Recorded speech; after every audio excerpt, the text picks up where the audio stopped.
What's up, everybody? Happy Monday. Junkies back with you live on 106.7 The Fan and the Team 980 right here in the DMV. In Richmond, you can listen to us on 910 The Fan or 105.1 FM. And you can watch us on the Monumental Sports Network. As always, presented by Crop Metcalf. They're the official heating and cooling company of the Junkies. Looking to be their next 5-star HVAC technician or plumber. Just visit cropmetcalf.com to join their team. We thank you for tuning in this Monday morning, December 29th, 2025, inching towards 2026. I'm John Paul Flame, joined by Jason Bishop. What's up? What's up, buddy? Merry Christmas in person. That's right. You're back. As I was driving in, I was listening to replay, and you were lamenting having to get some last-minute gifts. Were you successful? Yes, I was. Well, they were gift cards. Oh, you got some GCs. Yes, I didn't put a lot of thought into it, but yes, we did take care of that. And they were very happy, and the stress is over. You know what? The gift The cards, stress is over. apparently it's the way to go. Now, this is not for my own kids, but for my nieces and nephews that we still exchange gifts with, Yep. that we send to New Jersey. I think last year I went to the outlets, and I got a bunch of like hoodies from the Nike store, and I thought that was a pretty solid gift. They're all teenagers to early 20s, right? I think Olivia is a senior at Virginia Tech. Can't believe she's a senior already. Yeah, my nephew is a sophomore at Villanova, and then my other niece is a senior in high school, right? So they're in that age, so I sent hoodies. And I thought that was a pretty good gift. My wife was like, not really. They might not like that, you know, especially the girls. Right. Girls are very particular, like a Nike hoodie I think would be fine, but... So this year we sent them gift cards, and oh my God, now it's just via text, but they were so much more thankful than last year that I guess gift cards is the way to go. They love gift cards. They do. I think I got, let's see, I think I bought 4 gift cards for each of my daughters from 4 different stores. Gotcha. And they love them. In fact, they used one of them the day after Christmas. Well, our Christmas was Friday, the 26th, so they used them on the 27th. They You went guys right out to the pushed store. Everything to Friday because your daughter had to work. She worked the Commanders game, yeah. Gotcha. Correct. And I had to work the next morning, so we were going to do it Christmas night, but she got home too late. I was already asleep.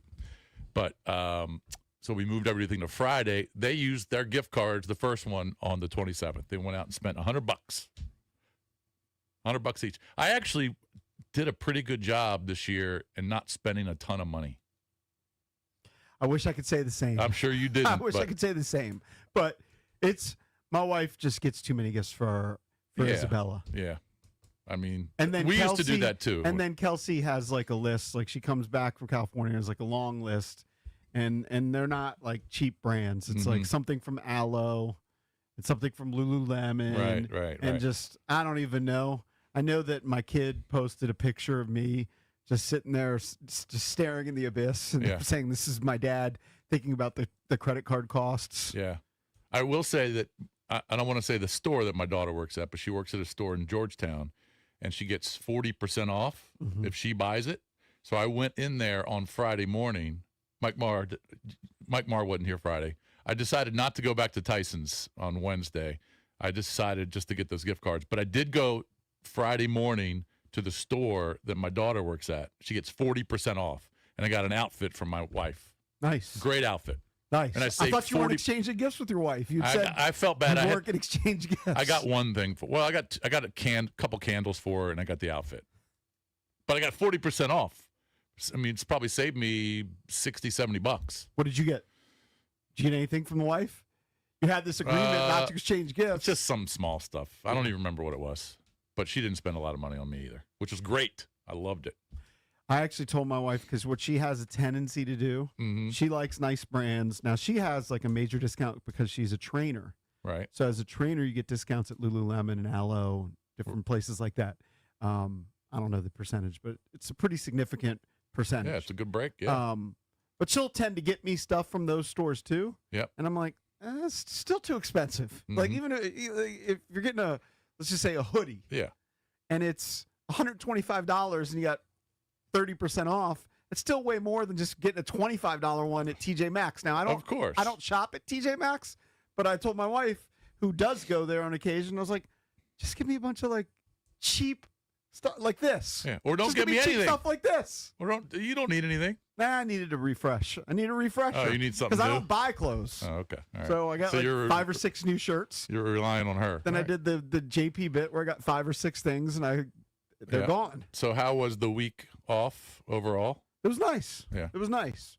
Prior to the week off and kind of leading up to the week off, it was very busy for me getting out books with Mhm. Blue Shorts. Got all my books out, so that was like a huge kind of albatross that was just hanging over me. That it was just kind of a relief to get all those books. You got out them to all people. out. You got them Got all. them all out. Oh, I good. didn't guarantee Christmas delivery, but I think a lot of people got their books before Christmas. So All that right, was good. that was a huge relief. And then after that, I mean, I can't really think of the day to day other than I ended up not going to the Commanders game on Christmas because the day before I went out to lunch with Kelsey and Dylan kind of expressed interest, Mm-hmm. and that was my out Oh, because I really? didn't really want to go. But I got tickets because my daughter's home from California for 10 days. Mhm. Like, want a couple of experiences. So got the Commanders tickets. Thank you to my guy from Don't Sleep Energy who hooked me with the tickets. But I only had 2. And so it was going to be me and Kelsey. But then when Dylan kind of was like, hey, I kind of want to go, I was like, all right, why don't you go? So Oh, I so bailed on going to the Commanders game. Oh, so the kids went. The kids went. Oh, Kelsey okay. and Dylan, brother and sister, went together. Oh, cool. But I did go to. Did they have fun? Yeah. Yeah. I don't It's think they actually a stayed- good game. They didn't stay for the whole game. Right. They didn't stay for the whole game. But they had, nice seats. Mm-hmm. I think it was in a suite. So you didn't Oh, have yeah. to deal with the cold. Kelsey did her food videos, everything I ate at a Commanders game, because that's what she does.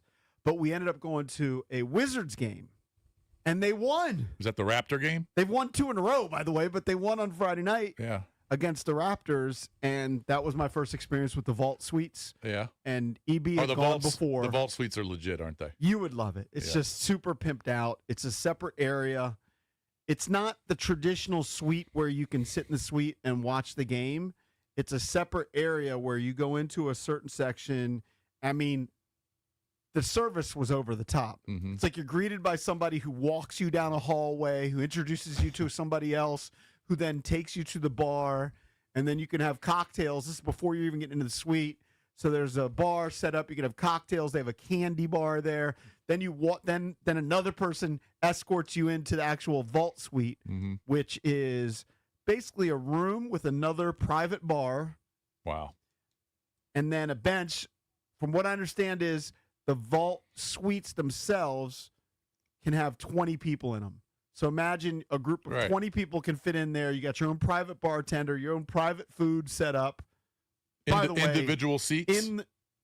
Well, it's not seats. You don't look at the stadium. Like, you're Oh. not looking at the game from that suite. Oh, It's okay. like a separate room. It's like, imagine walking into the studio, but there was a bar and seats, and you're just chilling with a couple of TVs. Oh, so that's got how your you own- watch the game got- on the TVs. No, you don't watch the game from there. Oh. This is just like pregame. Oh, this is pregame. pregame. Like, you're coming here. All right. You get your TVs, you get your bartender, private bartender. You got your food set up. Mhm. I mean, the food's over the top. There was caviar, lobster caviar there, just shrimp empanadas, all kinds of great food. There's actually then a separate food area where they've got carving station and really fancy food.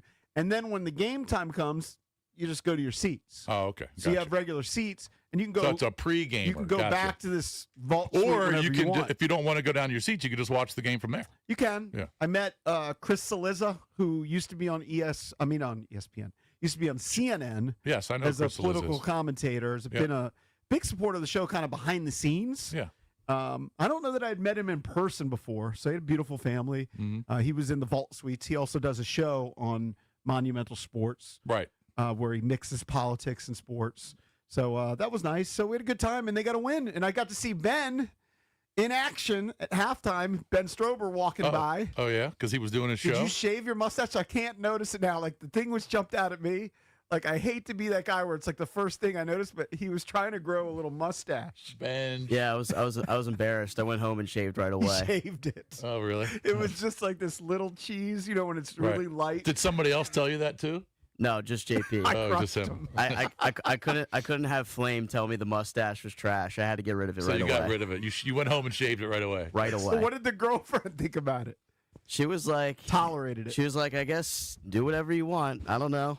She didn't love it. She didn't I love also, it. her mom got married Saturday, so I had to shave for Okay. that. I was like, I'm not going to show up with this terrible looking mustache to the wedding. That'd be a little disrespectful. Yeah. Ah, went to a wedding. Okay, cool. Nice. So anyway, those are kind of the So the highlights. vault suite. All right, y'all definitely have to experience that. Yeah, I mean it's super pimped And out. you had parking. Did not have parking. I didn't Okay. ask for parking. I think EB did the same thing. Like Yeah. when JVS I gotta steps have. in, I gotta have parking. and then he sends you, these amazing seats, an amazing experience. It's hard to like. I know I know- Cakes I will know do it's- it, but it's hard to go in and ask for another on top thing. of it, yeah. And I'd already kind of made a fool of myself because he doesn't send the tickets, right? Mm-hmm. So earlier in the week, he was like, "Okay, I'd love to have you. It's great. I'm not going to be in town. Sorry I missed you. I'll take care of you." Then I get the tickets, and there was 2 texts. The first text only had 4 tickets, Hmm. and the second text I actually thought was parking. But I said, "Hey, my family's 5," and he's like, "Oh, I thought we sent you 5 tickets." The second text was a separate. Was the ticket. separate ticket. And Oh, so then I gotcha. did not want to go in and Oh, go, "Hey, by the hey. way, can I get some parking too?" So you just parked in a garage and Yeah, just- $40 or $50 or whatever it was. Yeah. Well, good. Yeah, Yeah. but it was a good time, and they got to win. And I was telling. now all of a sudden, for the Tankers, the Wizards have won 2 in a row. They're starting to sweat them winning too much. Yeah. The NBA has been like this for years. It's just unpredictable. I mean, the Raptors are a pretty good team. I mean, I think they're 19-15 or something like that. They just beat Golden State last night, but they got a winning record. Right. And then the Wizards beat them at home. Beat them pretty good, right? Was it about? They ended up 50 winning by 20, 21. And then I was telling Ben, the Spurs beat the Thunder back to back. They've beaten the Thunder, I think, 3 times this year. They own They own the OKC. Thunder, but then they come home and they lose to the Jazz at home. Right. I mean, it's impossible to predict these things. But Yeah. but I know it's the Tankers are not happy that the Wiz have won a couple in a row. No, so thank you to Jim Van Stone. That was a great experience. Didn't end up going to the Commanders game. Went to the Wizards game. It was probably more fun. Yeah, it was a good time. Yeah. All right, we're going to be talking a lot of NFL on the show today. It's NFL a big Monday. week. It's a huge week. There's going to be some massive games coming Mhm. up. Winner takes all games coming up next We weekend. got to talk to Matt so we'll get into Myers that. about the Ravens. I'm sure I don't know what he was doing on Saturday night, but that was just an unbelievable performance. And of course, they get pushed to Sunday night Right. playing for the AFC North title. He ain't happy about that, but he'll have to stay up until midnight on And Sunday then night. Tampa and Carolina will have a winner takes all game, which I believe is on Saturday. True. And then Seattle and San Francisco play for the number 1 seed on Yep. Saturday. Yep. So we'll get There's 2 into games it on Saturday. throughout the show. Phone number, as always, is 1-800-636-1067. That is the same number for Main Street Bank text line. Cheer local, bank local. Main Street Bank is a business-focused community bank proudly serving the DMV since 2004. Visit mstreetbank.com to learn how to put our team in your office. Main Street Bank member FDIC, equal housing opportunity lender. Mike Jones, national NFL writer for The Athletic. He'll join us at 7:20. Coming up next, we will get into the NFL weekend here on the Junkies.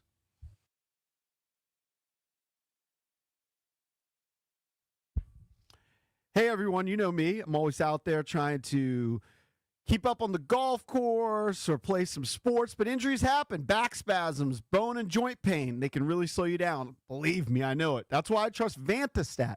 Whether you need urgent advice after an injury, help understanding symptoms, or just want a connection to over 400 plus CAO orthopedic specialists, Vantastat is there for you. Their urgent ortho helpline is open 365 days a year. Don't wait. Call 844-VANTA-365. Seriously, I've seen how much of a difference it can make.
Welcome back. Junkies come to you live on 106.7 The Fan and the Team 980 here in the DMV. Mike Jones from The Athletic will join us at 7:20 as we go around the NFL. He's a national NFL writer. He's awesome. Right now, though, we'll get into the Junkie Sports page brought to you by Open Road. That's right. Always brought to you by Open Road. Elevate your home bar with Open Road Distilling Spirits, locally crafted in Reston, Virginia. You can find their Eagle Eye Rye, Maple Old Fashioned, Independence Bourbon, all now available at ABC stores throughout Northern Virginia. But check it out over there at the Reston Town Center in Reston. They got some great food, it's a great spot, great vibe, and they've got a great distillery. This is a big week, not just for the NFL, but for college football as well. The college football playoff will start on New Year's Eve, one game on New Year's Eve, and then 3 on New Year's Day. And, you know, the bowl games I used to love watching the bowl games, but you just don't know who's playing anymore. Some of these quarterbacks just opt out. They enter the portal. They don't want to get hurt. Some enter the portal and still play. You just don't know what teams are really geared up for these games. But the college football playoff, you know all these guys are playing.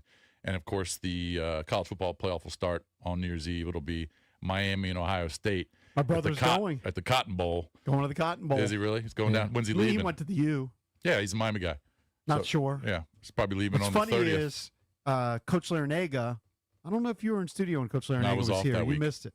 When Coach Larinaga was in studio, we got to talking during the commercial break. He's like, "Oh, tell your brother to call me if he's going to the game, the previous one." Mm-hmm.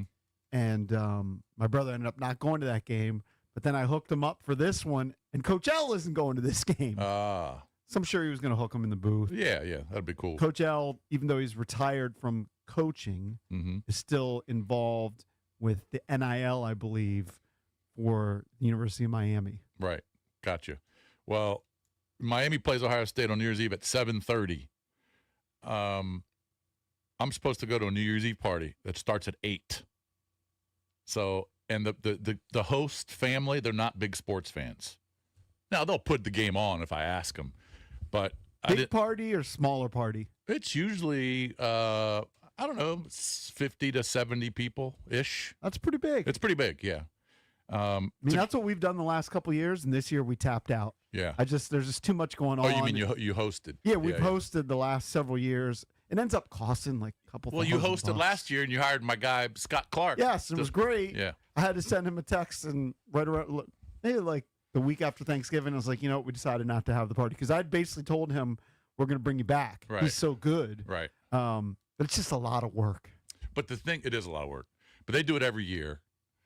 In fact, this family they're from New York City, but they're Puerto Rican, and they're in Puerto Rico right now. They're flying back on New Year's Eve to set up the party because they know everyone likes to go to their house for New Year's Eve. So they're Tradition. It's tradition. But anyway, I got to tell my wife, look, because this is, it's a big party. You'll be talking to people.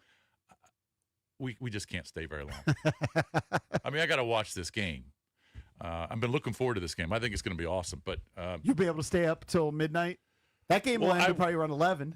yeah, I mean, I'll do my best. It's New Year's Eve. I mean, as long as I'm up walking around, talking to people, I'll be able to watch it. But I don't know what time we're going to actually leave.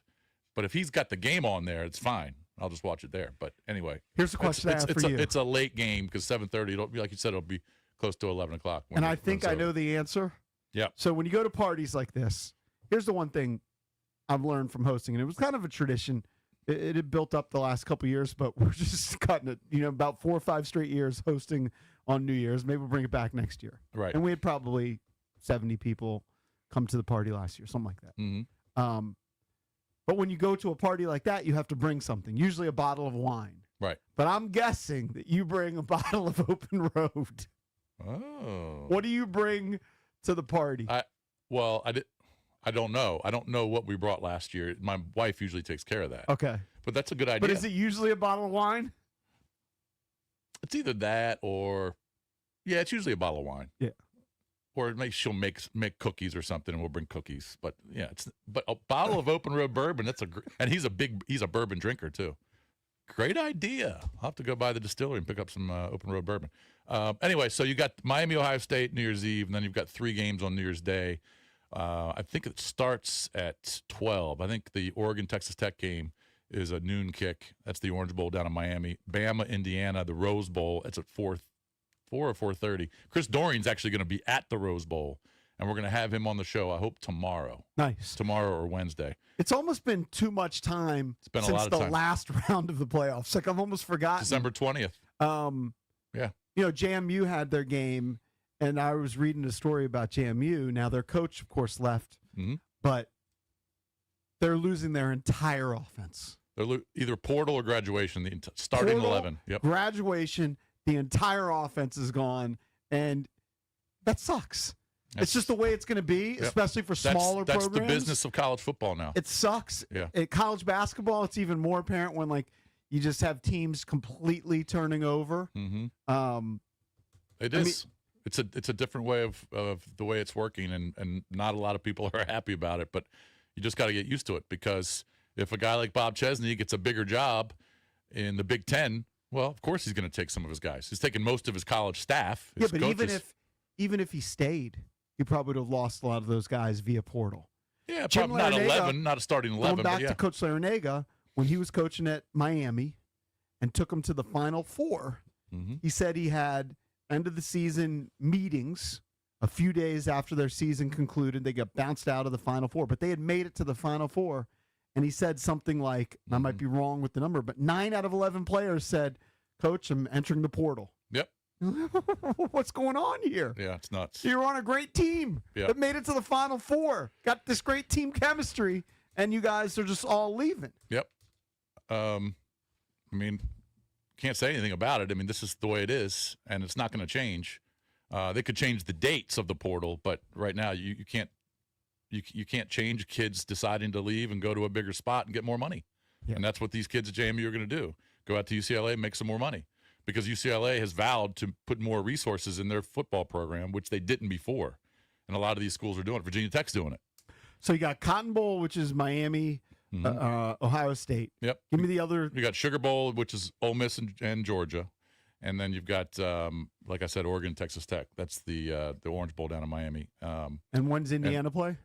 They play at 4 or 4:30 on Saturday, New Year's Day. I'm sorry, not Saturday, Thursday, New Year's Day.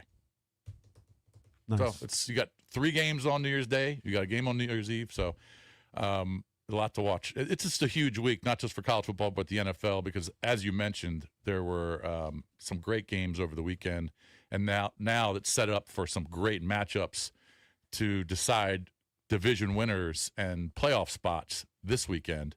And Matt Myers is very happy, because not only did the Ravens win and Derrick Henry put up over 200 yards and 4 touchdowns, the Steelers looked awful, offensively anyway. They looked awful yesterday. They've got no receivers. DK Metcalf's With no out. DK Yep. Metcalf. That was a Metcalf being huge suspended too. miss. I Huge mean, miss. I think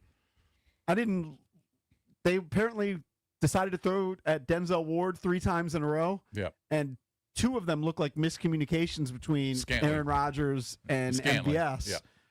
But they miss Of DK course. Metcalf. They don't have, I mean, he's fine throwing at Fryermuth and some of these other guys underneath, but they've got no outside threat. It was a huge loss. But let's talk about the Ravens specifically. Valdez, I want to get touch base with you on what the fan base is thinking. All right, so this is a week where, and I don't know if you talked about this last week, where Mike Preston from the Baltimore Sun has that explosive article we got into it. Yeah. about Lamar Jackson. Yep. Right? Lamar doesn't play in this game. It's Tyler Huntley. Now, Tyler Huntley throws for barely over 100 yards, but he was very efficient, right? 16 for 20, I believe. And then Derrick Henry goes off. And then looking back at the season, there's been a couple of games, close games, where they've had leads blown where they didn't give the ball to Derrick Henry. How frustrated is the Ravens fan base kind of looking back at that? Well, there's a lot of games where the Ravens have a history of blowing leads in the fourth quarter. Yes. It sucks. But there's a lot of games that they could have won this season. The problem is, hopefully they win, but there are games in which they've blown this season, and you shouldn't have to be playing for a win-in scenario. Yeah. But luckily they're doing it. I can't believe how bad the Ravens are, and they can still win the division. It's kind of amazing. Well, how about the Buccaneers can win their division with the losing record, Mhm. and they've lost, I believe, 7 of their last 8, or is it 8 of their last 9? 7 of 8. They've lost Yep. 7 out of 8 games Yep. and can still win their division. Yep. That's incredible. But with the At Ravens, 8-9, yeah. I got to believe, if I'm a Ravens fan, everybody's frustrated. Like, why weren't we feeding Derrick Henry the ball? In particular, in games where you have leads, where he hasn't even played in the fourth quarter sometimes. Yeah, we talked about that last week, and I mean, look, Derrick Henry's a Hall of Famer. He carried the ball almost 40 times in that game. I got to think that things won't change against the Steelers. Kind of depends on how the game plays out. But I would think, as a Raven fan, Matt, you certainly want Lamar there on Saturday. Of Or course. that would be a Sunday night game. Sorry, Of Sunday. course. Yeah, you want Lamar there. If he's healthy, I want him to play. Of course. I would too. I don't know how healthy he's going to be, Yeah. but if he's healthy, he's playing. Well, how do you feel if he's not healthy with Tyler going? You have to go to Pittsburgh, but how do you feel about the matchup?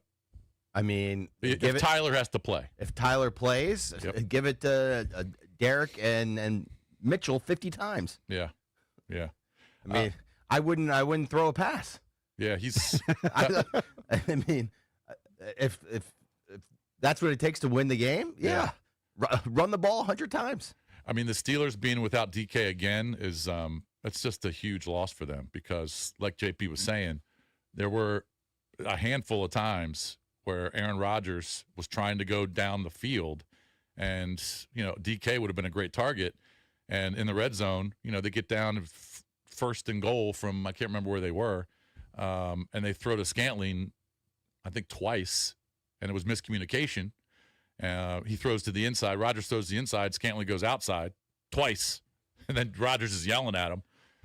So I don't know who that was on, but they certainly missed DK Metcalf. Well, 100%. And then if you look at the first matchup between the Steelers and Ravens, Steelers won that game 27-22. DK Metcalf had 148 yards receiving in Mhm. that game on 7 catches. Mhm. So he had a big performance against the Ravens, and you're just not going to have it. Yeah. You don't really have. I mean, I was watching the games with Kelsey and Dylan yesterday, and Kelsey goes, "Who's the Steelers' number 2 receiver?" I was like, "It's a good question. I don't really Well, have anybody." No, they don't. I mean, I think it was Scotty Miller yesterday. They were throwing to Scotty Miller. Yeah, but Scotty he should be like a number 4 receiver. Oh, I agree. You know what I mean? They don't have anybody. I mean, besides Scantling and Freiermuth. They signed Thielen. Yeah, You got- Thielen, he doesn't do anything. But they were so bad offensively, especially throwing the ball. Defensively, they were good. Do you But think it's not that like they were they- going against an explosive offense. Do you think Myles Garrett talked about this after the game? Because, of course, he's trying to break the sack record. Yep. Didn't get a sack. And he said something to the effect of, it seemed like their game plan was more about stopping me than winning the game. I mean, I doubt that. They should go hand in hand. Yeah. You want to win the game. You want to score. And then Mike Tomlin, with over 2 minutes left and all 3 timeouts, on a 4th and 15, decides to go for it and not punt it. He's got 4 timeouts, essentially. Mm-hmm. But So I thought that was fine because they gave up the field goal, right? Well, after. yeah, but why do that when you have 4 timeouts left and they didn't know they're going to only give up a field goal. Now they ended up getting the ball back down and having a chance to tie it, but I thought that was a horrible I didn't mind decision. that decision. I didn't mind On a that 4th decision. and 15, Well, I think it's a terrible decision. because if you punt, yeah, you got 4 timeouts left, you got to get your stops, right? of course, And if they get 1 first down, game's over. but you might get a turnover. You know, they might drop the punt. Who knows? I just think with 4 timeouts left, I don't know many teams that would do that on a 4th and 15. I didn't hate the decision. With 4 timeouts left. And who was on the call? Was that Tony Romo? Romo, Ty- Nick- I it guess was a CBS game. Yeah, I can't remember who was on the call, but they explained it, and I bought it. It was like, look, they know that they can give up a field goal, but if they stop him here, get a field goal. And I just didn't agree with it, but ended up they lose, and I'm glad they lost. And I'm certainly rooting for the Ravens on Sunday night. who's the favorite? I'm sure Pittsburgh is a slight favorite. It's Ravens Ravens are are home. favored. Yeah, I would. Ravens are favored. I like the Ravens as a better team. Even not knowing who's going to be quarterback. Really? Yeah, I checked it this morning. 3.5. Wow. Okay. They were having an argument after the game on CBS. It was Nate Burleson, and Matt Ryan. Right. And now I didn't catch the beginning of Nate Burleson talking, but he was almost intimating that the Ravens, in his mind, were better off with Huntley as quarterback because they really give the ball to Derrick Henry. And Matt Ryan basically was like, "Are you kidding me? It's Lamar Jackson, 2-time MVP. Yeah, You play with Lamar Jackson." of course. But it's funny, the game plan that Valdez wants is you want Lamar Jackson, but just hand the ball off 50 times. Well, They had success, I think, against the Steelers. They ran for over 200 yards the first game. Well, if that's going to win the game, yeah, I don't care if Lamar's playing or not. Give it to Derek if he's killing him. But you certainly want the better quarterback there. Yeah. Well, no. I want him to hand the ball off 100 times if Huntley's playing. If Lamar plays, just do what you normally do. Yeah, I mean, Derrick Henry's he's special. I don't know how the Steelers stand up against the run statistically, but I would think that he's going to get a good share of the load. But I'm a huge Ravens fan this week. Why are you rooting for the Ravens so much? Because I like Derrick Henry. I don't like Aaron Rodgers. I'm just not a big Steeler fan. There's no one on the team I really like. I like to see Lamar do well if he's there. It's amazing if they win, they would host that winner of that game is hosting a playoff game. Correct. That's just wild to me. Yeah, and your current playoff picture. Now, look, there's so many big games this weekend that will decide where teams are playing. But currently, the Ravens or Steelers would host the Texans. Right, but the AFC is very undecided, Yes. especially at the top. The 1 seed is undecided. Because you got the get bye? Broncos and Patriots at 13-3, but the Jags, and I got to admit, I've slept on the Jags all year, and now Trevor Lawrence is actually starting to play well.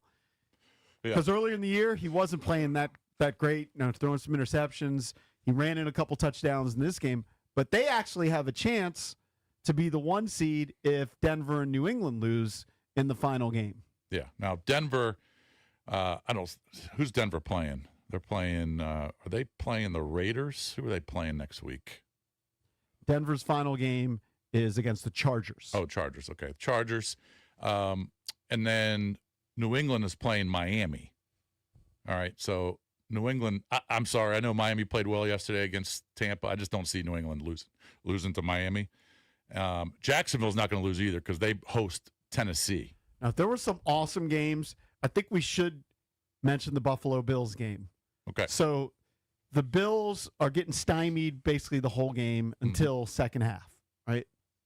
They come back, they get in position where they completely shut down the Eagles in the second half. I think the Eagles had 17 yards of offense in the second half. Mm-hmm. Bills have a potential game-winning drive. Now they're in a weird position because their kicker had missed an extra point. Well, it was blocked. Yeah. Yeah. But they missed extra point, so the Bills score there in the closing seconds. Yep. After a replay, by the way, it looked like they had scored, and then they go to replay. It was down. Then Josh Allen, they do their version of the tush push.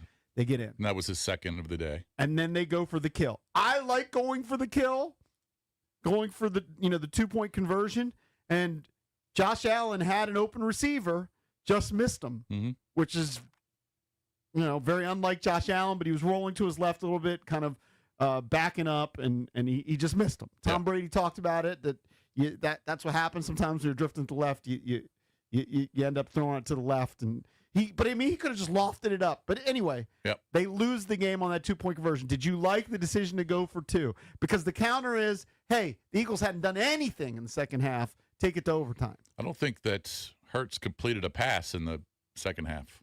Which is crazy. Or maybe it was the fourth quarter, but yeah, they just didn't do anything offensively. Didn't score. Do I like it? Well, this is the reason I think they did it, because Josh Allen's foot was really bothering him. All right, he hurt it earlier in the game. You could tell he was on the bench. The trainers were looking at him. He was not 100%.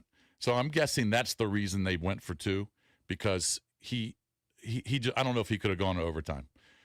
He would have, but he just wouldn't have been good. Josh Allen didn't play a great game. He was holding the ball way too long. He took a 20-yard sack because he wouldn't throw the ball. On the turnover, on the fumble, It's because he held the ball too long. He could have thrown the ball out of bounds, and he didn't. He held it, fumbled it. Philadelphia ended up scoring on the next drive. It wasn't the best day for Josh Allen, and I'm guessing that the reason they went for 2 is they needed to either go for the win or get Josh Allen off the field. Yeah, but the Eagles' defense is really good. Hell and yeah. What I'd say about Josh Allen, he's a little bit in an Aaron Rodgers situation. He doesn't have receivers. That's fine. Not really Throw good the ball receivers. away. He holds the ball way too long, and Joe Brady was screaming in the box, throw the ball away. You could see him. So it is what it is, but the Eagles' defense right now looks pretty healthy, and even though offensively they struggle, they could be really difficult to play, especially in the first round once they'll be hosting a game because their defense has been so good. 1-800-636-1067 is the number. We're the Junkies. Be right back.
Is the Bishop family for Christmas an Elf on the Shelf family? Used to be, of course, when the kids were younger. We didn't grow up with Elf on a Shelf, did we? No, I didn't. Had no idea. I don't think we did so. Elf on a Shelf. It's a big thing for, I'm not going to say for my family. It's a big thing for Isabella, who's 8. Yeah. And For my little- wife. Little kids, of course. My wife does all these super creative things. I mean, she'll spend every night once Isabella goes to bed, she'll spend, I'd say, an average of like a half an hour doing some sort of Elf on a Shelf thing. And Well, then she gets mad at when I just go, why don't you just move All it? you got to do is move it. Yeah, it's like, why is it? Why is she? She'll like put it on a tightrope, Oh. like the Elf on a Shelf is mountain climbing, Right. and do something with like lights. Yeah, we would just move it. It notes takes 4 and seconds. She Put it on top of the fridge. All right. Right. That's what I would do. Put it on top of a cabinet. There's a story in the New York. Hide it in the corner of the couch. There's a story in the New York Post though, because you do have to move it, and you have to be creative Mhm. for several weeks. And one mom apparently put it in the oven, and then they forgot it was in the oven, and ended up roasting They turned the the Elf oven on a on. Shelf. Right. And then the kid's upset because they can't find the Elf on a Shelf, right? Because that's part of the deal is you got to find it. Like, oh, okay, it's on top of the refrigerator or whatever. Right. And Why then- would you put it? I mean, unless you're going to leave the door open, why would you put it in the oven where the kids can't see it? Because maybe they do leave the door open. Okay. Well, so no, I don't get that. Because you're not supposed to touch the Elf on a Shelf, right? I understand that, but if the kids can't see the elf, why put it inside the oven unless you're going to have the door But open? maybe the door's open. Okay, if but it's a low then they oven- turned the oven on, didn't they? Yeah. But if you sleep on it, if you forget about it later in the day, and you got like a, I don't know, tray of lasagna or something, you're just stuffing it in there. Yeah, I don't know. And the elf's in the back. That just doesn't make any sense.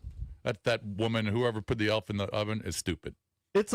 I'll say this, and again, I don't do it other than I moved it once or twice, Mm-hmm. or a couple times. Like my wife fell asleep, and she'd say, "Wake me up in the morning so I can move the Elf on the Shelf before Isabella gets up." Right. It's a lot of work. It wasn't in our house. I guess if you go the easy route, maybe my wife just Yeah. does. You I mean, you just move the elf the next morning or that night into a different part of the house. yeah. My Takes wife 2 does- seconds. Yeah, she does a lot. I'm telling you, it's like a whole thing, and she writes notes. Yeah. She's printing up stuff. Hey, young boys back there, did you guys have Elf on the Shelf when you guys were growing Nope, up? I did not. No. Nope. I think it's a newer thing. Mike Marr? No, I was a little late to the party because I think Elf on the Shelf started in like 2012, 13. By that point, I was a little old. Did it really?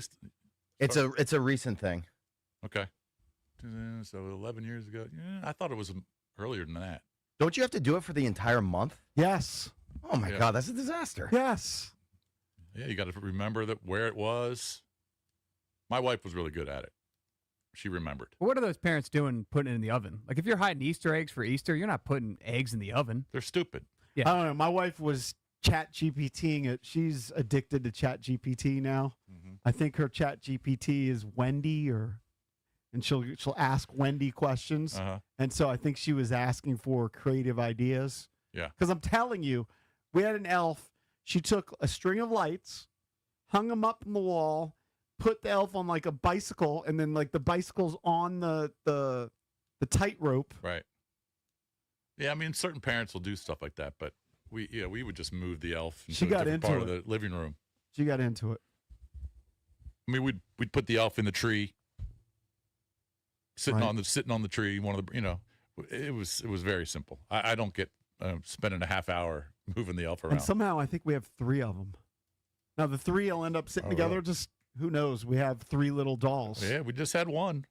and they all have names. So with this family, they put the elf in the oven. The next morning, they turned the oven on, made something, and then they burned the elf. Yes. And the kids And were then the kids distraught because they can't find the elf. Right. And so then They had to go out and get another I think elf. They made an excuse that the dog took the elf or something like that. Ah. There's always something at Christmas, man. There's always something. Yeah, you got to make up an excuse. There was one day when we didn't move the elf, and she woke up, Mm-hmm. and so I think it was a Sunday. So I said, "Well, on Sundays, you just made up. Well, it's Yeah. the Sabbath, Right. It's Sabbath, day off from moving, No more elf on the shelf for us. because you forgot the The dumb thing. What was the best gift? I know you did GCs. What was the best gift within your family? Did the girls get anything that was like super exciting? I mean, because now it's all clothes. You're older my kids. wife got my daughters a pair of boots that they really wanted. It was just clothes. It was either clothes or gift cards, for the most part. Yeah, it kind of sucks. Like Christmas, once you get past probably 10 Mm-hmm. or 11, like there are no more toys. You know, like No. when you were a kid, you love it because you get toys. Yeah. And then it just becomes clothes. What time did your daughter wake up Christmas morning? Not too early? No, I don't. We kind of like stopped. Like there's this whole thing. Like I have to film, and it's almost getting to be too much because Yeah. Isabella's 8, but I have to be the guy that's downstairs, and then I film, film her just walking down the carrying Isabella down. Oh, But okay. she's 8, so Right. it's like that carrying is going to last maybe one more year, Right. and then get kind of the reaction. Yeah, we still do that. I still film my daughters. Well, now we didn't do it this year because Christmas was Friday night, kind of late afternoon. But we always film them in their new Christmas jammies that they would Right. open on Christmas Eve, walking down the stairs and go and look at the tree. We did that every year.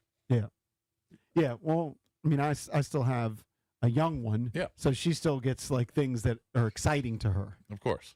So she's big into soccer now. Mm. The one thing which she didn't get like physically, which I'll have to get in a while, like she loves Messi, so she wants to go see Messi play in person. So hmm hopefully he's still playing for Miami, and they'll play DC United and can make And that you go to happen. that game. Cool. That'll But- be fun. But it's not like something you actually get on Christmas. No, but she no, no. got soccer balls and all that kind of stuff. Oh, I bet. No, I'm So- sure she was delighted to see how many presents were under the tree. Oh, way too much. There were a lot of presents under my tree, but for some reason, I just didn't spend a ton of money this year. It was awesome. I'm jealous because I'm sure that Because I did. know you spent a lot. I'm sure that I did. Yeah. You know, like I said, Kelsey comes prepared with a list. Mm-hmm. She shows up and I just basically hand the list to Jess and she orders everything. Right. She takes care of it, but I know it's just like cha-ching, cha-ching, Oh, cha- of course. like and then she adds it, and then Jess buys some new things. Like Dylan only wanted like 4 or 5 things, and he had like 8 or 9 presents. Yeah. Wait till you see that credit card bill, buddy. Yeah. 1-800-636-1067 is the number. Coming up next, we'll hit the Skins. There's an updated mock draft. Can fill you in on what they believe the Commanders are going to do in the upcoming draft. Don't go anywhere.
The 49ers down the Bears 42-38 in a thriller. Brock Purdy, 3 passing touchdowns and 2 rushing scores. San Francisco's now 12-4. They need to beat Seattle for the top seed. That's 8 p.m. on Saturday. Seattle over Carolina 27-10. Jacksonville downs Indy 23-17. New England rolls the Jets 42-10, clinching the AFC East. Eagles beat the Bills 13-12. Commanders and Eagles Sunday at 4:25 p.m. The Wizards down the Grizzlies 116-112. Justin Champagnie 10 points and 12 rebounds, hitting big threes. Catching it and putting it up and being confident in my shot, stay in the gym a lot and try to work on it. My teammates still find me, my teammates still believe in me and trust in me, and they put a lot of confidence in me to go out there and go play my game. So it's been a big emphasis for me, and glad to see it start, finally coming through. Men's college basketball, George Mason over Penn 83-79, and Maryland topped ODU 73-58. Capitals and Panthers 7 p.m. tonight on The Fan. Wizards and Suns at 7 on Bloomberg 99.1. From the Crop Metcalf 5-Star Sports Desk, Byron Kerr on The Fan.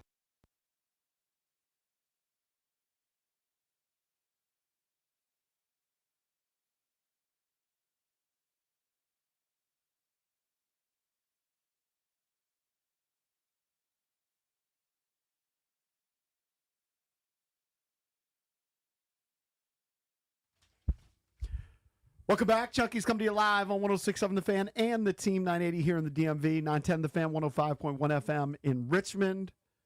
You can watch us on the Monumental Sports Network. We're brought to you by Crop Metcalf. They're the official heating and cooling company of the Junkies. Looking to be their next 5-star HVAC technician or plumber. Just visit cropmetcalf.com to join their team. I'm John Paul Flame, joined by Jason Bishop. Coming up in 20 minutes, Mike Jones from The Athletic will join us as we go around the NFL. Great game last night. Great game. I know you're a Niners fan. I was watching it this morning. You're not as big a Niners fan as you were back in the day, but you're still a Niners fan, and Brock Purdy was awesome. Started the game with pick 6. Yeah, I saw that. I don't know if you say it was his fault. I think maybe it was. You're thrown into coverage. Yeah. You kind of but, I mean, it's a kind of an unfortunate It wasn't a great throw. bounce, deflection, whatever. But after that, he was awesome. Yep. And Caleb Williams was pretty damn impressive too. Yeah. The touchdown he threw to Loveland on the it was the offside, so it was a free play for the Bears, but it was just a great throw. Yeah, he just threw a rope. Now his completion percentage, once again, it ended up right around 60%. Mm-hmm. And there's a guy, we've had him on the show once, named Daniel Kelly, whose Twitter account is First Round Mock. Yeah. He trolls Caleb Williams at every stop. Like, to me, Caleb threw for over 300 yards. Yeah. Had 2 touchdown passes in the game, no interceptions. And the guy goes in on he's like, this is the 11th game out of the last 13 where his completion percentage isn't above 60%. Like, do you watch the game? He's still getting it done. I don't know what he's seeing. He doesn't take sacks like he did last year. He throws it out of bounds sometimes. There's drops, whatever. His completion percentage, he misses. Like he missed his running back one time on like He's still a screen pass. he's still inaccurate on some easy throws. But he makes just such amazing But he hits throws. home runs. He hits home and runs. then, yeah. We didn't talk about in the previous segment, Drake May had 5 more touchdowns, no interceptions. So he's up to 30 touchdowns this year with, I believe, 8 interceptions. Something like that. Yep. Caleb's at 25-6. Mm-hmm. It's not that different. They won the division. Yeah. I mean, they won the And they freaking were division right there. with the Lions in it and the Packers. They were right there on the last play of the game. They were on the 2. He's buying time, rolling to his left, and just incompletion on the last play of the game. But that was an incredible game last night.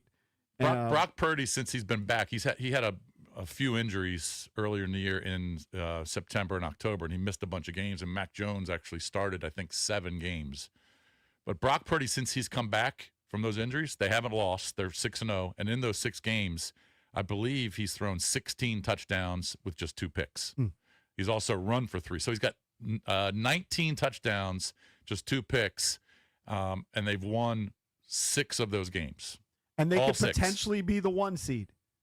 Whoever wins the Seattle-San Francisco game is the 1 seed. Which is incredible, given all the injuries that San Francisco has had. I know. And his name doesn't get thrown in there. And I know we're going to hit the Skins here momentarily, but Kyle Shanahan should be considered for Coach of the Year. Oh, he's considered. He's one of the 6 guys. And he might win, considering all the injuries. Yep. All right, let's hit the Skins. But Brock Purdy has been awesome since he's come back off the injured list. Hit the Skins cooked up by our friends at Oseyo Korean Barbecue. It's in the Lansdowne Town Center. Authentic Korean flavors, bold marinades, and premium cuts grilled right at your table. It's a dining experience. It's as fun as it is delicious. Perfect for date night or dinner with the family. Oseyo means come on in. Mm-hmm. All right, you didn't know this, so let's start with this. The Commanders' final game of the regular season will be at 4:25 coming up on Sunday. Of course, the NFL saves the last week for Saturday games and Sunday games. They kind of look at what the meaningful games are, and so they have scheduled the Commanders for 4:25 against the Philadelphia Eagles. Yeah, they split the schedule, so you have half the games at 1. So you have 2 games on Saturday, 4:30 and 8, right? And those are 2 huge games, both for huge playoff spots. Carolina-Tampa would be to win that division. Losers out. And then Seattle-San Francisco, as we just mentioned. Both teams are already in, but the winner would get the 1 seed and a bye and host throughout, and the loser would be a wild card, right? But on Sunday, they're splitting it. So I think there's 5 or 6 games at 1 o'clock, and then there's 5 or 6 games or 7 games at 4:25, including Washington at Philly. Will you watch the Washington-Philly game? Yeah. Okay.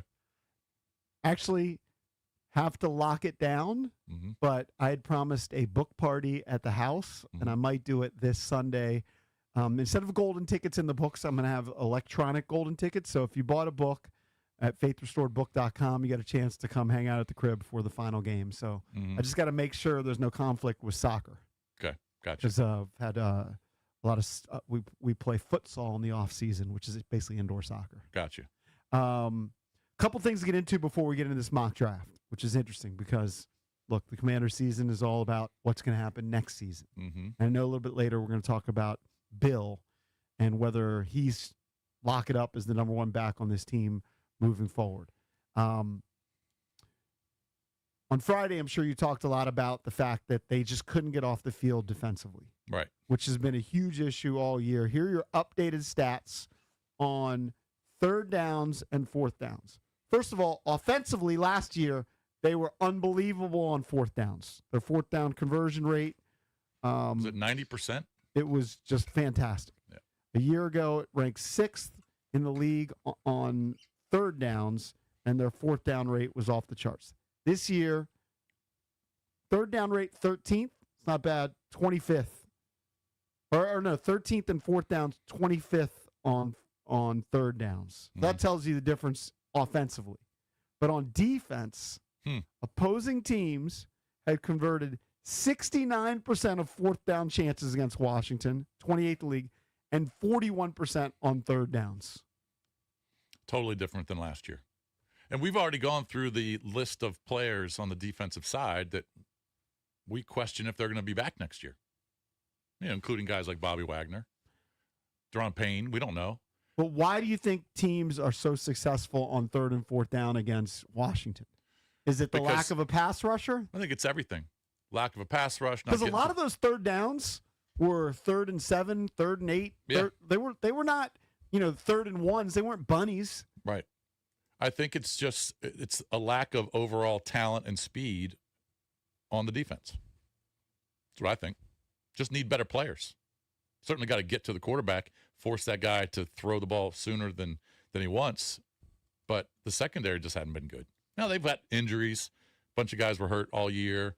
Amos has been hurt for weeks. Lattimore, even though a lot of people question if he should be here, he was hurt for weeks. So you're playing backups in the secondary, and some of those guys just aren't very good. Yeah, but if the secondary faces a lot of pressure, if the secondary has a little help from pass rush, Sure. then maybe you stop teams on 3rd downs. Sure. Like I said, it's a combination of all of that. The starting 11 in the last month and a half to 2 months just hasn't been good enough. 1-800-636-1067. So kind of considering that, let's look at where the Commanders will be picking right now. It'll be 7th. Right now, and they're what 7. they should do. Are they locked into 7, or that can change, obviously? I think it changes. Yeah. This is according to CBS. Our guy Ryan Wilson, who we've had on the show a bunch, he puts out a mock draft every week. Yeah. So his latest mock draft, I'll just rip through the top picks. Fernando Mendoza 1 to the Raiders. Mhm. Giants take Arvell Reese, linebacker. He's a stud. Dante Moore goes to the Jets, quarterback. They've got the Titans taking a lineman, Peter Woods from Clemson. Ty Simpson, quarterback, to the Cardinals. That's surprising to me, from Bama. Carnell Tate, wide receiver, goes to the Browns. And at number 7, right now in this latest mock draft from Ryan Wilson, they have the Washington Commanders selecting, do you know? It's the kid from Ohio State, Caleb Downs. Caleb Downs. Yeah. Do Secondary. you like that pick? Oh, he's a stud. He's- It's the best defense in the country. They only allow 8 points a game. They're the best defense in the country, allowing just over 200 yards per game. So they were number 1 in the country in points allowed and yards allowed. Now they've got first-round picks all over it. I mean, Reese, you just mentioned Arvell Reese. He'll be a first-rounder. They've got a linebacker, Sonny Styles, who's legit. He'll be a first-rounder. We got another lineman who's probably going to go in the first round, if not early second. And Caleb Downs is the best safety in the country. So so they compare him to Troy Polamalu. we just talked about the needs on the defense. Secondary certainly needs some good players, and Caleb Downs fits. Also compared to Kyle Hamilton, who's been a stud for the Ravens, Mm-hmm. who came out of Notre Dame. Yep. So Caleb Downs is he's got great genetics. His uncle was Dre Bly. Remember Dre Bly played receiver at Carolina and played for a long time in the NFL. His brother Josh is in the NFL now, I believe, the Colts, for the Colts. Josh Downs, wide receiver. He's got a bunch. I think his dad played at NC State, so his family is littered with really good football players. He's got the pedigree. He certainly does. And he started out at Alabama, transferred to Ohio State for NIL, got paid, and he'll be a top 10 pick. Does that seem high for a safety?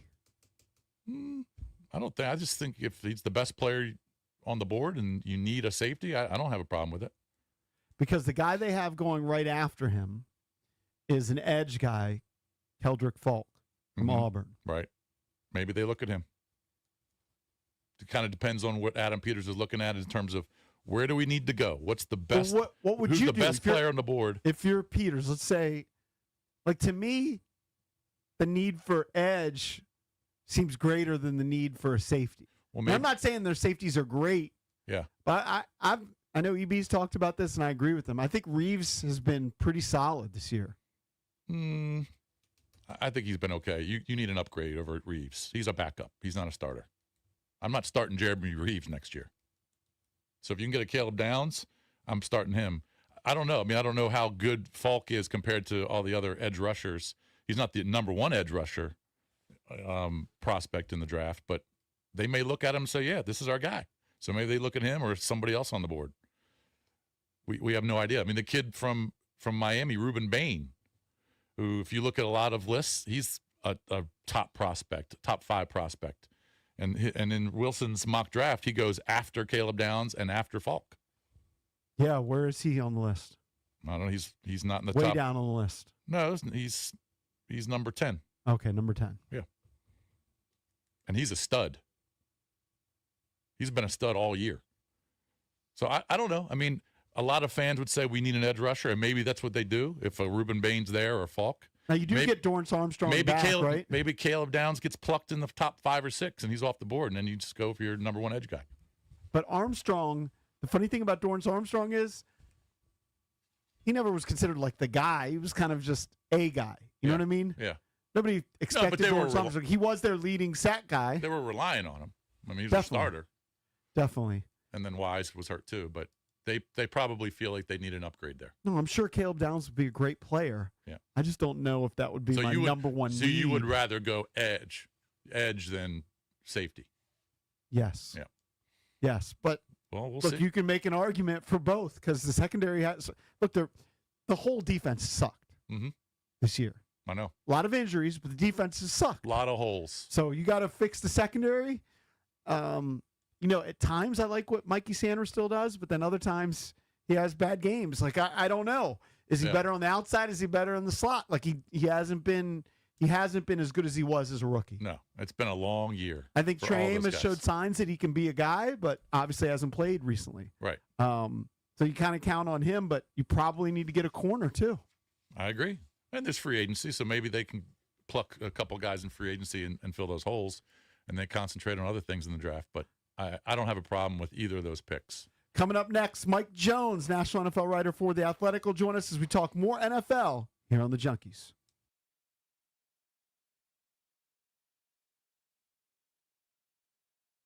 It's your boy Bish for my guy Josh Cochran and the crew over at Buyer Subaru in Alexandria with one of those deals that you're going to feel great about during the holidays. So during Subaru's Share the Love event, you can buy or lease a new Subaru from Buyer, and Subaru is going to donate $250 to the charity of your choice. How about that? And they're doing it even better. They're going to ship an additional $50 to your charity plus another hunch straight to Senior Services of Alexandria, helping local seniors right here in our backyard. Josh and the Buyer Subaru team are collecting new blankets at the dealership, which are going directly to Alexandria seniors to help keep them warm this winter. So bring in a new blanket, and Josh and his team will knock $500 off any new Subaru or $250 off any pre-owned Subaru. So as far as some of these big holiday deals, Buyer's got you covered.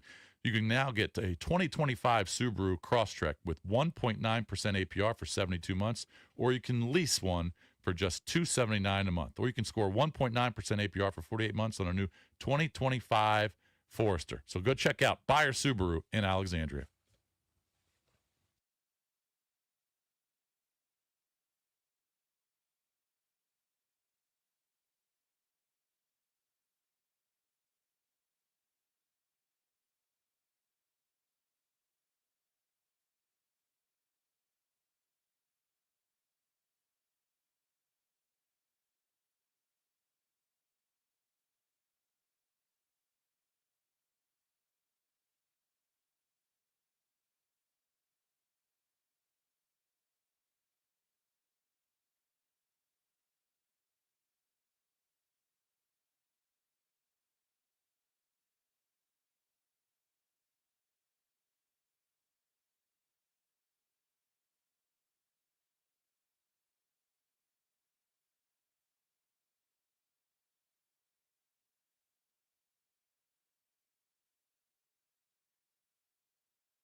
Welcome back. Junkies coming to you live on 106.7 The Fan and the Team 980 here in the DMV.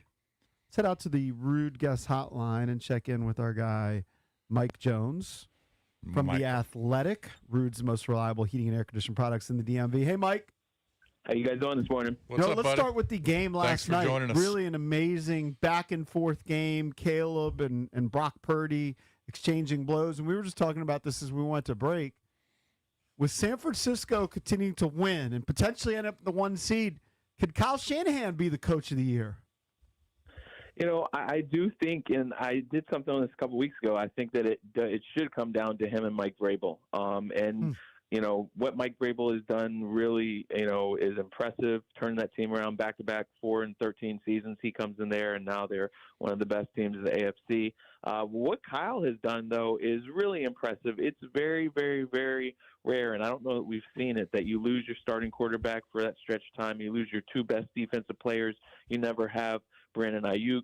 And you have constantly, I mean, they didn't have Trent Williams for most of that game yesterday, and they still were able to get the job done. They've done a really good job of developing the talent that they have. You know, he and John Lynch work hand in hand and have since they've been there. And so they're on the same page as far as drafting and developing the type of talent and plugging guys in. And so here they have the opportunity, like you said, to have the number 1 seed and then be at home throughout the whole playoffs, and Super Bowl. It's pretty remarkable.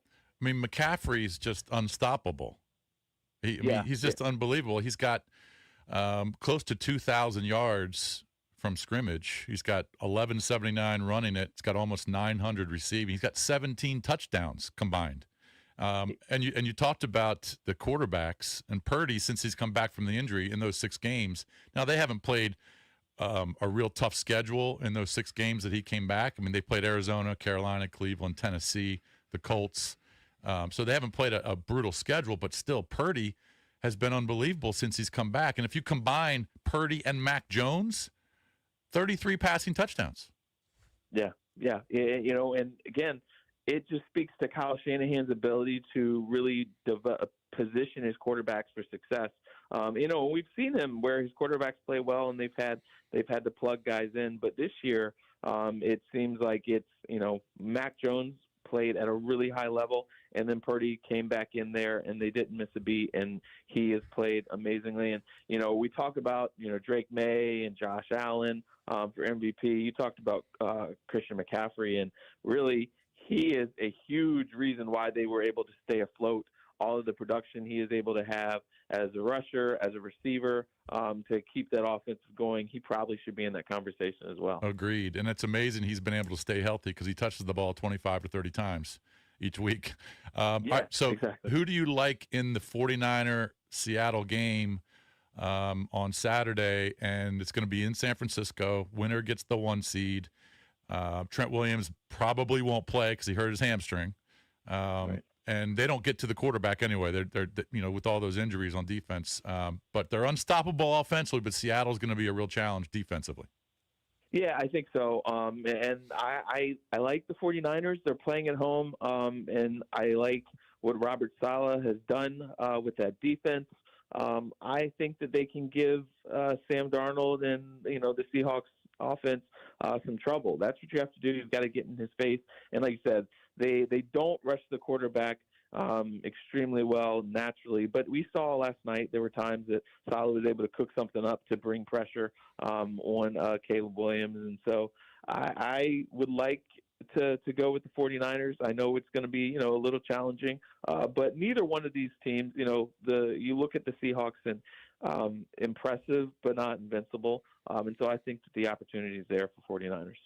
All right, so Caleb Williams and the Bears against that Saleh defense put up 35 points, and we're there with a chance to, you know, get the win on the last play. Where do you stack Caleb Williams right now in the league? Is he a top 10 quarterback at this point? I mean, I guess top 10 is accurate. It would probably be around the 9 to 10, maybe 8 range. He does have times where he misses some really wide open throws where there are opportunities that they could capitalize on. There's still some times where he gets away with some throws that he really has no business throwing, and they've gotten kind of lucky at times. They weren't intercepted, where he kind of gets into that hero mentality and is a little bit of a gambler. But his growth has been impressive, the big leap that he's made under Ben Johnson. So he's definitely up there this year when you talk about the top half of the quarterbacks at least. Mm-hmm. All right, sticking with quarterbacks, we got to see Malik Willis. And Malik Willis, when he has played for the Packers, has been impressive. Let's say you're the Minnesota Vikings. Would you rather go back with J.J. McCarthy, or do you bring in somebody like Malik Willis if you can get him? I go with J.J. McCarthy because that's the guy that you've invested in. This really was him knocking off the rust and learning NFL football. He didn't play last year. I wouldn't give up on him yet. I know that there were some, ups and downs and concerning aspects, but he also made some plays here and there too. It's a young quarterback. Just because somebody looks great in one system doesn't mean that he's going to look great in yours. Now, there are similarities to the Packers offense and the Vikings, but I wouldn't give up on McCarthy yet. I will be interested to see what happens with Malik Willis, if maybe Miami is a good fit for him. Another similar offense, Shanahan tree with Mike McDaniel, if he's still there, then that is, potentially a good fit for him. And it would be kind of similar, I think, with Sam Darnold going from Minnesota to Seattle, where it's the very similar offense. I don't think that he could just go and be great in any offense, but there's got to be similarities to help him continue to develop and them understanding what he does well and how to position him for success. But it'll be really intriguing to see what happens with him because he has looked really good. Yeah, there's so many teams that are in need of a quarterback, and there's only so many quarterbacks out there, Mike. Right. I got to ask you about another quarterback, and I don't know what's happened to Tampa, but Tampa's going to play Carolina also on Saturday. Winner gets in, wins the division, and will host a game. Baker Mayfield, in the first 6 games, they went 5-1. He had 12 or 13 passing touchdowns and just 1 pick. In his last 8, they've lost 7 of 8. He's got, call it 10 touchdowns, but I think he's got 12 picks. What has gone wrong with Baker Mayfield? It's really perplexing because the thing is he was getting the job done with a limited cast of wide receivers. They didn't have Chris Godwin to start, and then they didn't have Mike Evans, but they continued to get the job done.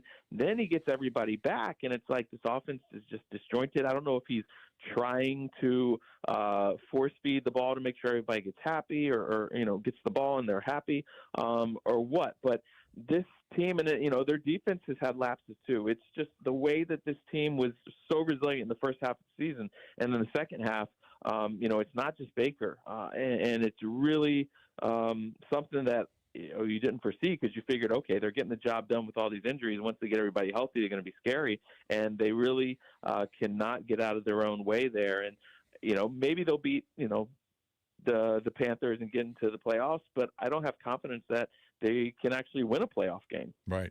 No, they're gonna have a losing record if they win that last game to get in the playoffs at 8-9. Right. Yeah. Yeah. They've been really bad offensively. It is surprising. Really, yeah, it is. And then you just, you wonder what's going to happen with Todd Bowles. Even if they do wind up making the playoffs, again, they're probably not going to win one. And so then what are you losing 9 of your last 10 games? And that's hard to sell, to bring somebody back for. So if you look at the NFC, kind of your power teams are all in the NFC West, right? Seattle, San Francisco, and the Rams. The Eagles get that win, botched 2-point conversion there by the Bills at the end. What do you make of the Eagles? Because the defense can look really impressive, and they start off that game fairly strong, and then they just couldn't do anything offensively in the second half against the Bills. But I still kind of think the Super Bowl experience, I still kind of think they're a threat in the NFC. Yeah, it's really strange what we've seen with them, but I feel like you can't count them out because they've been there. because their defense is so impressive. But the problem is with their offense is they put so much pressure on their defense to be perfect. If you hold a team, to 13 points, you should be able to win a game. But their offense, in the second half, I think it was like 16 total yards, and Jalen Hurts didn't have a pass completion. That's not all on Kevin Petula. And I know Nick Sirianni said, I've got to do a better job of helping, get them positioned for success. Well, why aren't you doing that then, if you need to do that? So they've got to get it figured out. But again, if they can, they've shown the ability to be a force offensively and defensively. And so that's why I don't quite count them out. But I do think that, there's teams in the West, whether it's San Francisco or the Rams, and I guess maybe Seattle. I have them a little lower than them, but those teams would probably give Philadelphia trouble. So Denver will play at home against the Chargers. I don't think the game means anything for the Chargers. And Herbert's hand, you could tell it's just bothering him every time he gets sacked or tackled or gets pushed out of bounds. He's favoring it. So I can't imagine that Harbaugh is going to play Herbert or a lot of those starters against Denver. So Denver's going to get that 1 seed. New England is going to get the 2. They play Miami at home. I think the AFC is wide open. The way Drake May is playing, they're going to be very difficult to beat. I don't know how you see things in the AFC, especially with New England and Denver, but talk to me about that playoff picture so far. Yeah, I agree with you that it's wide open. You have a team like Denver who their offenses can be hot and cold, but their defense can be, really nasty. But we've seen where Jacksonville went in there to Denver Right. And hung 30 points on them. So I don't think you can really count any of those teams out. Part of me really wants to go with Buffalo. I know that they're really Josh Allen dependent, and if he is not all world, then their offense really struggles, and their defense can be up and down, but they can make plays too. And it just feels like, okay, if we're gonna, go into the playoffs, all these other teams haven't been there, and it's new and it's a different level of intensity. And so I could see Buffalo having the edge over them, but at the same time, we've seen them lose to New England. We've seen them come up short and where it's just too much for Josh Allen to carry them all. And so it's really hard. Week to week, I've felt like, oh, well, this team's going to be the best team in the AFC. You know what? No. And then it keeps switching. So it's going to be interesting to see. The thing about all these teams is they're pretty well-rounded and balanced offensively, as far as like New England and Denver. And Denver's proven that they can come back from deficits. And Jacksonville is another team that's got balanced offense, passing, rushing, and their defense makes, a lot of turnovers. So those 4 teams are going to be really intriguing as we come through the playoffs here. No, but Mike, I see why you like the Bills, because if you look at the rest of the teams, the Patriots, the Broncos, inexperienced quarterbacks in the playoffs, right? And then you look at guys like C.J. Stroud. Do you trust him in the playoffs? Trevor Lawrence, I know he's got a playoff win, an incredible win, come back against Justin Herbert, right? Yep. Herbert hasn't had success. So it's kind of wide open there for Josh Allen. He doesn't have to go through Patrick Mahomes. It's a chance he's not going to have Lamar Jackson in the playoffs. Like it's there for the taking, I think.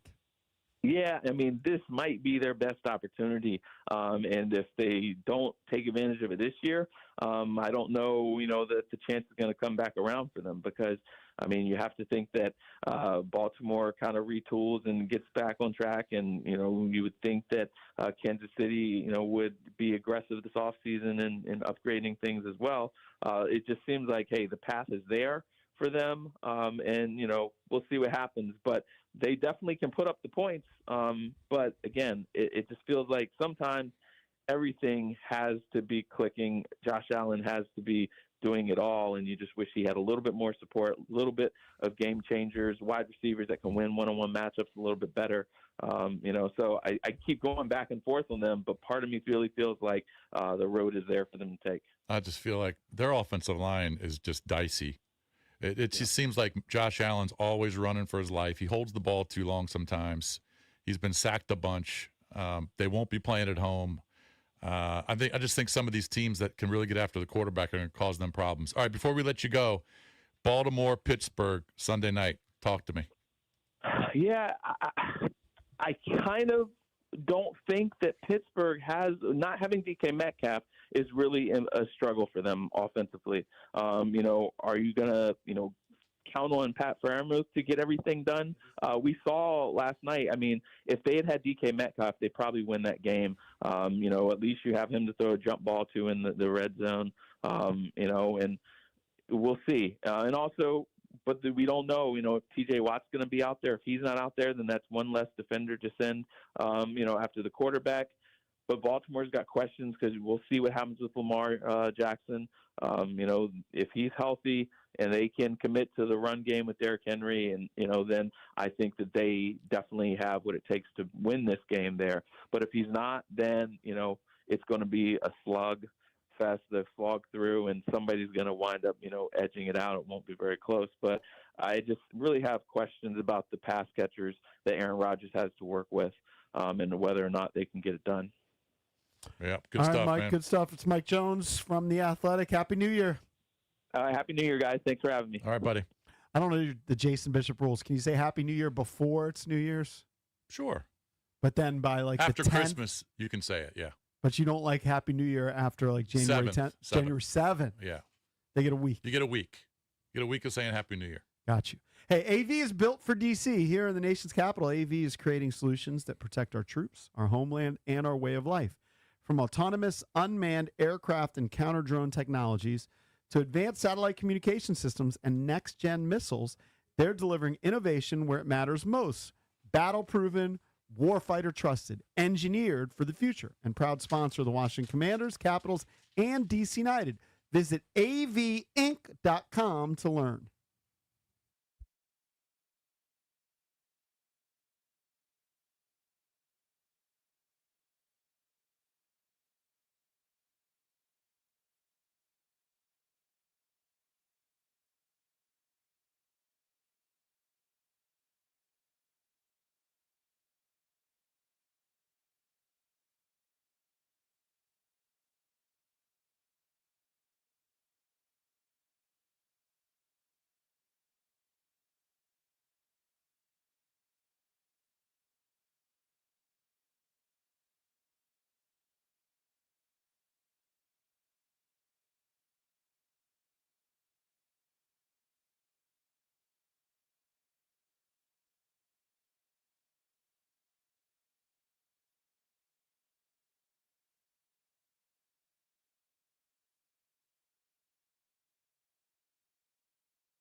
Welcome back. Junkies come to you live on 106.7 The Fan and the Team 980. Time now for the Junkies Blitz, brought to you by Offenbachers. Football season's here and cooler nights are calling. Score big with a hot tub and fire pit. Warmth, comfort, and the perfect game day vibe. Let Offenbachers help you upgrade your backyard today. And don't forget, Offenbachers now carries indoor and outdoor saunas.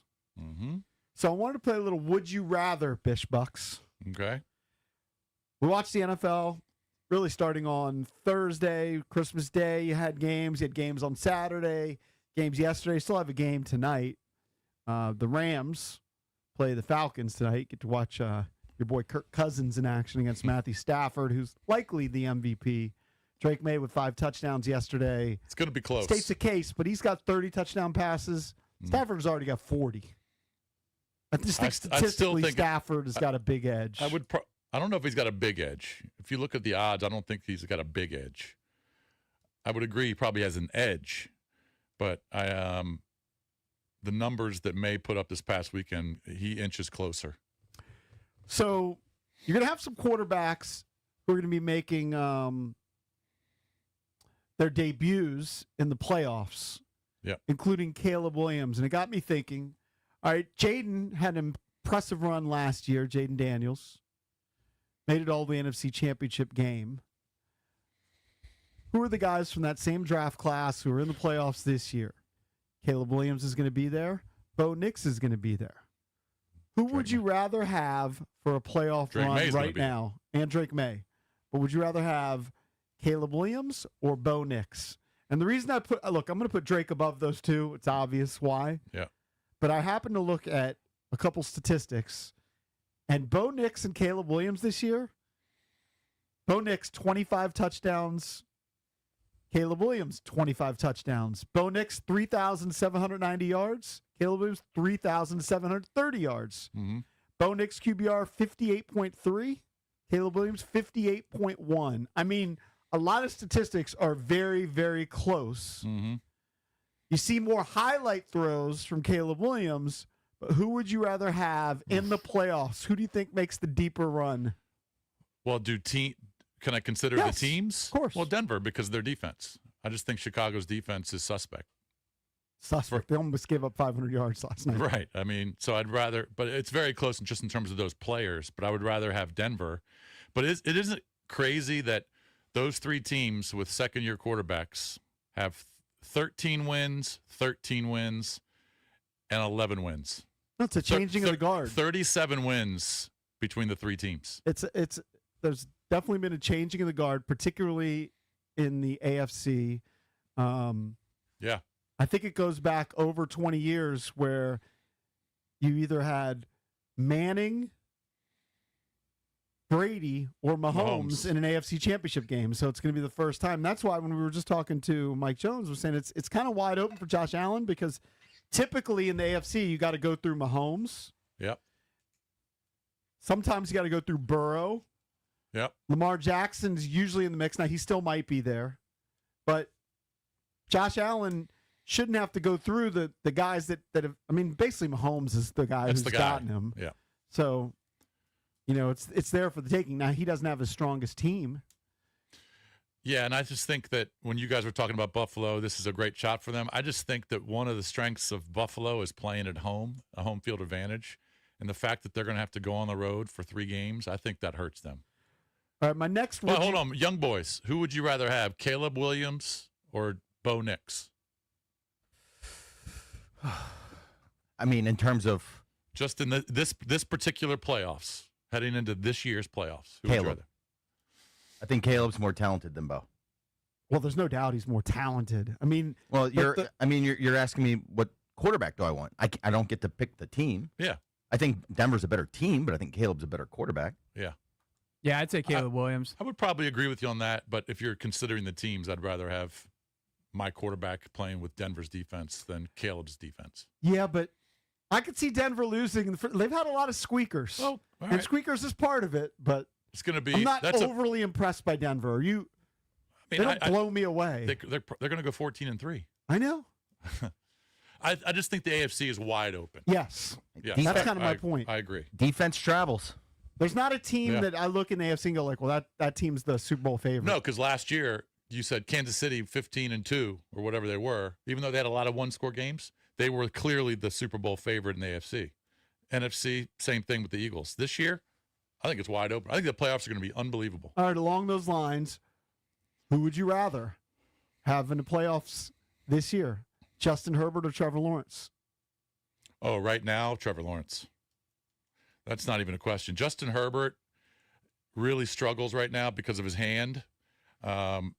He's getting pressured more than anything. I think he's got to be one of the more pressured quarterbacks out of all of the playoff teams. The offensive line just hasn't done a great job.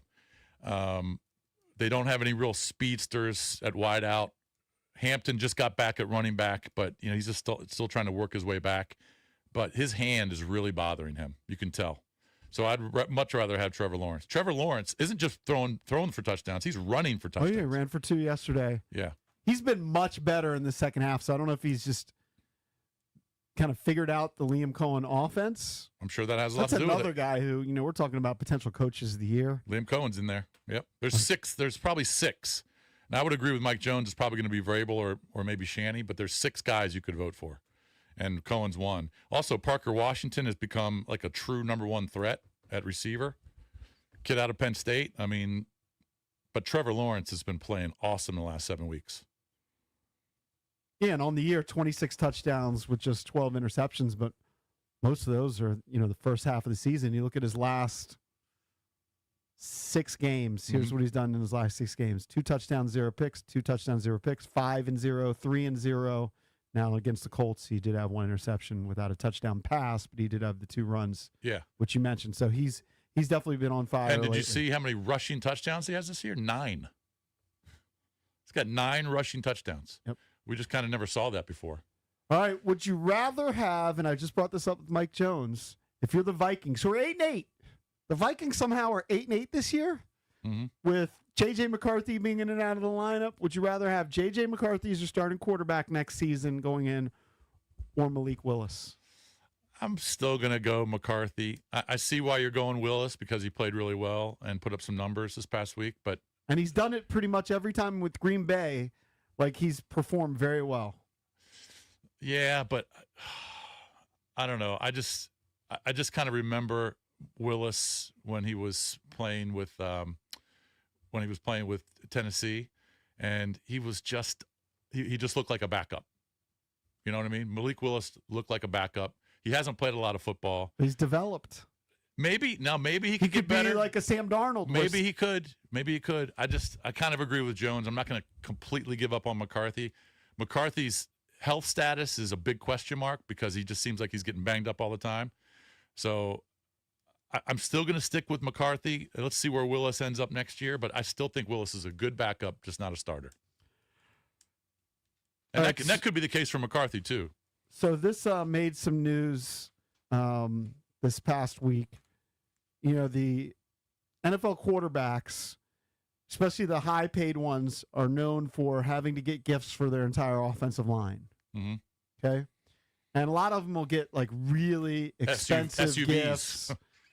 But Joe Burrow gave his offensive linemen, did you see what he gave them? No, I didn't. Dinosaur fossils. Apparently he's big into dinosaurs.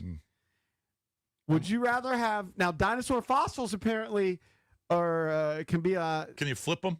Yes, on you can Facebook flip Marketplace. Them. I don't know if you can flip them on Facebook Marketplace, but they can grow in value like baseball cards or whatever. All right. Now Jordan Love got grilled because Jordan Love, he has a $220 million contract. He's getting paid $55 million per year, and he gave each of his offensive linemen Nike Dunk sneakers. So people kind of Were estimated they $100?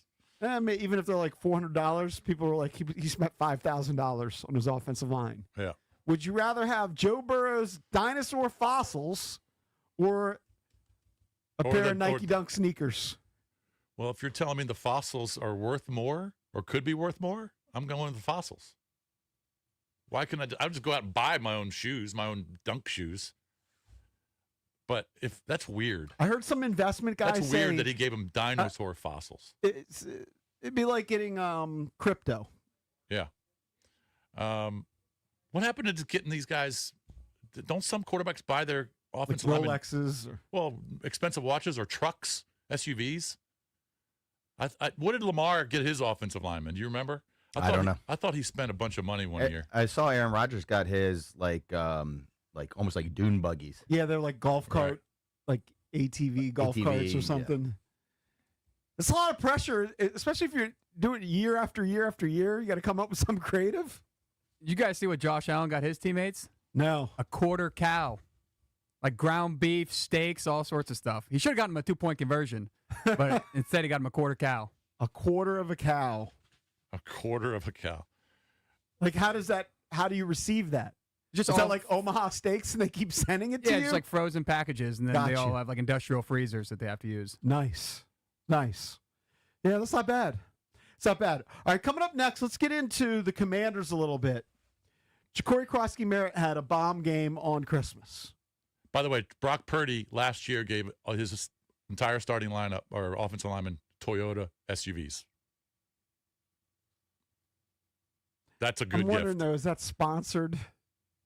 You know what I mean? Like he's got like I a don't deal. know. I mean, there's no way he's getting 5 free trucks. Wasn't it 8? You got to hook up your backups too.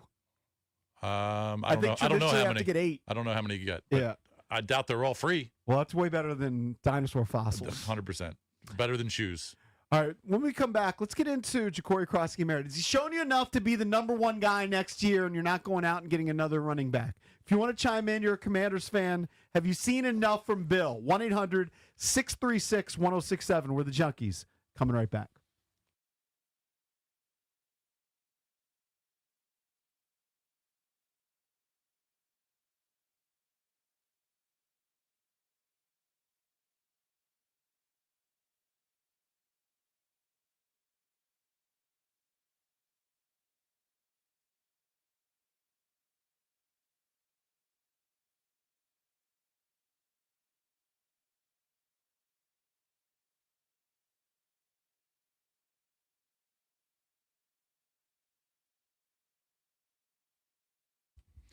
All right, here's your no huddle money play. Northwest Federal Credit Union, the official credit union of the Washington Commanders, is putting $200 in your pocket when you open your first checking account with them and you meet a few easy qualifications.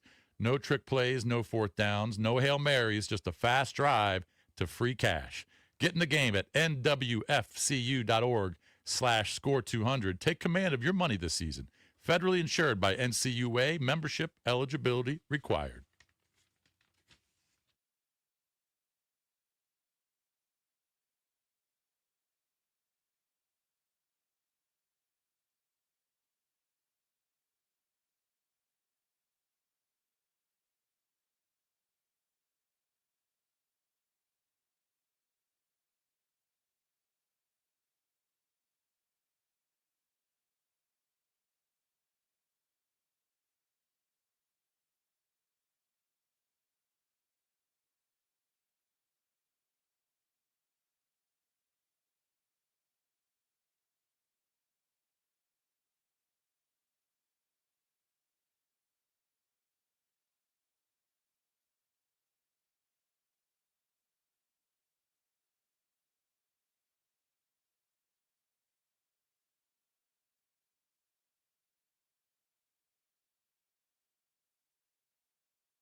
This update driven by your local Washington area Honda dealers. A back-and-forth affair as the 49ers edge the Bears 42-38. Brock Purdy, 3 passing touchdowns and 2 rushing scores. San Francisco now 12-4. They'll take on Seattle for the top spot 8 p.m. Saturday. Seattle beat Carolina 27-10. Jacksonville over Indy 23-17. New England rolls the Jets 42-10. Eagles edge the Bills 13-12. Commanders at Eagles Sunday for the finale at 4:25 p.m. Washington Wizards over the Grizzlies 116-112. First back-to-back wins this season. Alex Sarr had 20 and Justin Champetti 10 points and 12 rebounds. The bench unit delivers. Go out there and play as hard as you can on defense. Kind of let the defense dictate our offense. Get out and run, transition. We got a whole bunch of shooters, a whole bunch of great scorers. But yeah, really on the defensive end, just be like really gritty and just make teams uncomfortable. Wizards host the Suns tonight 7 on Bloomberg 99.1. Men's hoops, George Mason beat Penn 83-79. Maryland over Old Dominion 73-58. Capitals and Panthers tonight at 7 on The Fan. From the Crop Metcalf 5-Star Sports Desk, Byron Kerr on The Fan.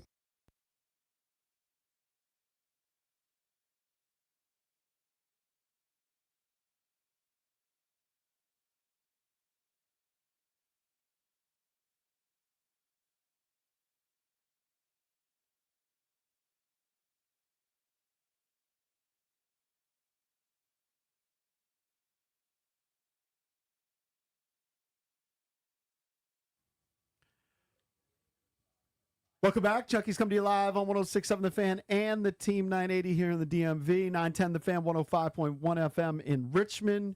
You can watch us on the Monumental Sports Network. We're brought to you by Crop Metcalf, the official heating and cooling company of the Junkies. It's Bish and JP hanging out. Going to get back into the Washington Commanders. The season, of course, was wrecked by injuries. Yep. 4-win season, likely to be 4-13. They play the Eagles here in the last week of the season. But in the Cowboys' loss on Christmas, we saw Ja'Cory Krosky-Merritt, a.k.a. Bill, go for 105 yards rushing on 11 carries, had the 72-yarder. Has he shown you enough to think he's worthy of being the number one back? We put this up as our Surfside poll of the day. You can vote at Junks Radio.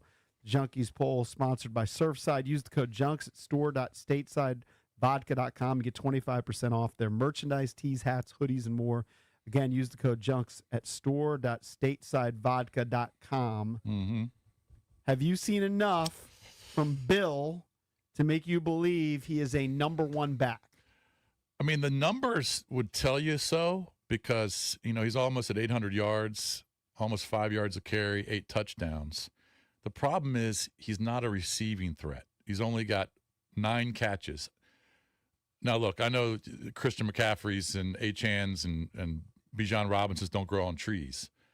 But I just need a guy who can run the ball and can go out for a pass and who's dangerous in both aspects. And right now, for some reason, and I don't know why Kingsbury didn't give the ball to Merritt that much in the middle of the season. I mean, he had games where he had 14 carries, 17 carries, but then he had 9 carries against Miami, 9 against Kansas City, 4 against Denver, 7 against Minnesota. His overall numbers would tell you yes, and if you gave the ball to him, he's got 162 carries. If you gave the ball to him 230 times, well, he'd probably have 1,200, 1,300 yards. But there's got to be a reason they weren't doing that. He fell out of favor a little bit in the middle of the season. He did. So he had the bomb game against the Chargers, so I was like, whoa. Yeah, that was week 5. I think he went for 150 total yards in the game. Right. Then his next 4 games were kind of duds, and they gave Rodriguez more of a chance. Yep. And Rodriguez showed enough that he seemed worthy of being the number one back on this team, even though it was a situation where they're sharing the load, right? Mm-hmm. It wasn't like Rodriguez was getting 30 carries. No. But he was the number one back. And I don't know if it was blocking, if it was pass receiving. I don't know why he fell out of favor, that Rodriguez kind of leapfrogged Ja'Cory Krosky-Merritt. Right. But with Rodriguez hurt, you've seen Bill get a shot. And in 2 of the last 3 games, I mean, against the Giants, and I know the Giants' defense isn't great, Mm-hmm. he goes for just under 100 yards, has a touchdown, 96 yards. Yep. On 18 carries, averaged 5.3 yards per carry. Yeah, really good In this game, only 11 carries because for a $105, he had the long 72-yarder, averaging 9.5 yards per carry. But against Philly, he had 8 carries for 25 yards. this last week, I'm going to need to see him back it up. He doesn't have to have a home run, a 72-yarder, but I'm going to need to see a little more production. And if I see that, then I think I'm changing my opinion. You know what? A few weeks ago, we had this discussion about should they go and get somebody in free agency or draft a running back. Mm-hmm. Well, Colin Cowherd says this all the time. New information, new opinions. Well, the new information is Merritt, the last 3 weeks, as he's getting more carries, is showing you that maybe he can be the number one guy. So the last game of the season, kind of meaningless. They're 4-12. People probably want them to lose, improve draft position. But if he backs up with another game, then I think I am comfortable moving. You're Like okay I with was him, I was a guy who thought maybe they should go out and get a proven running back in free agency, Breece Hall, somebody like that. Mhm. Right? There's a bunch of guys who are going to be available in free agency that shouldn't cost too much. Like I think getting a free agent, like a top free agent wide receiver, is going to cost a lot of money. So I was like, draft a wide receiver, get a running back in free agency. But if Bill is going to show you what he's shown you in the last couple of weeks, and there's been flashes throughout the season, maybe you roll with him. And Rodriguez has shown enough that maybe I don't address the running back room at all. Like I'm okay with running it back. I mean, McNichols at times, now he doesn't get a lot of opportunities, but on third down passes, he's made some big plays for this team. I still need to see another body in that room. That's just me. Especially a guy. I'd rather have a guy who can run and can receive. I don't want to have a guy run and then bring in another guy like McNichols, who's my pass catcher. I'd want a combo guy, and I just don't know if Bill is that guy unless he works on it in the offseason. We talked about this last week, Cakes and I. That's one thing he's got to do. He's got to learn to be a better receiver. 9 catches for your number one RB, a smaller, fast guy. But is it because he can't catch or they don't look his way? There's got to be a reason. There's got to be a reason. He has 3 fumbles this year. Yep. So that also maybe is part of the reason he fell out of favor for a while. So this last week, I think is going to be interesting. If you want to chime in, 1-800-636-1067, and you can vote at Junks Radio on our poll. Has Bill shown you enough to make you believe he should be the number one back for Washington next season? Right now, it's about 50-50. You can vote at Junks Radio.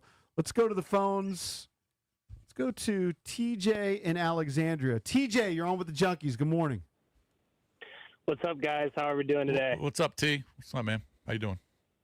I'm riding high. Just pretty much secured the fantasy football championship last night. Nice job. Congrats. So I'm in a good mood. Good. You're counting your chickens, right? Does your opponent have anybody on the Rams? No, I actually have Puka, and I already won. So nice. You're good to go. Nice job. yeah, good to go. Good to celebrate. I was at the game this weekend.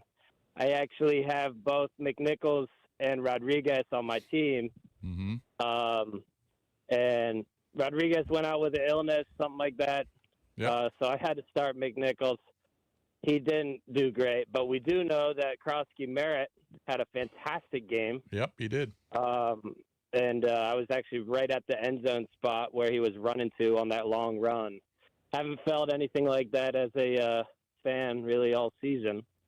I love those big runs. But anyway, I think that we need somebody else. I agree with you. We've got Austin Eckler. He might retire. Who knows? Yeah, I wouldn't count on Eckler next year. Yeah, I agree with you. Age and injury, I think they're going to move on. Yeah. I agree with you, although he was great to have.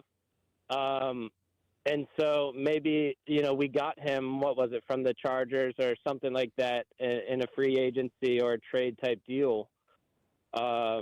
We need somebody else. Bill's, in my opinion, too small. He can't take the workload.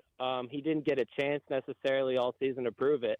But maybe something like a Derrick Henry or a bigger back that can really dominate the line. I mean, you saw this week with Derrick Henry's performance. That's the reason why I won. So Right, you're not going to get Derrick Henry. You just want a bigger guy. I got you. I just want a bigger guy. Yeah. We don't really have that. We've got speed. Rodriguez is bigger, but he's 5'11", 220 maybe. All right, so you don't think he's shown enough. Appreciate the call. Merritt could be a really good number 2. I mean, you look at Kyle Monange in in Chicago, who's a number 2, he's going to have, I don't know, he's got to have 800 yards. I mean, that's a great number for a number 2. So just to rip through some names of potential free agents, 2026. This is according to Spot Rack. Najee Harris. Don't want him. I mentioned Brees Hall. Intriguing. J.K. Dobbins. Because Hall is a good pass catcher, too. J.K. Dobbins. He's always hurt. Always hurt. Yep. Jerome Ford. He's not bad. He isn't bad. When he's healthy, he actually produces. Rashad White. Again, back up. Javonte Williams from the Cowboys. I mean, he had a great year. Kenneth Walker. He's really good when he's healthy, but he's always banged up. Yeah, see, that's why I might be leaning towards running it back. But I mean, with there are Bill. other guys you can pluck. I mean, you don't have to Yeah, pick I'm one just of those naming 7 some of the guys. bigger guys. Yeah. All right, let's go back to the phone. Let's go to our pal Shane in Switzerland. What's up, Shane? Morning, Junk. How y'all doing this morning? What's Good. up, Shane? Do you like Bill as your number 1 going into next year? Hails to the no. Hails. Look, that's the reason why we need that. I've seen enough to say we need another running back. We need. Look, this roster is nobody's set on this roster. Call it what it is. If they're going in next year saying we're going to rerun this roster, then we got issues. But no, we need a pass catching, a bigger type style back. But no, we need help. I thought Chris Rodriguez actually had a better year, but and I thought he was going to beat out Bill, but. We need somebody in between the tackles. Somebody can get those hard when the weather's bad. When we can somebody to lean on. But those are it's hard to find that all-purpose back, if you will, in today's football. Somebody can pass pro and all that. But yeah, we need help, and I think it starts with the play calling too. To put our running backs in better situations as well. Instead of this college gimmick offenses, RPO, where we're at. So. That's another topic, I guess. But, no, we need help big time. Yeah, I mean, if you look at Alvin Kamara, go to Alvin Kamara. You're trading for all these old players. Go get Alvin Kamara. I mean, he's older and he's been banged up. I mean, yeah, I know. But look, that's what we do now, Lurch. Look, that's what I got to get a younger guy. guy. I got to get a younger guy. Thanks for the call, bud. If you look at Washington's total numbers, I think they're 5th in the league in rushing as a team. They've got 2,100 yards, 2,147, 18 rushing touchdowns. But you have to factor in the running quarterbacks that they have. You know who so their quarterbacks, Jaden Daniels and Marcus combined, are like the 3rd running back because they've got almost 600 yards. You know who would be an intriguing ad who is a free agent? I didn't mention him. Kenneth Gainwell. Because you want a pass-catching back. I'm looking at Gainwell this year. He's got 65 catches. He's good at that. He is. 65 catches. He wouldn't be your number 1. So who's your number 1 if you're bringing in Gainwell? I'm telling you that You like Bill as number 1. I think I could roll with Bill, Chris Rodriguez, and then throw Gainwell in the mix. Mm-hmm. But I it's low on my list of priorities. I like. Yeah, I would agree with that. They have limited draft picks. I'm not drafting a running back, I don't think. Yeah, I'm not saying you draft a running back unless you get someone, later in the draft that kind of excites you. But I think they're going to add to that room. I'm not sure who. I don't know if it's going to be through the draft or free agency, but I think they're going to add to that room. I think they need a tight end as well. They certainly need to look at receivers. You got to get younger and faster at receiver. You obviously defensively, they got a bunch of holes. I mean, there's so many holes on this roster, and Adam Peters is going to have a lot to do in the offseason. He and DQ are going to have to figure out, all right, which direction do we go in the draft early and which direction are we going in free agency? It's just one game, but this week means something to me. If Bill performs well against the Eagles in this last game of the season, and then I look at 3 of the last 4 games where you'd say he's had good games, then I think I'd be okay with running it back with him as the number 1, Chris Rodriguez as 2. And I don't hate Jeremy McNichols. Like, Gainwell would be an upgrade. I'm looking at what Gainwell's done with Pittsburgh this year. He's run for 527 yards. He's giving you 4.8 yards per carry when he touches the ball as a runner. But he's got 65 catches. Do you think that Philly 65 catches out of the backfield? Do you think Philly is going to play any of their starters? The game doesn't mean anything to them. Yeah, I don't know. All right. So if he Maybe a little bit to try and catch a rhythm. Their offense looks so bad. If he puts up numbers against backups, I'm not going to put a lot of stock into it. But we'll see. We'll see what they do. 1-800-636-1067. We'll come back with more of your calls. Has Bill shown you enough to believe he's the number one back for the Washington Commanders?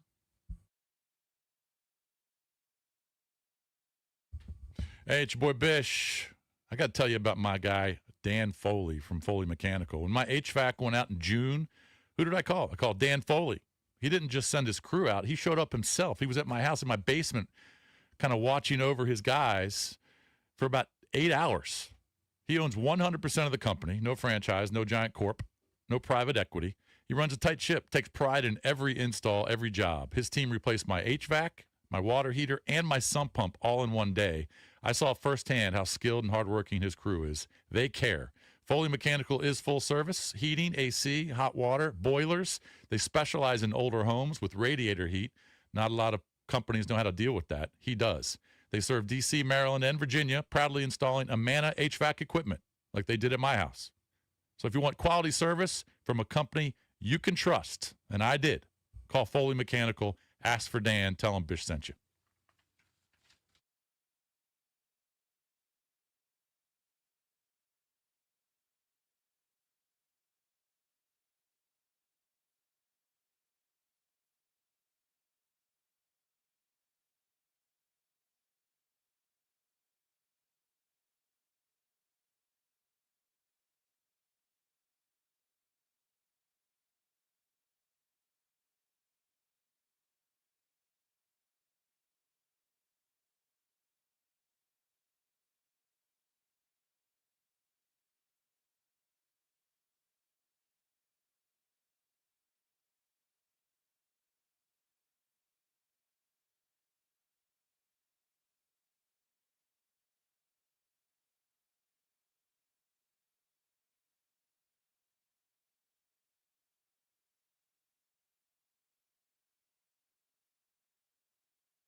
Looking at our poll of the day, Jason Bishop, Mm-hmm.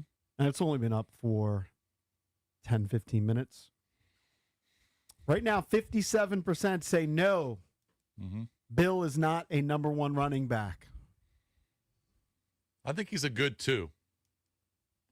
If you just look at the numbers of teams' number 1 running backs, and again, I know guys like James Cook and Jonathan Taylor and McCaffrey and Bijan, those guys are, all pros. But if you look down the list,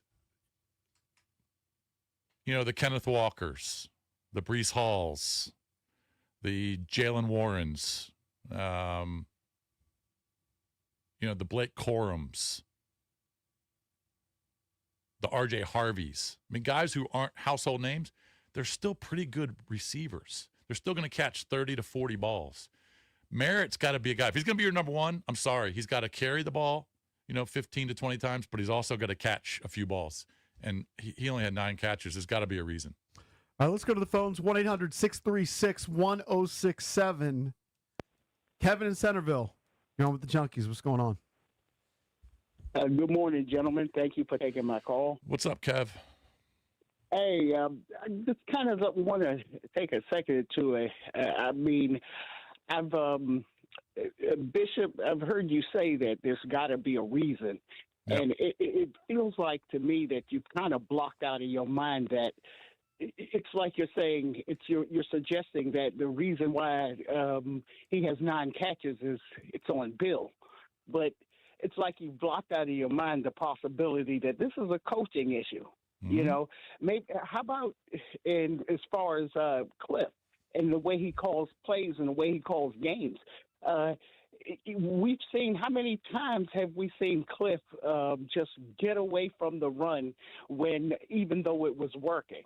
It seems like he has a certain way that he calls the games, and it doesn't matter that the run game is working to him. I'm calling the game a certain kind of way. I'm an ex-quarterback. I sling the ball all over the yard. The point I'm making is that bubble screen that he's so infatuated with, that he throws the Debo all the time. You don't want to try that with Bill? I mean, he's faster, more elusive. See what happens. I mean, I feel it's a matter that Cliff just doesn't do it. He doesn't throw a lot of passes to running backs. Well, I don't think that's true. When he Austin Eckler caught a lot of balls. He had Austin Eckler last year, and he threw it to him 41 times. Yeah, and I think that there's and Cliff Kingsbury, I'm sorry, buddy. Yeah. He knows more about Bill than you and I do. I think there's a difference in perception and reality on Cliff Kingsbury. Yeah. And I remember you talking about this a lot before he arrived here in D.C. Mm-hmm. He's thought of as this guy that throws the ball all the time. But even with Arizona, he likes to run the football. Yes, he does. And you talked about their rushing statistics this year, and some of that is because their quarterbacks, Jaden Daniels, Marcus Mariota, run the football. But he is almost a run-first offensive coordinator. He wants to get that running game going. And yes, he has his quarterback in the shotgun and he spreads out the receivers at times, but it's not what the previous caller was saying where they just throw it all the time recklessly. No, they don't do that. He likes to mix it up. He likes to move the ball. And you can do that obviously throwing to backs, but he had a running quarterback last year who had 700 and some yards. I mean, that's a huge weapon. This year, didn't have him on the field that much. Let's go to Paul in D.C. Paul, you're on with the Junkies. Good morning. Well, it's interesting because I kind of agree with the last caller. I mean, I don't know what you guys see. I mean, like I tell people, I'm a numbers guy. I got my degree in finance, but numbers can lie sometimes. That Jay-Z quote ain't always true because I don't look at Cliff Kingsbury and as that person. And so I don't think they need to spend a draft pick on a running back. I think Cliff Kingsbury got exactly who he wants in that room because he likes multiple dual backs that can catch and run. I think Chris Rodriguez, Jerry Nichols, and Dollar Bill, because you don't have to spend a draft pick. You can get it. Dollar Bill is an undrafted draft pick. Am I right? And so seventh round draft pick. Right. So if Austin Eckler comes back at a lower rate, I mean, we know Austin Eckler is a very productive back if they want to continue to go that route. But I don't think Cliff Kingsbury is a run-type offensive coordinator. Now, you might say that he is because he likes to run it and all of this other stuff. But at the end of the day, when he gets on the goal line, he doesn't pound the ball in. I mean, we just saw that a couple of weeks ago or earlier, what was it, against the Eagles. First and goal from the 1 yard line, 3 yard line, he threw the ball 3 times. And he loves, just like the previous caller said, he loves that bubble screen. I can't stand going horizontal. I'm an offense. I like to go vertical. And so I don't mind you doing that once in a while, but they do that bubble screen at least 5 to 10 times a game, it seems like. So, I mean, he has exactly in that room who he wants. We have other areas to address, and I think that you can get another back. Those 3 works fine for what. And let me just say this one last thing. We said that about Dollar Bill and his production. But if you notice, those production games that he had, those last 3 games, is when Terry McLaurin and them came back. So let's look at his stats when they are out there spreading the field and opening up those running lanes comparative, because he started to drop off once those guys got hurt. So that's another thing that factors into Dollar Bill. I think Dollar Bill and Chris Rodriguez are great backs. So you like Bill as your number 1 going into next year? He doesn't want to draft anybody. Okay. I agree with not drafting somebody, but I would look at free agency, but I have less of an interest now than I did a month ago. Like a month ago, I would have said that's probably a need.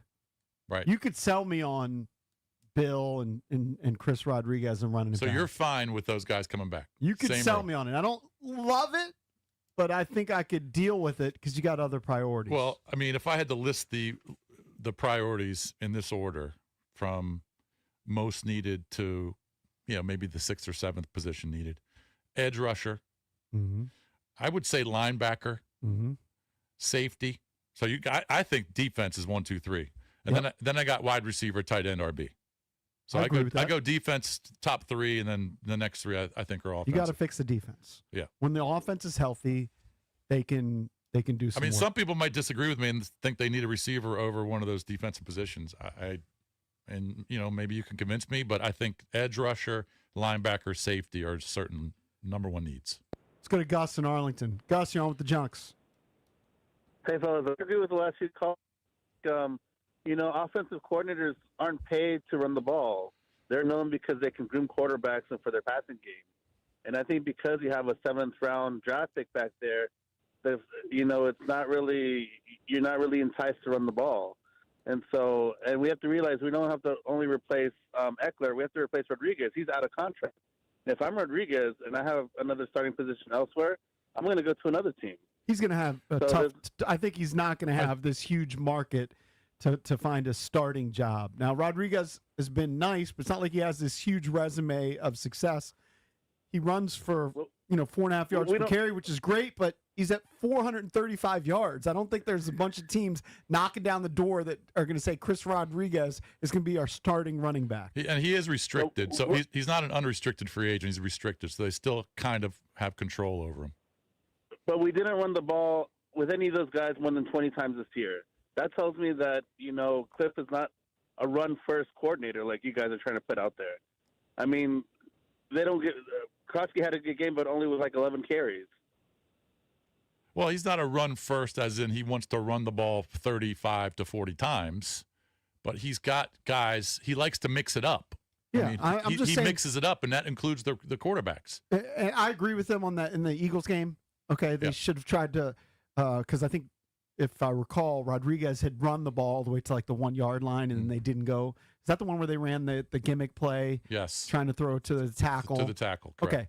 I agree in that particular case. What I'm saying is when people say that Cliff Kingsbury is pass happy, I think that is overstated. I agree. I totally agree with you. He likes to mix it up. Let's go to Matt in Springfield. Matt, you're on with the Junkies. Good morning. Hey, good morning, Junks. So, first of all, I got to say Happy New Year. Got to say it during the window. That's a loud. Yeah, you're in the window, buddy. You're in. Beautiful. I'm not a Redskins fan, but I watch a lot of football. I agree with Bish. A lot of needs on defense, but since we're talking about running back, I'd probably roll with Bill and C-Rod. Eckler's gone. I don't know what Nick Nichols' deal is. Ertz is gone. If I'm the GM, Debo's gone. And if I can't get an elite defensive end at 7 or wherever they're picking, maybe move down a little bit. There's a lot of tight ends and a lot of running backs in this draft coming up. Everybody talks about that kid Love from Notre Dame, but the other guy, Price, He's pretty good. Yep. And you don't have to spend Ashton Genty draft capital to get a good running back. So, yeah, I'd probably roll. You know, I'm a Buffalo Bills fan. James Cook was not a monster in his first couple of years. You know, he had to work. He had to get coached up. He had to get experience. He turned into that player.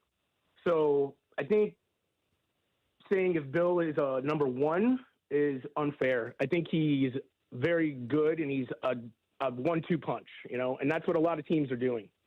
So yeah, unless you have a give him another workhorse, shot. unless you have a stud workhorse, you're going to have running back by committee. I'm curious, since you said you're a Bills fan, did you like the decision to go for 2 there at the end?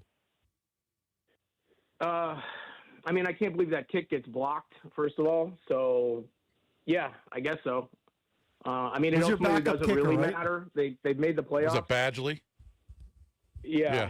I mean, who blocks that? Jalen Carter? I mean, the Carter. guy's a monster. Carter's a monster, and he's. I mean, I'm sure the kick was a little low, but Carter is a big dude, and he got up. It's football. It happens. Yeah. So, yeah, I'm okay going with it. You know, Josh Allen missed the guy? How often does that happen? Not very often. Yeah, and Josh Allen, by the way, on that play is backing up because he was pressured the entire game. And I get it, the Eagles' front four is a bunch of studs, but he was backing up. He was getting pressured the entire game. He was holding the ball too long. He was wide open, but, backing up the way he was, that's a tough throw. I saw a statistic on I saw a statistic on ESPN this morning. I didn't write it down, but it basically was that Philadelphia kept him in the pocket the whole time. Yeah. Didn't allow him to escape the pocket once. They didn't. So in that case, he's rolling to his. I mean, he's kind of backing up to his left. His left, yep. And then Tom Brady explained why it happens. It's tough to kind of set your feet and make the perfect throw. And then earlier in the game, they tackled him in the pocket and he hurt his foot, and his foot bothered him the rest of the game. I And think ultimately, that was a factor. They're not winning that division anyway. Doesn't matter. They're going to be a wild card team. That's true. They're going to be going on the road. 1-800-636-1067. Has Bill Ja'Cory Krosky-Merritt shown you enough this season to make you think he can be the number one back? On the season, 776 yards rushing, 8 touchdowns, his average 4.8 yards per carry. The one thing I'll say about him, because before the season, I was a skeptic. Cakes was a huge advocate of Bill, and they got rid of Brian Robinson Jr. Mm-hmm. I was like, well, Brian Robinson Jr. is the only guy that's like proven on this team, had been. But a typical year for Brian Robinson Jr. was about what Bill is doing this year, right? Maybe not the 4.8 yards per carry. He didn't have the explosive ability, right? So the difference is that the explosive plays, which we saw in the Dallas game with the run for over 70 yards.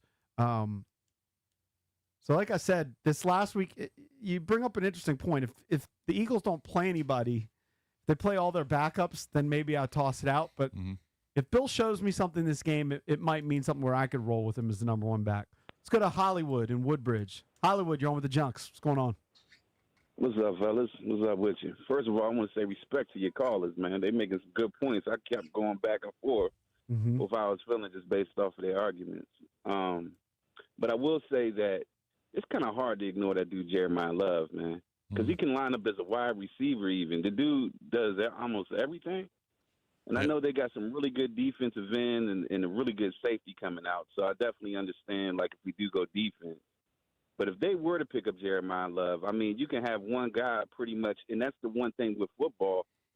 If you have a guy that does both and he's playing three downs, and you don't know what they're going to do. It's definitely tantalizing, but the next person. But do you want to spend your first round pick when you have all of these defensive needs on a running back? I think Love is going to be a stud. Whoever gets him, I think he'll probably go late first round. I don't know if he'll go top 10 or top 12, but he's going to be good. But do you want to spend a first round pick on an RB when you have all these defensive needs? And then defense. How many plays did the Dallas Cowboys run against them this past week? Oh, a million. It was in the 80s. Yeah, they doubled Washington. I mean, Washington's defense is horrendous. Now, look, the team was wrecked by injuries this year.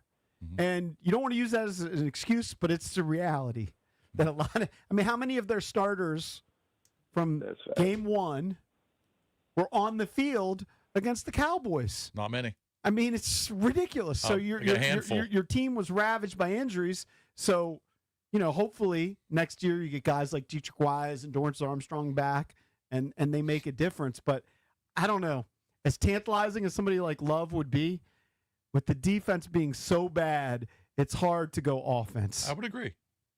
I think Love's a good player and will be good, whoever gets him, but I don't think he's your number one need. Let's go to Ed in Rockville. Ed, you're on with the Junks. Hey, what's going on, guys? And as the previous few callers said, or a caller a few times ago said, Happy New Year's, even though we're not quite there yet, but we're around the corner, so Happy it doesn't New Year. matter. Yes, sir.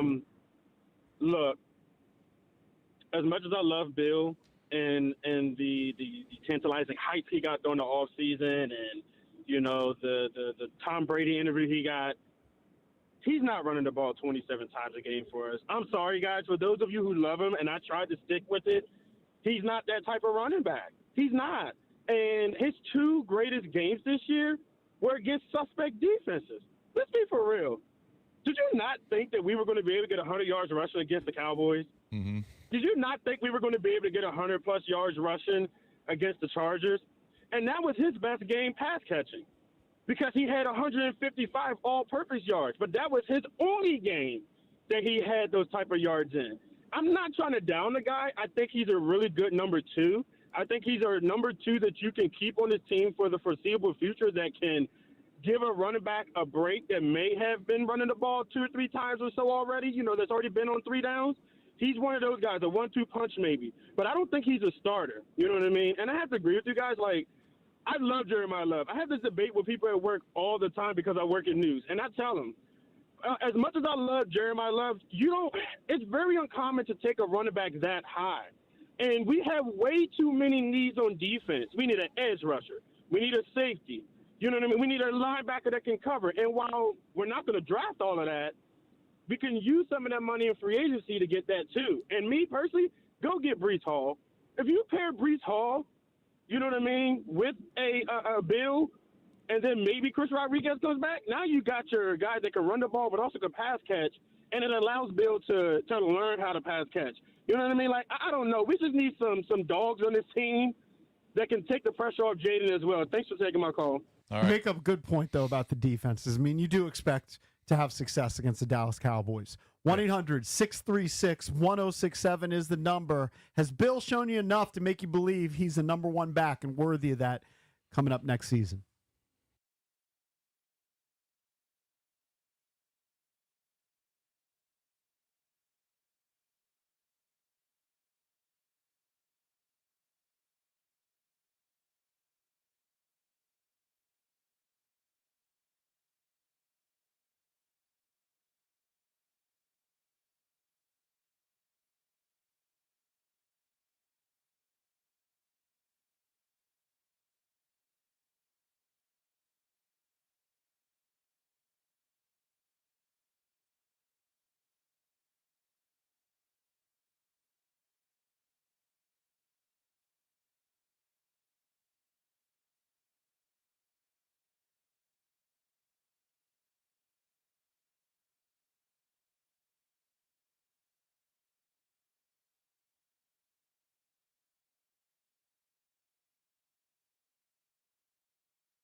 was telling Bishbucks, we'll get back to the calls here on Jacory Crossing Merit, that he got me kind of hooked on Landman.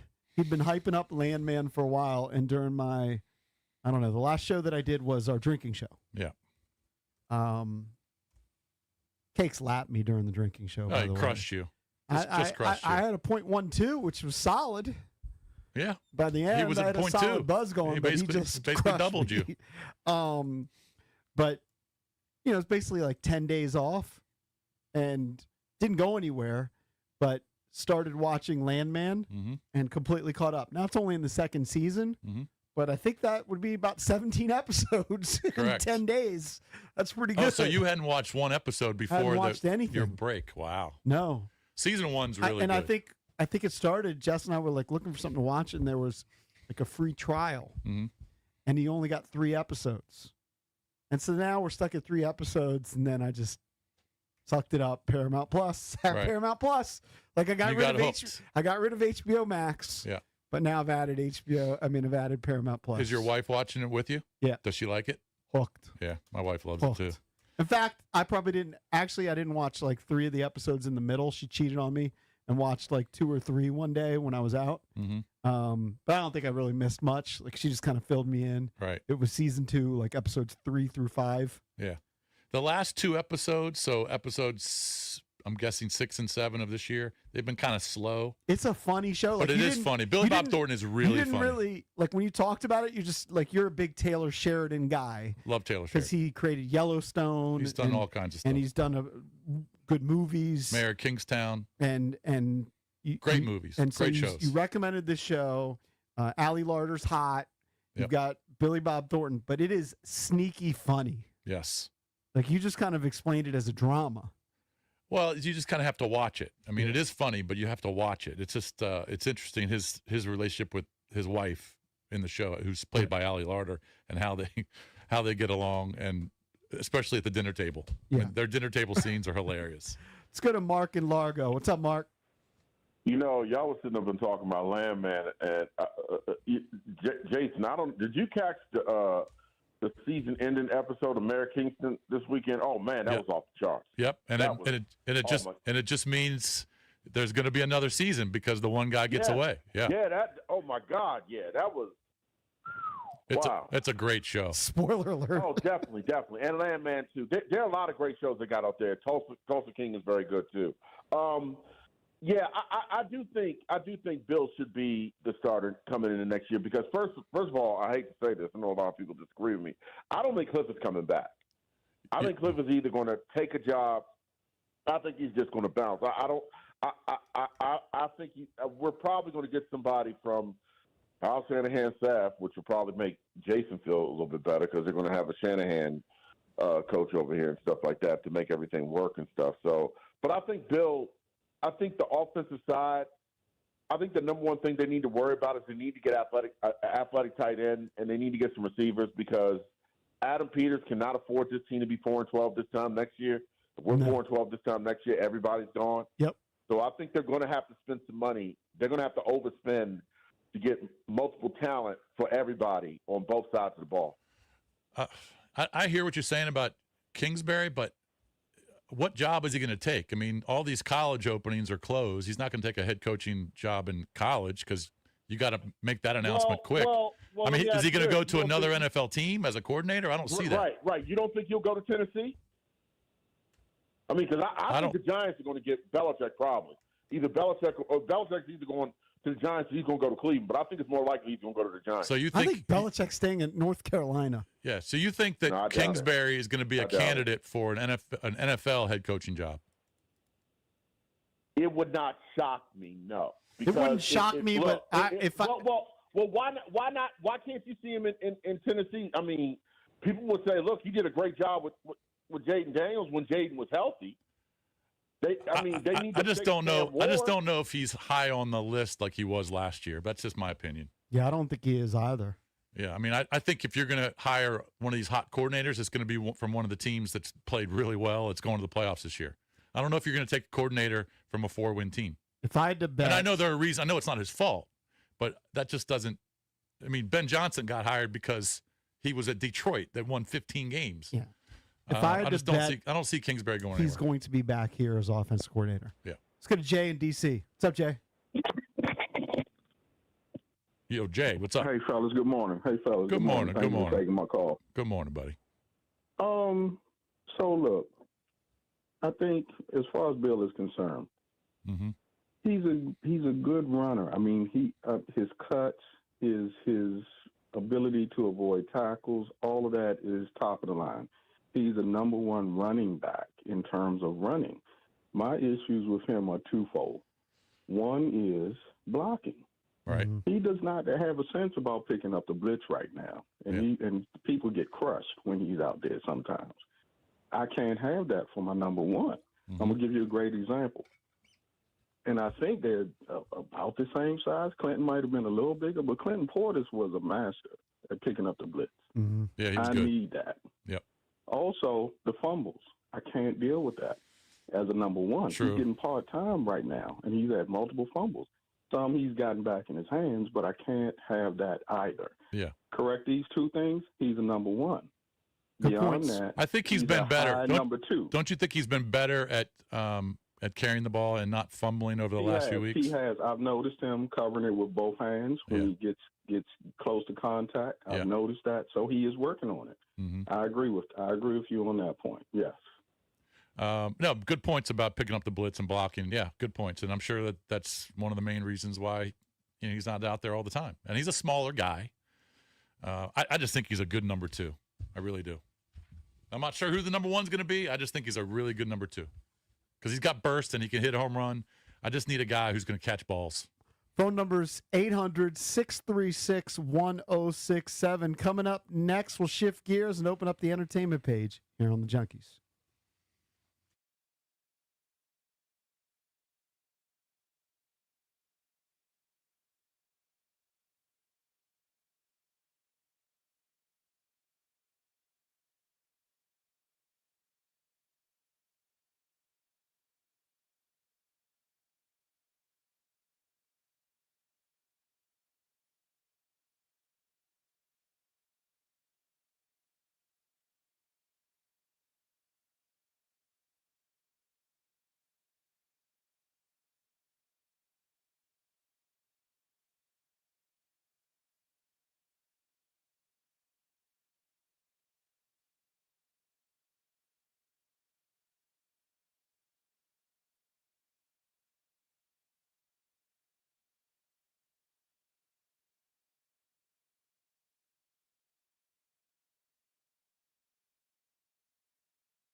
Hey, everyone. You know, I'm a weekend warrior. I've played all kinds of sports for years and years, and I've racked up a bunch of injuries, 6 surgeries.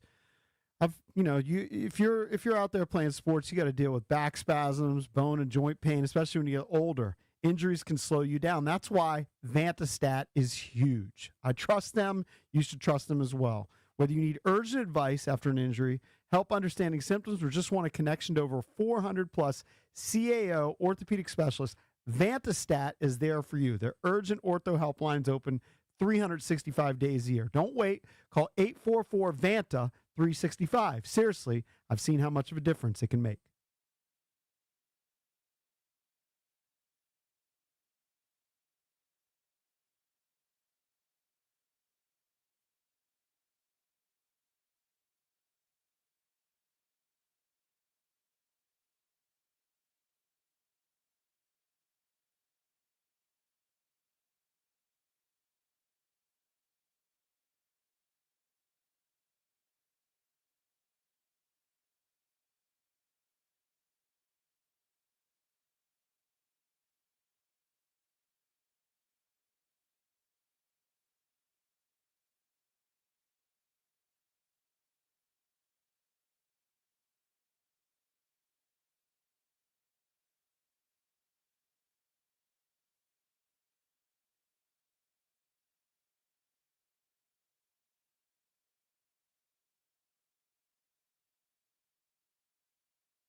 This update driven by your local Washington area Honda dealers. San Francisco over Chicago, 42-38. Brock Purdy, 3 touchdown passes through the air, 2 on the ground. San Francisco's 12-4, taking on Seattle for the number 1 seed Saturday, 8 p.m. Seattle beat Carolina 27-10. Jacksonville over Indy 23-17. New England beats the Jets 42-10, clinching the AFC East. Eagles over the Bills 13-12. Commanders and Eagles, the finale Sunday at 4:25 p.m. Wizards over the Grizzlies 116-112. CJ McCollum 16, Alexar 20, Justin Champagnie 10 points and 12 rebounds. He bounced back from a slow start. I mean, to start the game off, I was 0 for 3, and I guess I just told myself, just, do what you do, rebound the ball, play hard, play defense, and try to give your team the energy, and then just let the game find you. My teammates, they found me, and it kind of just opened up for me, and that's pretty much it in my head. George Mason over Penn 83-79. Maryland tops Old Dominion 73-58. The Wizards against the Suns tonight at 7 on Bloomberg 99.1. From the Crop Metcalf 5-Star Sports Desk, Byron Kerr on The Fan.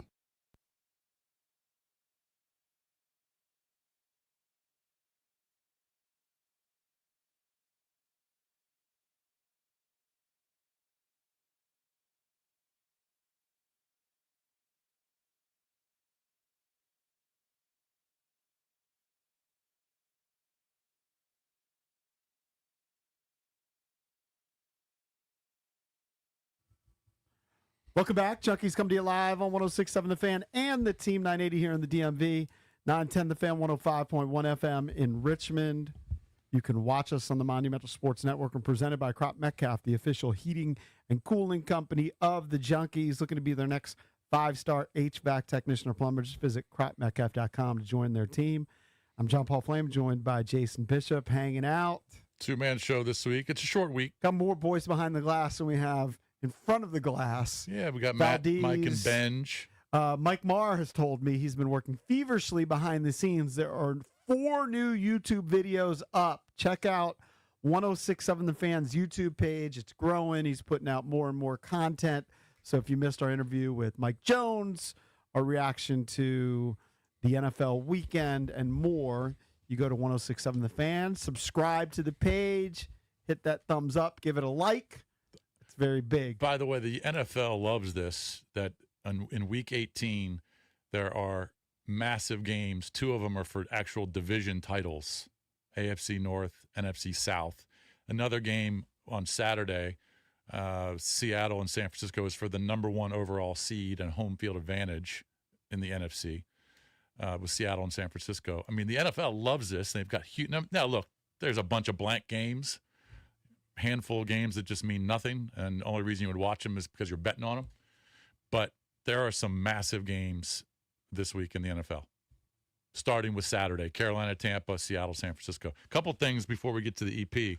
One, we're going to talk to our boy Bikey Bots in the next segment. We've talked to him a couple times last week, Cakes and I, and he is one of now 6 circa Survivor Pool entries still remaining. 6. And how much money does the winner net? 18 million-ish. Wow. Okay. Now, he's not getting all of that. He's a part of a group. But he's going to get a good chunk if they win. Anyway, so they had the Patriots this past weekend. We talked to him last week. He said, yeah, I'm going to take the Patriots. So we're going to talk to him about the decision now going forward, who to take in Week 18. It's coming down to Week 18 with 6 people left. That's amazing. Isn't that amazing? Especially because we've done this a couple years in a row now on the Junkies, and we can't make it past like Week 3. Correct. 2 With years, the entire 2 years field. ago, we were out in Week 1. Right. With the entire field. Mm-hmm. Yeah, we lost in Week 1 2 years ago, and I think Week 3 or 4 this year. But we'll talk to Bikey Bots here coming up in the next segment. Also, Mike Marr, are you there? Yeah, what's up? All right, I know you're a big fighting guy. You love fighting, boxing and UFC and stuff. I was watching the Niners-Bears game this morning. I got up a little early and watched some of that game. And I was kind of flipping around during a commercial. I couldn't believe. Now, I understand ESPN's got a million channels and they've got to put dumb stuff on in the middle of the night just to fill 24 hours. I couldn't believe what I was watching. I was watching the PFC. You know what the PFC is? I've heard of it. It's kind of nubs. What does PFC stand for? Professional Fighting Championship? No, Pillow Fighting Championship. Okay, then I must be thinking of something else. You're thinking of PFL. which is PFL, yeah, Pro- PFL. No. PFC, they had two guys pillow fighting in a ring. They call it the PFC. I think it was down in Orlando, and it was probably in the summertime. But I couldn't believe that ESPN is airing pillow fighting. That's got to be on the Ocho. That seems like something that would, fit in that channel. I think it was ESPN too. Looking for content, my friend. Could you believe pillow fighting? We've done pencil fighting on this radio show. I'm not surprised if they had pencil fighting as well. But pillow fighting? Two huge dudes with pillows. So it was dudes. See, I was could two see dudes. them. I could see them doing hot chicks pillow No, fighting. there was two dudes. Maybe they do have hot chicks. I'm sure they do. Are there But knockouts? I didn't see the knockout, but I think you just get points for the pillow. The pillow hitting the guy's face. That'd be kind of tough if you knock somebody out with a pillow, though. I'm sure I'd be interested in seeing that. you YouTube it. You wouldn't believe it. I mean, there's definitely strategy involved. Dana White started the slap league. I forget what it's called. Yeah. where- Power slap? And he claims that a lot of people are into it. I don't know. Our boy Dan Hellie was doing play-by-play on Slap. I don't know if he still is, but he was last year. But pillow fighting, that's what I was watching for about 3 minutes this morning during a commercial. But it was this morning when you were fast forwarding through the game. I was watching it on NFL Network. Yeah. Oh, okay. Yeah. But I just couldn't believe that ESPN was airing that. I know you're excited for the UFC to go to Paramount next month. Oh, I'm so You're jacked. locked in. You already got your membership and everything. Got the membership. I was just making sure. I'm jacked for that.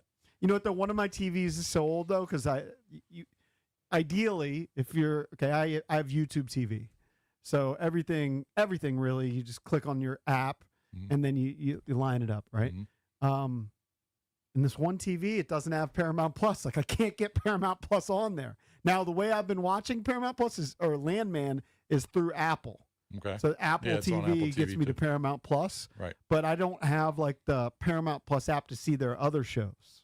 Oh, you would So love I'm basically paying $12.99 Yeah. a month to watch Landman. Landman.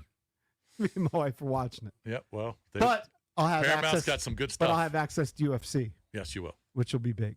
Yeah. All right, let's open But up when the you get home, entertainment check page. out Pillow Fighting Championship today. Yeah, I'll pass on that. Entertainment page driven by BMW of Fairfax, DC's only BMW Center of Excellence Award winner for the ultimate buying experience on your ultimate driving machine. Get over to BMW of Fairfax and ask for Miriam, the general manager, or check them out at bmwoffairfax.com. For some reason, I think you used to watch Malcolm in the Middle, Jason. Did you watch Malcolm in the Middle? Definitely did. You were into like the little guy. I definitely watched Malcolm in What the was Middle. the character name? Hold on a second. Hold on. I just remember I never watched it. That's Bryan Cranston, who people know from Breaking Bad, and then Frankie Muniz was the lead character. But I remember you hyping up. Was it from Malcolm in the Middle, or No, was it from a different show? You're thinking of something different. I'm thinking of a different show where you liked this little guy. Isn't there a show called The Middle? Maybe that's what it was. So you weren't a Malcolm in the Middle guy. You were just the middle. I was the middle, which was very funny. Well, they're bringing back Malcolm in the Middle. I wasn't a Malcolm in the Middle. I was just the middle. Hulu is having a revival of the hit early 2000 sitcom Malcolm in the Middle, titled Malcolm in the Middle: Life's Still Unfair. Did you guys watch the Middle ever? I didn't. Matt, you definitely did, didn't you? No. Oh, you never did? I've never heard of that show. The Middle? I remember you. Yeah, I do remember you. Like, was it? Who else ABC was on in it? ABC. Patricia Heaton was the lead actress. Okay, from Everybody Loves Raymond. But you're talking about the little guy that was his name was Brick in the show, but Atticus Schaefer or There it is. yeah, that's the little All guy. right, He so played I'm the one who's conflating those two things. yes, it was just the middle. All right, what's the last movie you've seen in the theater, Jason Bishop? I feel like you haven't seen a movie in the theater in forever. I still think it was. What was the Tom Cruise movie we saw? Are you serious? Top Gun? I'm pretty sure it was Tom. That's the No, it last was Maverick. Mission Impossible. Mission Impossible. Mission Impossible came after Top Gun Maverick? Yeah. I think it was Mission Impossible. Okay. But that was last summer, wasn't it? That's got to be 2024. Yeah, 24. Not 25. You went 24. for 2025. Now, the last one I saw was a kid's movie. I saw during this break, I saw the SpongeBob movie. There's just nothing out there that is attractive. Well, Avatar is crushing it at the box office. Second I'm straight out. weekend. Out on that. Avatar. I'll never go see Avatar. Hey, my you wife, got- my wife and daughters went to see the. Is it called The Housemaid? Hey, I saw Isn't it- Housemaid. Yeah, isn't It's- that Sydney Sweeney? Yeah, it's awesome. Is it really? It It's a is thriller, right? awesome. Is it? Yes. They You went to got it. You got to go see it. It's great. It might be the best movie of this year. They read the book, so they kind of knew what it was all about, but they were looking forward to it. And I haven't talked to them this morning, but I'm sure they loved it. Well, Jason Bishop, your number one movie is Avatar: Fire and Ash. Number 2 at the box office, Zootopia 2. Number 3, something called Marty Supreme. I'm not even sure what That's that is. the Tim Chalamet movie where he plays ping pong. Didn't know Okay. that. All right.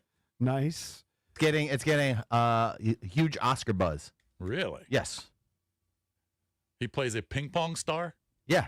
Oh. He's like a up and coming professional ping pong player. Gotcha. My wife got for Christmas kind of like a goofy, I don't know if it was a stocking stuffer or it was like for the family, but it's already run its course. It was a ping pong set that you can attach to any table. Mm-hmm. So we attached it to our dining room table, Right. which, by the way, is oval. Okay. It's a circle, but if you put the leaf on, it's an oval. And there's a chandelier. So we were hitting back and forth. You had to keep but it low. The view is obstructed a little bit by the chandelier. But we had a little fun on Christmas Day. I'm with going that. to have to go to YouTube and look at the previews for Marty Supreme. No, but my wife wanted to see Housemaid because it's Sydney Sweeney. Who else is in it? Oh, I don't know. Some hunk. So she's the only she's the main lead. actor. Yes. Got you. But it's very good. Yeah. When did you see it? Friday. Oh, wow. Sydney Sweeney's in it. Amanda Seyfried. Oh yeah, Amanda Seyfried's in it. Okay, so she's known. Yeah. she is. I don't She's a star. recognize any of these other names. You should definitely. It's thrilling. I recognize the faces. I just don't recognize the names. Jason, did you ever see Weapons? That came out earlier in the summer. It's on HBO Max now, but that's with Julia Garner. I heard about it. Someone told me to watch You would it. like that a lot. Valdez and I saw it back like when it first came out, but Yep. it's really good. Weapons. Yeah. The little kids running all weird. Yeah. Well, that's just like this is one part of the movie where they're like Yeah. take off running for like a minute or Right, two. right. But Oh, that's Josh Brolin. That's my guy. yeah, I love Josh Brolin. Oh, and Julia Garner. Love her. it got 93% Rotten Tomatoes. Yeah, it's not bad. I saw that one. And it's. Would you say it was on It's on Max. Max? Okay. I'll check that out. I Weapons. think Max brought HBO back too. Like they tried to go away from HBO. Now it's back to HBO Max, I think. Tyler Perry, who's done a bunch of successful movies. I don't think I've ever seen one of them. Uh-huh. Trying to think if I've ever seen a Tyler Perry movie. I didn't watch any of the Medea films, or I know he's done a bunch of stuff. He was sued for sexual assault by an actor who appeared in Boo, a Medea Halloween. It's the second lawsuit in recent months accusing the filmmaker and studio mogul of leveraging his power in Hollywood to make sexual advances. Not good. Mario Rodriguez filed the lawsuit and is seeking at least $77 million in damages. Yeah, Derek Dixon, another actor, in June of this year. I'm pretty sure he filed a lawsuit as well. So that's two different lawsuits you're saying? Yep. It's not good when they start piling up. Yep. Mario Rodriguez on Christmas Day, he filed a lawsuit. I'm going to give you a 2-year age range here, Jason Bishop. How old do you think Chevy Chase is? Comedian Chevy Chase, best known for Saturday Night Live All right. and movies like Vacation. Yeah, great. Watched them a bunch over the holidays. I'm going to say 77. 82 years old. Wow. He revealed he was in a coma for 8 days after experiencing heart failure in 2021, according to a new documentary. I happened to see, I don't know if it's why, I happened to see a Chevy Chase clip recently. It was just like I'm flipping through reels. It shows up, and he's being interviewed by two guys, and they're talking about movies that he regrets passing, and he said he didn't regret it, but he claimed, and with Chevy Chase, you never know if he's being sarcastic or real. Yeah. He claims that he was originally going to be Forrest Gump. Could you see Chevy Chase as Forrest Gump? Like he Over time. turned it down. Really? And I couldn't see that because he's not the actor that Tom Hanks is. I mean, I think Tom Hanks is it'd be totally he's more different. versatile. Yeah. No, I can't see that. Can't But picture Tom it. Hanks originally, he became like a serious actor. Yeah. But originally, the first show that I ever watched him on was Bosom Buddies. Bosom Buddies, yeah. It was great. No, I couldn't see that. By the way, I'm not going to say who it was, but when we had a certain person on the show, I asked them off the record, out of all the people you've worked with, who was the biggest a-hole that you've ever worked with in Hollywood? And he said, without a doubt, Chevy Chase. He said Chevy Chase was the biggest a-hole he's ever worked with. And this person's been in Hollywood for 20, 30 years. Hey, back to Landman for a second. Yeah. Because I've heard you say Demi Moore ruined her face. Yeah. For somebody who's over 60, I think she looks pretty damn good. Yeah, but haven't you noticed all the work she's had done? That's fine, but how old is she? Yeah, she's probably 63, 64. I don't know. She looks older than she is. 63 years old. She looks older than 63, in my opinion. I don't know. I think if you stacked up Maybe. 163-year-olds, she's just if you just went to the Maybe you're right. mall and you You're found right. 163-year-old women, and then you put Demi Moore there, it just you'd jumps be out. hard pressed to find 3 that were more attractive than Demi Moore at 63. It just jumps out at me. Because you're probably in your head, you're thinking of Demi Moore from Indecent Proposal or Disclosure, Of course. when she was one of the hottest. I just think she's had a lot of work done. I mean, I don't think Allie Larder is going to look like that when she's 63, and Allie Larder is 50. I don't know. Just my opinion. I know, but like you had said it, and then when I started watching the show, first of all, she was barely in the first season. Yeah. But now they're showing her more. I'm like, Of course. I mean, for a 63-year-old, it's pretty good. That's all right. I'm not impressed. All right, let's talk to our guy, Bikey Bots, next. All right. He's still alive in the Circa Survivor pool. He's one of 6 entries still alive. He took the Patriots this past weekend. Obviously, he won. So now he's got one more team to pick. And for he's a possible, probably used 25 teams already. well, not 25. He's used Because you don't just do one a week, right? Like certain times No, you you have do- to use 2 in a week. on Thanksgiving weekend and Christmas. You had to use 2. Okay. So they've played how many games? They played 16. So they've used 18. Right? Am I doing the math right? I think, what about opening weekend? Maybe I'm just thinking of your pools. Like No, in your opening pool, weekend, we- sometimes you have to pick 2. No, opening Okay. weekend we didn't pick 2. We Okay, picked so 1. it's just 1. I think he's used 18. All right, so he's got some choices to make. He's got some choices. We'll find out what they are. All right, we'll talk to him next here on the Junkies.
All right, so last week it was you and Cakes, and you had Mikey on the show. Mikey is one of Cakes' boys. We're going to call him Bikey today. Okay. We're trying to keep his identity secret.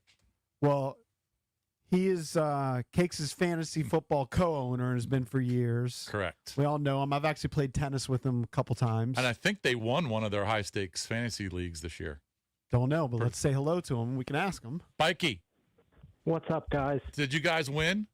We did. Nice job. Didn't you have one team that was horrible too, or like Cakes kept lamenting he had one team that was horrible? He was in multiple high-stakes leagues. Okay. Yeah. Yeah, we're in 2 separate leagues, horrible in one and champs in the other. So that is great. I think we'll probably net like $50. That's usually how it works. Yeah. But when we talked to you last week, first of all, let's answer the JP's question. How many teams have you used? Have you used 18 or more? This is week 18, but you have 2 additional for Thanksgiving and Christmas. Right. So 70, so 19. 19. Okay. Did the math wrong. All right, so you've got 13 teams to choose from in the final week. But he took New England, and you were never worried. Yeah, honestly, I didn't even watch a snap of that game. I had to drop my wife at the train station. Yep. And by the time I got back, it was like 21-0. Yeah, it was just a bloodbath early. All right. First of all, how many entries are still alive? Who had who this past week? How many teams won and lost? So there were 9 going into the weekend. Okay. And there are 6 left now. 3 took the Bucks. Wow. So All right. didn't work out So for them. 3 had the Patriots, including you. Yeah. All right. 3 had the Bucks. They're done. 2 had Cincinnati, correct? Yeah. And then 1 had the Giants. Yep. Okay. So this is a tough week because So you got 6 left. Jason's pointed this out. Some teams are shutting it down for their starters, right? Yeah, and that's kind of factoring into our decision. So we have like every team and who they have left. So for our entry, in terms of favorites, we have the Packers the Vikings. Okay. The Falcons. Okay. And You have San Francisco, don't you? And San Francisco, yeah, but they're 1.5 point favorites. Yeah, I mean, it's a huge game playing a good team. Yeah. Yeah. So I think in all likelihood it's going to be the Vikings. They're 6.5 point favorites, and game is relatively meaningless. And I think the Packers have already said they're kind of phoning it in. Well, what are the other teams you have still alive? Those are the only 3 favorites. Okay. We're not going to take a dog. Oh, all the other teams are dogs. Okay, I got you. Yeah. Just out of curiosity, what are some of those dogs? We have. I'm looking at it now. We have the Saints, the Panthers, the Giants, the Raiders, all the crap teams. Okay, Raiders, right? Browns, Redskins, Yeah, you can't Cardinals. Yeah. Oh, the Reds. You still have Washington available. Yeah, 8.5 point dogs against Philly. So what if you found out later in the week that Philly was going to bench all their starters? I think they'd still probably be 3 point favorites. Yeah. Yeah, I know, but you wouldn't feel I good mean, about. right now the Vikings are 6.5 point favorite against the Packers. I It's a kind of home take the game. point spreads as gospel, and I don't think that I know more than the odds makers. Yeah. So I'm pretty steadfast in my belief that the win percentage assigned by the point spreads is the true win percentage. Okay. So it's hard to pass up, the Vikings if, they're like 78% favorite for someone that's like, a 53% favorite as the 49ers are. Right, just play the math game. So why are the Junkies so bad at this when we try and go with favorites? It's hard when there's a group, first of all, because you're generally going to end up on like the chalk, which is, the biggest favorite of the week or one of the biggest favorites of the week. And so if you make it this far, it means you've taken a dog in certain weeks. Right. Like on Thanksgiving, 97% of the field was eliminated. Mm-hmm. So, yeah, I don't know. Like when you have a consensus, it's rare that you can get a consensus of people to agree on taking a dog. Yeah. But so you're okay with if Minnesota starts Max Brosmer A third Yeah, straight I mean, quarter. that's the You're first time I've heard okay this with guy's that? name, Yeah. so. He Can he just win with under 100 yards passing? Yeah, he had under 100 yards passing. He did win. Yes. Yeah, we're putting it all on Max.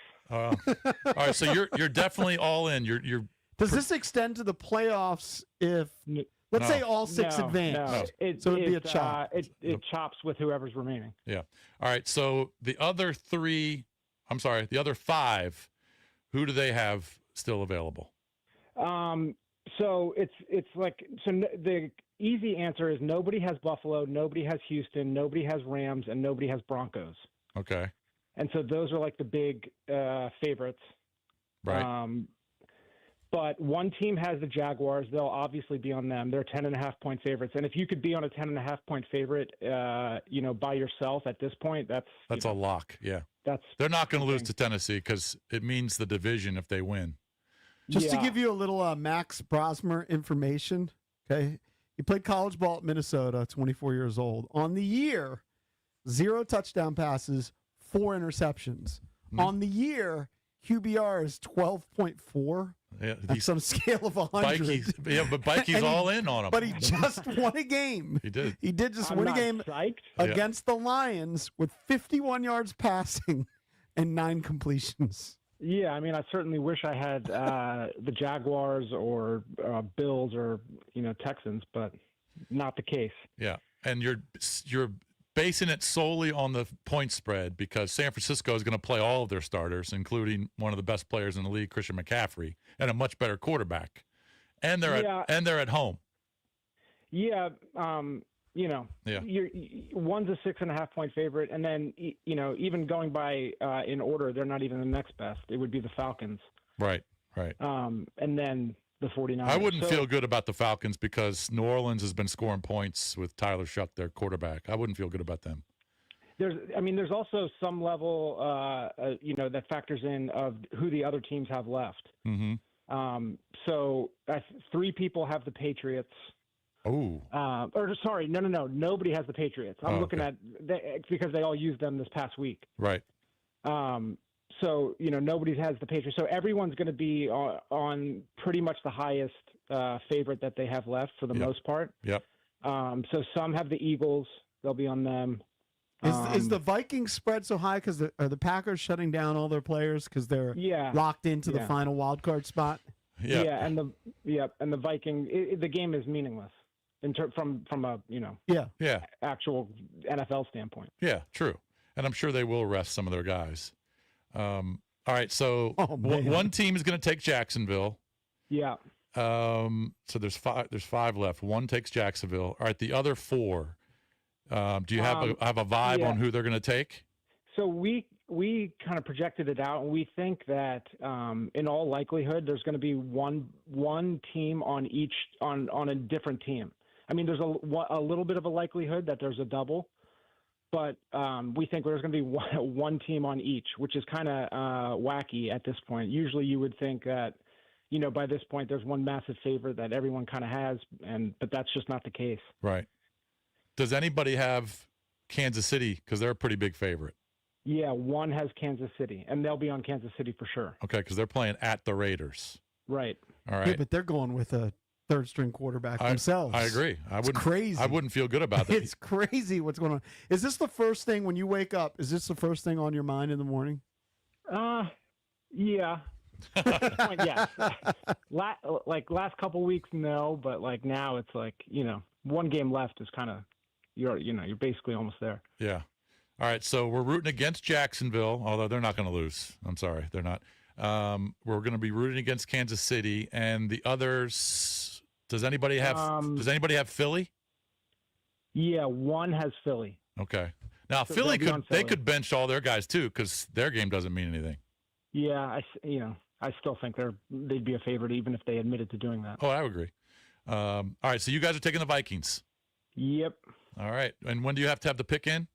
I think it's if you're taking is there a Thursday game? I don't even know. If there's just two Saturday, Sunday. 2 Saturdays and the rest are Sunday. So if you're taking a Saturday game, it has to be in obviously before the kick. But if you're not, then it has to be in I think Saturday 4 p.m. PST. So Does anybody 7 p.m. up. still have San Francisco alive other than you? Yes, one other team. Okay, so it's possible they take them. It's possible. Yeah. Okay. But I mean, you're putting it on a coin flip. I know. It's for the number 1 overall seed. It's a huge game. I got it. Yeah, I'll take the 6.5 point favorite instead of putting, essentially $4 million on a coin flip. Oh, you just dropped a nugget. All right. We're rooting for you, buddy. And if you win, we'll definitely get you on the show next week. All right, you got it.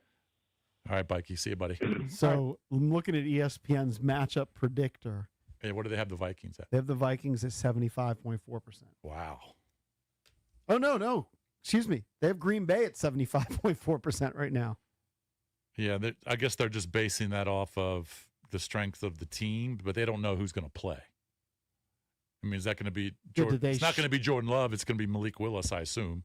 Okay. But or do they even shut down Malik Willis? Well, I mean, he's your backup. I don't know who their third stringer is. I would assume it would be Willis. And then who knows if, their top running back, is Jacobs going to play? Is Christian Watson going to play? We have no idea. If it means nothing, I would assume not. But is Minnesota going to throw Justin Jefferson out there and the third stringer Jordan Addison? The third stringer is Clayton Tune. Okay, Maybe they start Clayton Tune. Maybe. And they just don't mess around with it because Jordan Love's play it like a had injuries. And play it like a preseason and game. you keep Malik Willis. You don't want to risk him getting hurt too. Okay. I don't know, man, but Brosner or Brosmer. Yeah, Max Brosmer. Yep. I wouldn't feel great about it, but they are 6.5 point favorites at home.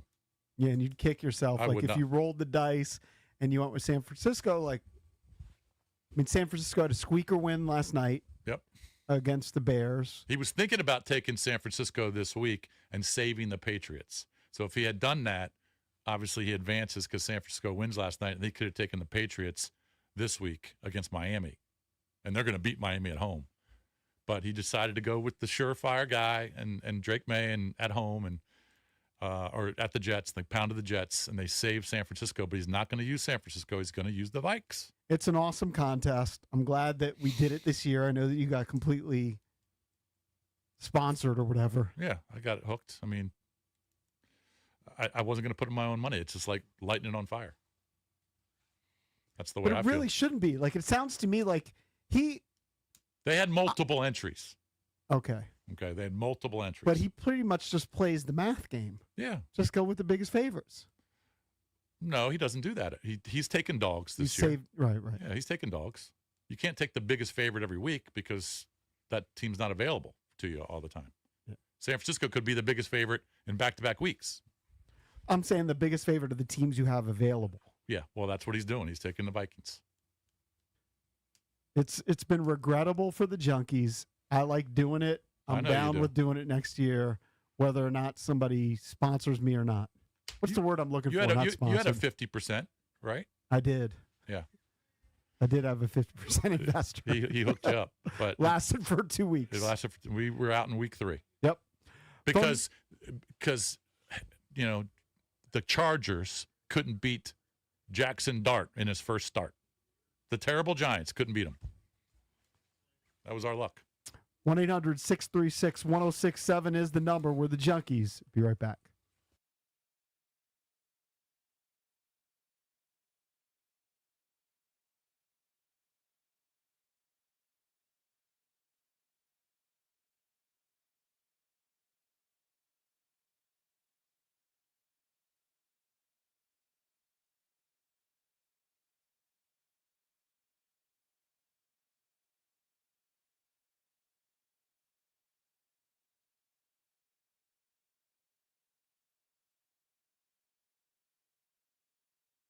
Hey, Commanders fans, want to make every drive a winning one?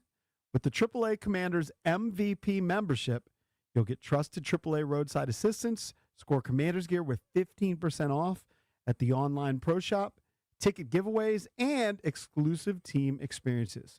Whether it's game day or a weekend getaway, AAA keeps Commanders fans covered at home or on the road. Upgrade your current membership or join the team today at AAA.com/Commanders. And drive like an MVP every day.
Hey, Mike Marr.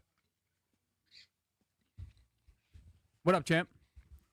What was that story you just told us during the break about Anthony Joshua, who was the fighter who just beat Jake Paul? Yeah, right? so there's reports coming out like an hour ago that he was involved in a crash in Nigeria, and 2 people have died so far, and he's on his way to the hospital right now. But it looks Wow. like he is not going to be in critical condition. Right. But, prayers to everyone that And is this just affected. happened today? Yeah, it just happened maybe less than an hour ago is when reports started surfacing. Wow. Now, I don't know what he was doing in Nigeria because he's originally from the UK and obviously just had his fight, so maybe he was over there for vacation or whatever, but just made a boatload of money, so Wow, that's crazy. tough situation. Easy money for him. Yeah, Yeah. it's like $100 million that he just walked in and Easy stole. money. Wow, that's a crazy story. And that just happened today. Hey, so I sent this story in last night about being cool, and I wanted to just kind of kick this around. So we are 55 years old, and when I initially saw this article, I was like, well, of course I'm not cool. Mm-hmm. But there are apparently 6 characteristics. They've studied thousands and thousands of people of what it makes to be a cool person. All right. So do you think first of all that you're a cool person? Cool dude? Yes. I Cool dude. I think I'm a cool dude. Cool dude. Yep. All right, so they say there are 6 traits to being a cool dude. Now, there's a difference between cool or being good. Being a good dude? Yes. All right. They go by people. Okay. But the characteristics, and this was kind of interesting. If I had to think about you, I would say you are a cool dude. Okay. But one of the characteristics is whether you are extroverted or not. See, like, I kind of think you're extroverted, but there's part of you that are introverted. No, I'm You're not. going to a party this week, extroverted. Your job is an extroverted job. Yeah. But there's part of you that's introverted, so like you're on the I'm fence 50. there. I think I'm 50-50. Yeah. If I go out in public, I don't like to be the center of attention. I like to be back in the corner. But So I think I am introverted. I don't think when you're it comes to- truly introverted. Like if we like the Christmas show, Mm-hmm. people come up to you, talk to them. You don't hide. You don't just stay in the house. You're No, not- you're right. I mean, I'm not 100% introverted, but part of me is that way. You're not that way. I think I'm a little more extroverted. Yeah, like you're not. I'm I more don't think willing you're. to- I don't to- think you're to go up introverted and at talk all. to people. So Matt Myers, do you think I'm introverted? Part of me? Yeah, you're an introvert. Yeah. I would 100% agree. 100%. This job, if it weren't for this job, Yeah. it would like Jason would be hiding in his house. yeah, but he All right, has there a you go. big friend group.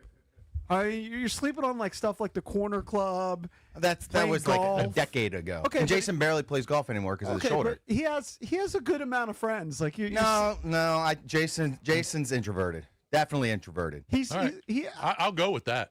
Yeah. I mean, part of me is extroverted, but it's Yeah, I think you're kind of in the might middle Be there. might be the fake part of me. You're in the middle. All right. This next one, there's no chance. Right. It says hedonistic, No. powerful. In what way? I mean, it just says, do people perceive you as As powerful? a powerful personality? Cool people are universally perceived as being more extroverted, hedonistic, Yeah. powerful. Well, do you think you're powerful? Not really. Yeah, I don't either. Not really, but I think I'm a no on the last two. adventurous. No. I think I'm somewhat adventurous. You're more adventurous than me. I mean, I've done a lot of things, but I'm not as like compared to you guys, I'm adventurous, but I'm not like crazy adventurous. Yeah. But I'll travel. I mean, you jumped out of a plane. I did a boxing match. I'll try certain Yeah. things. I think you're definitely more adventurous than me. All right. Open. Although I did go chase tornadoes. I mean, that's pretty adventurous. I know that was in 2010, so it's been a while, but yes. Open. I was more adventurous 15 years ago. Open? I think that like the way that I read that is like the opposite of open would be like somebody that's closed-minded. Okay. Because Are you open? if I'm introverted, I'm closed. Probably closed. All right. And then number 6? And the last one is autonomous. So I've got 1 out of the 5. No, I think autonomous would work for you. I think I would classify you as a cool dude. Now the good people are perceived more as conforming, traditional, secure, warm, agreeable, universalistic, What's that? conscientious, and calm. You're not so calm. Kind of depends on the Like, day. you can kind of be- depends on the day. Like you can be a road rager. Yeah, that's happened before. You're most likely to, like, I can't tell you the last time I've given anybody the finger. I'm Well, guessing you've done it. I've done on it before. The road. Yeah, but I'm not a road rager. I mean, if people On cut me off, occasion, you've talked about it. yeah, a lot of times I'll just look at them and just shake my head. I'm not going to flip them the bird as much as I used to. So you've I think I've calmed changed. down. I think I've changed a little bit. You've calmed down. I just think, like, when I think the term cool, like, I don't dress cool. You know what I mean? Like, I mean, I dressed in golf gear. I mean, I don't think, are the junkies cool? I guess we can ask the younger folk. Yeah. We'll start with the youngest, is Ben. Ben, you're dealing with two 55-year-old guys. And you know the rest of the junkies. You get a lot of Jones shrapnel, mostly from EB.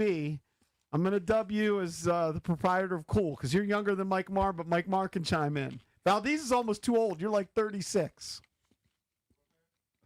So you want me to determine, are you guys cool? Yes.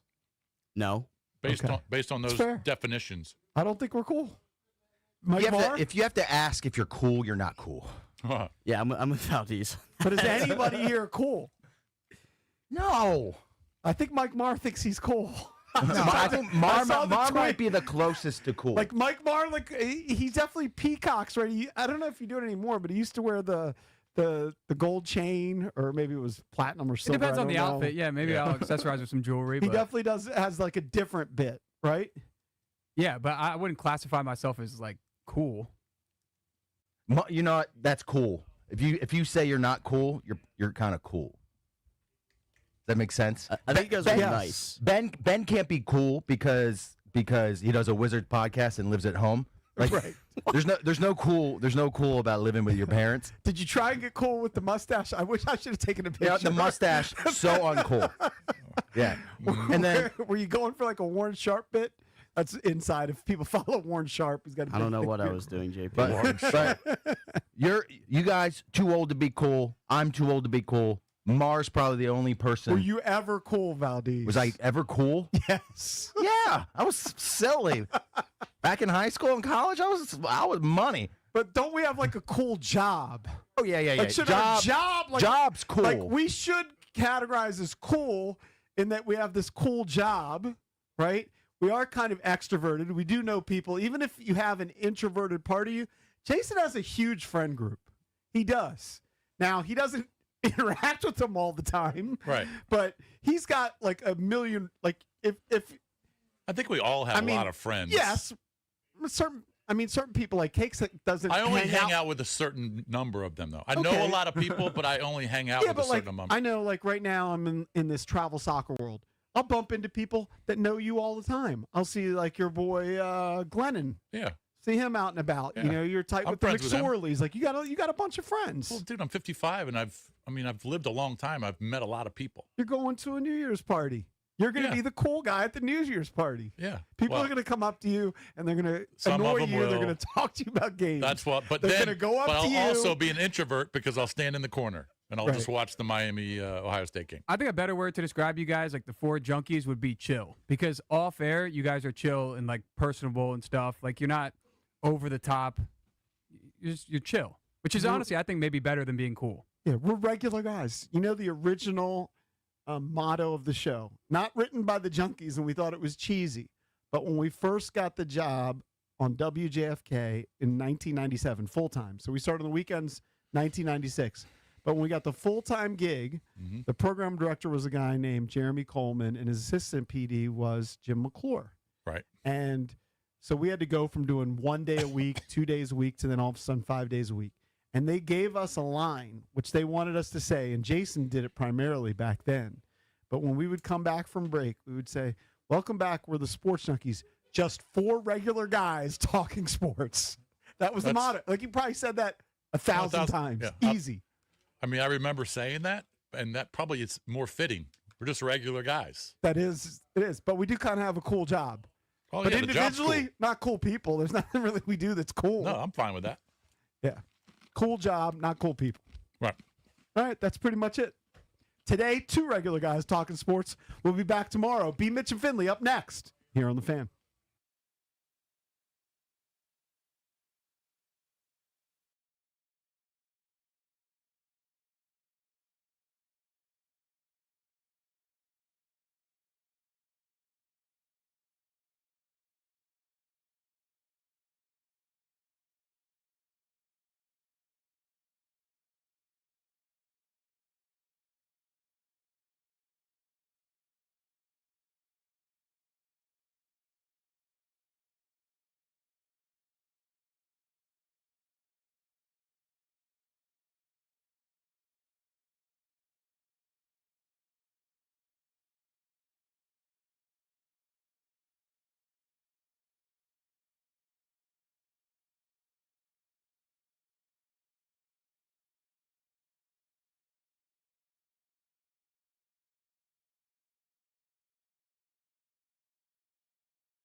B. Mitch and Finley on a Monday. Steve Zabin sitting in for Big Mr. ears. Finley.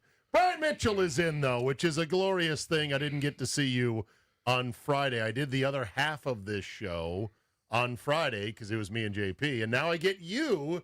So yeah, you get the better looking half today. the more handsome, more Yeah, athletic. yeah, there you go. Yeah, yeah. Everything else.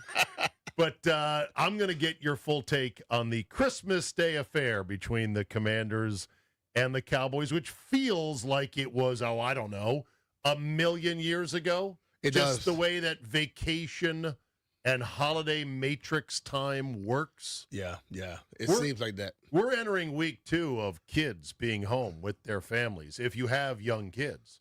Mm-hmm. And this is going to be a week that will challenge your every last bit of patience, right? You no longer have young kids. Like, I don't have young got kids adults. anymore.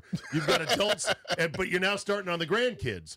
But, Yeah. But when you had little kids, especially a larger family, 2, 3, 4, 5 kids, and the way that Christmas and New Year's fell so that it gave 2 full weeks off, God help you on this second week. This is the week in which the mayhem really ratchets up, where toys from Santa Claus are being stolen from one kid to another. There's complaining about on board because, modern kids, they have so much to stimulate Tell them. Get a damn life then. You're right. Get out of the house. Go When somewhere we were else. young, on board? Okay, here's a thing you have to do. Here's a chore I'll assign you, or get out of the house. Yeah, there you go. There you go. So, so thoughts and prayers for those with kids out there entering this second week. It's an interesting fractured week of sports because we've got New Year's Eve Wednesday night and then New Year's Day Thursday with the college football playoff resuming. Many people I saw complained on social media, B. Mitch, that the second round of the college football playoff should have been played Saturday, and it wasn't. Nah, listen, man. People like to complain about this thing, but when it comes on, you're gonna be happy as hell it's on. It'll be Be nice. honest with It'll be nice to have. Yeah, it on. you'll be happy it's on. Listen, I'd much rather when there are NFL games anywhere close, don't play a college game. People don't pay attention to them. Clear the decks. Yeah. I know that the TNT games in college football got crushed when they went head-to-head 2 Saturdays ago with the NFL, but they were the worst college games. They were the Ole Miss Tulane game, blowout, and then the Oregon JMU game, blowout that turned into a backdoor cover. So I don't know if that's a true measure. The NFL is always going to win, but we're finally at the rump end of the NFL season. Week 18, other than the 2 games they loaded onto Saturday, which is causing some, people like to complain about stuff. Why do we have 2 of the 3 games that matter on Saturday? It's Carolina, Tampa Bay, 4:30 on ABC/ESPN, followed by Seattle at San Francisco at 8 o'clock, also on ABC, ESPN. Those 2 games plus the season finale Sunday night in Pittsburgh, Steelers, Ravens, are the only games with real juice. Every other game either has nothing going on or it's got minor seeding implications, whether you're the 4 seed or the 6 seed or the 5 seed or the whatever seed. So do you like that the 2 games that really matter, Carolina, Tampa, Seattle, San Fran, are Saturday? I don't mind. Saturday. Is your Saturday open? Yeah. You're like, yeah, my Saturday is always open. That's the one day of the week I That's have open. awesome. So I don't worry about the other ones. Saturday is always open for me. For the average John Q family man, though, even though this is a Saturday after New Year's, so we're still on holiday time, isn't that a big ask? Clear the entire Saturday? Imagine having to tell your wife, no, I can't. I can't. I need to watch this San Fran Seattle game on Saturday night. Don't worry, they'll find It's something to for do. the division. They'll find something to do. Be honest with you, they'll find something to do. Actually, it ain't gonna be that bad. For the division and the 1 seed, I believe, although I think the Rams can say something about it. Don't quiz me, B. Mitch, on all the parameters of these scenarios in Week 18 because I'm not fully up to speed yet. I'm absorbing them. My fragile mind is trying to remember them. All I know is the Commanders are 4-12. They're done. They go to Philly. we're in the smoldering wreckage portion of the season where we look over the smoldering wreckage and say, damn, that was bad. What happened? How are we going to fix it? How are we going to clean it up? But they could actually pick as high as second. I've been told. I don't know if we have that's. sussed I don't that know out. if that is Well, true. me and Landfill were digging into it in the bullpen there, and Landfill really knew all the parameters of strength of schedule being the tiebreak for Tankathon, not head-to-head. Is that right, Landfill? Yes. Okay, so it's strength of schedule. You're saying you're not sure. I don't think they could get up to second. Because why? They could finish with 4 wins. If the They could Giants, the Giants, the Jets, the Titans, and the Cardinals. the Giants are going to pick before them no matter what. Because They beat the Giants twice. not if strength of The schedule Giants, the Giants is schedule. the answer. You saying the Giants schedule was tougher than theirs? I'm not saying nothing. I'm saying Landfill already sussed this out and figured out that, yes, the Commanders Hey, could be I the, listened to radio, I listened to TV all weekend, and they said, and this team is not going to be in the top 3. okay, so 4 is the highest. 4, I think 4 or 5, because right now they're at 7. Well, okay. Sitting at 4, Cleveland is also at 4. The next stop is 6. Cleveland ain't beating nobody down the stretch. Well, they just beat Pittsburgh. That's Pittsburgh. They're at Cincinnati, Cleveland is. Cincinnati going to beat the brakes off of them. They probably will. Cincinnati is a weird case, aren't they? They have been quietly woodshedding teams with Joe Burrow on one foot in the last 3 weeks. Yeah. And we got Jaden Daniels in bubble wrap. Like, don't even touch him. Don't look at him. You don't want to hurt him. The thing of it is, like, when you have an offense as electrifying as they do, you try some stuff. Washington offense is not electrifying. I understand that. The defense not either. Electrifying. I love the way they use that term. I mean, they can play. You got guys who play, but like they don't seem to use certain guys in certain instances. Okay, but just hold up for a second. It's the NFL. Anything could happen. Let me play this out. Cleveland shocks Cincinnati on the road. To spite the ghost of Sam Weiss, who once said famously, "You live in Cincinnati, you don't live in Cleveland."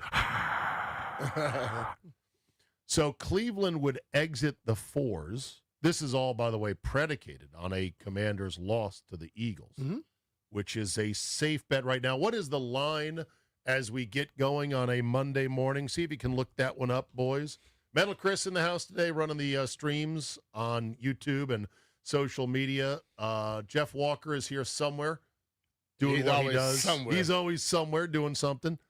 So, assuming the Commanders lose to the Eagles, who do have some positional stakes in play. Is 8. 8 Minus is 8 the right number. now, yeah. And as we open shop on a Monday, where do we stand on Mariota versus Josh Johnson versus Jeff Driscoll versus the dreamboat that is Sam Hartman, who is almost certainly never, ever going to play for the Commanders? Sam's not going to play. I know.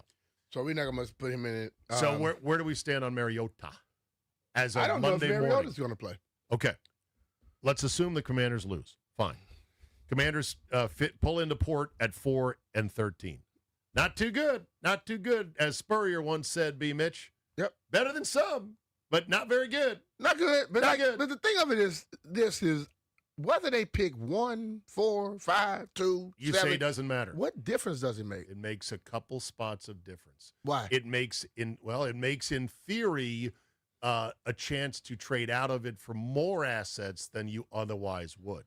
If they could swim all the way up to 2 or 3, and we're still efforting whether or not that's possible. You can tweet us or tweet me to let me know if you've run through the full scenarios at Zabe on Twitter or x.com. That's Charlie Zulu Alpha Bravo Echo. If they can swim up to 2 or 3, depending on how things shake out in the winter, with the inevitable floating up of every quarterback who at this time they're like, he's a 10 to 15 guy. And then you turn around in late April. No, he's going 3. What? How did that happen? Oh, he had a great workout. The scouts loved him. At the combine, his measurables, his hand size, B. Mitch, And that is was why amazing. every year we see all these quarterbacks get picked, and most of them are garbage. Overpicked. Exactly Because- right. So, but the thing of it is, my question, if we need athletes, and whether, the Rams with Robert Griffin III, they gave us how many picks? We gave them a ton of picks to move up. It's like 3 Did and that 2 really of change some their team up at that point? No, in fact, they people followed the outcome of those picks by the Rams, and it was mostly rain that never fell to the ground. It was radar rain that appeared on the radar but never got anybody wet. It didn't make any difference. My thing, bro, listen, I would much rather get if I got a pick and I got a guy who's supposed to be a can't miss at 4 or 5, and I'm gonna take him, I'd rather take him than try to. Oh, I'm gonna give me some more later picks that don't work for you. You know the funny thing about can't miss guys, sometimes they miss all the time. Yeah, I wouldn't say all the time, but for the most part, a lot of them miss. But the thing of it is, you have to get your guys on your team, coach them the hell up. Yes. And play. And like, listen, sometimes a guy that may look good to everybody may not work for you because he may not fit your system. And I think that's the way it got to get to the point around here. Listen, this area, we always want the first rounders. We always want everybody that somebody let go. And then when the team fails, we blame everybody else for it. But the fans always want the people that we go get. And then we get them and they don't get good. Then we like, well, it's all your fault. Well, stop asking for stuff. That's why I believe better go pick. If you got something high, go get one of them. Because in this draft, there are a lot of different positions that are coming up. Oh. And you might want to just go get you one and stick with it.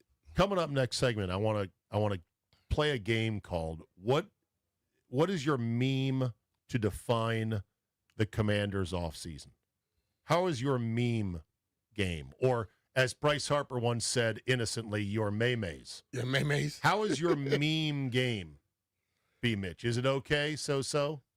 Nah, my meme game is awful. Is it awful? Okay. Whose meme game behind the glass is good? Walker? Landfill? Metal? Am I the only one that plays memes, for God's sakes? Okay. I'll see how it goes. We'll get some listeners to chime in as well. I've got what I think is the perfect meme for what I think the Commanders' offseason should be about. Mm-hmm. But let's put that aside for a second. So I would like to finish out my little fantasy here. So the Browns shock the world, beat Cincinnati. They climb out of the 4s. The Commanders lose to stay as a 4. And then you've got 4 3-win teams. The Giants host Dallas. The Jets are at Buffalo. The Titans are at Jacksonville. And the Cardinals are at the Rams. Those 3 of the 4 are huge asks. The Giants could actually beat Dallas.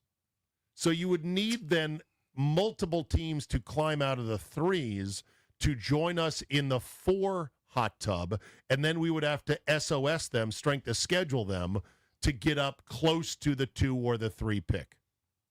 But the specifics of that we're still going to have to pin down. Landfill, did you get any further on checking if the strength of schedule is indeed I believe the determining factor? Yeah, strength of schedule is the determining factor. Then it looks like conference is the second one, and then head-to-head is the third. Okay. All right. So you get up there, like if you can get as high as 2 or 3, now you're in quarterback country. And quarterback country will make a team horny to do something stupid. We're looking for another team to make one big dumb mistake would be nice. So obviously losing this game would be beneficial, advantageous for the Commanders. I think they're probably going to deliver. Can I get your quick thoughts on the Christmas Day game? Where you watched it? What'd you think?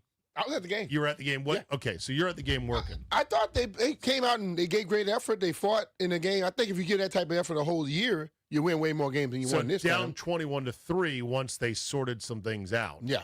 And figured out that, hey, we should probably guard that fast guy who runs by everybody. Yeah. I saw the all-22. I forget which safety was it that made the wrong step on that play that got burned. Because he was like drifting in like, oh, no, it's no problem. It's their fast return guy. Oh, crap. He's running a post. Yeah. I better start running with him. Ran right past him. So after 21-3, they showed some effort. What else did you see on Christmas Day? I think you got to stick to the run. Although in that game, people left because Bill had 109 yards. I left happy that he had 109 yards, but I'm pissed off he only had 11 carries. Yeah. You know, it's like when we start looking at it, that they had 16, 17 carries in that whole football game. And that's everybody. We got out away from the run in the third quarter almost every game. for some reason. Yeah, well, I don't know why. I don't know. I don't see what's the reasoning behind it. I understand the NFL has gone to passing, but the teams that can run the damn ball, they win a lot. Yeah. So you got to find a way to run it and stick to it. And in that game, he has great success with the 70-something yarder and all that type of thing. But you have to be able to. I look at multiple games.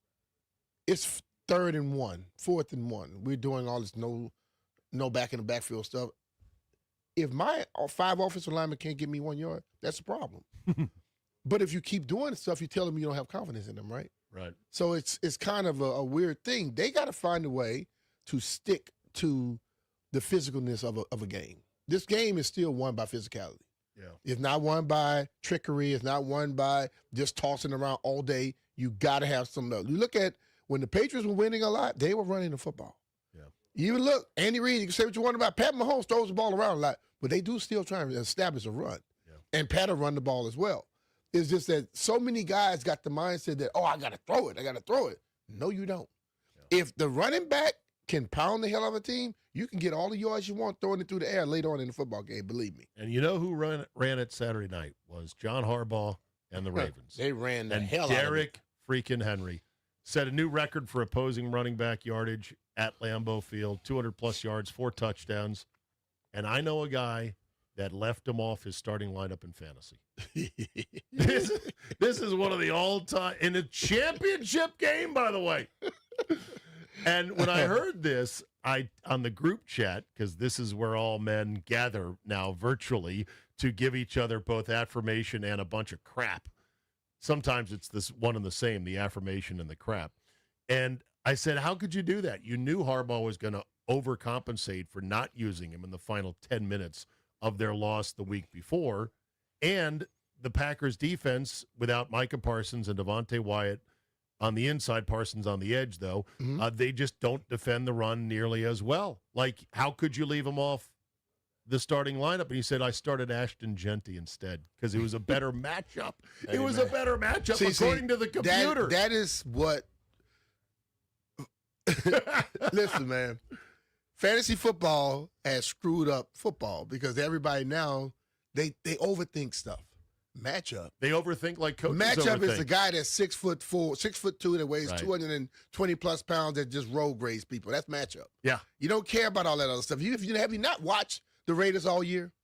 Have you not watched that team? That team's not good. No. So you go with the team that has some semblance of being good. And the fact that you don't have Lamar, they're going to probably lean on Derrick Henry. That's another more. factor. So no Lamar.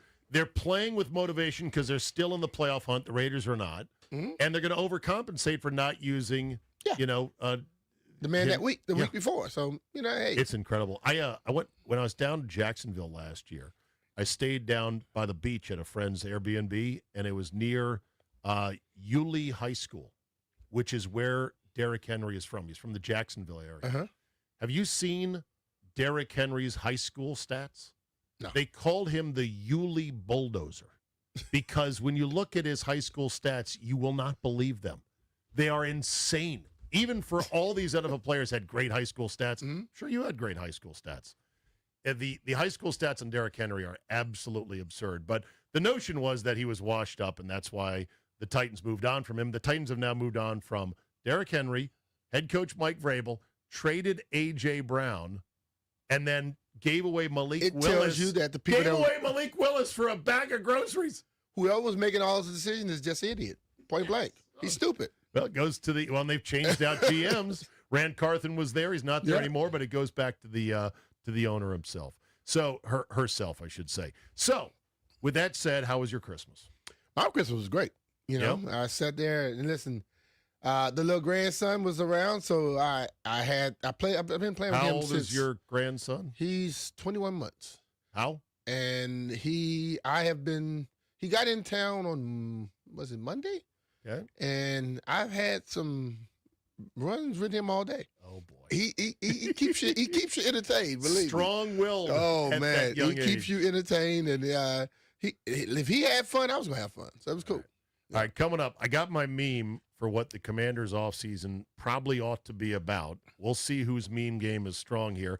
Get some listeners to chime in as well. And also on the topic of Christmas gifts, quarterbacks make a lot of money in this league. They're often very generous in their gifts to their offensive linemen, but boy, do they come at it from a lot of different angles. B. Mitch and Finley, Zabe sitting in for JP. It is a Monday on this, the final week of the NFL season.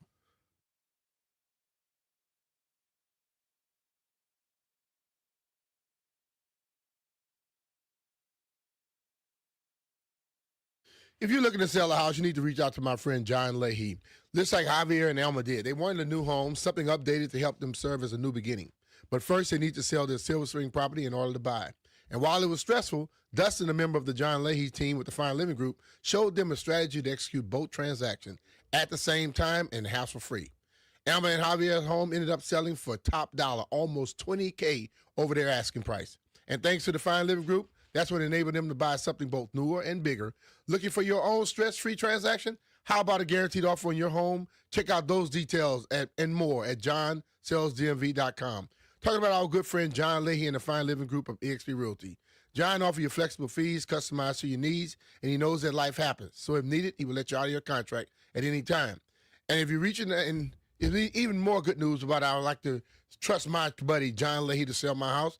And that's why I think John is the DMV MVP of real estate. So call John today at 301-900-3052 or hit him online at johnsellsdmv.com. Even easier, just Google John Leahy Group and start packing.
This update brought to you by Baldino's Lock and Key, your hometown security team. Visit baldinos.com. A back-and-forth affair as the 49ers edge the Bears 42-38. Brock Purdy, 3 passing touchdowns and 2 rushing scores. San Francisco now 12-4. They'll take on Seattle for the top spot 8 p.m. Saturday. Seattle beat Carolina 27-10. Jacksonville over Indy 23-17. New England rolls the Jets 42-10. Eagles edge the Bills 13-12. Commanders at Eagles Sunday for the finale at 4:25 p.m. Washington Wizards over the Grizzlies 116-112. First back-to-back wins this season. Alex Sarr had 20 and Justin Champagnie 10 points and 12 rebounds. Wizards host the Suns tonight 7 on Bloomberg 99.1. Men's hoops, George Mason beat Penn 83-79. Maryland over Old Dominion 73-58. Baldino's Lock and Key is your hometown security team for auto keys and fobs. They make car key problems look obsolete. With 9 area locations throughout Virginia and Maryland, stop by one near you today. Or for more info, visit baldinos.com. From the Crop Metcalf 5-Star Sports Desk, Byron Kerr on the Fan.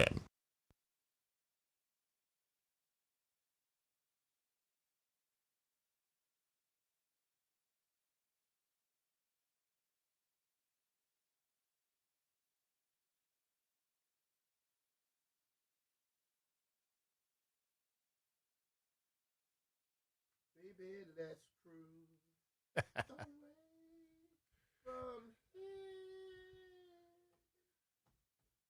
Landfill, I apologize for jumping Don't be confused. the snap count to open the show. I caught you unawares because, JP takes his time. Lets the music roll. And I got to let B. Mitch do his singing. No, I do his can't sing that canoodling. good. I love this song, though. Oh, it's a banger. It's a slow banger is what it is. Smokey brings it, bro. But it's a good one. JP and Finley. B. Mitch and Finley. B. Mitch and Finley. B. Mitch and Finley here. Steve Zabin sitting in for JP, who was off today. So I saw something wonderful last week off the air here. Just before Grant and I went on the air, he was giving his faithful coworkers a little gift, each of them. A hat for someone, shirt for someone else, wrapped in little gift bags. I was like, oh, that is nice. Reminded me of when I used to mandate that we all exchange gifts on my show back at the old place between me, Scott, and Solly. And Scott was into it, Solly not so much, but I would say, like, come on, it's Christmas. We got to give each other something, and then we got to unwrap it on the air. And so it was an ongoing bit. And we kind of stopped doing that at some point. I think as adults, especially with your family, I'm so excited that our extended family, B. Mitch, has gone to the whole Secret Santa where you get one person, one thing. Yeah. One person, one thing. My family did that, too. Yeah, and it's on a website, that Elfster, that Yep, says, that's here, it. You just click what you want, order it from Amazon. Okay, Yep. great. Did they put a limit on it? Yeah, of course. Yep, Yeah, of course. That's not how it works, though, with NFL QBs. NFL QBs make upwards of $30, $40, $50 million or more per season. And so, therefore, the men who are tasked with protecting them ought to, be compensated, given some nice little treats for Christmas. And so this has now become an ongoing thing, and it's being reported on now more, and there's more social media video that comes out of the linemen getting their gifts, and I think it's kind of cool. Do you want to know a short list of what every NFL quarterback gave their linemen? And is there any sort of ability to say to a quarterback, hey, man, that's kind of cheap? I mean, you could say it, but I think I would purchase stuff for the return team. You bought stuff for your returners? Yeah, The my Red return Busters? team. No, the whole like team, the return the whole unit. If I made the Pro Bowl or something like that for every guy that threw a block that year. Some guys might have been there 1 game, 2 games. They ended up getting the gift. Nice. So, but the thing of it is, only if you made the Pro Bowl. But even not. If I had when I had nice years, I always took care of it. But the whole thing is, you paid to do your job. So whatever I give you is extra. So right. you ain't got no right to complain about a damn thing. Right. And I'm not saying the guys who got the gifts complained. I'm saying those of us watching from the outside in on social media said, hey, that's kind of cheap. For example, Jordan Love gifted his offensive lineman Nike Dunk sneakers. Yeah. Jordan Love was hurt a lot this year. I know, but it's in his offensive line. Y'all don't deserve nothing else. Y'all suck. I kept getting hurt. But see, this It's a few $100s for a pair of sneakers. he didn't pay nothing for those because And he has a Nike contract. Right, and you knew he got them for free. Yeah. And the last thing I think an athlete wants or needs is another pair of shoes. You get those anyway. Yeah. Those are work items for you guys. But like the thing of it is, see, this is where I saw that article and I say, you know what? I say everybody's always saying that what an athlete should spend, but then when he spend all his money and he's broke, then they're gonna say dumbass. Yeah. So Jordan Love probably the smartest one of all of them. Maybe so. Even Aaron Rodgers. And whoever else didn't pay for those things that they bought neither. You don't think Aaron Rodgers paid for his Can-Am Maverick side-by-side I guarantee he got a deal on the He didn't pay the price everybody else paid for it. Valued at $20,000 to $30,000 each. I guarantee he probably got it cheaper. Okay. But he paid more than some tennis shoes, though. Because Can-Am was like, this is going to get a lot of clicks, a lot of views, a lot of buzz. Yes. Then people will know, oh, I would like one of those adult toys, please. We're going to give you the Aaron Rodgers deal. Nowhere close. Right. Still, though, look, if the quarterback is able to leverage his own profile to get expensive stuff cheaper, that's cool. Yeah. Burrow, in a wildly unique move, reflecting his known interest in fossils, hosted his linemen at his home and let them pick authentic prehistoric items, including dinosaur pieces, cave bear skulls, and woolly mammoth tusks. Total spend reportedly over $100,000. Okay. Would that be cool if you were a lineman? By the way, people said, if I'm into that, collecting that type of stuff, it'd be very cool. But if I'm a person that's not into it, I'll be like, what the hell is this? well, if you're if you're Burrow, who's played behind the worst offensive line his whole career, almost every year, they don't deserve anything. They deserve lumps of coal in their stocking and in their hands. So the fact they even got dinosaur bones. You know what they would tell you? They would tell you Burrow get rid of the damn ball when he's supposed to. Instead of waiting for the big play, he would not get hit so damn much. That's what they would tell you, because he holds on to the ball entirely too long sometimes. Josh Allen gifted each lineman a quarter of a cow. See, Josh Allen's smart.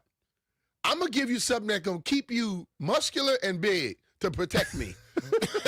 And you know what? When you're done, I'll give you the other quarter. The quarter of a cow came with a Schwank infrared grill. And when I say Schwank, that's a brand name, apparently, SCHWANK. For the grill, too? Infrared grill. And it's perfect for the Everybody Eats Bills offense, according to this Rock recap. So he gave them meat and a grill. What does a quarter of a cow go for? I don't know the price of it, but I know we used to get a half for my whole house. You did? My dad would get a half a cow, half a pig, and have it all cut up, and that's what go into the freezer, and we go throughout the year, and then all of a sudden we'll be going back and get some more. We had 7 kids in the house. Okay. 5 boys and 2 girls. Okay, which half of the pig, by the way, the front half or the back? Or left half and the right half? Down the middle. Hey, how do you cut it? How do you cut a pig? Do you cut it in the middle so it flops on 2 sides, like where you that. get everything from the snout to the tail? There you go. Or do you cut it in half, like you get the ass end, or you get the head? Nah, end? you go snout to the tail. Okay, all right. So you get that kind of half there. Patrick Mahomes went all out with a package that included Hublot watches. Those are $12,000 to $40,000 each. Hublot, yeah. Hublot, okay.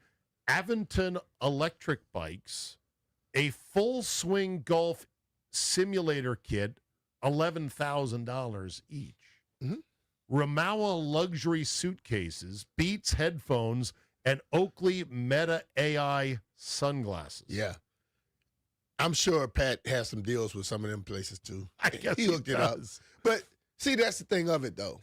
And as a quarterback, so Pat, who makes 40-something, 50 million a year, 60 million a year. I think it's 50 And plus. then probably 40 million off the field as well. Yes. And then he owns all this stuff. He goes spend that, then the next guy got to compete with Pat. No, you buy what the hell you think your people deserve. Just like a tip. Okay, so but here's another question, though. So you got the O-linemen getting spiffed out. What about the tight ends who are part-time O-linemen? Some of them, they may get it because I throw you balls. What about wide receivers? Should they not be in the gift exchange? Should they buy something for the quarterback? He threw the ball to him. Yeah, but should they buy something for the offensive line because he gave the quarterback time? Sometimes the wide receivers make catches on bad throws that had no business being caught. And sometimes they drop the perfect ones right in their hands. Right, it's 50-50. So it evens out in the end. How about running backs? Do you gift the running backs if you're a quarterback? You know, there's blitz pickup packages where you've But you know what? Like, I will say this. As a running back on several teams with several different quarterbacks, they always took care of us. And I had certain quarterbacks like, oh, man, you need one more carry? Here. I'm going to check off this to a run. Really? Quarterbacks can take care of the people. Like you saw when it was just earlier this year that somebody knew the guy needed a reception.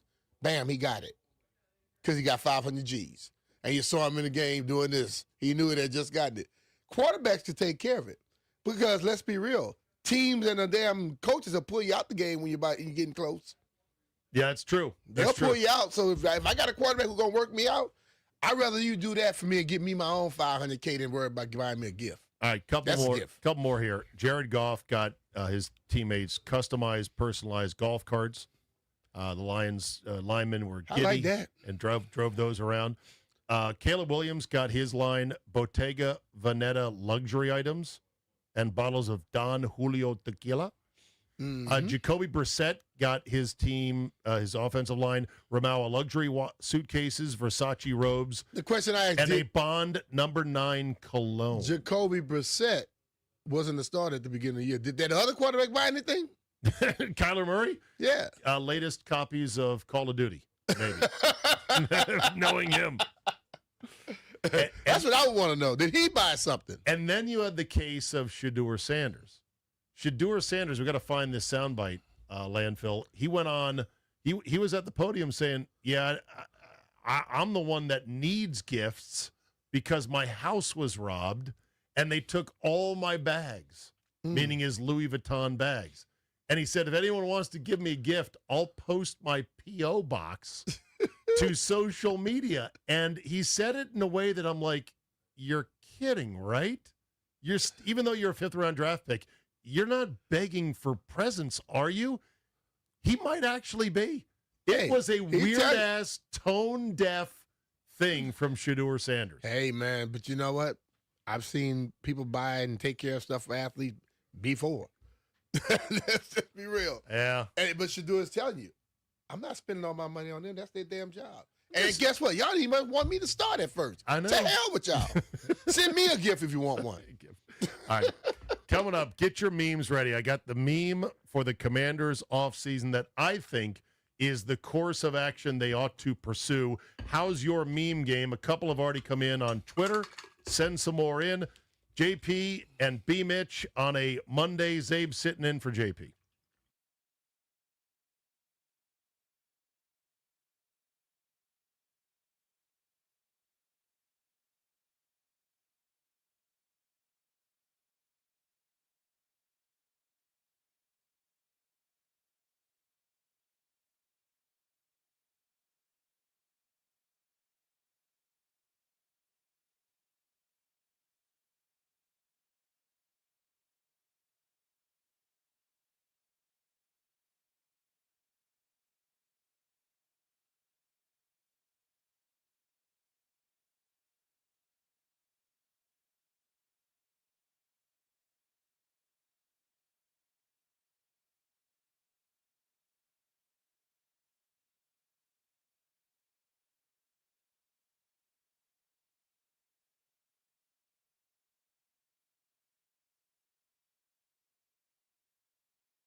I got the meme for the off season for the Commanders. What is your meme?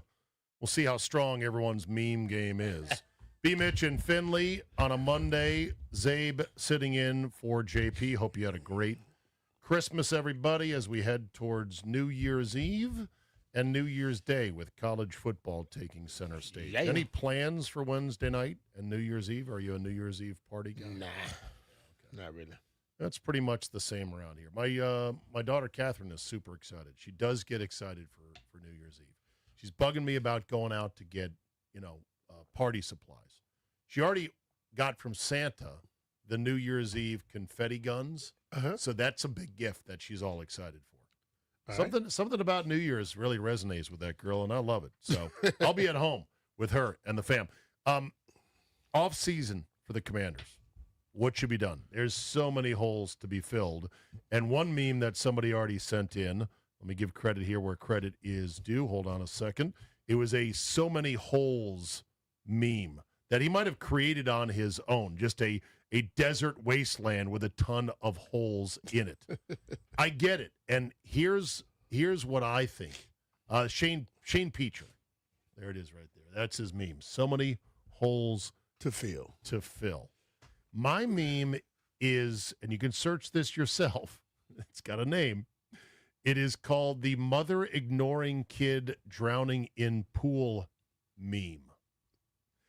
There's a website called Meme Generator where you can then take these meme photos that have been used and put your own labels on the people in that particular photo. Do you know of the mother ignoring kid drowning in the pool meme? No.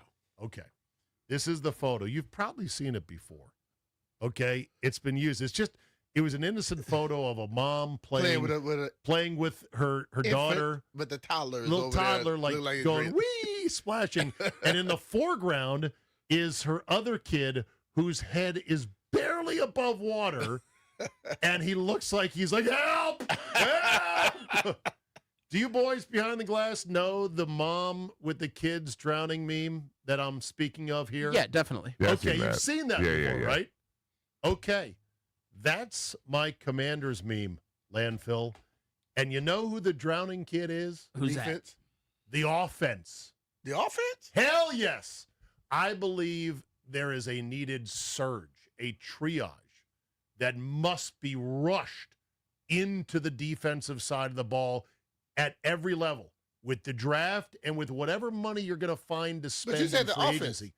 The offense is the kid drowning In the background. in the foreground. The offense is drowning because they ain't going to get nothing. To me, the offseason is about the mom playing with the daughter and trying to fix the defense. And I'm sorry, but offense, you're going to have to figure it out. That's the way I look at it. I could be totally wrong, but that's my meme for the offseason. Offense, it's going to be a spiritual Christmas for you this year. You're going to have to make do with dudes you never thought you were going to have to make do with. It's basically Jaden Daniels, McLaurin, Ben Sinnott, the guys you got in the backfield already. I heard, this morning, the Junks talking about, can you trust Bill as the RB1, and should you maybe go out and get an established running back veteran? I'm like, nah. The offense gets nothing this offseason cycle. This is a surge on defense to make the unit respectable. Am I wrong? No, I think, though, the defense needs the most work. And I believe offensively, they just got to focus on – the mindset from top down has to come in and be focused on let's be better at what we have. Because it got to a point where I'm sure you watch the game just like I do, and you're like, okay, you started to call what was happening, what play was coming up. Right. They got to get a little different with that. But the defense needs the most work because I feel if the defense can stop people, have them punt, turn the ball over, the offense can still move the football. Okay.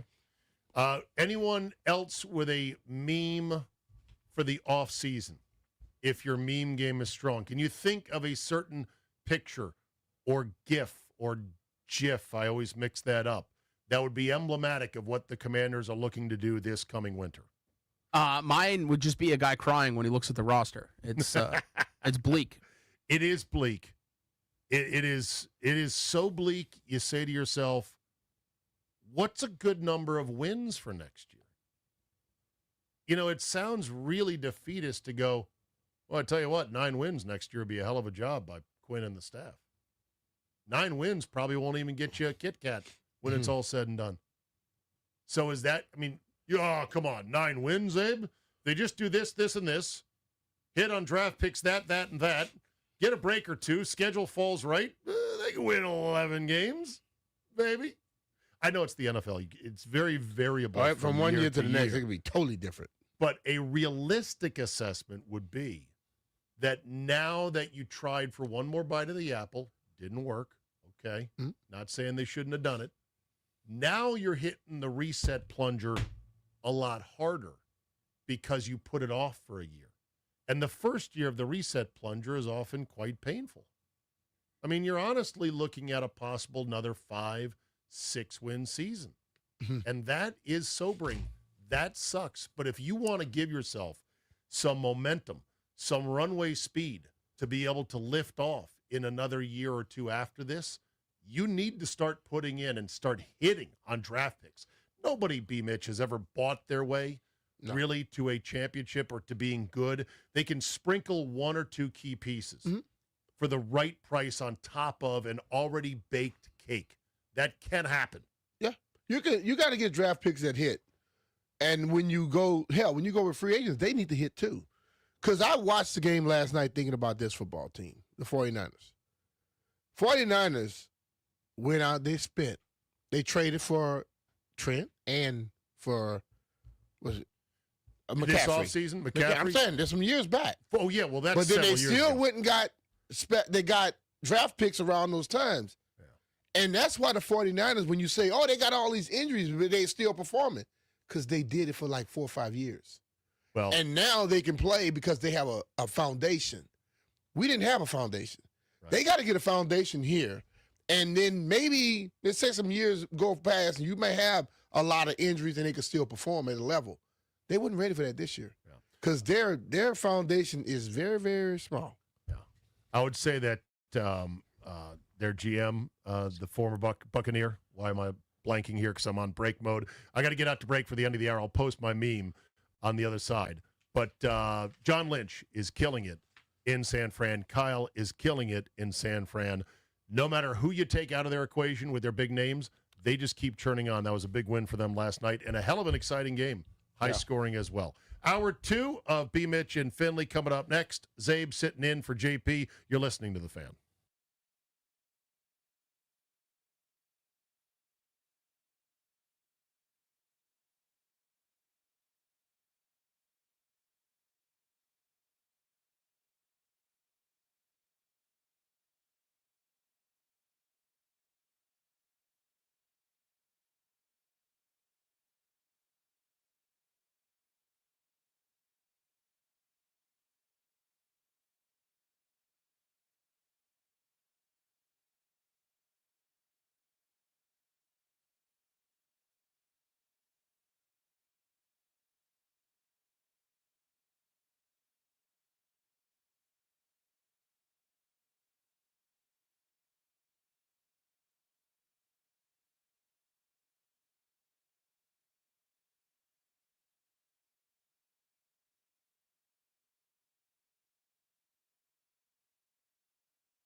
This update brought to you by Reynolds Empower Home Team, Keller Williams Realty. Impressive night for San Francisco, beating the Chicago Bears 42-38. Brock Purdy 5 touchdowns, 3 of them through the air. San Francisco now 12-4 takes on Seattle for the top seed in the NFC, 8 p.m. on Saturday. Commanders and Eagles will be 4:25 p.m. next Sunday. Dan Quinn speaks to the media today at 3:30. The Wizards get a very nice win over the Grizzlies, 116-112. First back-to-back victories this season. Alex Sarr, 20. Justin Champagnie, 10 points and 12 rebounds. George Mason beat Penn 83-79. They're 12-1. Maryland topped ODU 73-58. Capitals at Panthers, 7 p.m. tonight on The Fan. Want to hear the fastest way to know what your home would sell for? Reach out to Empower Home Team. Simply text your address to 800-763-3000. No phone call, just text your address to 800-763-3000. That's 800-763-3000. For the Crop Metcalf 5-Star Sports Desk, Byron Kerr on The Fan.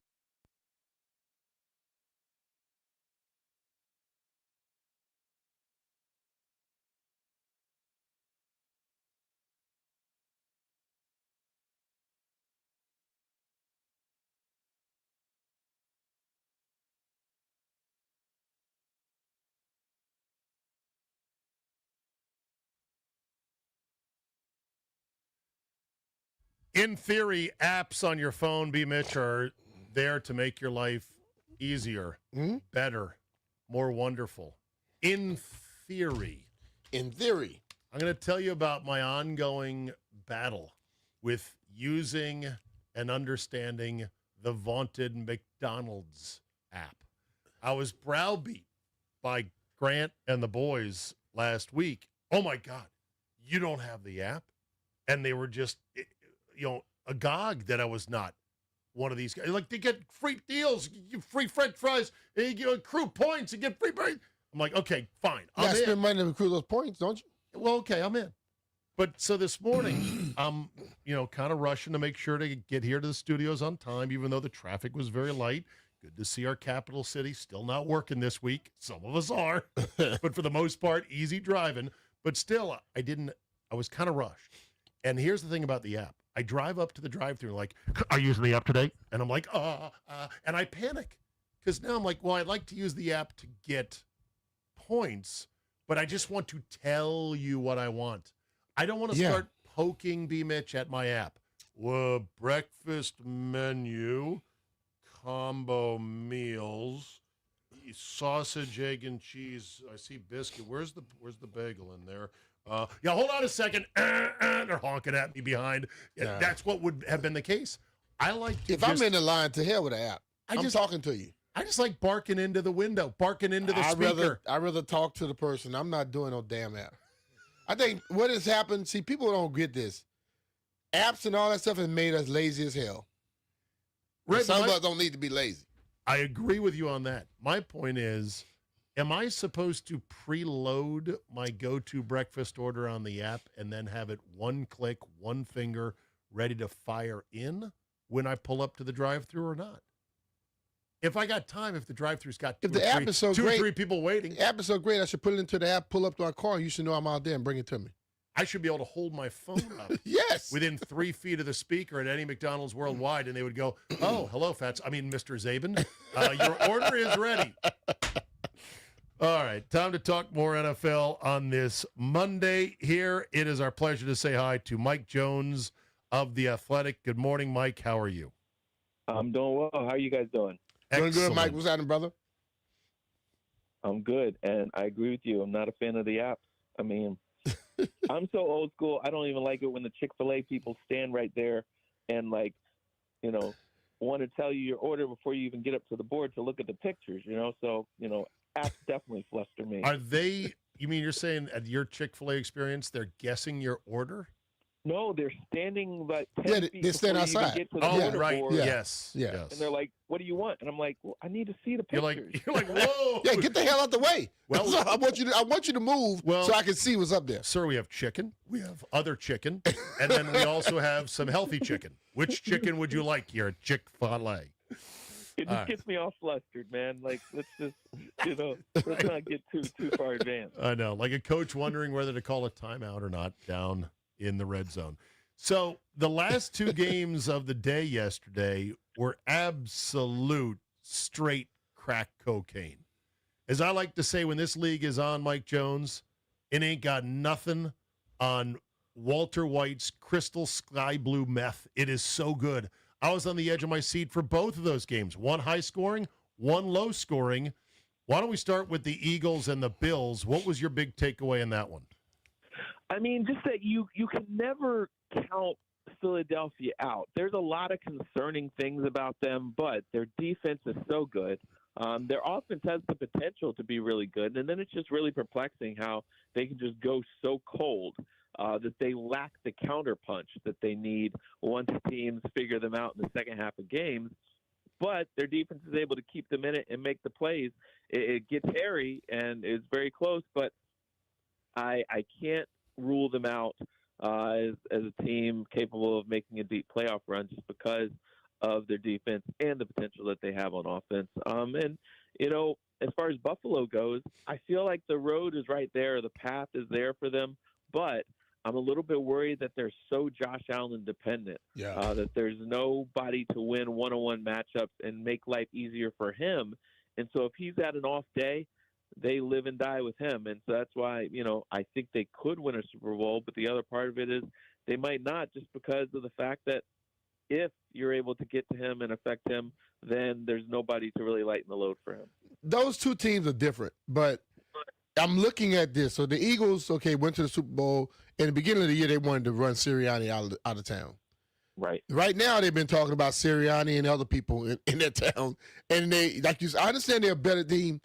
Something is up with that team, though. And I don't think this year is going to be like they were last year. I think if they don't find something real quick, just eking out is not going to happen in the playoffs.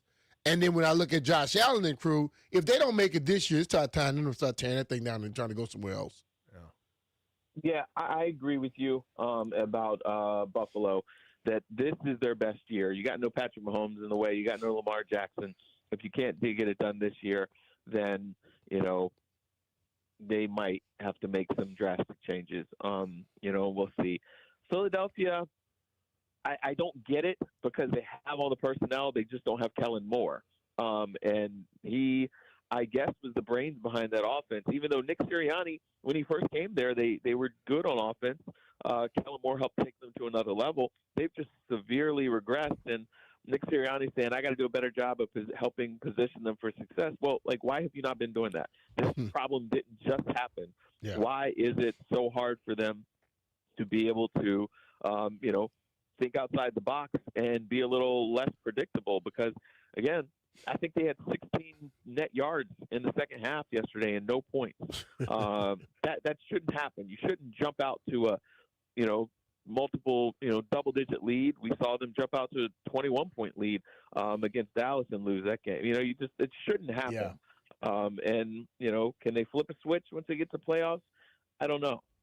Fun fact, the Eagles have 3 games. There's been 10 games this year, Mike, in which a team had fewer than 5 passing yards in a half.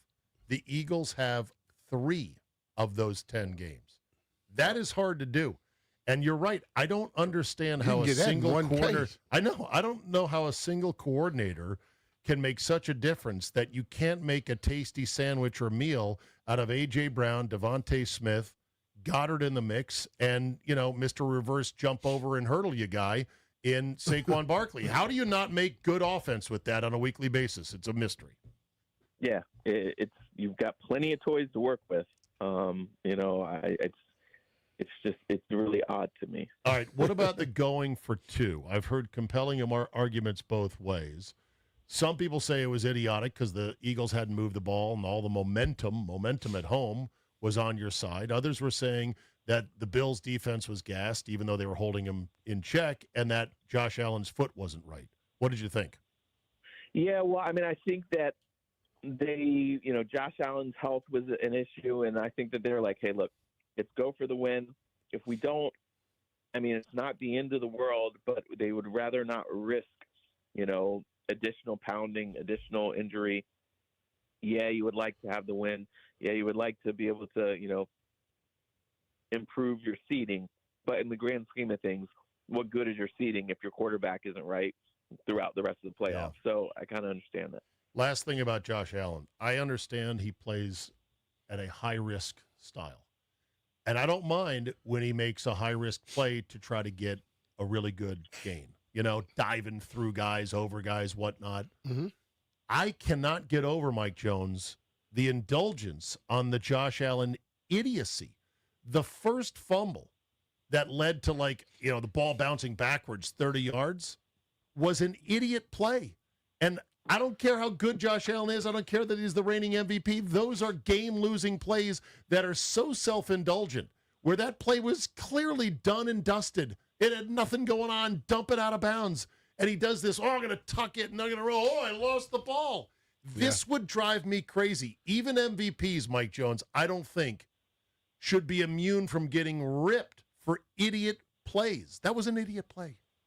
It was, but I think that some of it is the mindset that he always feels like he has to make something out of nothing. But instead of being like, let me cut bait, live to see another down, And he gets so wrapped up in that, knowing that he's got nobody to throw a jump ball to that's going to snatch the ball out of the air. He's got to make something magical happen, and he gets himself into trouble. The fact that you said "but" tells me you're on the side of, well, even I can't rip him too much. You know what, though? I think this is what he has become, and this is what that team presents. But you don't have to be an idiot. Get it done. And I believe coaches that do that with quarterbacks, some guys are just bigger and tougher like he is, but you're just setting them up for injury to happen. 4th and 4 in the pocket, swimming through a bunch of defenders, fine.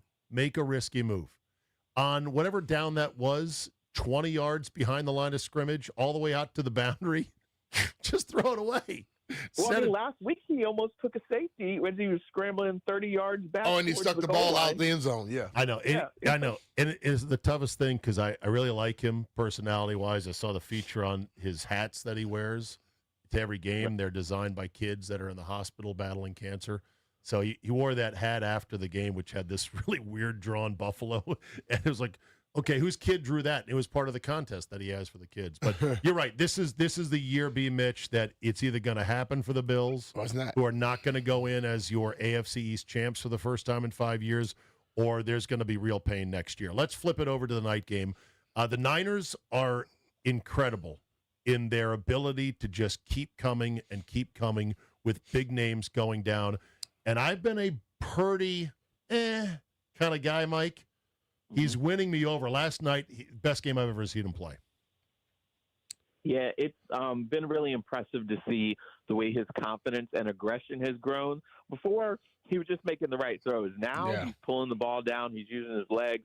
He's playing with a little swagger, and it's paying off for them. It's just, I don't know if it's the pressure of seeing, wow, I've got a pretty good backup in Mac Jones. I bet you really better ball out so they don't switch to him. Or what, but he's balling out, and really, they are the poster child for what the perfect marriage between a head coach and general manager can produce. John Lynch and Kyle Shanahan came there together. There's no ego between the two of them. They work hand in hand on their philosophy of what they want this team to look like, so they draft and develop the talent. It's not like you're giving me a linebacker that I don't want. They are on the same page. And so when your all-pro defensive end goes down or your all-pro middle linebacker goes down, you've got a guy that you've developed and you've drafted, you've been on the same page, you have the same vision for him, and you've groomed him to step into that role. And we've seen time and time again that they've had injuries and they're able to plug somebody in there, and that doesn't happen unless your front office and your coaching staff are on one accord. But I think they've had, like I was mentioning that earlier, that they've had the time to do that where now you see that. And Washington went to the NFC East or NFC Championship game last year, and they tried to go for it this year. They got to get back into the mold of what San Francisco is. Half the year, you got to have those 3-4 years of a draft, and you select certain people in free agency, and you got to hit with them. You know what I mean? And then you may have that opportunity, but to expect them to have injuries and still perform this early in, year 2, basically, it was too soon. So I think that when you see that, like Detroit last year in the divisional round, hell, they had 31 people get hurt last year. This year they had those people get hurt again, and they're out the playoffs. So you gotta build the foundation, and I think that is necessary. And you have to do that without worrying about what the outside is saying. You got to know that I got to set this up, and then we can go and we'll figure it out. It takes patience. I mean, they rolled with Nick Mullins at quarterback sometimes. Nate Sudfeld. I mean, we were not like swinging for the fences every year. They were drafting and knowing, okay, hey, we want to win, but it's going to take some time, and we're not going to panic and reach and get overeager and overestimate where we are. And now you're seeing that work really pay off. Yeah. They start the year in a cap purge situation because they had overextended themselves. Then Brandon Ayuk goes completely off the reservation, doesn't even play for him this year. You got McCaffrey with a sudden, 11th hour injury right before week 1. Every fantasy owner is like, what the hell? Why didn't you tell us about this? They played chunks of the season with Mac Jones, who they acquired specifically, Mike, because they knew he fit what Shanny does well, and he saved their ass for a good chunk of the season without Purdy. They played a chunk of the year without Kittle. They lose their 2 all-world guys in Bosa and Warner, and they keep coming, and they keep coming. Hell of a job by them and a hell of a year, and they got the road to play in the Super Bowl in their home stadium if they can finish the job. We'll see if it happens. All right, let me get your 2 cents on the Commanders as they head toward this Week 18 game against the Eagles. What's left to pick through, and what do you think the basic shape of the offseason might look like? Well, I mean, it's unfortunate that, they've, mortgaged their future as far as they have draft picks that they would have if they hadn't gone after Marshawn Lattimore. I know Laremy Tunsil is, a really good left tackle, but that's more draft picks you lost. So they need to get younger and more explosive, but you can't really build fully through the draft when you're so limited. So they're going to have a really balanced approach. They've got they're going to have a lot of cap space. Tons of it. but at the same time, you don't want to just go after rock stars. And, we've seen spending sprees here that don't work. You got to make sure that you're finding the pieces that really fit with the coach's philosophy. And we'll see what happens. But we know that they need pass rushers. They need defensive backs, and continue to build up your line. Like to see them add another, more impactful running back, and we'll see. But there's a lot that they need, and you're not going to fix it all in 1 year. No. I think the defensive side I think Tunsil is going to be here for a few more years. So I think that works out with what you lost with those draft picks.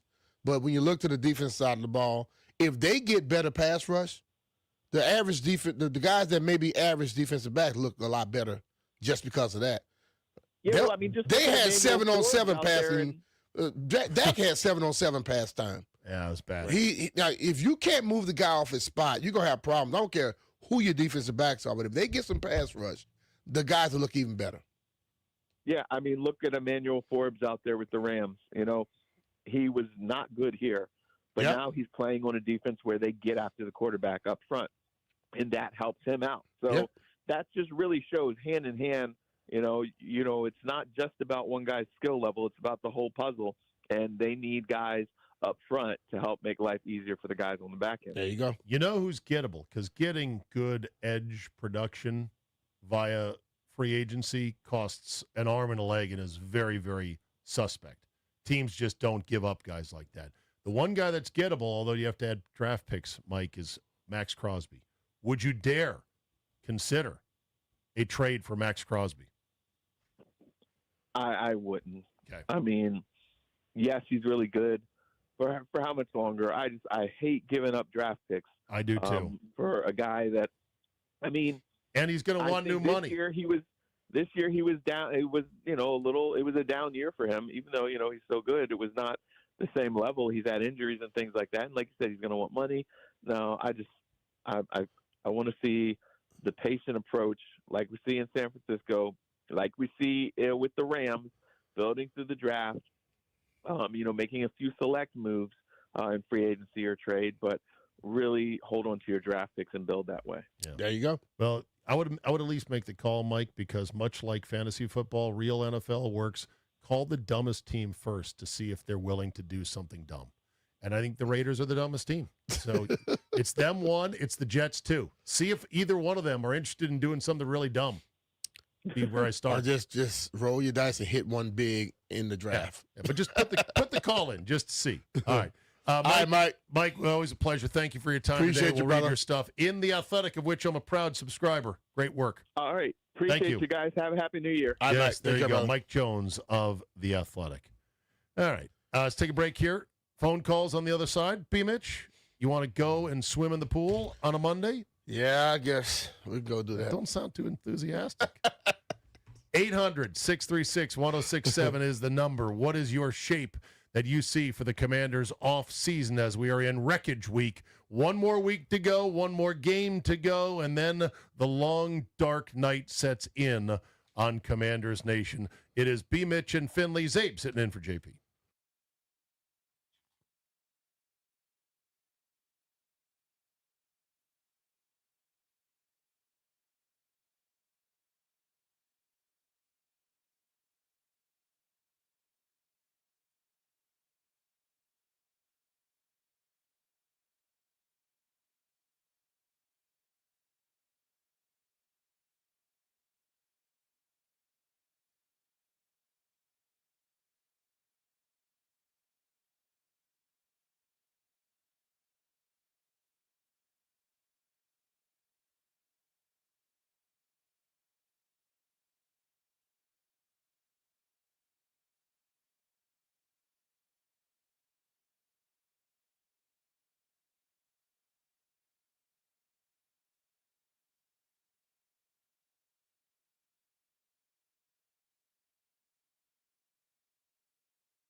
This update brought to you by Elegant Smiles Dental Care. Experience dentistry with a touch of elegance. Commanders and Eagles now set for 4:25 p.m. on Sunday, the final game of the regular season for Washington. Rams against the Atlanta Falcons tonight at 8:15. The Rams need to beat the Falcons and the Cardinals to earn the 5th seed in the NFC playoff race. Rams and Falcons, 7 p.m. on Team 980. Wizards defeat the Grizzlies 116-112. Alex Sarr 20. C.J. McCollum had 16.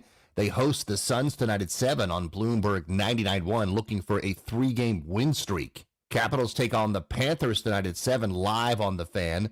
Elegant Smiles Dental Care in Alexandria has been creating confident smiles since 2005. At Elegant Smiles, you'll get dentistry with a touch of elegance from a talented, caring team. Book your appointment today at elegantsmilesdds.com. From the Crop Metcalf 5-Star Sports Desk, Byron Kerr on The Fan.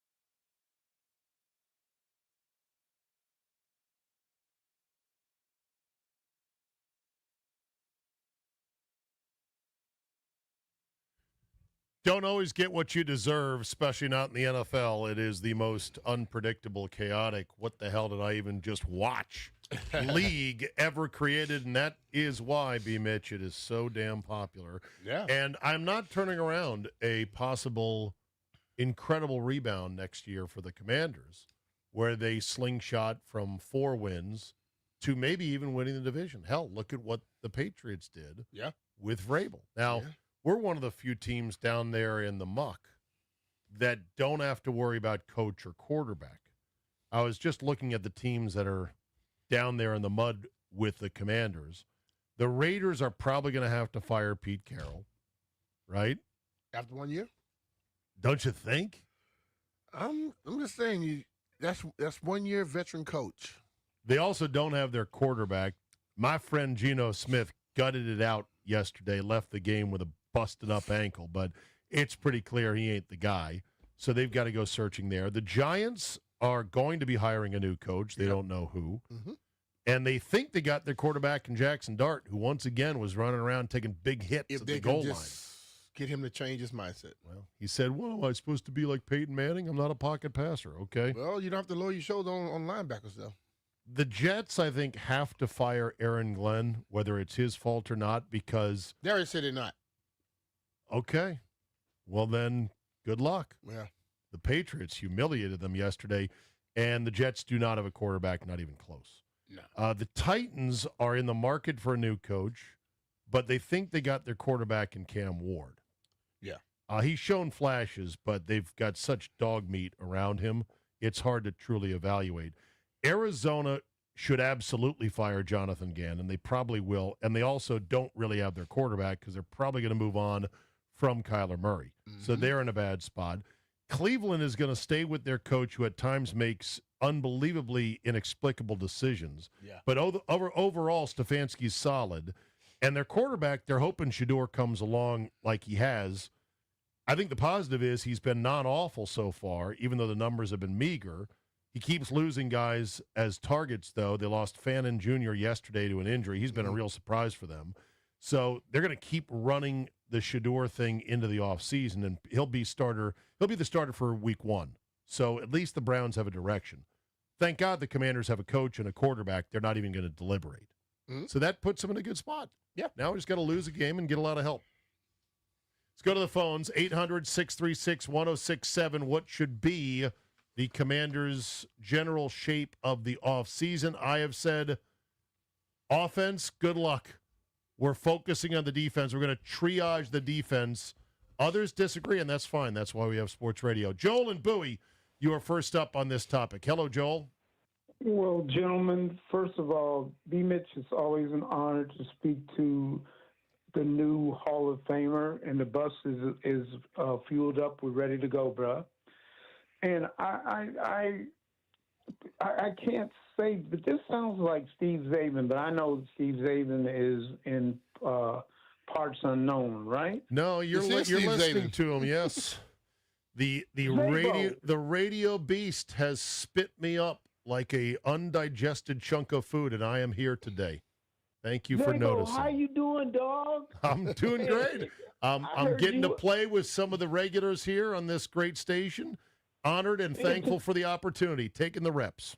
Yeah, they told me you were up south picking cotton for pill bottles. Damn. Up south. But, All right. okay. So Now- what now is that the we got that off season? Give me the off season, Okay. generally speaking, in your mind.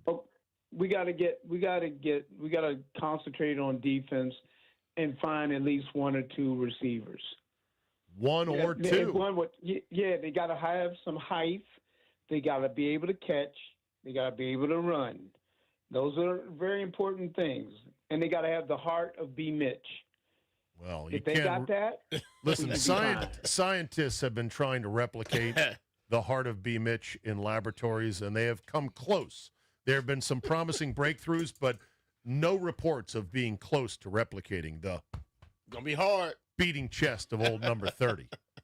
Let's go to Eddie in Fort Washington. You are next up. What's the shape of the offseason, Eddie? Hey, good morning, guys. Hey, look, I got a scenario here because you guys are always talking you can't do it in 1 year.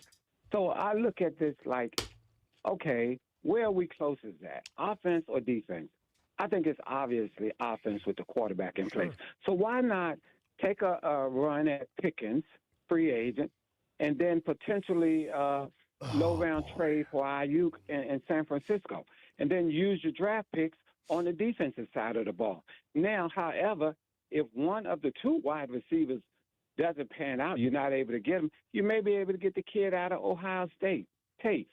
And then there's also Ruben in Florida. So I think that would be a good option. Fix one side of the ball first. But I think you got to fix the defensive side. The defensive side is really hurt. You got to get that at least up to being consistently above average. Pickens is not leaving Dallas. Jerry's not letting Pickens leave. They're gonna franchise tag him, and that's that.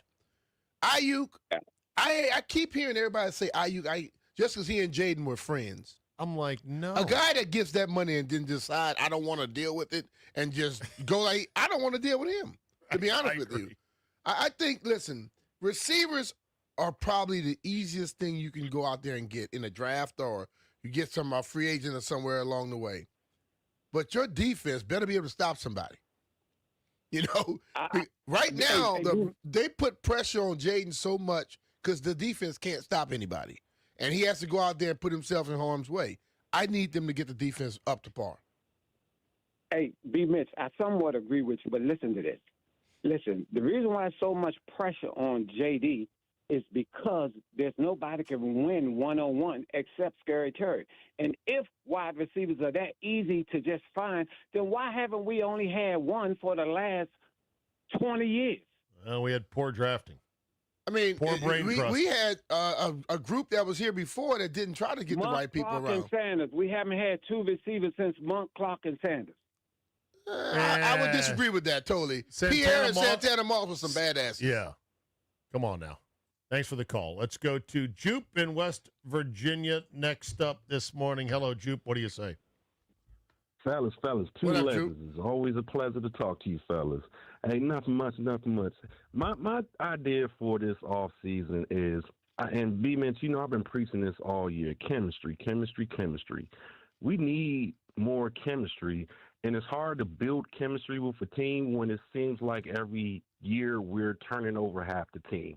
AP can't keep doing these one-year deals. We need multiple-year deals with these players. That means so he can't go get these rentals, these older guys. He's got to really. Well, you got to get younger guys though. Yeah, and you got to did. draft the younger guys so they'll be here for at least 3 years. What they did last year, You're not wrong. They're not Jupe. doing that again this year. You're not wrong, Jupe. But what you're also saying, and without saying it, is they just got to get younger. Which is why I think they've got to get out of the old guy business, even when the old guys like Wagner had a great year. Mm-hmm. Even when the old guys are like, hey, you know what? I'm like, if you extend and keep going on with these older guys that get paid money, you're just delaying for another year a younger guy who could be coming up in his spot. Yeah.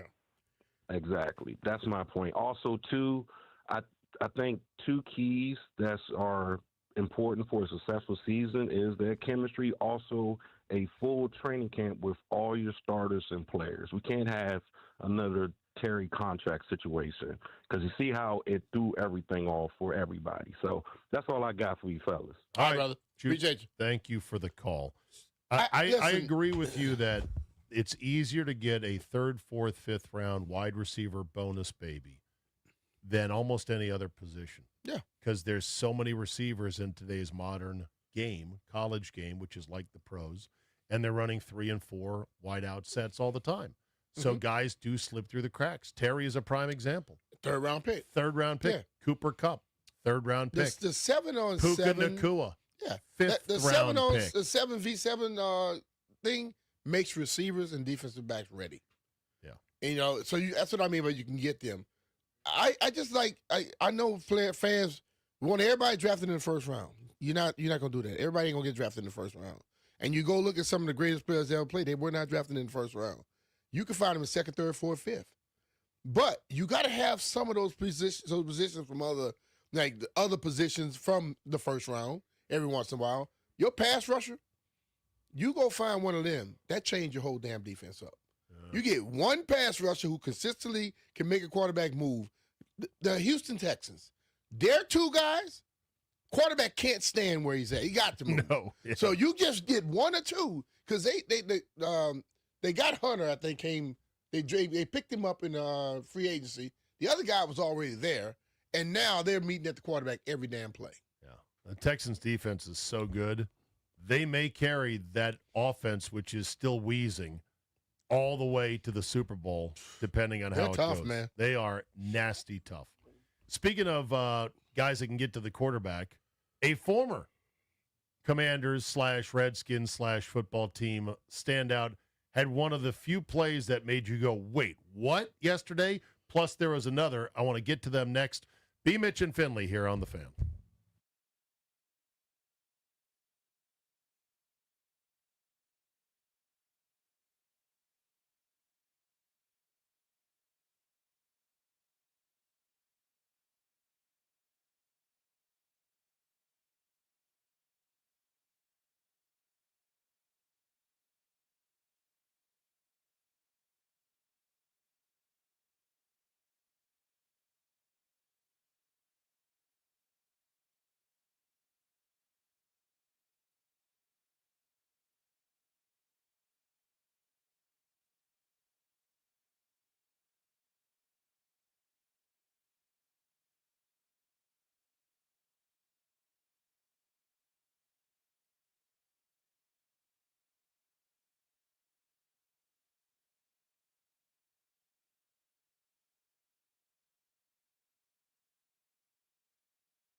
Ward in trouble. Chase Young ripped it away.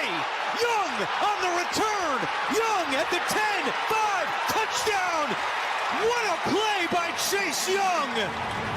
He just stole it from Cam Ward and went the other way for 6.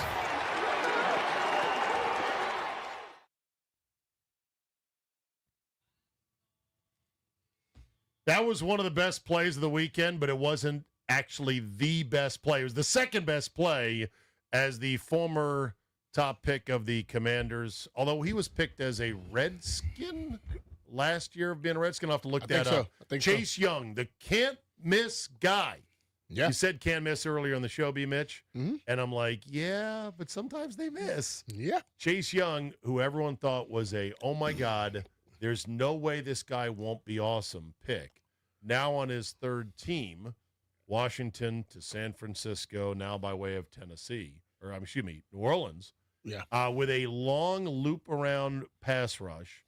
He keeps going, high motor, and then strip sacks Cam Ward by just going, give me that. Like an older brother stealing the football from his younger brother, and then runs the other way 30 yards, holding the football like a lady's purse into the end zone. I showed you the play during the break. What'd you think?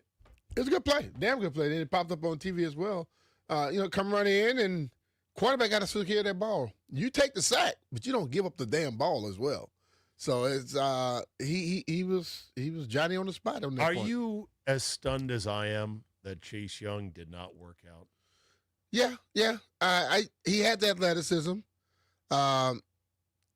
This seems to be a thing where people from this area have a tough time producing in this area. You know what I mean? I guess so. It just seems like that. He had all the gifts, but you got to have more than just the gifts. You have to have You got to have the right situation. You got to have the want to, because like Big John would always say, the best player go to the worst teams. Right. And then you expect them to play great. You got to have something in place. And when he was drafted here, believe me, it was a lot that was not in place.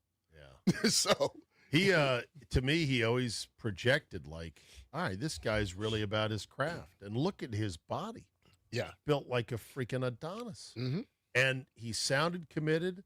But then I started to get fed stories because, we in the media, we get fed stories. Mm-hmm. And you know about this? I was like, ooh, oh, really? I'm like, yeah. And then another story. Like, damn, that's the second story I've heard about this guy. But like what I said about that, Jay, the stories work when you're not producing on the field. Well, the stories come out of the woodwork when things are not working. If you're producing on the field, the same story, you'll be like, what the hell? Who cares? I know, but part of the reason that he didn't work out was he did not have the want to. He was not diligent in keeping his body in shape, his practice habits, the whole thing. He had relied on his supernatural athletic talent to get him to this point, and then he just quit. Like I always tell people, it's easy to get drafted. It's hard to stay. There you go. Because if you keep doing what you've been doing before you got drafted, you won't be around very long. Amen to that. Dennis in Upper Marlboro, driving with his windows down, joins us now on B. Mitch and Finley. Good morning, Dennis. What's How up, are you? Dennis? I'm rolling up now. How you guys Okay, doing? no problem, brother. Doing What's good, up, man? Hear me out. I got something for you guys. So I like Travis Etienne at running back or Kenneth Walker. Okay. Because we need a running back that can actually be a game changer. I like drafting from the defense and then pick up Ayuk and keep Debo. And I think we can have a good offense with that. What you guys think? This Ayuk thing is, what is the thing that you enthralled about with Ayuk? So Ayuk and Jaden, I think they got a chemistry that I think will work out. The chemistry that hadn't been together for how many years? Years. Too long. But the thing about Ayuk, okay, he got his money, he got hurt. Then he just say, I'm not playing. Here's what I would require if it was possible to require this. I would require Jaden to stand in front of a podium, in front of a mic, and vouch for Ayuk before they signed him. To literally say, I'm posting bond for my friend. I'm posting virtual NFL free agency bond. I will say that this guy is misunderstood. He will produce for us. I vouch for it. That's what it would take, and I don't think that's ever going to happen. I'd be very leery of that. As far as the Debo thing, look, Debo had an acceptable year. It wasn't eye-popping. It was good. But I'm just like, he's about to turn 30, and is he still the Debo that was Debo of 4 years ago? And I think the answer is no. So we need a bona fide number 2 for sure. I know we do. Where I know we we get do. that from? I don't know. I didn't know ATN was purchasable. That's intriguing to me. ATN is a free agent, and Kenneth Walker is a free agent. Yeah. In theory, purchasable because, you know, you never know if they're going to re-sign or if they're going to get franchised or something like that. Mm-hmm. And don't forget, Jeremiah Love could be right in our wheelhouse if the Commanders are sitting at 4, 5, 6. If you want to go that route. Safety or edge, definitely for that pick, because we got to get a top defensive player that's a game changer. I agree. Thanks for the Yep, call. you need that. Let's go to Vic in White Marsh. They go Next all up. defense. I wouldn't be upset. Hello, Vic. How you doing this morning? Hey guys, how you doing, man? What's happening, Vic? Did you watch the Pittsburgh Cleveland game, the whole game? I watched most of it, and my eyes are still reeling from most of the game. There was a play in the game. It was number 5 on defense. And that taunting stuff, man, that's got to go, man. These guys should be more disciplined. During the Vince Lombardi era, that never would have happened. And they Vince Lombardi was gone. Vince Lombardi too long they ago, were driving bro. up the field, Pittsburgh, and it was 4th down, I think, and he had to make 4 yards. He taunted the guy, and then he hit him and knocked him down, and he stopped the play. But then they got a 5-yard penalty and they got a first down. Doesn't make any sense. There's a couple things in the game. I hate how the NFL is now calling flopping. They're falling for flopping. They're worse than Earl Hebner, WWE referee, legendary for missing the steel chair being used. Like, didn't see that one, but I saw the retaliation. Yeah. Wake up, for God's sake. Listen, I understand what he's saying about the taunting aspect. And no, if you're going to hurt your team, you shouldn't be doing it. But the referees miss a lot of crap.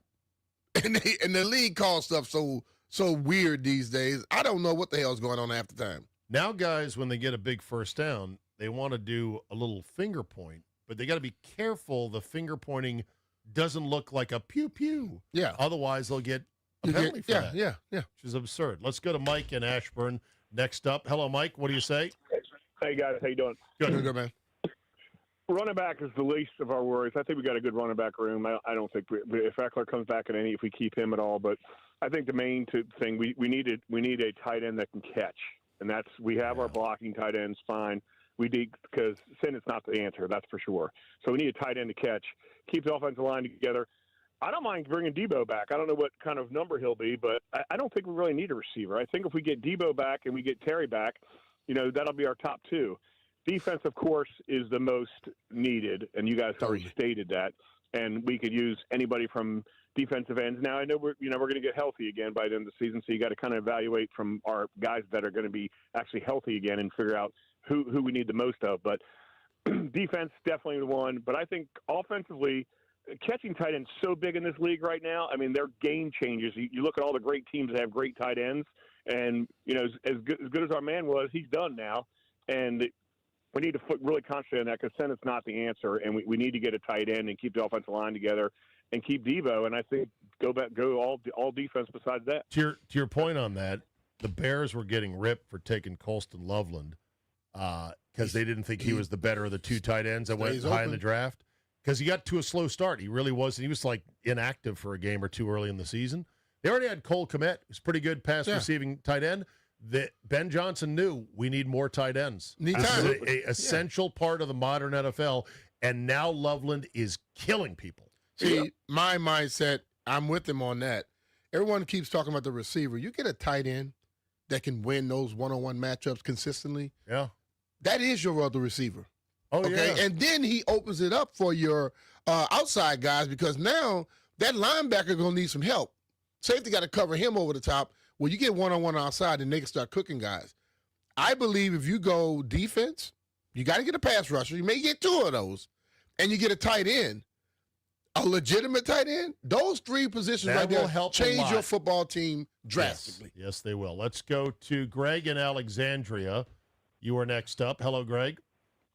Hey, Zabe. Hey, B. Mitch. How are you guys? What's happening, man? Happy holidays. Same to you, brother. What do you got? Hey, Real quick, I'm up against a break. I'm sorry I put you on right Dave, now. I'm I looking just at the wanna- clock. I want to take you back about 7 years. It was about this time in 2009. You, Solly, and Scott had a radio show on the American Forces Radio and Television Network. I wrote you an email, Smat. I don't know if you recall, in telling you that I appreciated the work that you guys did, and that every afternoon the fellas and me would listen to you three, and it took us home, and it was just kind of a little voice of America while I was there. You remember that? I do. Thank you. You were in Afghanistan. Yeah. God bless you And, guys. I remember that letter and that email, and that was wonderful. And I thank you so much. I'm going to put you back on hold if that's possible. There's hold right there. Got to take a break. We'll turn into Come back to him. halftime adjustments. There's more calls coming in now.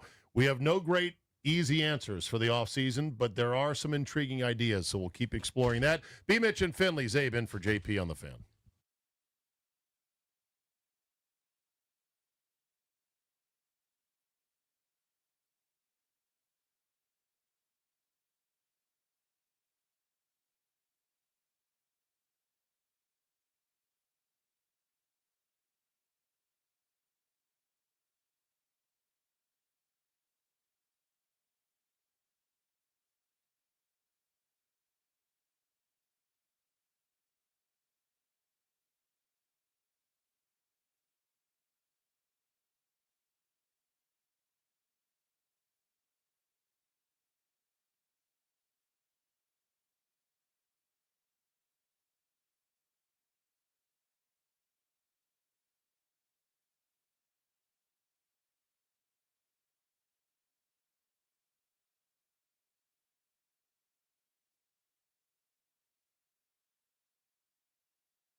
This update brought to you by Baldino's Lock and Key, your hometown security team. Visit baldinos.com. Commanders preparing for the Philadelphia Eagles. That is set for Sunday at 4:25 p.m. Rams and Atlanta at 8:15. That game live on Team 980. The Rams need to beat the Falcons and the Cardinals to get the 5th seed in the NFC. Wizards impressive over the Grizzlies 116-112. Alex Sarr had 20, looking for 3 straight wins tonight when they host the Suns at 7 on Bloomberg 99.1. Pretty cool matchup tonight in men's college basketball. Number 2 Michigan against 10-2 McNeese State at 7 p.m. James Madison is at number 18 Arkansas. Georgia Southern versus Appalachian State in the Birmingham Bowl at 2. Capitals and Panthers tonight at 7 live on The Fan. Baldino's Lock and Key is your hometown security team for auto keys and fobs. They make car key problems look obsolete with 9 area locations throughout Virginia and Maryland. Stop by one near you today, or for more info, visit baldinos.com. From the Crop Metcalf 5-star Sports Desk, Byron Kerr on The Fan.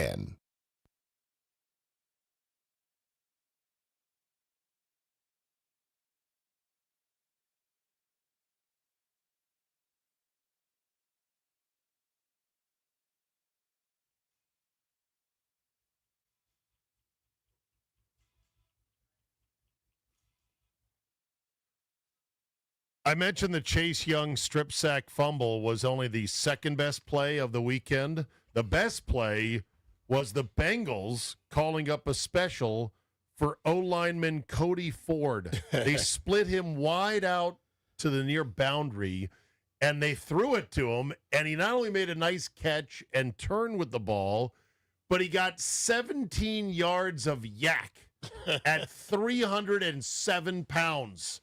Cody Ford. He was a former tight end in high school, he said, and had been wanting to do that forever. And so they were working in practice, according to the story on this. And Joe Burrow kept splitting him out wider and wider and wider as they practiced this play. They're like, no, yeah, keep going out there further. Yeah, keep going. He was all the way out there like a wide receiver, and they threw it to him. Ford said, I didn't even know what progression I was. But next thing I know, I was looking up and the ball was coming at me. He grabs it, turns, and then just truck sticks. Yeah. The poor DB who had no chance of bringing him down and rumbled for 17 more yards. Total gain of 21 yards. And I have no idea where they keep these stats or how people find them. It is apparently the longest offensive play from scrimmage by a 300-pounder in NFL history. Yeah. Ever. I'm like, how do you even know that? It's just like, I think a lot of times people are mistaken when they see there are some NFL players that are superhuman per se. Yeah. You see a guy's 345 pounds, you don't think he can move. Oh, he's just a big guy. He may outrun you. Oh, the average person. Yes. Just like Reggie White at 315 ran 4.6. Right. There are some special guys out on that football field. Oh, they're absolute freaks. Because like at you meet people that, how much you weigh? And they may weigh the same thing you weigh. Oh, I can play in the league. No, you can't. Right. You get destroyed. You die. Look, I'm same size as you. Know you weigh the same as me. Different. But you're 3 inches shorter than me.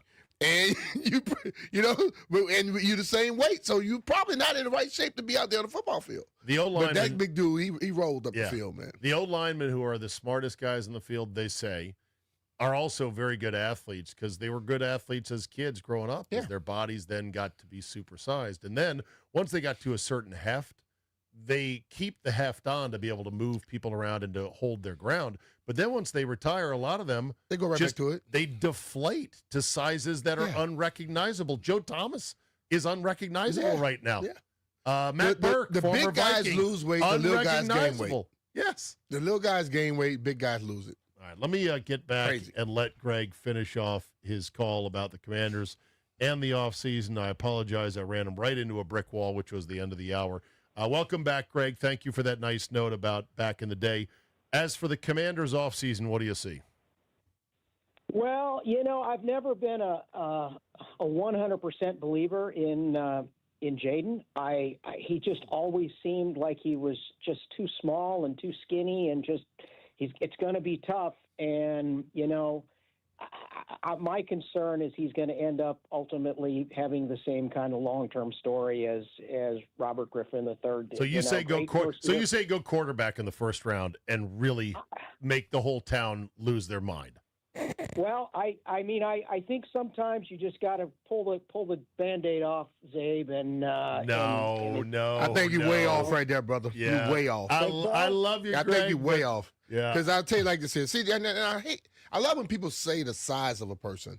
You know the quarterback right down there in Carolina? Bryce Young.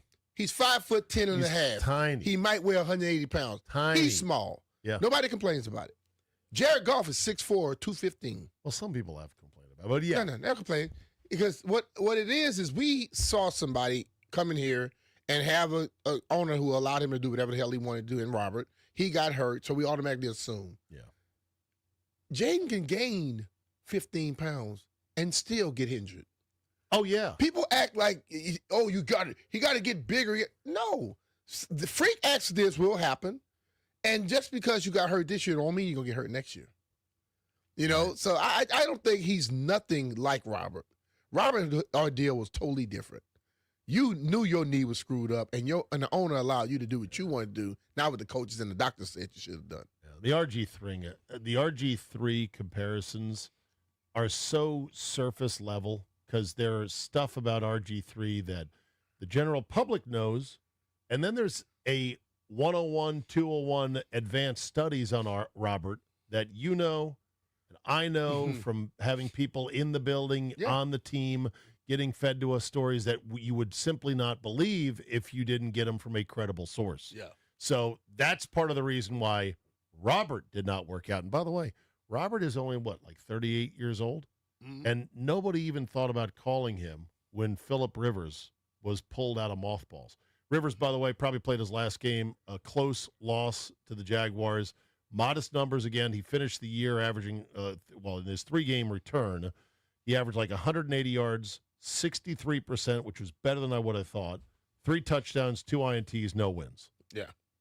It was nice. It's over now, Yeah, I think, for the it's most done. part. Let's go to Marcus in Calvert County. You are next up. Hello, Marcus. Hey, how you guys doing? How you doing, man? I think the best case scenario is us getting Tate from Ohio State. Reason I say that is Terry gets double teamed too many times in games, and he gets completely taken out, and all these other wide receivers can't get open. Like, I love Debo's energy and everything, but just not fast enough. Gold Tate, he'll get open, and he'll break open everything for the wide receivers in the 3rd and 4th spot and break it open for the tight ends. Carnell Tate projected in the 10 to 20 range. Mhm. So easily gettable. You could even theoretically, If there's Marcus, a pass rusher Marcus before we him, take I know. him. Take the pass could, I know. rusher. But Marcus, we could scooch down for an extra pickety pick and still get Tate. Well, I say Tate just because wide receiver is one of the highest paid positions in the NFL. So we could have a 1 and a 2, and Tate can become that number 1. And it's really hard to get a top wide receiver. And if you have a top wide receiver, a good quarterback, and a good offensive line, you're halfway there in the NFL. Yeah. And I understand the defense has problems, but use that first pick on offense. There's a lot of defensive ends we can get in the 3rd round, maybe trade up in the draft, and then all the rest of that money we have, just throw on defense. Yeah. If I'm a team drafting a wide receiver, B. Mitch, I am going to have the best private investigator and the best psychologist in on the interviews, because I want to make sure with a wide receiver you're getting a guy who's solid, not a guy who's on the fringe of being a lunatic.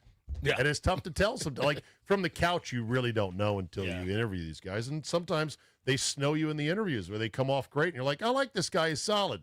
And then you get him on the team, you're like, oh, yeah, no. Believe me, every NFL team, they have everything you named. Okay, yeah, sure they do. They got investigators and everything else. All right, let's go. Hold on, Shaq.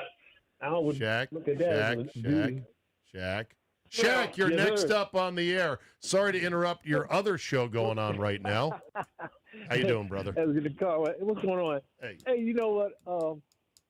We need defensive guys, but we need talent. And I don't want us to get to the point where we're drafting defensive guys just to draft a defensive guy.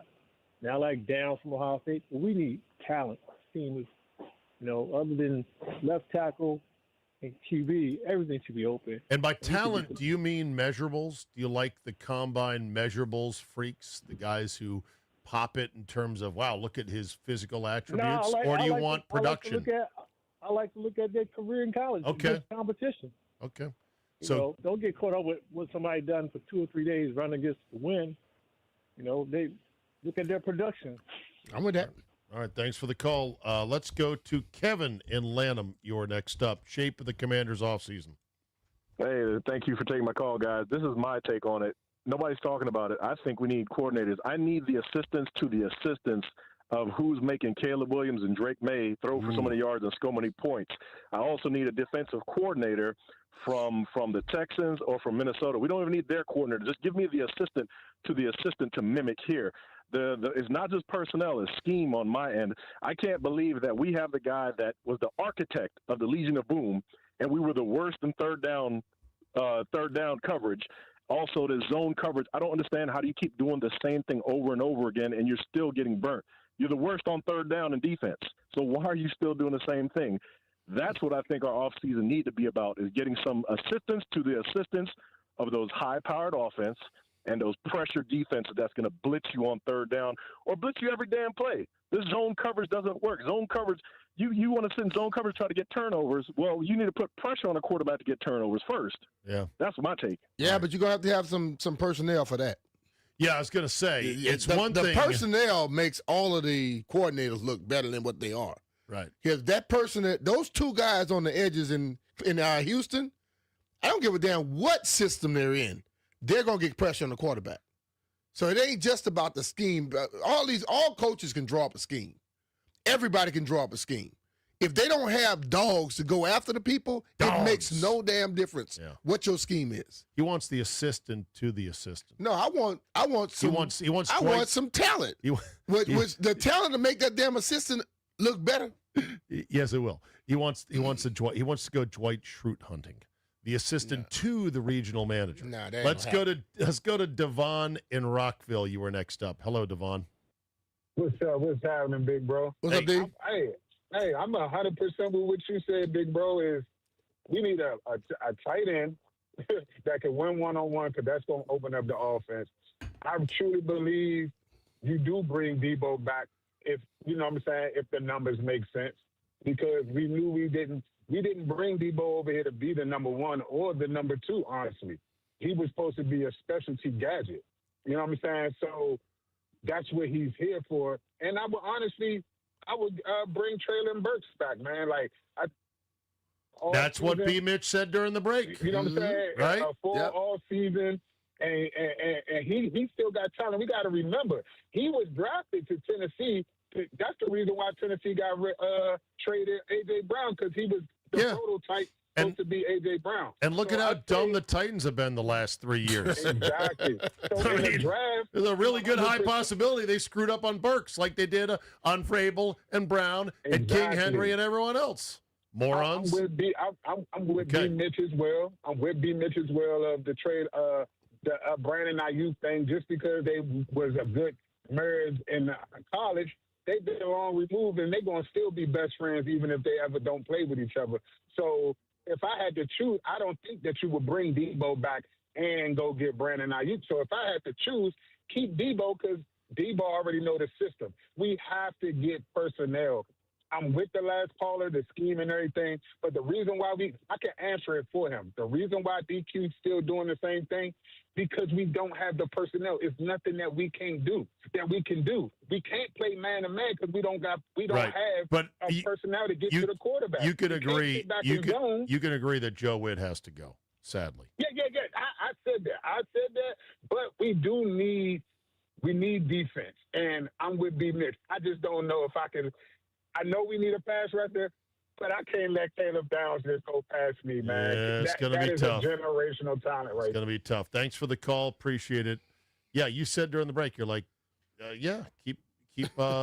keep Burks in the mix and see what he can do. You never know what you can get out of him, and he can come around and be cheap as hell. Yes, compared to what the other one's going to be. Let's go to Aaron. But you better get some defense to stop somebody. Aaron in Suitland, you are next up. B. Mitch and Finley. What's up? What's up, Aaron?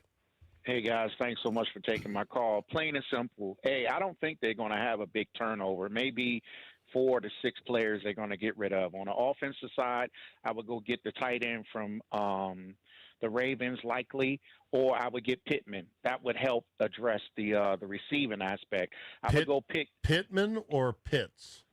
Pitts. I'm sorry, Kyle Pitts and likely. I'm sorry, I apologize. Likely from the Ravens. You do know that Kyle Pitts is going to go down as one of the most frustrating talents in the history of the league for a guy who should have been way better and then inexplicably had the biggest bomb game ever on Thursday night. Yeah, with Kirk down there in Tampa. Everyone's like, "What the hell? And this was supposed to be there." If the you throw whole out time. the best and the worst, that game he throwing out because he ain't had no other games like that. Right. Hey, Zabe, you made my decision for me then. We're going to get likely. Okay, there you go. It smells likely that we're going to get likely. That'd be a better choice. Sergio in Connecticut. Hello, Sergio. Hey, what's going on, guys? What's up, man? I just wanted to get your take on, like, I was hearing rumors about Dan Quinn maybe going back to the Cowboys, with Al Harris getting as a defensive coordinator. You guys agree? Like, who's hearing that this? Same system? I like Al Harris. Hold on. I guess Dan Quinn's going back to Dallas. You're hearing? No. Dallas back coordinator, to get, like trying to get Al. like a Joe Witt in that. In that yes, same I have sense, heard that's that. all. I have heard that, and I think that would make a lot of sense. Yeah, Al's. I You like guys Al. don't think that would be the same as Joe Witt though? Like I don't bringing a fresh ideas. Like I just don't think that's a. I don't know. I don't think. How do we know he's the same kind of coordinator? They don't think the same. Just because they come from the same level or on the same coaching staff, don't mean that their mindsets are the same. Let's go to Darwin in Springfield. You're next up. Hello, Darwin. Hey, how's it going, my friend? Hey. How you doing, man? Go ahead, my friend. How's it You going, got to turn the radio down. You got a little Go delay going Go on. Darwin in turned Springfield, Virginia. You're next up. What do you say? Nothing much, man. I'm hopeful that we're gonna turn something around next year, man. There's no way, heck, that we go from one game from the Super Bowl and not get anything out of that, man. Because the way you built the team is having a quarterback, and we got one. We just need to get talent around it, man. And I feel like having a top 10 pick, $80 million in cap. I mean, I trust in AP, man. We're gonna get younger, and we're gonna turn this ship around. Okay, in AP you trust. We'll let that be the final word on that. Why don't we turn the page? I want to hit something completely different. But B. Mitch, while we were watching the NFL, college basketball as we knew it might have just collapsed into a massive NIL explosion and sinkhole. What's happening in college basketball is truly insane. And I want to ask, is there a viable way out, or will it get worse before it gets better? B. Mitch and Finley here on the Fan. Zabe in for JP.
This update brought to you by Reynolds Empower Home Team, Keller Williams Realty. This half hour's breaking news, Marcus Freeman has informed NFL franchises that he's staying at Notre Dame. Freeman and Notre Dame have agreed to a restructured contract that puts him in the top tier in compensation among college coaches. Commanders now prepare for the Eagles at 4:25 p.m. next Sunday. Dan Quinn will speak later today. Wizards down the Grizzlies 116-112. They have a win streak of 2. Alex Sarr has 20. C.J. McCollum 16. Justin Champagnie 10 points, 12 rebounds. They'll host the Phoenix Suns tonight at 7 on Bloomberg 99.1. Capitals versus the Panthers tonight at 7. That game is live on The Fan. Want to hear the fastest way to know what your home would sell for? Reach out to Empower Home Team. Simply text your address to 800-763-3000. No phone call, just text your address to 800-763-3000, 800-763-3000. From the Crop Metcalf 5-Star Sports Desk, Byron Kerr on The Fan.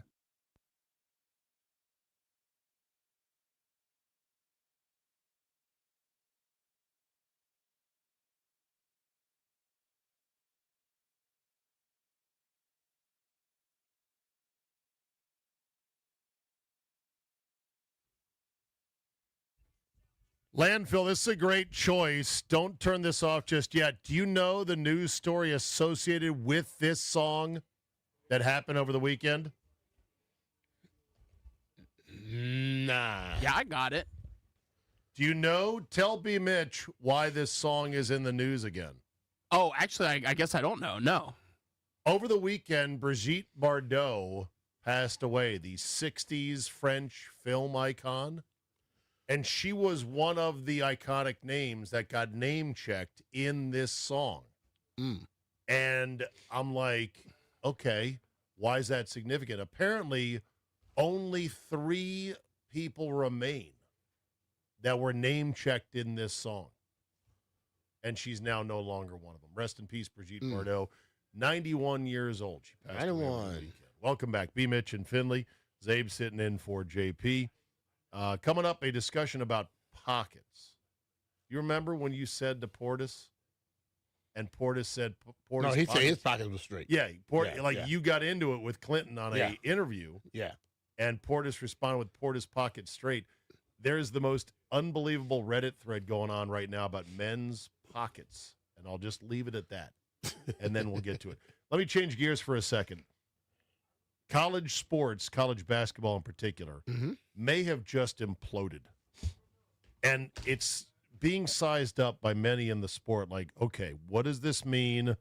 Where are we going? And hello, NCAA, are you going to do anything about the this? NCAA can't do anything anymore. No, they cannot. They're done. They are hamstrung they by the screwed courts. it up before, dog.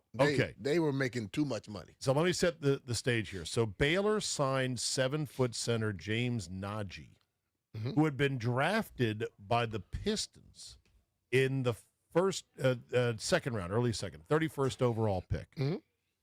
And he never made it in the NBA. He chose not to go play in the NBA. He did play professionally elsewhere. And because of the way the rules are, the NCAA said, well, if he's got eligibility, you can take him. The college basketball world lost their mind over that, going, are you kidding me?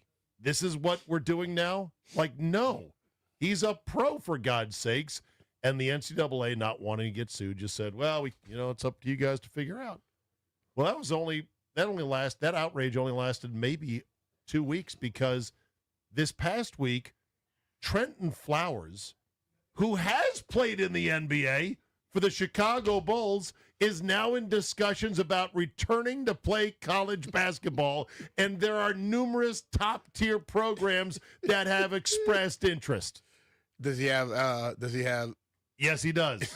He has eligibility. He He sees what NIL money is available and time and exposure you can get in college. Probably knows he can whoop some ass because he's a pro. He's a man's man. And he's like, let me get a piece of this. But now, see, this is the thing I want people to understand. This isn't the kids' fault. This is the adults' fault. The adults, they don't have a plan for this thing. They don't. I'm going to get to that in a second. But anyway, Flowers is currently on a 2-way contract with the Bulls, meaning he splits time between the Bulls and their G League affiliate. Well, he shouldn't be able to come back to college. No, in a million years, You're no. playing right now in the pros. Yeah. You I know, know. you didn't fail at it, didn't make it. Right. You playing. Right. And so when somebody says sarcastically, oh, what's next? Kevin Garnett coming out of retirement? Hell, to LeBron play? got 4 years left. Right. He got eligibility. Right. When you say, well, what's next? Is LeBron? The answer is yes. That's what's next. Because you are right now, Clark Griswold, sliding down an icy roof, putting up your Christmas lights if you're the NCAA, and the only thing stopping you is grabbing the gutter at the end. And it's crazy because it is so not what college athletics should be about. Even if you believe the kids should get paid, it started with, well, they should be able to capitalize on their name, image, and likeness.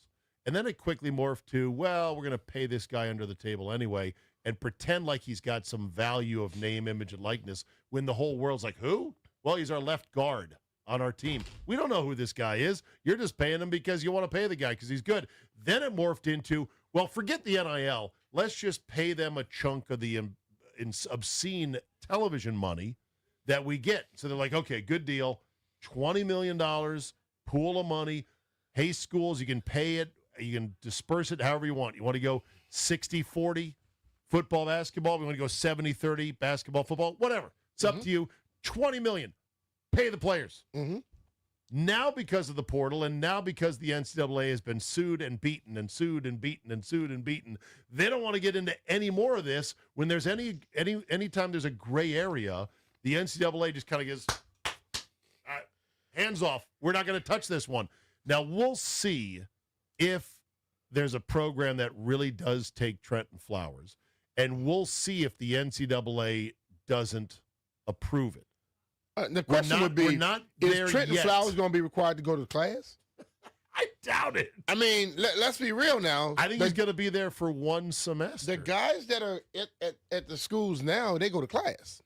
They have to do that at least. Well, yes. Trenton Flowers is going to sign and just play basketball? Don't go to class? He'll enroll in Geography 101, and he'll go to the bare minimum classes. He'll get a D-. What did Trenton stay Flowers, eligible? What did Trenton Flowers have bounce. in on his last transcript? Is he even eligible? That's the question you got to ask. Brian, you are asking so many great questions for which nobody has any answers because it is the wild freaking West right now.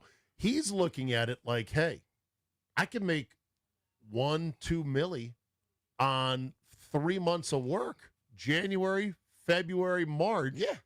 And then get right back into doing my two-way stuff for the Bulls with their G League team. Why not? He's probably making nothing in the NBA, probably making under $1 million, and he's not getting much playing time. So from his standpoint, I get it. I think this one's going to get shut down when the adults get their heads together. Well, here's the problem. So Bruce Pearl, former coach at Auburn, says at this point we have two options to save intercollegiate athletics. Option one is Congress gives the NCAA antitrust protections, and we make the old system work, which is unfair to student athletes, or we have a collective bargaining agreement. The longer we wait, the more it costs everyone. I will give that a ding, ding, ding. Bruce Pearl is right. These are two not great options, and they're going to have to figure it out. John Calipari went on a long post-game extended rant about this as well. Kevin Clark, who writes for The Ringer, said the following, quote, I ran into someone smarter than me a few months ago who had a theory. The theory, B. Mitch, is that the NCAA was intentionally trying to tank college sports in a desperate bid to get Congress to grant them their wish of antitrust exemption. I didn't believe that person, writes Kevin Clark. Now I do. It won't work, though, and everyone will end up worse. The question I asked, though, the NCAA, someone had to give them control and power over these universities to be able to deal with that. Well, those same people could take that from them. Well, and start your own thing. Well, and that's fine, and that's probably where it's headed.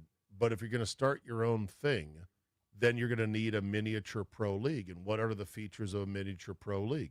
A collective bargaining agreement, salary cap, roster rules, and most importantly, an entry draft. Nobody wants to believe me when I say eventually it'll be an entry draft. You don't get to choose to play for Alabama. It depends on if they pick you. Oh, that'll never happen. We're hurtling towards it right now. We're not there yet, but we have gone deep into Kansas. We're not in Kansas anymore, Toto, as the saying goes. They just said it should have made rules before you jumped into it. Well, the rules. But that's the problem. When they had rules, and the court struck down the rules as being collusive antitrust, and now they can't do anything. The thing of it, though, you had a bunch of adults that was making money off of kids. When the kids decide, oh, I can make some, and the name, image, likeness, kids should be able to make money off his name, image, and likeness. They didn't want him to make that. That was getting too big for them. So then they decide, oh, let's take this amount to pay them. Yeah. They're still trying to control all of the money. Oh, yeah. That's where the problem is from these greedy-ass adults who don't want to sit up here and put something together. If one guy has great name, image, likeness, and he's making a lot more money, let him make a lot more money. Because I tell a story, Johnny Manziel, when he was at Texas A&M, went to this banquet. He was asked to show up. Johnny sat with 9 people, okay, who paid $20,000 apiece to sit with Johnny. They sold 3 helmets at $30,000 apiece. Damn. From Johnny Manziel. 180, 90, 270. They made $270,000 in a 2-3 hour banquet off of him. Good work. If Johnny Manziel was getting more money than the other kids, that's why.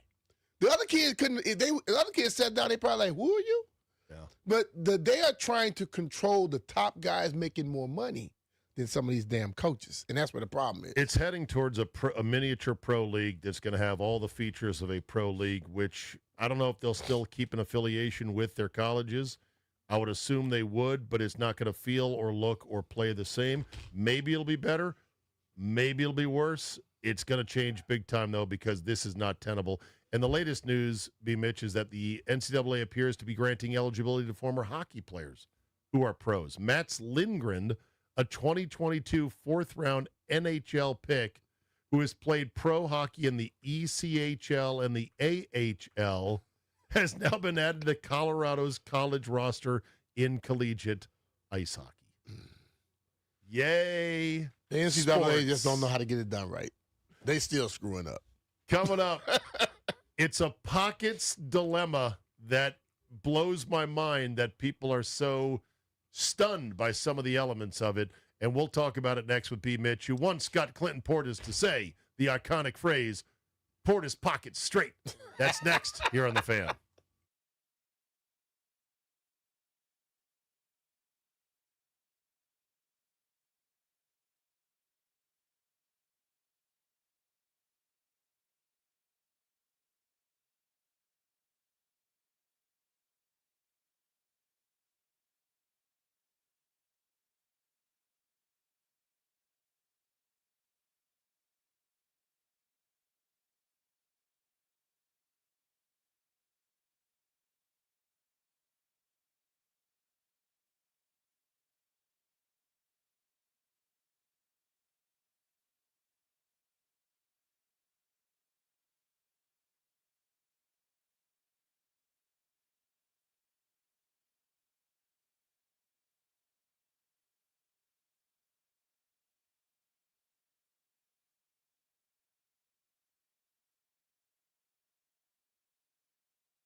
Do men have pocket systems?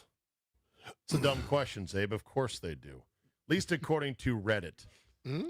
This was on the r Ask Men thread. How do men organize their pockets? This is a woman speaking. You ready?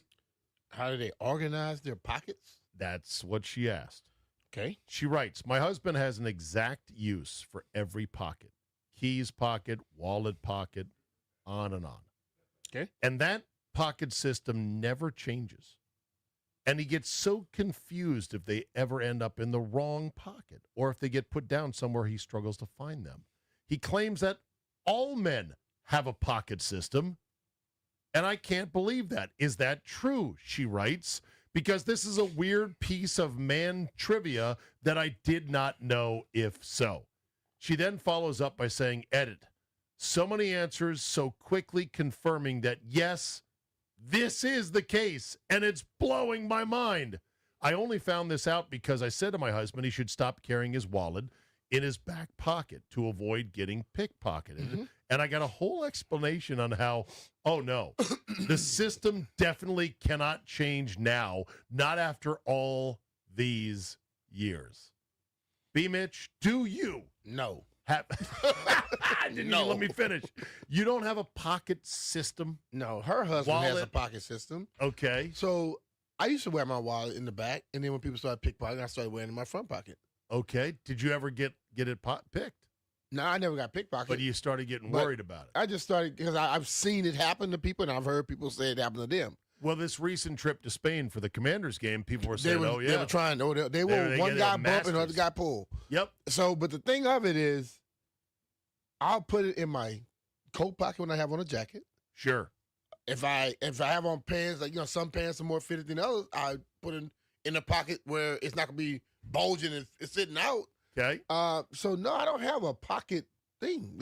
But she act like that's something so drastic when don't women do certain things with their purse? Well, funny you should mention purse, because one of the responses to this was, of course men have a pocket system. Also, what goes on inside a woman's purse is appalling and further evidence that they have no capacity for self-government.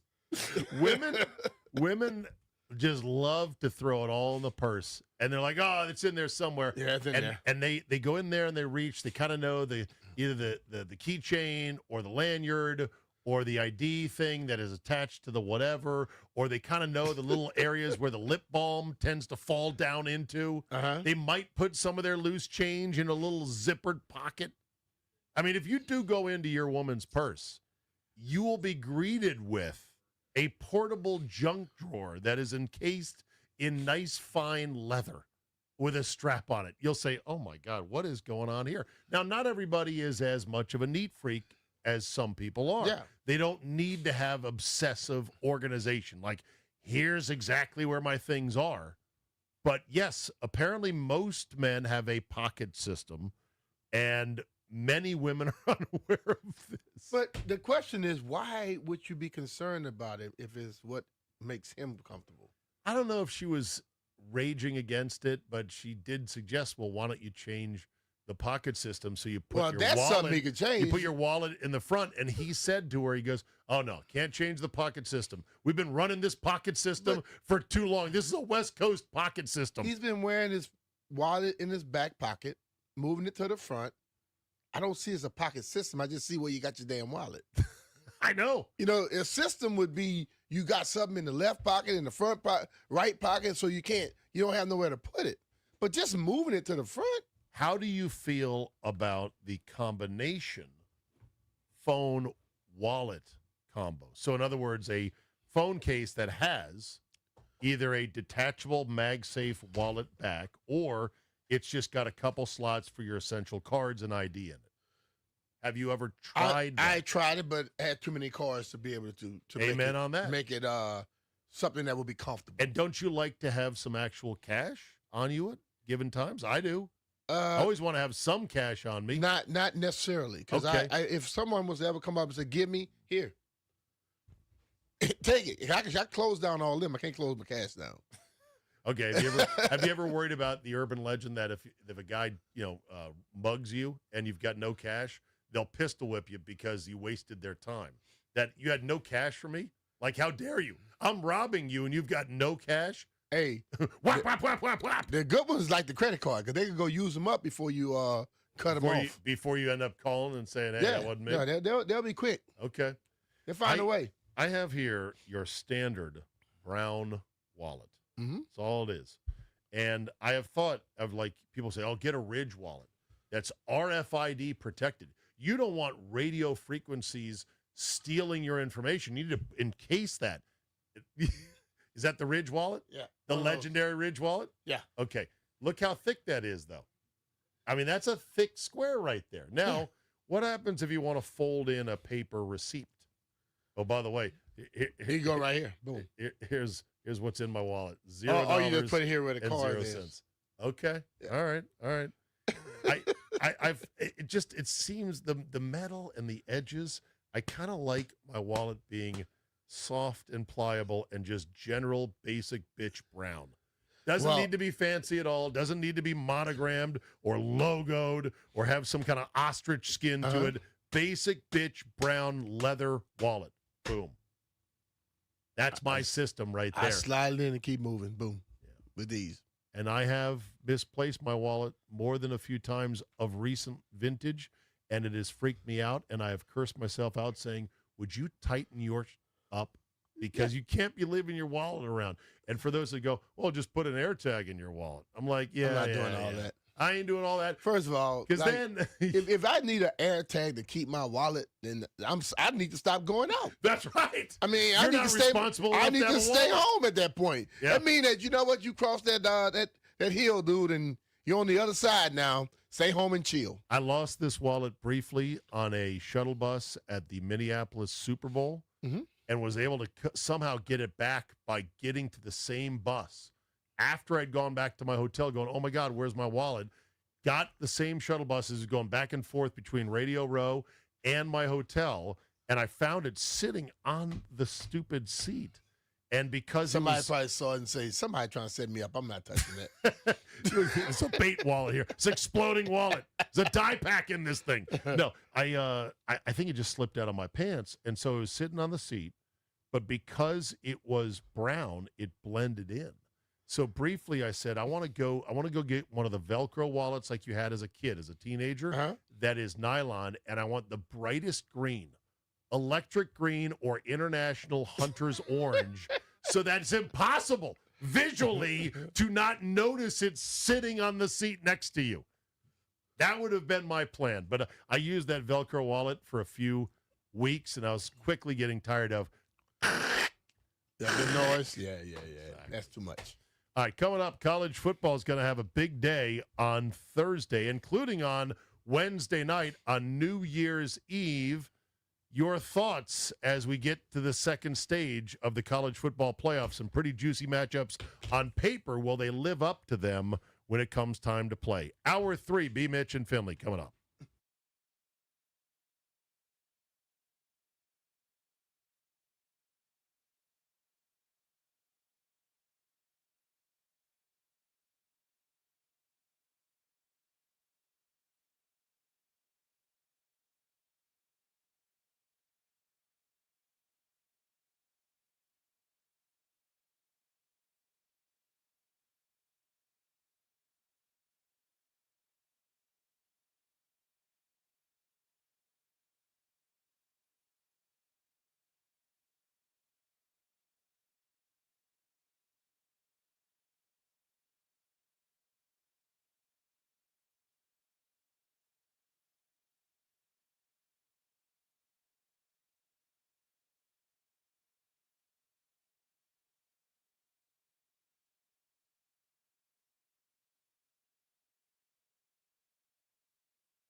This update brought to you by the largest fireworks store on the East Coast, Guerrilla Fireworks. Marcus Freeman has informed NFL franchises he's staying at Notre Dame. Freeman and Notre Dame have agreed to a restructured contract that puts him in the top tier of compensation for college coaches. Tonight's Monday night matchup, the Rams and the Falcons at 8:15. Rams need a win over Atlanta and a win over the Cardinals for the 5th seed. You can hear the game live on Team 980. Commanders and Eagles, 4:25 p.m. next Sunday in Philadelphia. Wizards against the Grizzlies. It was a win for Washington, 116-112. Alex Sarr had 20. Tonight they host the Suns in a back-to-back at 7 on Bloomberg 99.1, looking for a 3-game win streak. The largest fireworks store on the East Coast is now open. Guerrilla Fireworks in Charlestown. Guerrilla Fireworks has mortars, artillery shells, repeaters, fountains, and more. Everything is buy one, get one free with buy one, get two free specials. This New Year's Eve, light up the night with Guerrilla Fireworks. From the Crop Metcalf 5-Star Sports Desk, Byron Kerr on the Fan.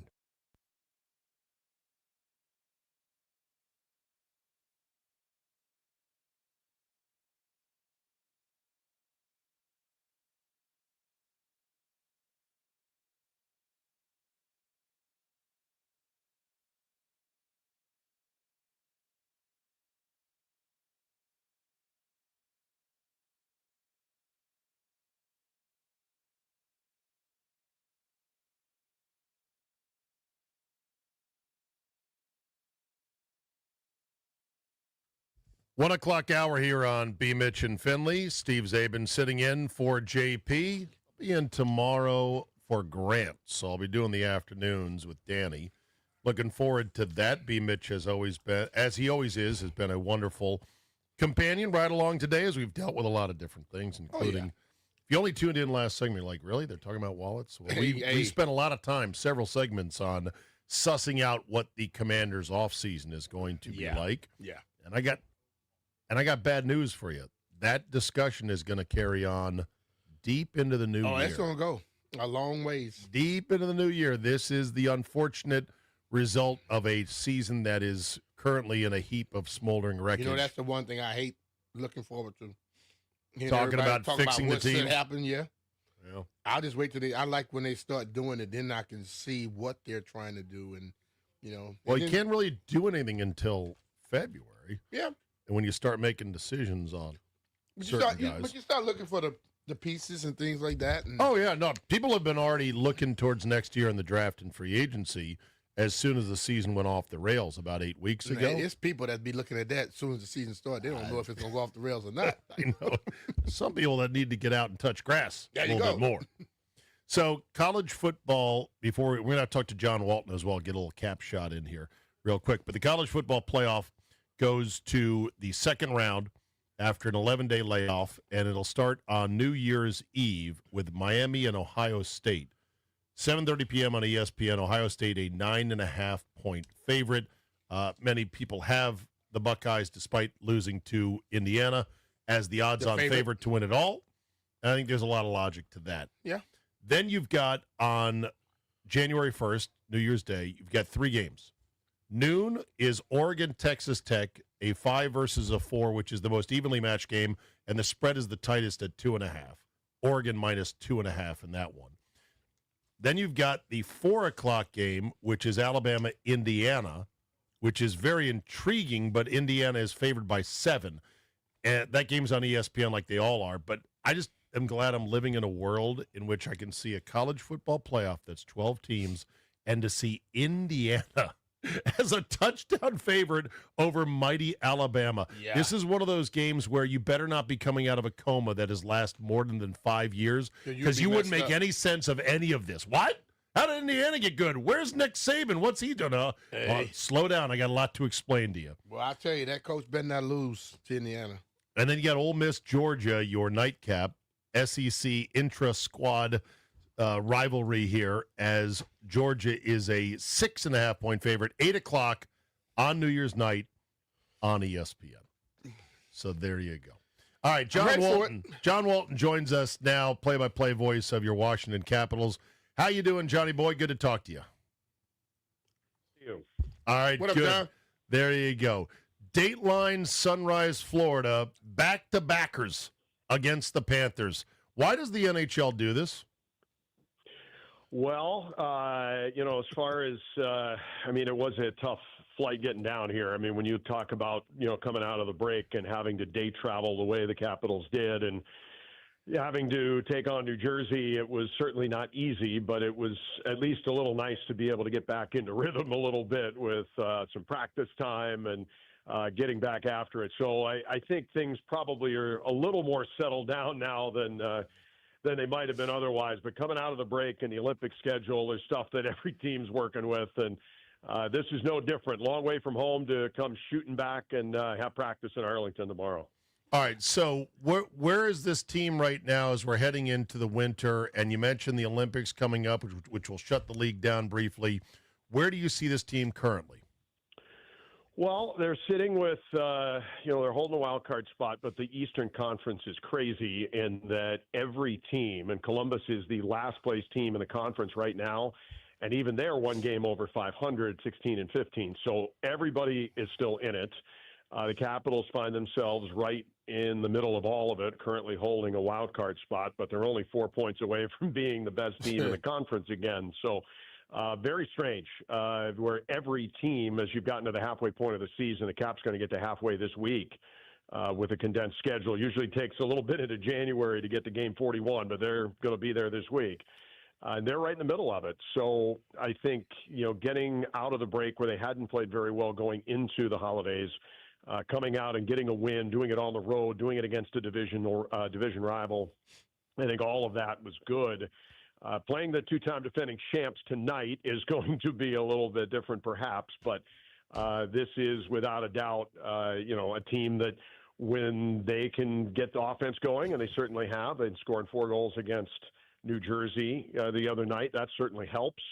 But I think they're going to need more of that. I think they're still trying to actively pursue trying to add a piece or two before the trade deadline, which may come sooner than we think because with the Olympics, I think a lot of teams are going to try and get their business done prior to that. So maybe by the end of January, we might have a better idea on teams that are out, teams that are selling. Right now, there's just nobody selling. So everything's really even. And the Capitals, for the most part, this season, if not for the last couple of weeks, have been taking care of business. And hopefully that win in New Jersey, can start to springboard them here a little bit, get back toward what they hope will be the top of the division.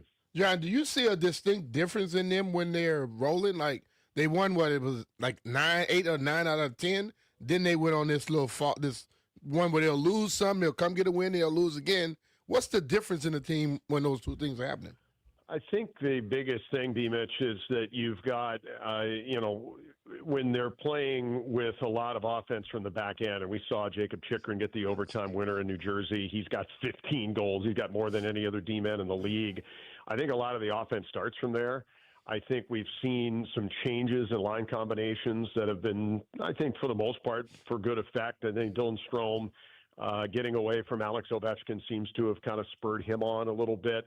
Justin Sourdif and Connor McMichael give Alex a little bit more speed now. So, I think everybody's switching seats, or at least not everybody, but a lot of guys, switching seats, giving line combinations a little bit of a different flavor. I think that's certainly helped here in the most recent times, here in the last couple of games. But offensively, I think a lot of it starts in the blue line. John Carlson's having a great year, and Jacob Chikrin's having a great year. And you've got a lot of guys up front that have contributed, maybe not in overwhelming numbers, but it seems like it's a different guy every night who's been able to put together a good night. Most recently, Alexei Protas, a terrific night in New Jersey, gets a goal, 2 assists. The goal coming from Ovechkin on a terrific pass right at the horn. 4/10 of a second left in the first period, which was terrific. So a little bit of everything. Protas is certainly coming along. I think getting that line going and getting Strome on that line has been very helpful. So, hopefully all of that's able to continue. Your leader in goals is not Ovi at this point. It's Wilson. How much of a surprise is that? He's pretty much where he was, I think, on pace from a year ago, where he scored 30, and it was easily the best season he's ever had. So it's been a little quiet for him lately, but he is still the power play leader. I think the one thing, Zabe, that we, I think, would hope for in the second half are better special teams. We've seen the penalty kill really kind of had a nice resurgence here over the last 3 or 4 weeks. It was much needed, and they've gotten it. They still need that from the power play, and I still think they're trying to figure that out. Wilson will obviously be a big piece of that in playing in the bumper right in front of the goaltender.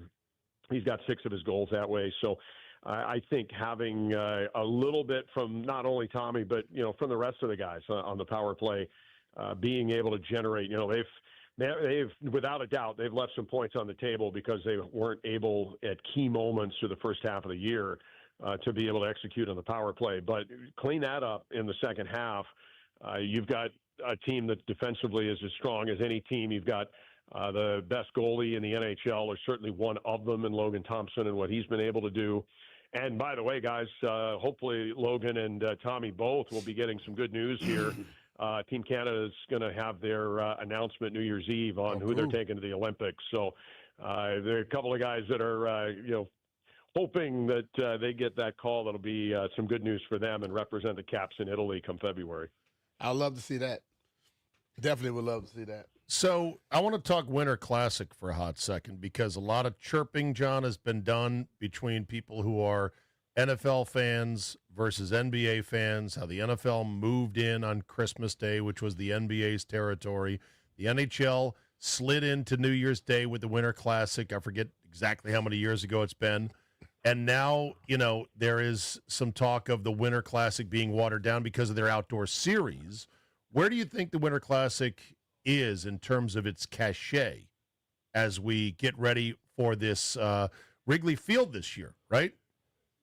Well, no, actually, it's here. It's in Miami. They're playing. The Panthers are going to be playing on Friday night. Last year's was in Wrigley. My bad. Years are flying by. So it's in Miami. Here. Okay. How is that going to? How do they build a rink outdoors in Miami? Carefully, I think. Home of the Marlins. They're going to be in the baseball stadium, and they do have the roof if they need it. But I was actually asking people today. They said that there's not a rain cloud in sight expected on Friday, so they'll be open air, and the refrigeration, I guess, has come a long way since they started doing this. But I think it does frustrate. I mean, as a hockey employee and a hockey guy, and I think the NBA, has just the same argument too. It always feels like the NFL just kind of does what it wants a little bit. Yeah. And, I guess that's their business and that's what they do. But, the NBA on Christmas was, something that was pretty unique to them, and New Year's Day. And to your point, the game's on Friday. It's not, as you get in toward, the Winter So it's Classic the second. time. Yeah, they actually moved it by a day. So to get out of the way of other stuff, college football?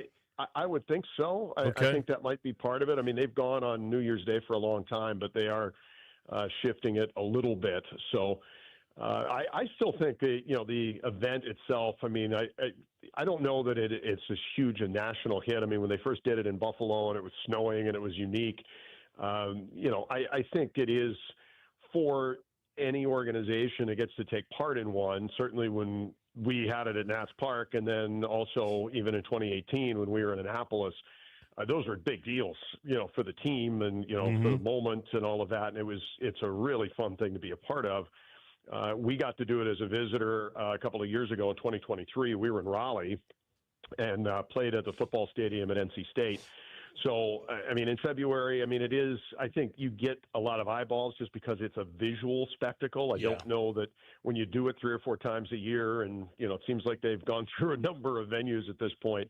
It may not be what it was, but, I think for the teams that are involved, it's a huge deal. I know it was fun. I've been involved in 3 of them, and I think they're just loads of fun to attend and be a part of, and, a lot of the things that go around it. I still think it has something on the landscape. But, yeah, they did have to move off of New Year's Day, too. So a little bit unfortunate on that, but that's the way it goes, I guess. Yeah. Every NHL team has requested to be in this thing. So every team knows it's big for them, and they've figured out ways to build rinks in warm climates, dry climates, all over the place. To me, the one that was the best visual was that Lake Tahoe one. But they had big problems with the glare of the sun on clear days at altitude. And I remember them talking about just the logistical challenges of it. But from a visual standpoint, with the big old fir and pine trees, I'm like, yes, this is what I like to see.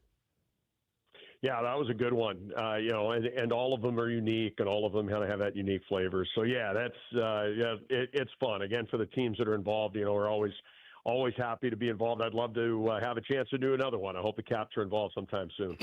All right, Caps tonight against Florida, down in Florida. I want to clear this up. It's the Panthers who are on a back-to-back. They play tomorrow night as well. The Capitals return home Wednesday night against the Rangers, right? That's correct. Yeah. New Year's Eve and then right back to the airport because we have a New Year's Day game in Ottawa. So busy week. Yeah. How are you going to? So the New Year's Eve the New Year's Eve game is also at 12:30, so it's a matinee. Great. Correct. But then you got to fly to Ottawa, huh?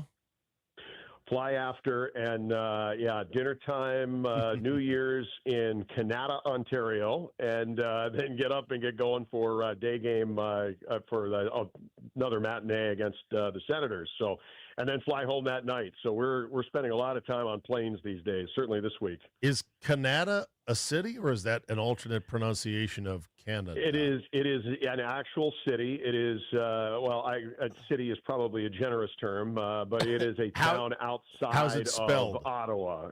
Kanata is where the rink is. So you could theoretically live in Canada. Yeah. Correct. Yes, if you chose to. You learn something new every day. Go. I'm here to educate, inform, and entertain at least some of the time. So there you go. Yeah, Canada is with a K, and it's purportedly the largest, fastest-growing suburb in the west end of Ottawa. Famously known as Canada's Silicon Valley, which is nice. Right, which is nice. Famously known as Canada's Silicon Valley North for its booming high-tech industry. Nokia, Shopify, and other tech brands are located there. So enjoy Canada. All right, Mr. Walton? Will do, fellas. All right, pal. Good to talk to you as always. Thank you. All righty. Have a good day. Happy New Year. Take care, man. There you go, John Walton. How about that? The NHL got bullied right off of their square, right off of their space, which is New Year's Day. I think they also watered down their own trick with it, where it used to be one game on New Year's Day outdoors, somewhere cold, somewhere iconic, where people love hockey. Yeah. And then they said, well, we could do actually a couple of these. And so now they're up to like 4 or 5 a year, and they're putting them all over the place. And South Florida, I understand. In the summers, those areas that rain and have sun, that scares me a little bit. Yeah, right. You would think, how good is the ice? And it's probably not great. But you know what? If you want ice, you can make it anywhere. Figure out a way to do it. Yeah. Okay. They can make it. What have we not got to yet today that you would like to dig into? Because there was a whole bunch of NFL stuff from yesterday. I would like to talk about. I want to talk about these lobsters, man. Okay. Well, you talk about the lobsters. When we come back, though, we'll talk about the Steelers screwing the pooch against the Browns. Maybe they were way too concerned about the record from Myles Garrett instead of just winning the damn game. We'll talk about that next. B. Mitch and Finley.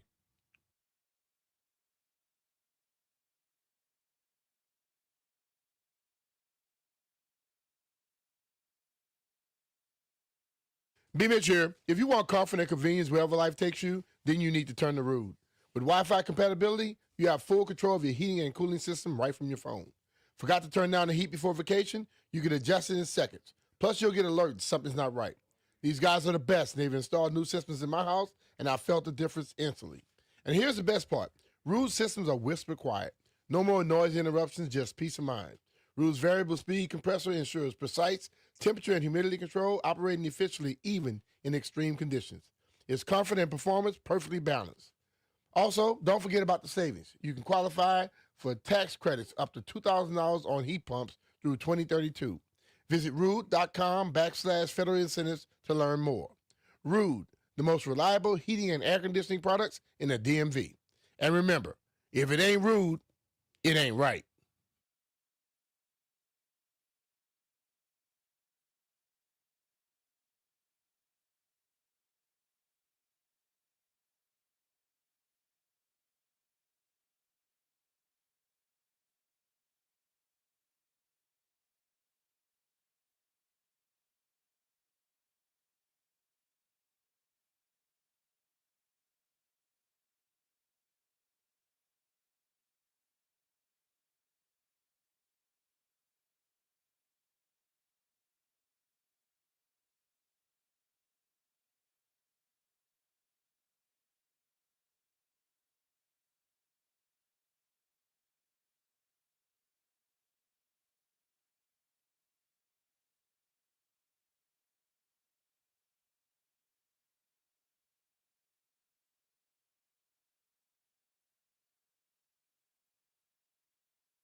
The first fan returns for the NBA All-Star voting are out, and the million votes top three for each conference are Luka Doncic, Nikola Jokic, and Stephen Curry in the West, and Giannis Antetokounmpo, Tyrese Maxey, and Jalen Brunson in the East. Marcus Freeman is going to stay at Notre Dame and not go to the NFL. He has also restructured his contract to make him one of the highest paid college football coaches. Tonight, the Rams and the Atlanta Falcons at 8:15 on Team 980. The Rams need to beat the Falcons and the Cardinals for the 5th seed in the NFC. Wizards defeated the Grizzlies 116-112, taking on the Suns tonight at 7. That live play-by-play on 99.1. McNeese State takes on number 2 Michigan tonight in college basketball. Men's college basketball, James Madison and number 18 Arkansas at 8 p.m. Capitals on the ice tonight against the Panthers at 7. Live play-by-play on The Fan. From the Crop Metcalf 5-Star Sports Desk, Byron Kerr on The Fan.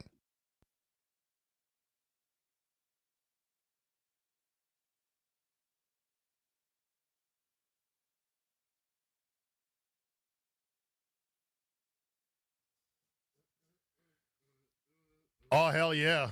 BG staying alive. Go ahead. Man. Come on, B-Mitch. Come on! My voice don't go that high. Don't go that high, Zabe. Turn it up.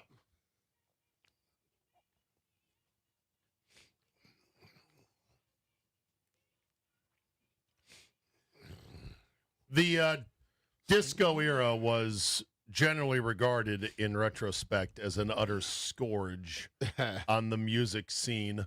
I'm sure Metal Chris would +1 me on that one for sure. You know, the Bee Gees were the big act, and then, you know, producers said, well, let's just do the same 4-bar rhythm with the synthesizer drum beat, and then we'll have a bunch of acts doing falsetto stuff on top of it. Just knockoff after knockoff. And it was awful. But a little bit of disco. Little bit. Right? Yeah. Right, metal? A little bit of disco. Is disco for a man who likes heavy metal like you, is that like holy water to a vampire? If I were to sprinkle it on you, you'd be like, ah! Yeah, he'll probably burn. No. Disco is generally annoying. I tend to find it, but I know. Here's the thing: it does creep into some early metal because metal kind of started in the '70s when it was like disco. Yeah, it's like you'll hear it creep into some of like, you know, not the big hits, influences, not the big hits, but you'll hear it on some of those like B-sides and tracks where bands are kind of getting experimental. You know, so disco, baby. It's all about the hi-hat. It's all about the hi-hat. So going into break, I open up to see what B. Mitch was burning to talk about. And he said, I want to talk about these lobsters. Yeah. And so I'm like obscured my vision with his laptop in the way, and you were enjoying some lunch, and I thought you had a read for lobsters that you were like, I got to talk about these lobsters. And I thought you were going to read, hey, get live Maine lobsters shipped to your house. No, the $400,000 worth of lobster that was stolen. I don't know that story. It's on the sheet. Oh, sorry, it's on the play sheet. Sorry, I should have looked at the carefully prepared play sheet that the boys had produced for us. But no, so then I thought, well, maybe he was eating lobster and I couldn't see it behind your laptop. That was some chicken. Okay. With some dirty rice. How do you feel about eating lobster? I love lobster. I love lobster when someone else is paying for it. I actually had some fried lobster the other day from, what is that, Ford's Fish Shack? Oh, Ford's is great. The lobster tails? See, that's unbelievable. The thing. So my mother-in-law in town said, I want to take the family out to dinner. I'm treating. Doesn't matter where. And I'm like, sweet. Ford's Fish Shack. Boom. Got the Mike's twin lobster tails, market price, didn't care. It was mom's price. So I was like, give me them lobster tails. And I love lobster when I'm not paying for it. But every time I buy lobster myself, I end up going, wasn't that good? And damn, is it expensive. Mm-hmm. So Ford's Fish Shack is reasonable, and they have fried lobster tail. Okay, I'll check that out. They also have Connecticut lobster roll, which is great. The rolls are good, too. It's warm lobster drenched in butter with no lettuce. Yeah. That's the way I like it. Yeah, a real lobster roll, which is mayonnaise, cold lobster, and lettuce. That messes it up. I don't want that. So, talk to me about thieves stealing $400,000 worth of lobsters. Well, I just saw it, and it caught my attention because landfill been finding these little things where people try to do some certain things. And Costco was moving everything from what was it, Massachusetts to Illinois and Minnesota, and the lobsters disappeared. And every time I see something like this, my first thing is inside job. It almost always How is. else did the lobster get into some new truck? You know, Would not have crawled. They really can't go up steps on their own. Nah, so What Those happened lobsters. was a dude just showed up with an ID and he said, "Yeah, I'm the guy who's supposed to be driving this truck," and he just stole the lobsters. But they just put it on any damn truck. I think the guy had a fake ID. Like they thought that was the right guy to be taking the truck. He probably didn't have a fake ID. What he had was an ID from somebody that works there. Or a fake one that nobody checked, I guess. The shipment was reportedly picked up in Taunton, Mass., but never reached its destination. Yeah, they threw a lobster party. It just went off the radar. How went many off the grid. lobster is $400,000? The lobster is supposed to go to stores in Illinois and Minnesota from Taunton, Mass. The company Rexing Companies, the Indiana-based freight company, was tasked with transporting the lobster. Oh, they're having a very bad Monday for sure. The thieves then deployed a sneaky new trick to make off with the goods. They buttered up the logistics company. I see what you did there, New York Post, with your writing. They buttered up the logistics company by using a fake ID to pose as real truckers. The theft wasn't random. It followed a pattern we're seeing more and more where criminals impersonate legitimate carriers using spoofed emails and burner phones to hijack high-value freight while in transit. The loss of the $400,000 of lobster was, quote, significant for the company, according to this story. It's Costco. Is it $400,000 for that behemoth of a company is the most write-off of all write-offs. Yeah, but the $400,000, is that what they paid? Because Market price? No. Yeah, is No, that that's market retail. price or is that retail? Yeah, it's retail. You think? I'm sure it's insured though. They're not paying that money. Yeah, and what about your insurance as well? I don't know if it was a retail loss or wholesale Yeah, loss. because if it's wholesale, I want to know what the retail was going to be. And if it's retail, then I'm wondering how many lobster is that really? Well, you could probably do the math. You could Google what is a wholesale cost of a live lobster from Maine. Retail cost of a lot. There are companies that do ship lobster live in special containers. It's very expensive, but for those that just have to have the real thing and not frozen, go ahead and get it shipped and pay through the nose. But I just want to know, so once you successfully steal Where do a you sell them truck of lobster, where do you fence them at? Believe me, the person that you're trying to sell them to, They already they're know. not asking. They're not asking, or they don't care. They probably will in on it. Look, I got a way. I got this. I got some ID lobsters that swam and off I the know boat. they're about to. Nobody needs to know nothing about nothing. So It's got to be mob. It's got to be the mob, right? Like, Yeah. Hey, Tony. Like my favorite parts of The Sopranos, right? We all watched The Sopranos, was when they would boost a truck and crack it open and find out what's in it. And like these scores would be so random where it's like, oh, it's a big truck of Makita tools. I need a power saw. And they're all excited about that. So you never know. So you're right. Probably mob related. And when it comes to lobsters, you wouldn't know if you're not in the business of boosting lobster trucks where to fence the goods, where to get cash for what you have now stolen. But they do. They probably know a bunch of roadside fish shacks or restaurants or wholesalers or middlemen. Because remember, barcodes. just you wanted to Lobsters don't have barcodes. Oh, you wanted to throw a lobster party? Yeah, there's no barcodes on lobsters. well, all So- those restaurants were waiting on lobsters that are not coming, and guess what? They're looking for lobster any way they can get They it were right going now. to the store.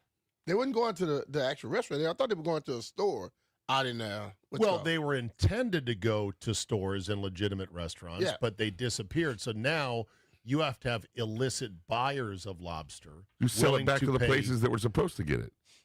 Oh, really? That's what I would do. I mean, I don't know. I've never Well, stolen they- a truck of lobster. Yeah, but- and you probably wouldn't do it anymore. You go get arrested. Well, yeah, because then because if you go to the place that they were supposed to go to, and now you go just try to sell them cheaper. They're gonna like, where you get these lobster from? ain't nobody need to know about that. Doesn't matter where it came from. Yeah, just Right. fell off a truck. So be a day late to Ford's Fish Shack, and then show up with the truck and say, Oh, man, sorry, I got a flat tire. I'm here now. By the way, good news. I can get you a 40% discount on these lobsters if you pay me in cash. Oh, no, sir, we already ordered our lobsters through Lobco Industries in Taunton, Mass. We've already got the receipts and the invoices. We're not going to pay for them again. No. You should buy them from me. They're going to cancel that shipment. I have a good feeling about it. They're not going to accept cash. They're going to want Bitcoin. You know it.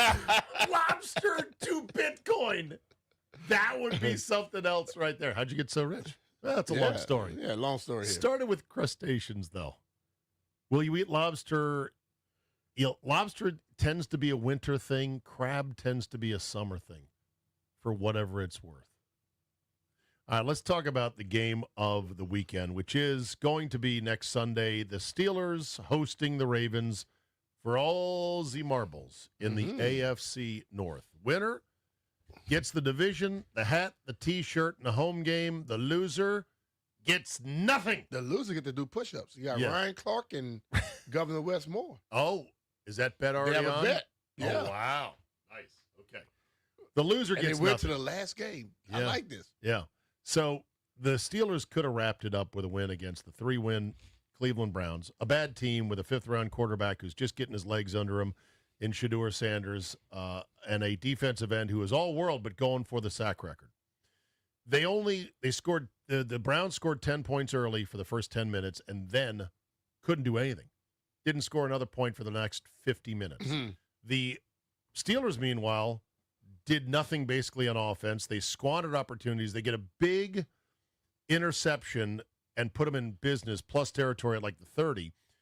They end up getting to 4th and 1, and they either called or Rodgers audibled into the most absurd low percentage play, a sideline streak fade to Scotty Miller, a short white guy who's been in the league forever, and it didn't even come close to coming home.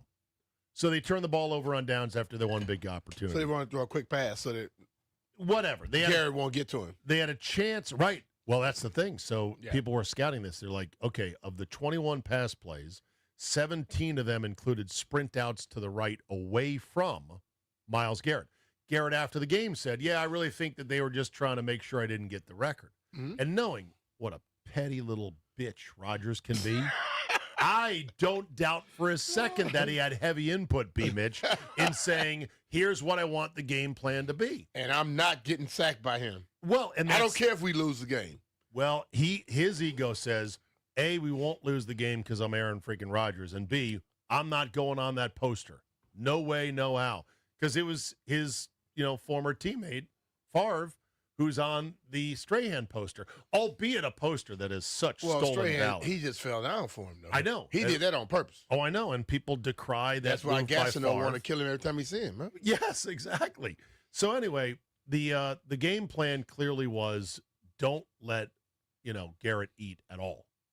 And while I understand you're not supposed to just single him up or not send help to chip him, there is a sliding scale, like a slider on a instrument where you can adjust the volume of, okay, we're going to have to accept 1 or 2 sacks from Myles Garrett to do other things on our offense that are less predictable and attack the Browns defense more. And if they chose not to do that, and if they did it specifically because of Rodgers, and if they don't win on Sunday, that is an all-timer. In addition to that, the fact that DK Metcalf would have helped tremendously in the final 3 plays in the end zone where Rodgers kept hitting the X button like he was playing Xbox, fade pattern to MVS, who stinks, and he's been in the league way too long, and incomplete. DK would have been very handy, but he was not available. Not available. Because of some jackass in Detroit named Ryan Kennedy, who held a press conference last week. I don't know if you saw any saw of that. it. Embarrassing. I want Myles Garrett I want DK Metcalf to kick his ass even more now. Bro, the more I hear that guy talk, the more I believe everything DK said. Right, and now Jay Glazer is investigating prior complaints about the guy from other incidents when DK was on Seattle and visited Detroit. So it's like everybody, bro, listen, when a player goes that off, you said something to strike that. That don't just happen. It had to be something. Yeah, it had to be something that pushed it. But and I understand like the league. Yeah, the league has to protect its, little identity or whatever. But you know what? You need to start protecting your players more than them little asses in the stands sometimes. Yeah, well, the fan did not get his tickets revoked because they said that he didn't actually commit any violations of the fan code of conduct. This guy also said in a simpering voice, I really wish DK would say I didn't say anything that was racist because my family's getting threats. No. Hey, buddy, guess what? You put your family in that spot because you couldn't sit down and watch the game and cheer for the Lions. You wanted to put yourself, insert yourself into it. Guess what? You in it now. Deal with it. Yeah, you in it, so deal with it. All right, look at the time. It's flown by. Final segment coming up next, and we'll do that right after this.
Big Country by Big Country was a great banger back in the day in high school for me.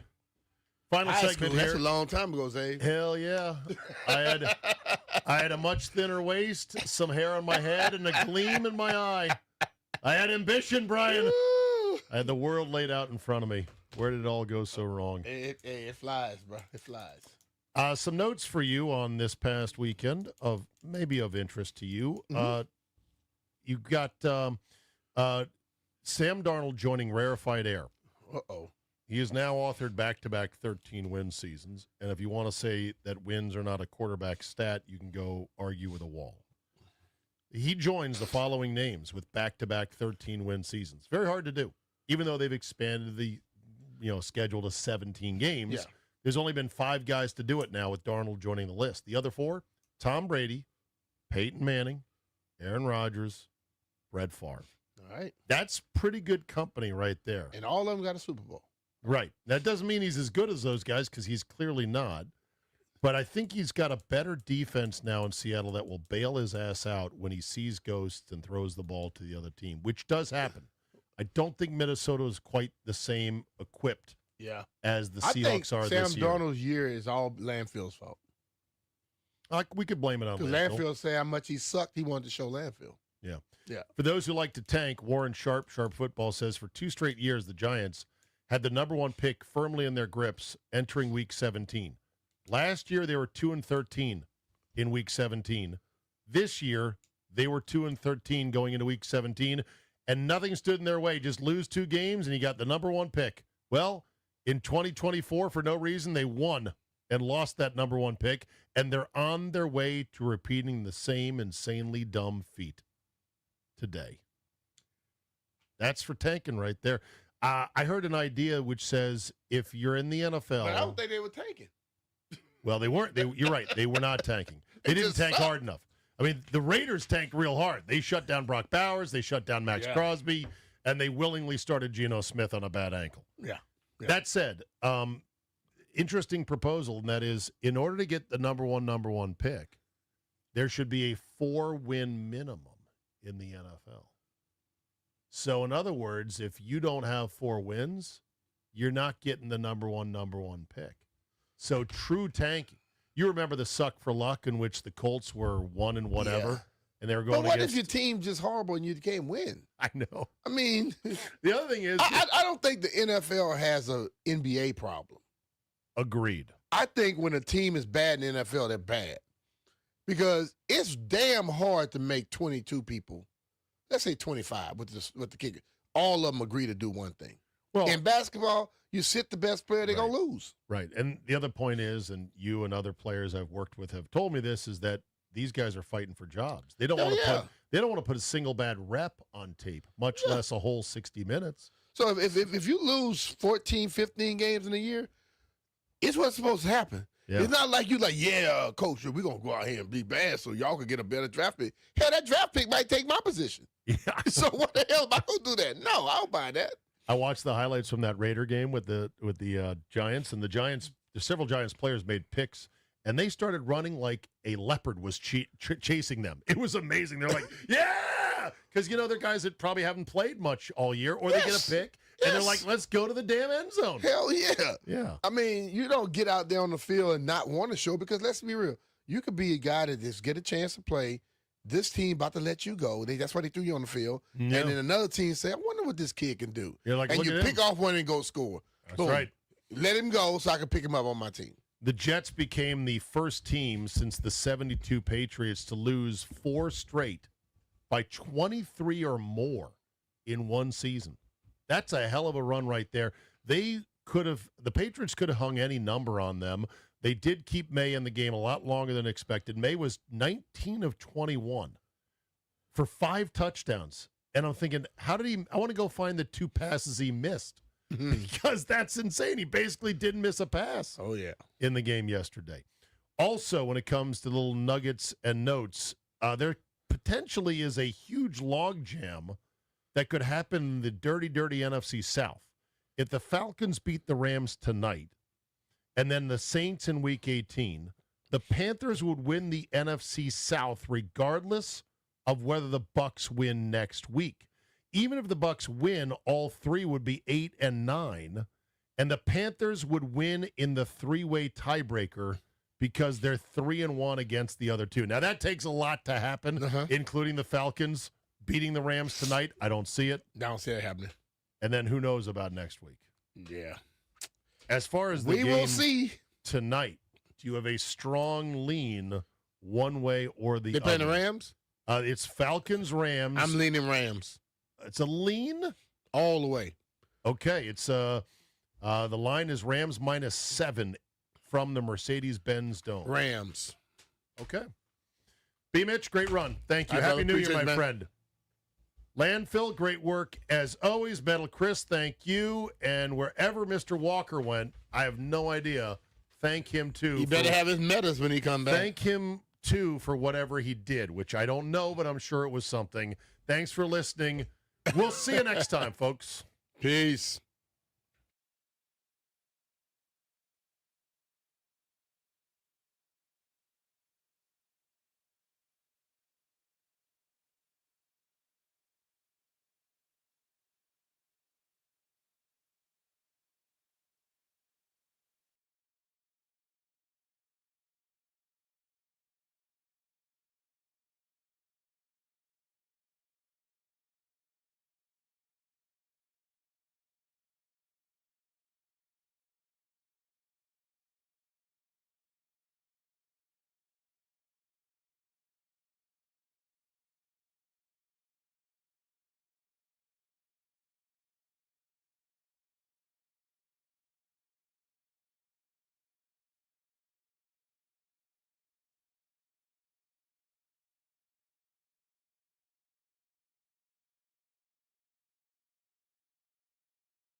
This update brought to you by Foley Mechanical, proudly installing Amana.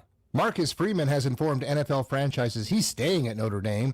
Freeman and Notre Dame have agreed to a restructured contract that puts him in the top tier in compensation among college football coaches. Tonight's Monday night matchup, Rams and the Falcons at 8:15 live on Team 980. The Rams need to beat the Falcons and the Cardinals to get the 5th seed.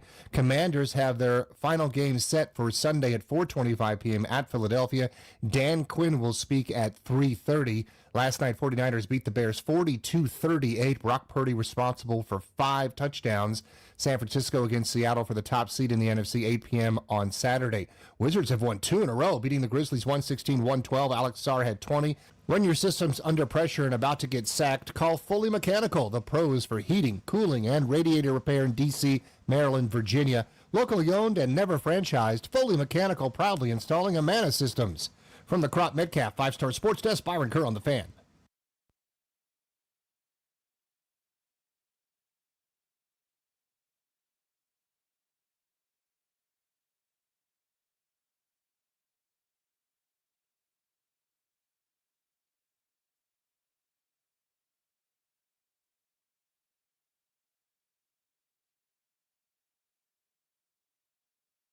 Merry Christmas, Happy Holidays, holy bleep, where's the Tylenol? How's everybody doing?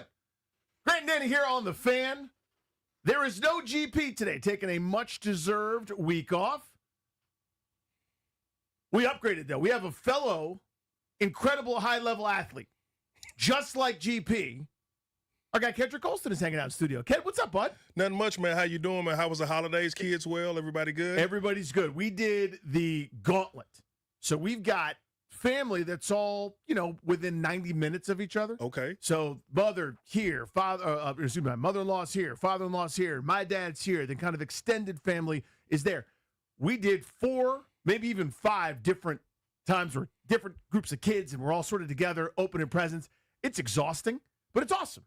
Right? Did you guys go anywhere? You one spot? What'd you do? So kind of similar, right? So we got family in Raleigh, we got family in Chantilly, Arlington, so on and so forth. So we host everybody at our house, right? That's so nice. It is good because you don't have to go anywhere, but there's a lot of pre-cleaning, Yes. there's a lot of after-cleaning, Post-cleaning, and there's yep. a lot of stuff in between because you kind of have to be on your P's and Q's. It sounds like you had a lot of travel. But once you were home, and nothing else mattered. Yeah, so my 7-year-old had a soccer tournament, which was cool. We didn't know what it was going to be like. It was up in Baltimore, and they got mud stomped all over the place by these teams that are really good, but that's cool, too. That's all good experiences.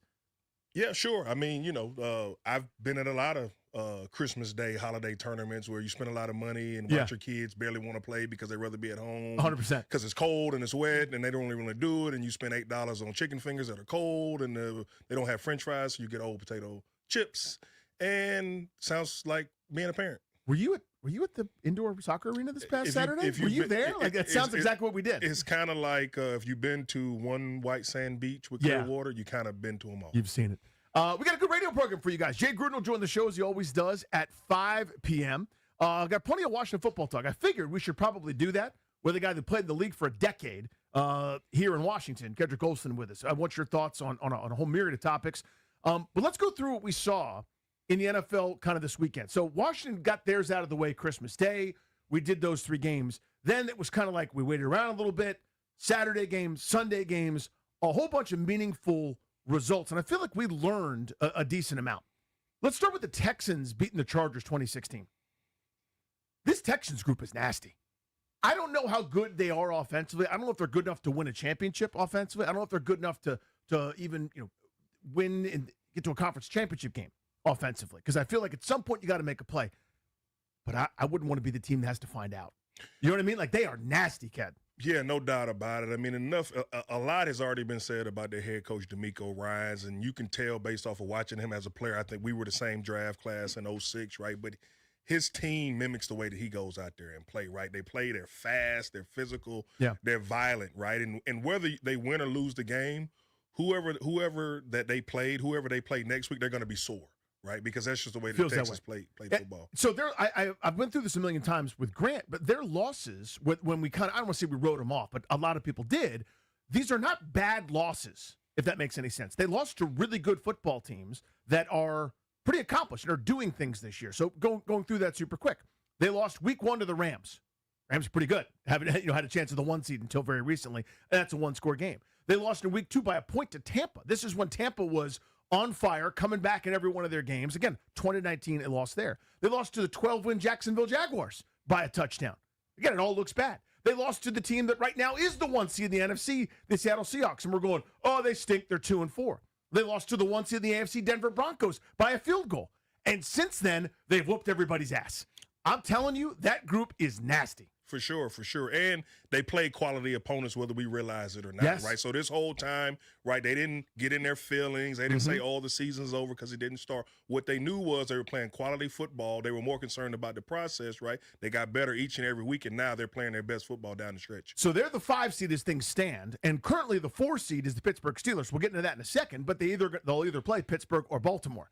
What a draw for Houston to get themselves into the divisional round. If there's one team you'd pick to play that's in the postseason, it'd be the AFC North winner. Absolutely, because for whatever reason, huge fan of the AFC North, whether it be at Pittsburgh or Baltimore, for whatever reason, things are just not working out up north.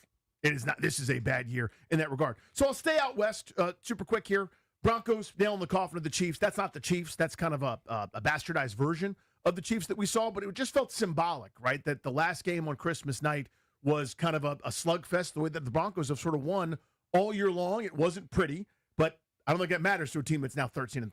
Yeah, no doubt about it. I mean, what you have with Denver, right, and Sean Payton, like we all know about his time with the New Orleans Saints and Drew Brees and the Dome, right? But this is somebody that's off of a Bill Parcells coaching tree, right? So his football teams historically are going to be physical. They're going to run the football, and he's developing a young quarterback. And like you talked about, right, the Chiefs just hadn't been the Chiefs with the Patrick Mahomes injury. But that being said, the Broncos are figuring it out, and more so than anything, winning 13 games in this league is hard to do, and they've done that with a young team that believes in what they're doing. And that's kind of the most amazing part to me is usually we think of a 13-game winner. I mean, we look at the Chiefs last year, right? I think they were 15-2 or 14-3. I can't remember which.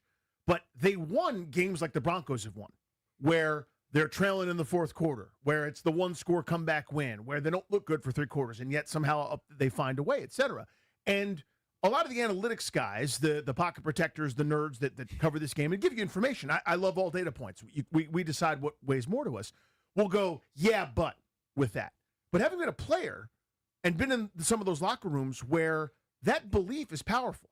You know what I mean? It's more than a number where Denver should not be 13-3 according to the numbers. We turn it in, they're good, probably a 10-6 team. But they're 13-3 for a reason, right? No doubt about it. And like I said, man, analytics has been around since anything, right? Sure. You figure out what you did, you figure out what you did good, you figure out what you did right, you figure out who's doing it really well, and you get numbers, right? So like modern world, right, we created a whole department now called analytics, right? Coaches used to do it, now they got other guys that do it. And like you said, it's the information that you want because you really get down in the weeds and really do a deep dive of situations. But one thing that you cannot discredit, right, is belief, right, and understanding situational football, right? Denver, right, has made plays when they needed to be made. They have gotten the stops when they needed to have stops. And the team believes that no matter what the situation is, who we're playing, if we're down or whatever, that they can go out there and win that football game. And so it's somebody, and another big thing now is mental health, right? And understanding the mind of an athlete is a precious thing, right? And when there's a belief there, you're going to be dealing with an unstoppable force. So we'll get to games that there aren't many mysteries yet to be solved when it comes to playoff seeding and who's in and who's out. The most important game, if there is such a thing, next weekend is that AFC North. It's Pittsburgh and Baltimore. That's because Baltimore in the battle of the backup quarterbacks looked really good to me. Beating up on the Green Bay Packers, 41-24 in that game. I thought Huntley was really good. I mean, Malik Willis made himself some money. He was incredible in that game, even in a loss. But that was actually a wildly entertaining matchup when, on paper, it may not have been the most entertaining game over the weekend. Well, you're talking about two franchises that historically, have really good football teams, right? Baltimore, for whatever reason, Lamar has not been right all year. I mean, you can contribute that to injuries. He's still a guy that, I believe in as a player, as a quarterback. I think he will eventually, top that mountain and win a Super Bowl in this league. But for whatever reason, he's beat up, banged up this year. But you're talking about a culture in Harbaugh. You're talking about a team that's been defensive-led since they went back to Baltimore and they called themselves the Ravens, right? So it's exciting football. You know what I mean? And the Ravens are going to be the Ravens more times than not. So, you ever seen Draft Day with Kevin Costner? Yes. The dramatized thing. And it's like a couple things, I'm sure, as a player. It's like eye-rolling. Where like Dennis Leary's like, I need a running back, and it comes in like, oh my God, it's so cringe. Oh, it's not like that for real? I don't think it is, but I don't know. I've never been in those war rooms. But I will tell you, when he wrote his note down, right, was Vontae Mack no matter what, I would have a note and post it, maybe you put it in permanent ink, maybe you laminate it. It would be very simple. Give the ball to Derrick Henry. I would have that as my note, as a reminder to everybody. Our bread is buttered right now on 22. My goodness, was that incredible. You know, he's had an issue fumbling the ball since the beginning of the season. Which he never had before. Before, but to your point, and like you all say on this show all the time, right? Look at the back of his baseball card. Yeah. The back of his baseball card is you feed him the football. That's what his high school coach did. Yeah. That's what Hall of Fame coach Nick Saban's doing. And that's what the Baltimore Ravens are going to do because he is a problem. The colder it gets, bodies are sore. He's still big. He's still physical. And he's a problem for opposing defenses. Darius, can we make a note that Ked knows some inside baseball on G&D? Did you catch that? That's very flattering. I appreciate that. Did you played against him, right? Derrick Henry? Or did you guys miss each other? When did he come in the league? I think he was in Tennessee when I was. What year did Derrick Henry? I want to say 2016. Is that possible? So that was my last year. So we just year? missed each other. Lucky for him. No, I'm just playing. That's funny. But so it's dumb to say. Did you have to tackle a back like him? They don't make many guys like that. But I'm talking about that big. Because every back in my lifetime that's been that way, whether it was an Eddie George or Christian Okoye from when I was a kid, or a Barry Word, or Ironhead Hayward, or Jerome Bettis is maybe the exception. He lasted longer. But most of those guys, you hit the wall. Someone that's that big and that physical, they're just too many body blows, too many hits, and next thing you know, they kind of fall off a cliff. He's the exception. He is a freight train. He's as tough to tackle now as he was 10 years ago. Somebody that hits really close to home, Brandon Jacobs. Right up the street, right? And so Diesel. When he was in that that three-headed monster with Bradshaw, and I forget the other one, right? But to your point, when he finally had to shoulder the load and he was getting 30-plus carries a game, he had a few years run there, but the hits added up. You know, what Derrick has done, I mean, people talk about it. You can probably Google it, look on social media, so on and so forth.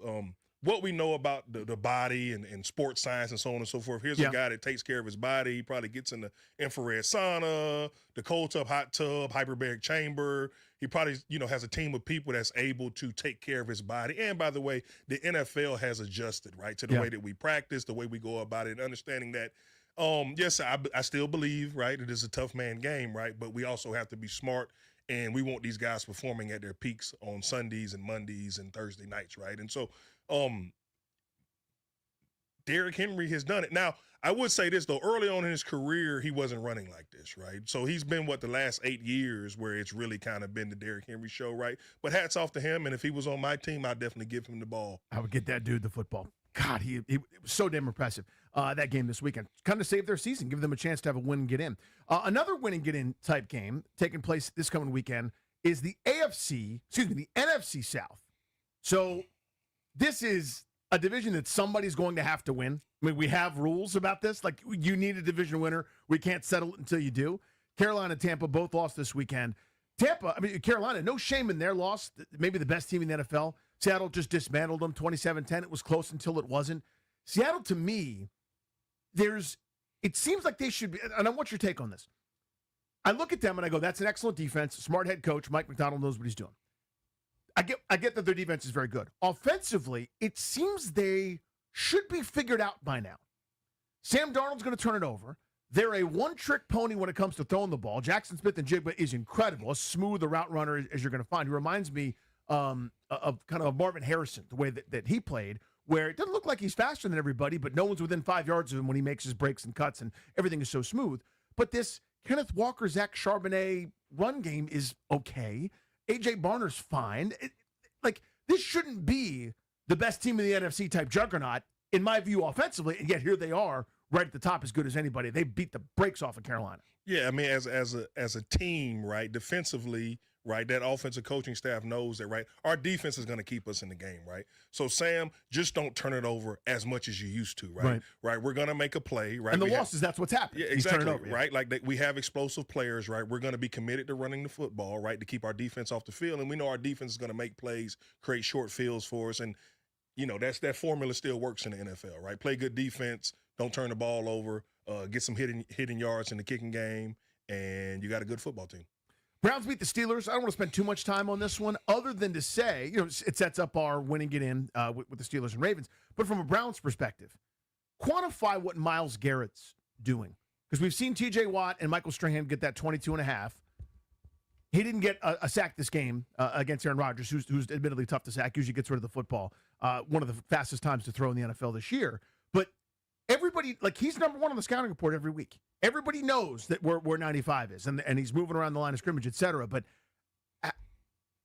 explain to the casual person, and pretend I'm one of them too, because I don't get it. I don't get how someone could be this dominant.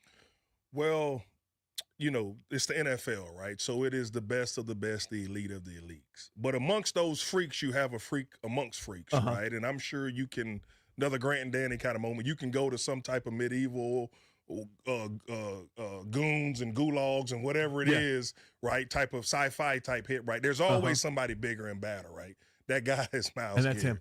That guy's Myles Garrett, right? Like, you look at, even from when he was drafted, a guy with that size, that strength, that power, right, that he doesn't have a weakness in his game, right? So you can't just run the ball and beat him up, right? He's going to beat up your offensive line in the run game. He's bigger, he's faster, he's stronger, he's more explosive.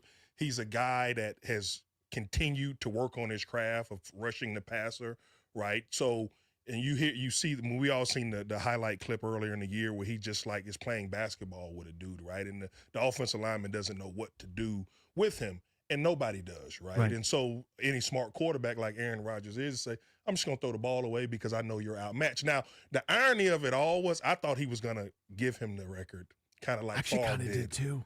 I thought he was just going to kind of take a little dive. And I think give if it they were to winning him. the game, they would have. Probably. That's what I was kind of hoping for, just as like, hey, haha, forget you, right? Favre, I'm going to kind of step in that. But the Ravens and the Steelers are playing for that playoff berth. But what is going on with the Pittsburgh Steelers? And right, Aaron Rodgers from my time playing was the most talented guy. It sounded like a rifle when the ball went by you, right? Like, from a talent standpoint, his hands are literally the size of extra large pizzas. He's athletic, he's smart, he gets you in the right call. I don't know how you stop him, but yet that offense isn't doing what I believe it should be doing with putting points up on the board with the defense that they have.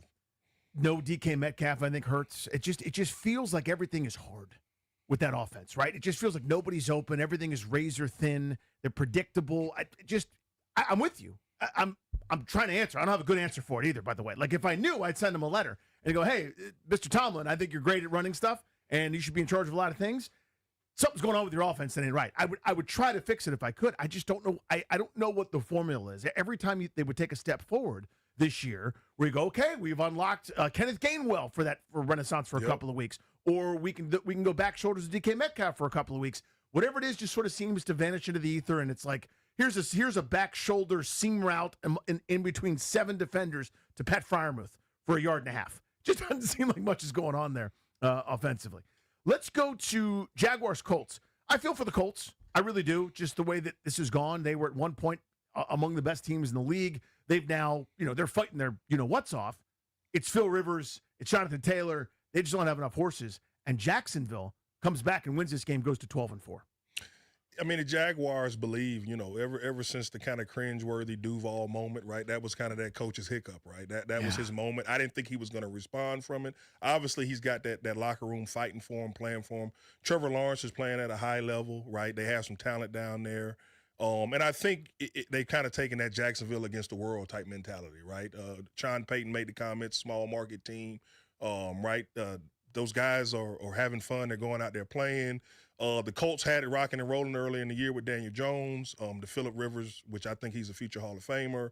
All the stuff that goes with him, right? Like, that was the savior of the season, right? I think as a coaching staff, right, you got to have a little bit more of a plan versus a guy that hadn't played in 4 years that is a future Hall of Famer. So they didn't do that, and then their season kind of went down the drain. That's exactly what it did. So for the Jaguars, I want to talk about them real quick.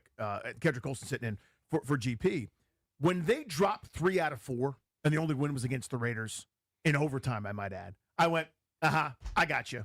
You're frauds, right? Nice start. That's cute. You beat, a couple of teams. You're just okay. I don't really think you're for real. Trevor Lawrence is doing what he's done, where we just assume that he's good, but he's not playing great at this point.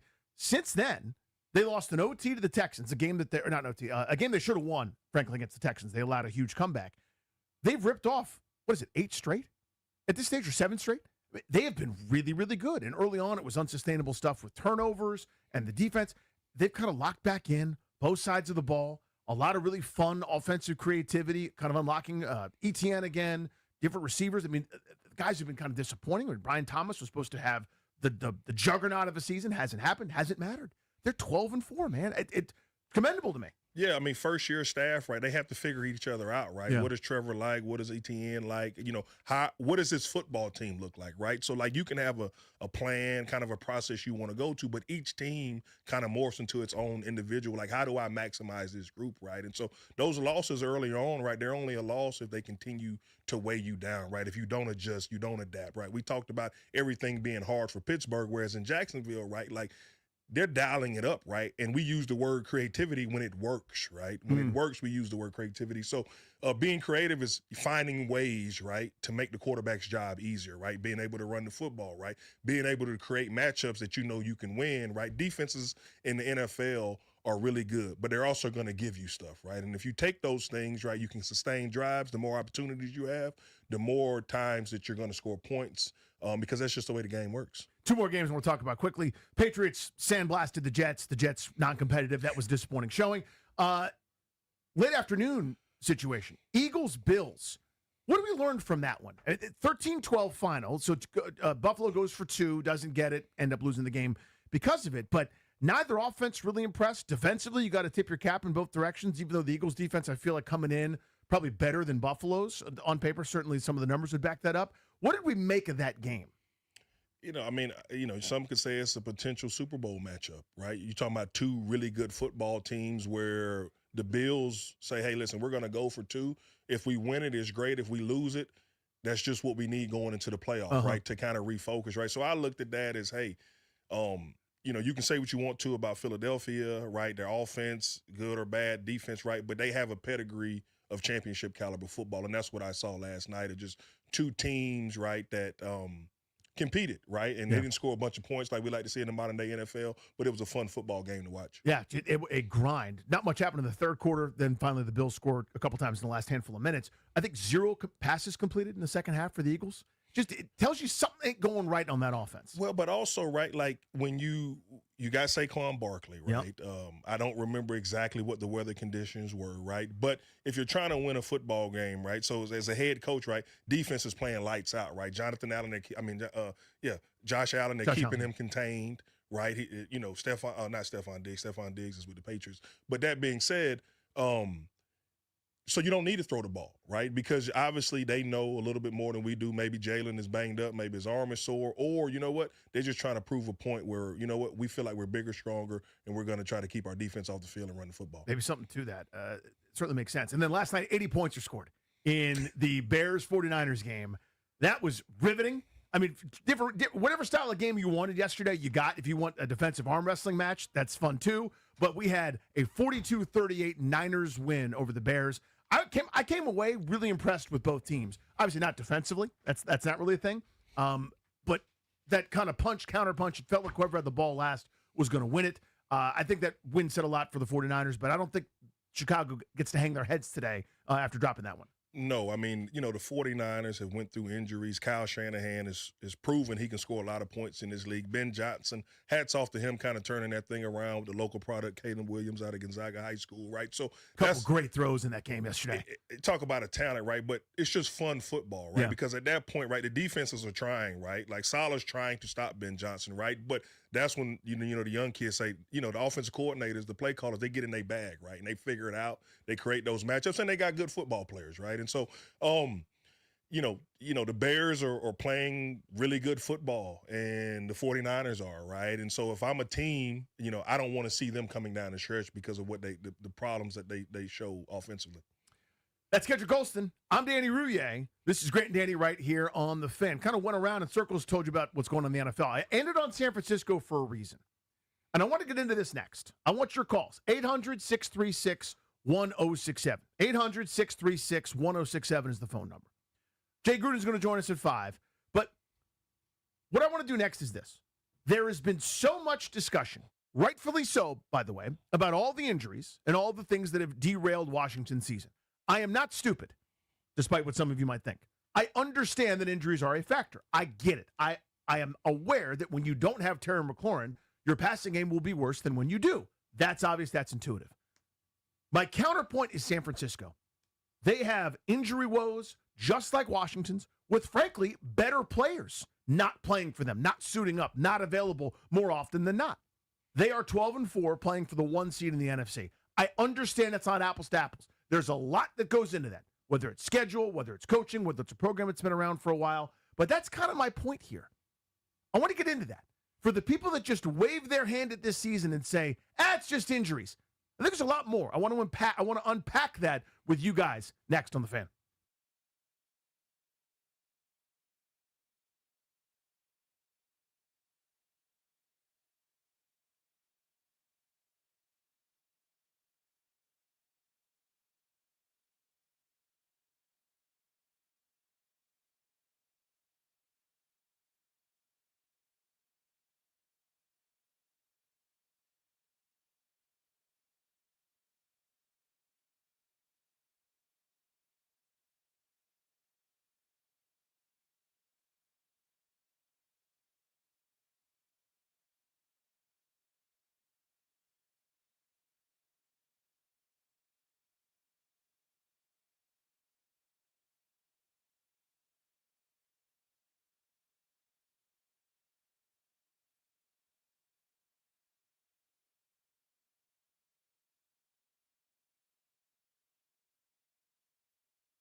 Week 17 in the NFL wraps up tonight. The final Monday night football game of the season, Rams and Falcons in Atlanta. That'll be 8:15 p.m.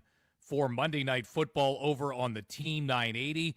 You won't have the Commanders to kick around much longer. Just one game to go for them, 4-12, dropping 10 of 11 after a 3-2 start.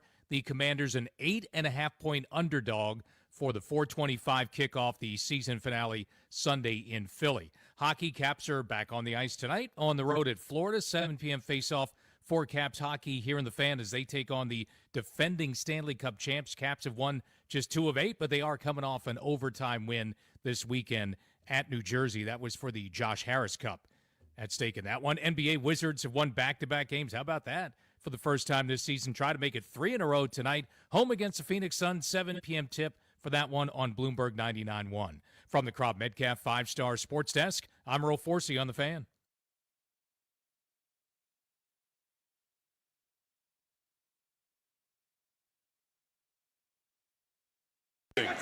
Use check in motion. Still Purdy with a clean pocket. It's complete. It's Jawan Jennings to the pylon. Touchdown! The Niners take the lead. Little Sunday Night Foosball with Mike Tirico, who's really, really good at calling football games. Welcome back. It's Grant Nanny here on The Fan. Kendrick Olson sitting in for Grant Paulson. So that's the San Francisco 49ers highlight call. Yada, yada, yada. Here's the point that I'm trying to make when it comes to the 49ers. They're really good. I understand that they're really good. I understand they've had years to build their franchise. I understand they've had a lot of continuity. They've had the same head coach in place. They've had the same general manager, et cetera, in place for a while. The point, though, that I would like to make to everybody is it's hard not to see them win last night in primetime, have a chance now at the 1 seed overall in the NFC, and you go through their injuries. They're significant IR injuries. Everybody from Fred Warner to Nick Bosa, guys that they're paying $20 million against the cap to, who aren't available for them, haven't been pretty much all season long. Then you go down the list of guys that they were missing last night but have missed throughout the season. Brock Purdy missed a huge chunk of time. I think he's played 8 games for them. Going through, started 8 games, was able to play those, missed a bunch of time. George Kittle has missed 6+ games. They've been without the services of Brandon Ayuk, who's their equivalent of Terry McLaurin. Now, I'd rather have Terry. He's a much better dude. He's not going to cause as many problems as Brandon Ayuk. But still, Brandon Ayuk was their version of that, a guy that is broken out, that they paid, that they're dedicated to. They're missing $60, $70, $80 million against their cap for pretty much the entire season. And then the weeks kind of, week-to-week type injuries where they've been without the services of Ricky Pearsall, someone they took very high in the draft a couple years ago. They have been beset by injuries just like Washington has. I understand Christian McCaffrey was available the whole time. He's north of 2,000 scrimmage yards. He's special. My point isn't to say, Washington should be 12-4, and I won't accept anything less. I get you're not going to be as good. I understand, Ked. I'll tag you in here in a second. My frustration is with the pulse, with kind of the narrative that injuries, and you shrug your shoulders like that's the only explanation. There were a lot of guys, this has been the drum that I've beat, and it really was crystallized last night as San Francisco was winning this thriller against Chicago. There are a lot of guys that were the plan, that they were counting on, who weren't hurt for most of the season, who didn't play particularly well. And the build wasn't enough. I understand it's not going to be the same as being able to layer talent like you want over the course of years and what they inherited. It's an uphill climb. But there's no way you can convince me that you just go, injuries, so you get to be 4-12, maybe even 4-13 if you lose the Eagles this weekend. If we're going to be fair, right, talking about the injuries the 49ers have versus what the Commanders have, the 49ers have had some years where, right, Christian McCaffrey gets hurt, they're banged up, and they are 4-12, right? Absolutely. They're not, they're still mortal, right? They still put their pants on one leg at a time like the rest of us. That being said, even with Purdy going down, because they're good defensively, right? Robert Saleh, he's back, right? He's coordinated NFC championship type defenses, right? The one thing that stands out to me, that the difference between the two bunches are, and I'm not talking about you, because injuries are injuries, and that's the National Football League, and we've heard that, and people have to be able to go out there, and players got to make plays, and coaches got to put them in position to make plays. But they've always gotten the production out of that quarterback room, whether it was Purdy, whether it was Mac, right? Like that guy, the signal caller, right? The shot caller has always produced, right? And then when you have a back, all-purpose yards around with Christian McCaffrey, right? You're able to mask a lot of some of the other inefficiencies, and you couple that with a guy who, it doesn't matter if he's got John Beck, Rex Grossman, whoever it is, right? He produces offensive numbers. This is all correct. And that's kind of why I say it's not apples to apples. I will never sit there and tell you with everything that's happened, with the easier schedule that San Francisco has had than Washington, that there's any way that Washington should be 12-4. Like with all the injuries and things that they've had. It is absolutely a factor. Totally fair. And your other point is very good, that they've had years where it's been too much, and they were 6-11 last year. In 2020, they were 6-10. Now surrounded by 12-5, 13-4, 12-4, 10-7, 13-3, conference championship appearances, 2 Super Bowl appearances in there, etc., where they've got a pretty good track record kind of surrounding it. I understand they haven't, it's not apples to apples. But what I keep coming back to is if you give this group here in Washington a pass by simply saying, what he's supposed to do, a guy's got hurt. Their version of guys getting hurt is, Trent Williams, all-pro, is missing some time. Our version is Dietrich Wise. And nothing wrong with Dietrich Wise. It's not his fault it's Dietrich Wise. He's a good player. But they're paying him $3 million to be a run stuffer. And once he's gone, it's now a bridge too far. When Nick Bosa can't play, that's an all-pro a couple years ago, consistent Pro Bowler, a $20+ million year hit against the cap that he signed a handful of years ago. That guy hadn't been available all year long. Washington's version of that is a guy that was a win for them, and Dorrance Armstrong, who they plucked from Dallas, who could do a little bit more than he was being asked to do, was a part-time player, was a situational guy. They elevated him to kind of full-time starter, had a renaissance in Washington, and he was awesome. I'm not discrediting Dorrance Armstrong. But my point is, if the whole operation hinges, it sounds like I'm beating these guys up, and I don't mean to. If the whole operation hinges on Dietrich Wise, then your operation's broken. You see what I'm saying? Like if you can't survive without a run-stuffing, stay-at-home defensive end that's going to set the edge, then you weren't going to survive. That's kind of my point. So this is part coaching, this is part Peters, this is part a million different factors. Some blame can be cast upon Rivera and the Martys for leaving the cupboard pretty bare. But there was an approach here, there was a certainty that I think there was a swing and miss when it came to this build to be prepared for any contingency beyond a couple of injuries. Yeah, I mean, you going into this season, I can pretty much say without talking to anybody confident that Dan Quinn and Adam Peters did not think the season would go this way. And I didn't either, for the record. And nobody did. Mm-hmm. Nobody did. I mean, the stark difference between this time last year to where we're at now is you couldn't be on polar opposites, right? Just from a fan base, from where the football team is. And you're 100% correct. I hate to say it. No, it doesn't make good for radio, but you cannot just blame this on injuries because everybody has injuries. And the people that you do bring in to replace those players should be capable of doing what you were asking those other players to do because you're not having to replace all pro type players. Like when you talk about a Nick Bosa, a Trent Williams, those type. Not losing Jaden, which I do believe was the heartbeat of this football team. Yeah, that's massive. I think that did something to the whole team because when he was out there was never a time last year, and even this year, if I'm being honest, where you would say, oh, we're out of this football game because you believed in him, you believed in the offense and how he could score really quickly, right? And so some of your deficiencies didn't stand out as much because you were winning football games, and when a play was made, we were able to come back here during the week and say, oh, that play is what helped us win the football game, whereas now some of those same plays are happening, but there's other plays that are negating them, and then they're losing football games, right? And so what Jaden meant to this football team, franchise quarterback, electric, right, could throw the deep ball, could run, right? He's one of the better athletes in the National Football League, right? Not having him, I think, really changed the dynamic of this football team because it was so Jaden focused, which it should have been, right? Yeah. He did everything he was supposed to do, right? He was the high draft pick, Heisman Trophy winner, is working his tail off, right? He was endorsed by Bobby Wagner, which is a future Hall of Famer, right? And so that group really worked well together. And for whatever reason this year, that chemistry has been off and those plays have not been made. So you can't blame it on injuries because everybody deals with injuries. It's the National Football League. And again, I'm arguing against myself here, but they suffered more than the average team. I mean, there's data points that support that, right? They had more man games missed from starters than nearly anybody, et cetera. I'm not sitting here telling you that their record should be reversed. I'm saying you can't have a month where you lose by 21 points a game in this league. That cannot happen. And there's more to it than just saying guys are hurt. So 800-636-1067 is the phone number.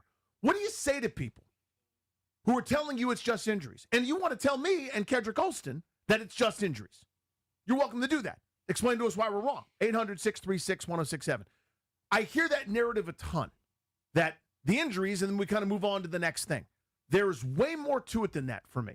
And San Francisco is kind of my counterpoint, where they're beat up, they're missing stars, they missed a bunch of guys for a huge chunk of time, just like Washington did, and they are playing for the 1 seed. I'm not saying Washington should be playing for the 1 seed. I'm saying they should have had some meaningful games past November 1st. That's kind of what I'm talking about here. What do you say to folks that just say it's injuries? 800-636-1067 is the number. 800-636-1067. We'll talk questions for Adam Peters in the 3 o'clock hour, but your call's next right here on The Fan.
G&D here on The Fan. Kendrick Olson sitting in for Grant Paulson. So I stumbled onto this last night watching this wildly entertaining game, Ked. San Francisco, Chicago, back and forth and back and forth. And I've kind of had this take mulling around in my brain for a while. I am not telling you that Washington should be 12-4. That's ridiculous. That's erroneous. They were never that good. My point is, San Francisco has had key, huge, massive injuries, and they're playing for the 1 seed this week. There are other factors. I'm aware of all of them.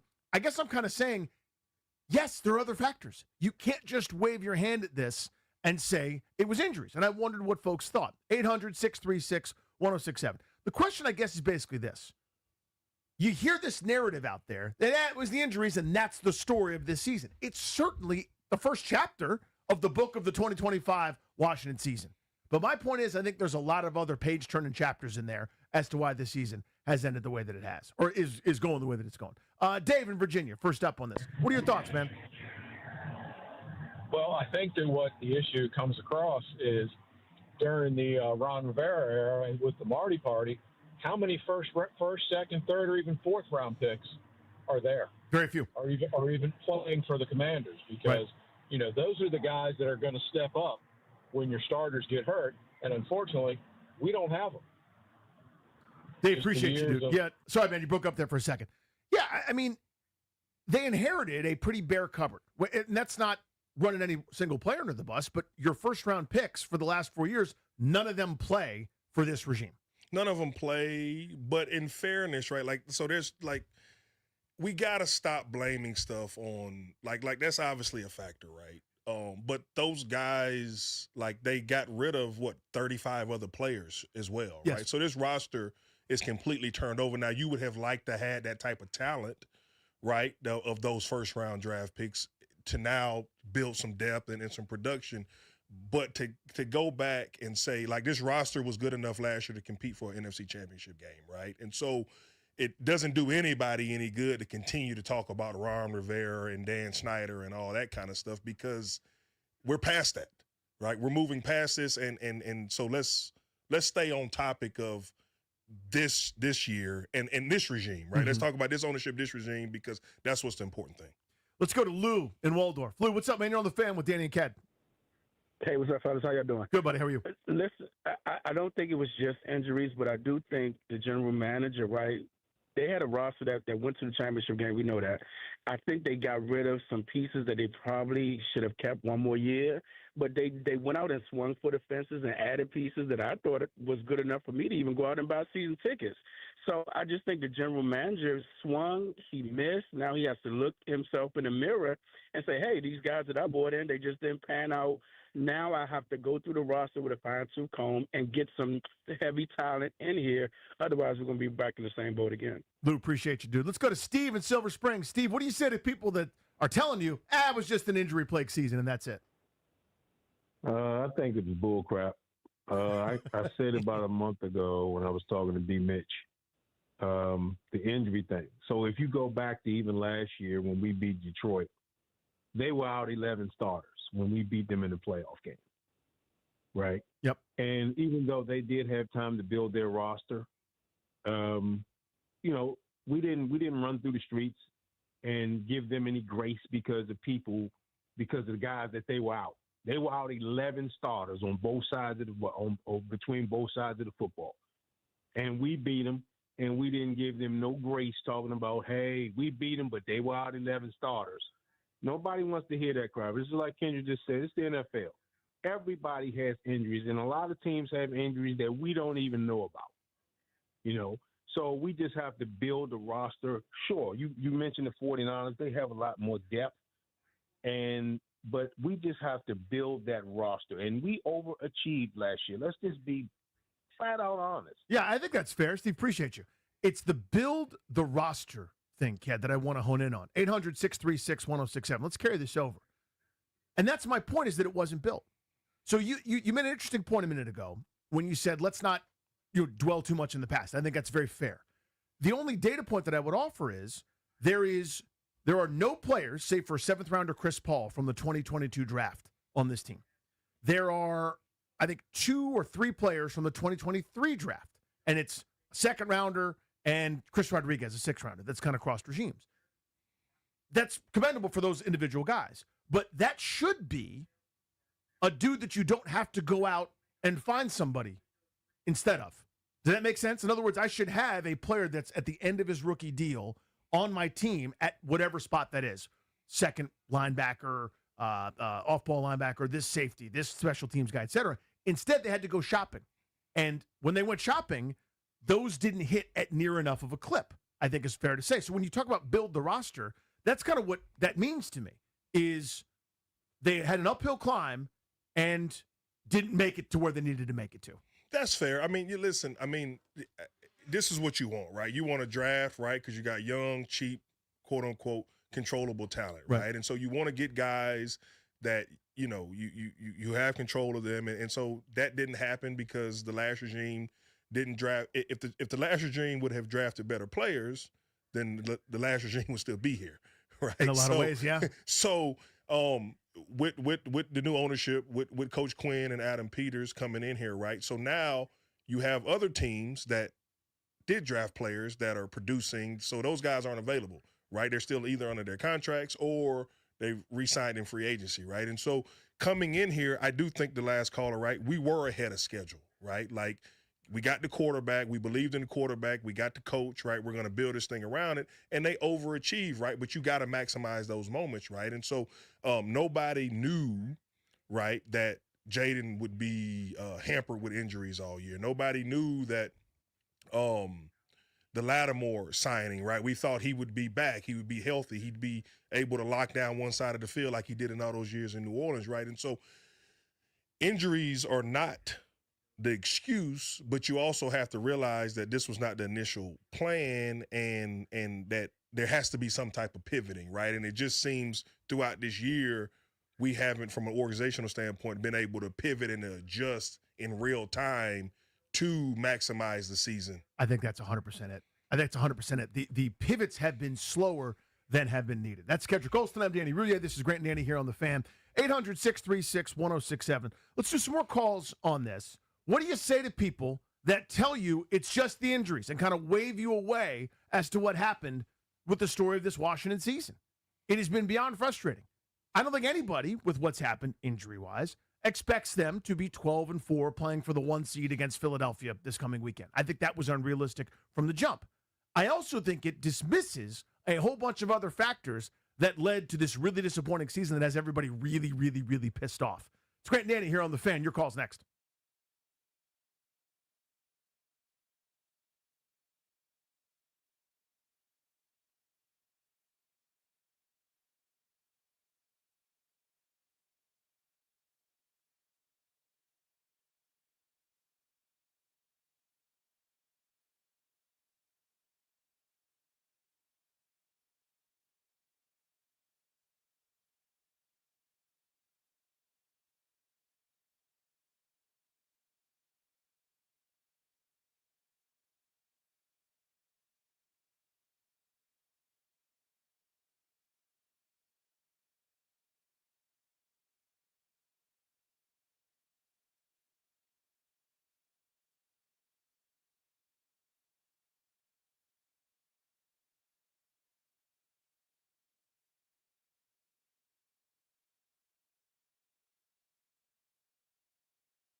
Final week of the football season coming up. Final Monday nighter tonight, and then one more week to go. Week 18. Commanders looking to close out the season maybe on a positive note. We will see. Hopefully in a half hour or so when we hear from Dan Quinn. Could get an update on what they plan to do at quarterback for the season finale.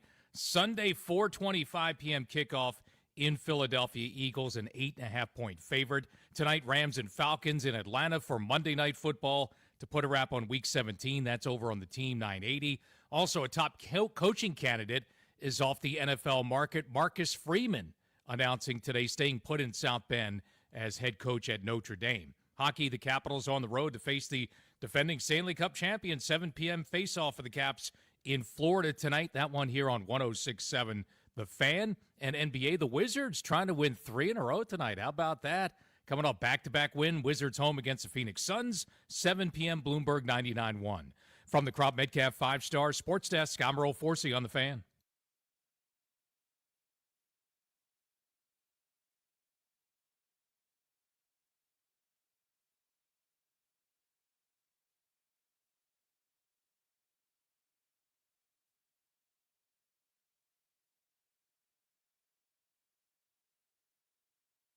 It is G&D here on The Fan. There's no G, but there is a K. That's Kendrick Golston hanging out with us for the duration.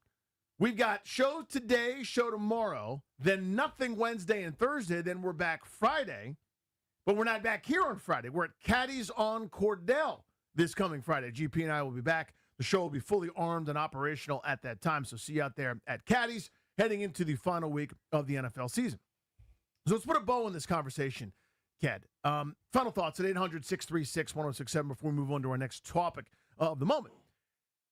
The 49ers are 12-4. They're going to play for the 1 seed. Either way, they're going to the postseason. Either way, I've been arguing for the last month that everybody's kind of overlooking them, right? Because their schedule was on the softer side. I mean, it was. That's just statistically factual. And they are getting healthier. And they won that epic game last night to be 12-4. They got a chance at the 1 seed for more health, right? They can get a bye in the first round. I think that's an unreasonable expectation that Washington should be right there. I'm not advocating that. What I am saying is you can't be picking 7th overall at 4-12 heading into a pretty empty calories game to end the season against Philadelphia. You can't have lost 4 straight games by more than 21 points for the second time this millennium.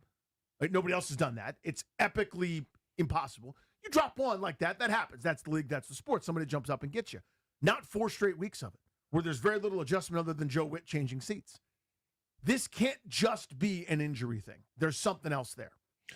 No, for sure. On the surface, it's easy to say, right? Like, oh, it's injuries, right? But you have to go in, you got to look at each game and the reason why things are happening, right? Because in order to improve, right, in order to change, you got to identify, right? And so areas of identification, right? Like, what are we doing defensively to stop the run? What are we doing in the back end so that we don't have guys running up and down the middle of the field?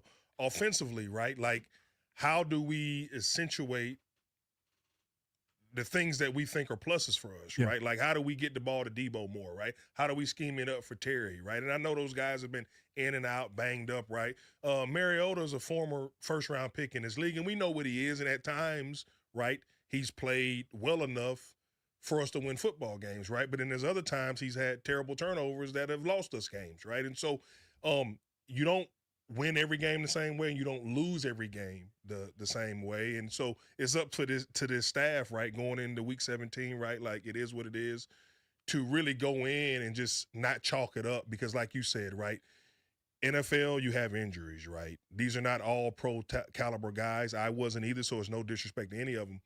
But to go in and say, how do we survive knowing that injuries are going to happen, right? And is what we're doing good enough to compete week in and week out to get a spot in the playoffs so that then we do have a chance to go compete for a championship? Let's go to line 1. Will in Virginia, kind enough to hang on for us. What do you say to people that just kind of dismiss this season as injuries and that's it? Hey, guys. Thanks for taking my call. And, Kedrick, you're great on the radio. Would have loved you in Tennessee Orange instead of Georgia Red. Well, I'm sending a Kedrick to Tennessee. My oldest son, Kedrick Golston II, is enrolling in Knoxville on the 15th. Yes. So you got the slimmer version, a little bit more athletic, so I think you probably got a good deal of that. Will, hold on. I actually didn't know this. What, is he playing football? So my oldest son, Kedrick Golson II, Yeah. is going to play linebacker at the University of Tennessee. He is enrolling January 15th. He's doing the early super spring practice and stuff. Yeah. Mid-year. So he's going to Knoxville. So I am a Georgia Bulldog. I bleed red and black, but I will be wearing the construction orange, the Tennessee How orange. did that conversation go? Well, sorry, you're pivoting all this. So you're going to live studio audience thing.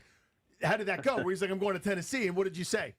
Did your face betray your feelings? So a little bit of insider baseball. My defensive line coach, Rodney Gardner, coached me at the University of Georgia. Yeah. Coach Gardner's now at Tennessee, right? So obviously Coach Gardner knows how to work the Golson household. And so I'm sending my son to him, really excited for him. Obviously Coach Heupel and what they're doing down there. It's a good time to be a Tennessee Vol. So well, your son better be in shape because that offense ain't waiting around. They're playing tempo. If they go 3 and out, it takes 11 seconds. There you go. They don't care. Will, sorry about that, buddy. You're back on. You took us down a little rabbit hole there. What's up? Oh, no, I'm sorry, man. No problem. Hey, Tennessee's become defensive NU, and, Pierce, Young, and Joseph, man. That's awesome. Congratulations. But I'll say, with the injuries, maybe if we had a full complement of our players, maybe 2-3 wins tops. But I really look at the build on defense. You look at so many young safeties around the league are very talented right now. You got Jalen Petrie in Houston, Nick Cross, Hufanga, so many good young safeties, and we brought in Will Harris and a converted Quan Martin. Nothing against those guys, but defensive end, a lot of our players on defense seem like depth guys on other teams. And, you look at these DNs around the league, I just feel like the previous regime and a couple draft picks here the last 2 years, we really missed on a lot of young talent that seemed to filter in on the defensive side of the ball. You watch these teams in the NFL today, a lot of these good teams, they're so fast to the ball. They cover the flats well, and they're serviceable against tight ends. We just seem to get killed when it came to that. Anyway, appreciate it. And Kedrick, congratulations on your son playing, man. Faison Brandon will be a good quarterback, too. Thanks. Thank you. We'll appreciate you. Let's go to David in North Kakalaki. What's up, man? You're on the Fan. Hey, guys. Happy holidays. Hey, buddy. Yeah, look, so I'm not one that sees the glass here half full. I think there's so many red flags here. I think 1 year from now we'll know much clearer if JD can stay on the field. If he can't, we've got serious problems. We weren't even close in so many games, and so. But I don't know if you saw the chat. I was the guy that proposed this trade with Vegas. I think it would be interesting to see if Vegas would do this deal. Crosby is a defensive end we would love to have. What if we traded? Just go with me on this. If we offered them JD for Crosby, 2 first rounds from them, and we swap next year's first round, that would allow us to get the prototypical pocket passer in Mendoza. He's not fragile. He's not going to get hurt. I mean, I know the fanboys are not going to like that idea, but we're never going to get as much value for JD as we would right now. David, appreciate you, bud. We're going to move on to something else, but I'll answer the question. Your last point is correct. Hear me out. You're not going to get more value for him than trading him right now. The reason for that is because the commodity is too valuable, too important, and too good. You see what I'm saying? A star quarterback, I still think of him that way, on a rookie deal with 3 years at a bargain price is invaluable. So yes, that's true, but it's also the reason why you keep him. When you've been in the wilderness, you don't sit down at the finest restaurant in the world and go, I'm gonna keep looking for another restaurant and hoping there's another Oasis. No. You got him. Now, if it doesn't work, it's very reasonable that you tried to make it work. Listen, Crosby's a great player, but they're not in the playoffs either. For all his greatness of Max Crosby. He's a badass. We talked about Myles Garrett, right? Like what he is, right? Like I'm a defensive lineman, so all the respect in the world, those guys are going to be Hall of Fame players.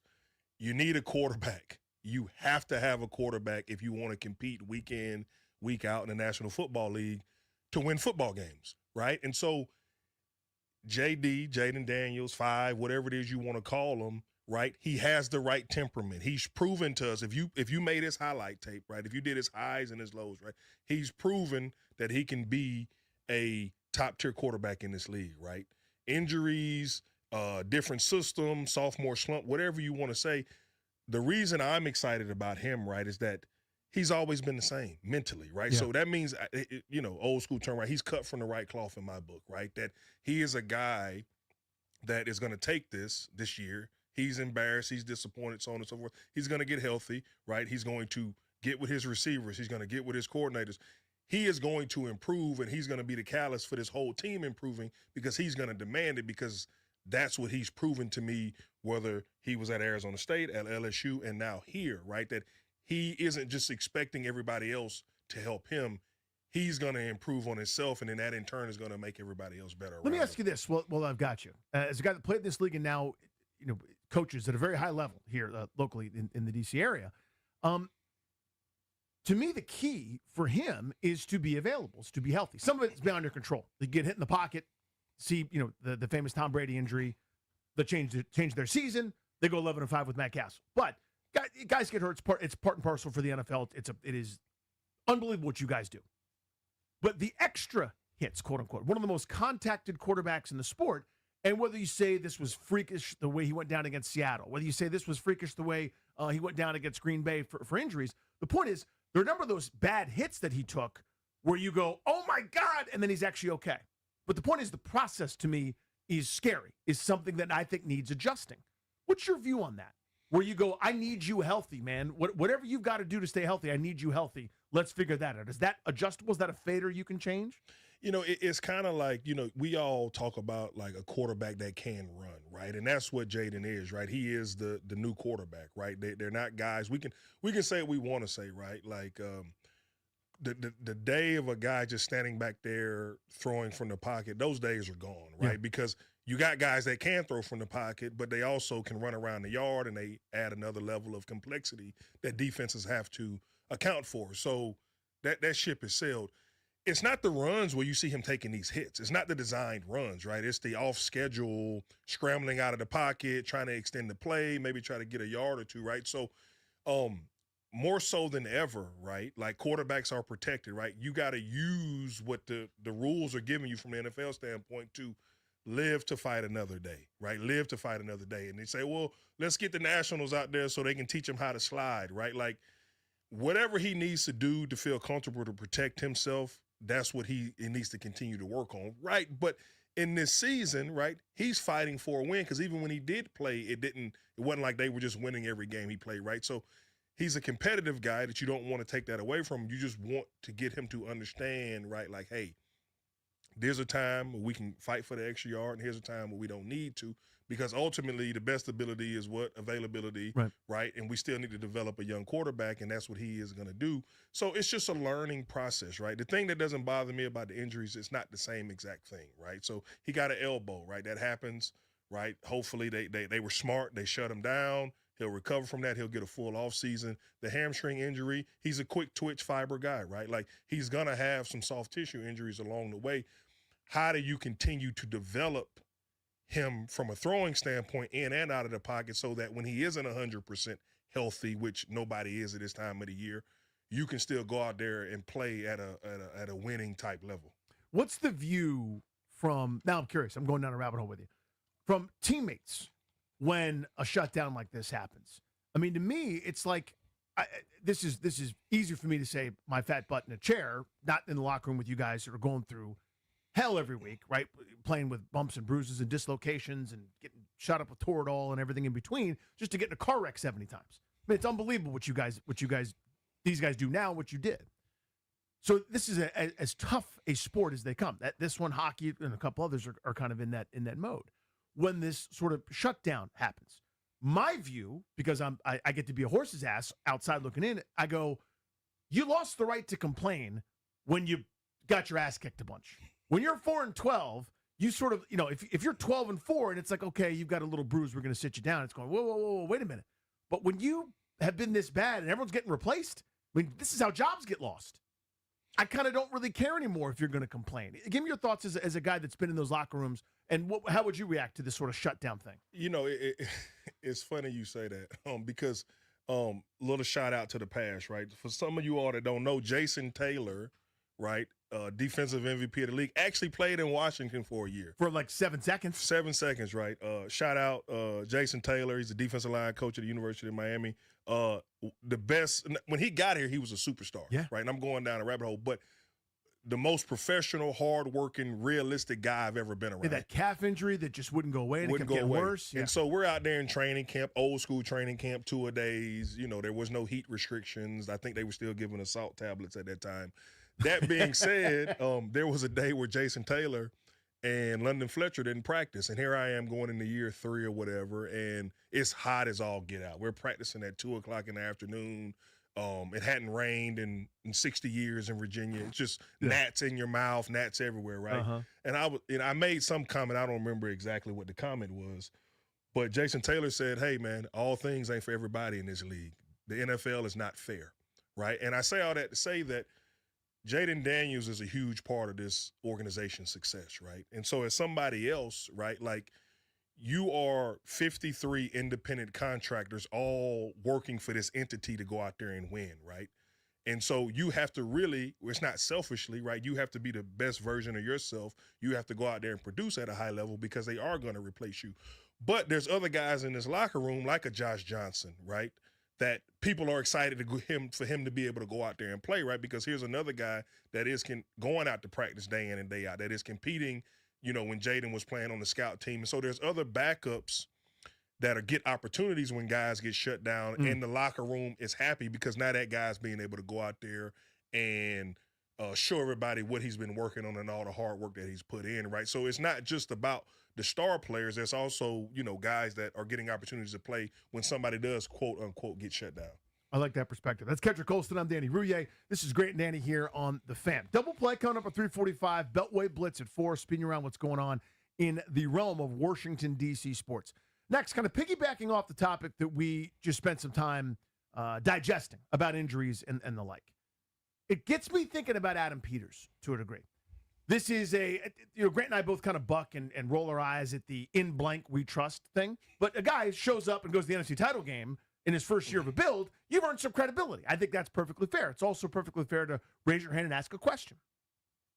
To that end, if you got one question of Adam Peters right now, this minute, what would you want to know? 800-636-1067. We'll hear from Ked, hear from Darius, producers. I'll answer that as well. At 800-636-1067. If you had one question to ask Adam Peters right now, this minute, about this season, about what happened, what didn't happen, what he's going to do, etc., what would you want to know? We'll do that next on Grant and Danny.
Brought to you by AeroVironment, built for defense, built for DC. Commanders coach Dan Quinn going to talk in a few minutes. Maybe get an update, some info on what they plan to do at quarterback for the season finale Sunday in Philly, 4:25 p.m. kickoff. In the city of brotherly love, Eagles are an 8.5-point favorite. Lots of other news around the NFL today. Andy Reid saying he plans to return as Chiefs head coach next season. Lamar Jackson's status still to be determined for their win and get in game Sunday night in Pittsburgh. And Marcus Freeman, one of the top candidates potentially now off the NFL coaching market. He's staying put with the Fighting Irish at Notre Dame in South Bend.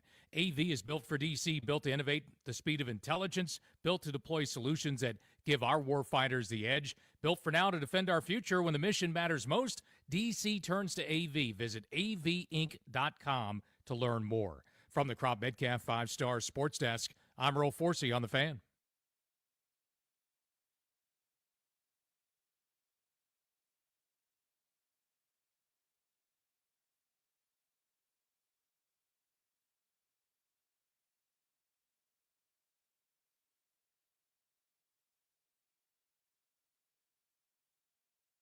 Couple things, Darius. Thank you as always for the Eric B. and Rakim.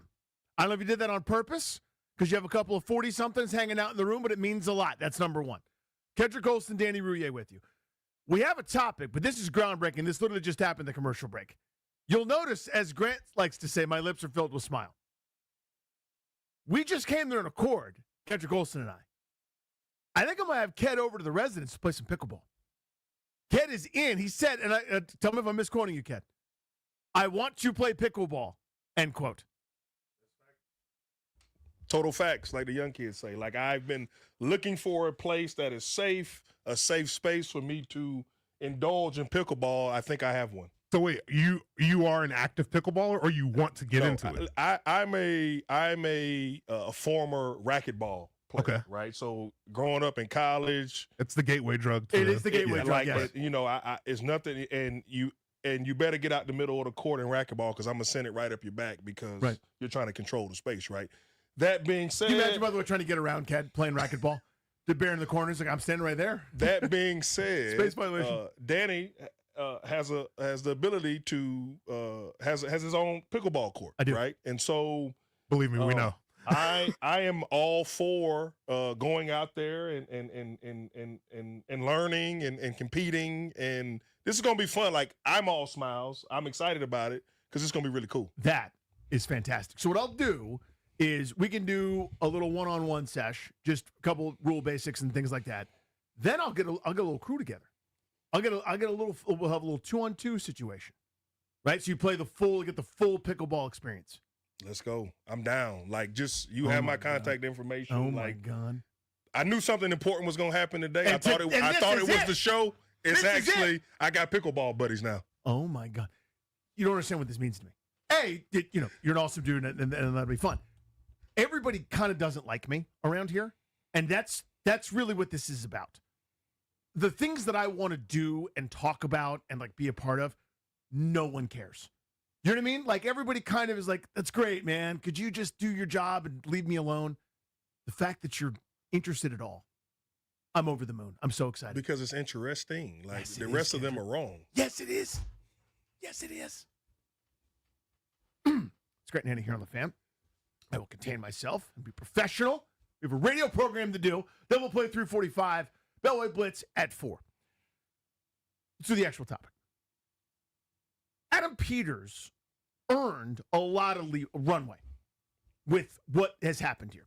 I think he had a choice, Kat. It's just my own editorial before I get to the actual message. I think when he first arrived, I think he had a choice. Look, because I know we've over-talked about the Rivera regime, et cetera, but he looked at the roster and a culture here with new ownership and everything else where nobody that's here has ever won. Nobody that's here right now has ever experienced much of anything positive. We could go the route of the normal rebuild where we get rid of kind of all the old, bring in our guys, get our teeth kicked in for a year, maybe 2, and then sort of build this thing slowly but surely. You look at some of the other organizations that have done that, whether it's a Buffalo, his own San Francisco 49ers, took their lumps and then kind of started something pretty special, right? That's kind of the normal course of things. The other choice, I think, and this is what they did, was we need to set a baseline. We need a Wagner and Ertz, a couple other guys that have won, that know how we want to do it, so that they can impart some of that to some of these young guys that will be here. And we're not going to be great, but we'll be better maybe than we could be. Take a little shorter path to success. Well, it worked really, really well. And they won 12 games, won the NFC title game. And so I understand doubling down on that. I think that was a choice that they made consciously from year one. And it worked so well, the establishment of this culture, the way that they're treating players, the way that they operate in the building, the way that they spare no expense in terms of, we're not, hey, what's best for you? Is it to go from Cincinnati to Arizona? Yes, do that. We're just doing it. We're just doing the right thing all the time. So he's earned the benefit of the doubt in a lot of ways. This year went so poorly, though, I think it's fair to ask questions. And that brings me to the topic, 800-636-1067. I'll start here, let you go first. If you had one question for Adam Peters, whether it's based on this year, his plan going forward, et cetera, what would you want to know? For me, and what this new regime has done is everything that they can control, travel, facilities, nutrition, they've A+ off the charts, right? So they are the things that they have the ultimate control, and they're doing at an extremely high level. My question to Adam Peters would be, if you had to give him some truth serum, and he was 100% truthful, what have you learned from this year to last year, and how would that change your decision-making in the future? I want to know what he was thinking when he decided to double down on some of the decisions that he was making, and that didn't work out. I want to know, what the thought process was when you made it, and it didn't work out, and then what have you learned from that moving forward? Because ultimately, right, like this season, right, last season is a data point, this season is a data point, right? What have you learned, and how is that going to help you to be a better general manager moving forward? 800-636-1067. Mine is similar. When did you know? And what I mean by that is your plan, nobody thought it would be this bad. There's anybody that did is lying. No one thought this would be a 4-13 team potentially. Nobody. I thought they'd take a step back, right? Because you don't always get a Hail Mary. You don't always get to play Cooper Rush. You don't always get to play have everything break your way in some of these one-score games. You don't go 90% on fourth downs. Sometimes bad things happen, right? That's normal. So I thought a regression was possible, especially with a more difficult schedule, kind of as you go. But nobody thought the bottom would fall out like this. When did you know, oh my God? And that kind of informs what you're talking about going forward. When did you realize this was not going to work this year? Or have you not still? Right? I want to know that.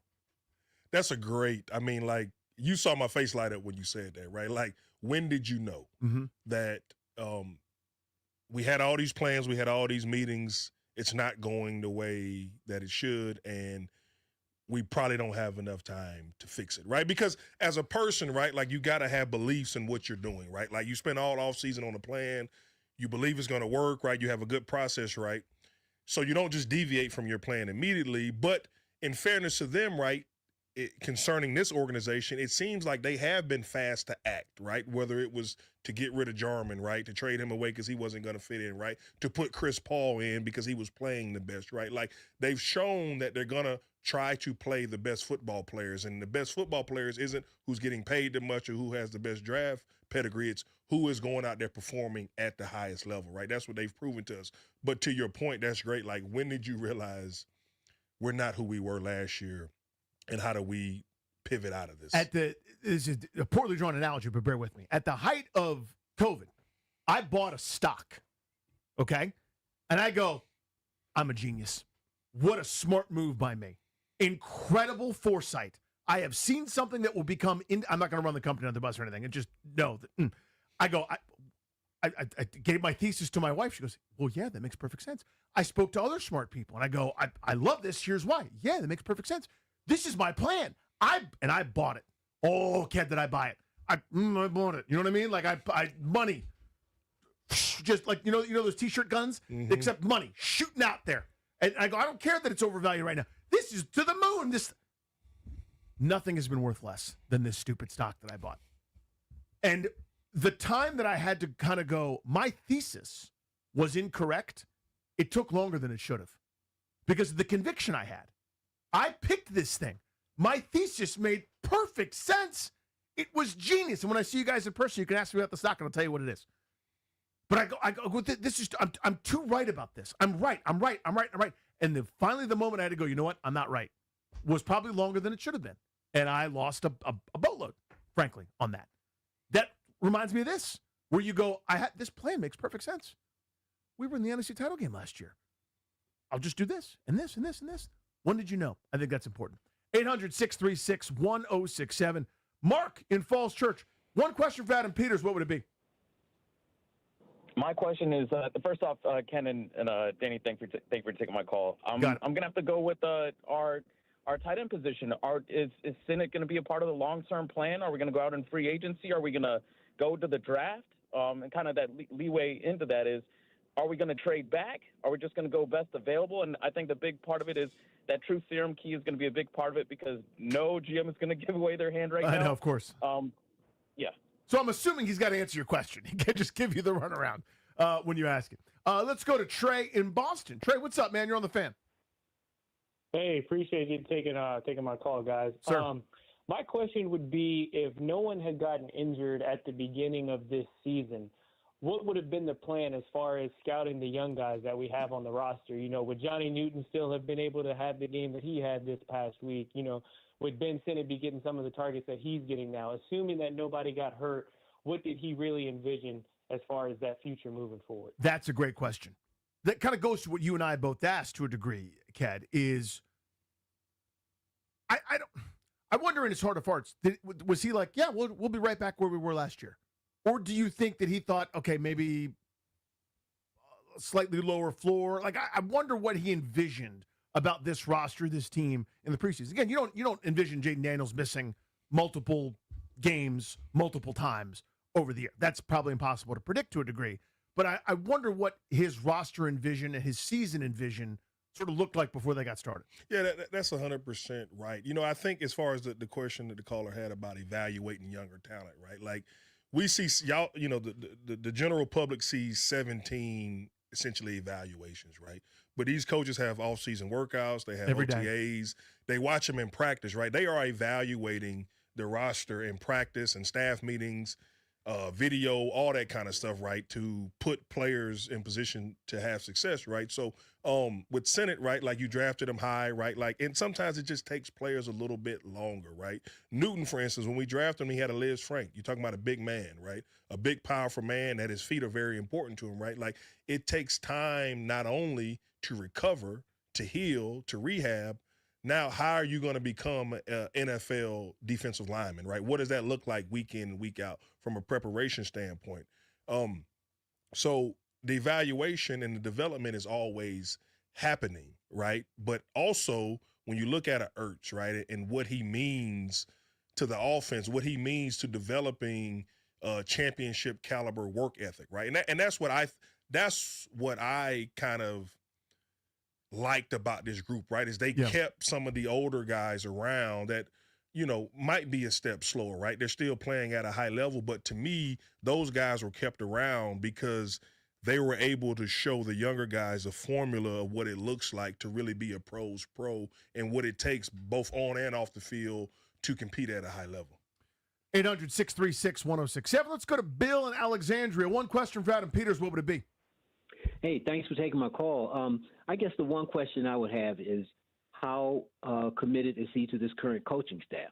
Because despite all the injuries and everything, I was very disappointed in the way Dan Quinn and his staff on the offensive and defensive side got these guys ready to play. I mean, they gave, 20-plus points margin of losses in for a whole month.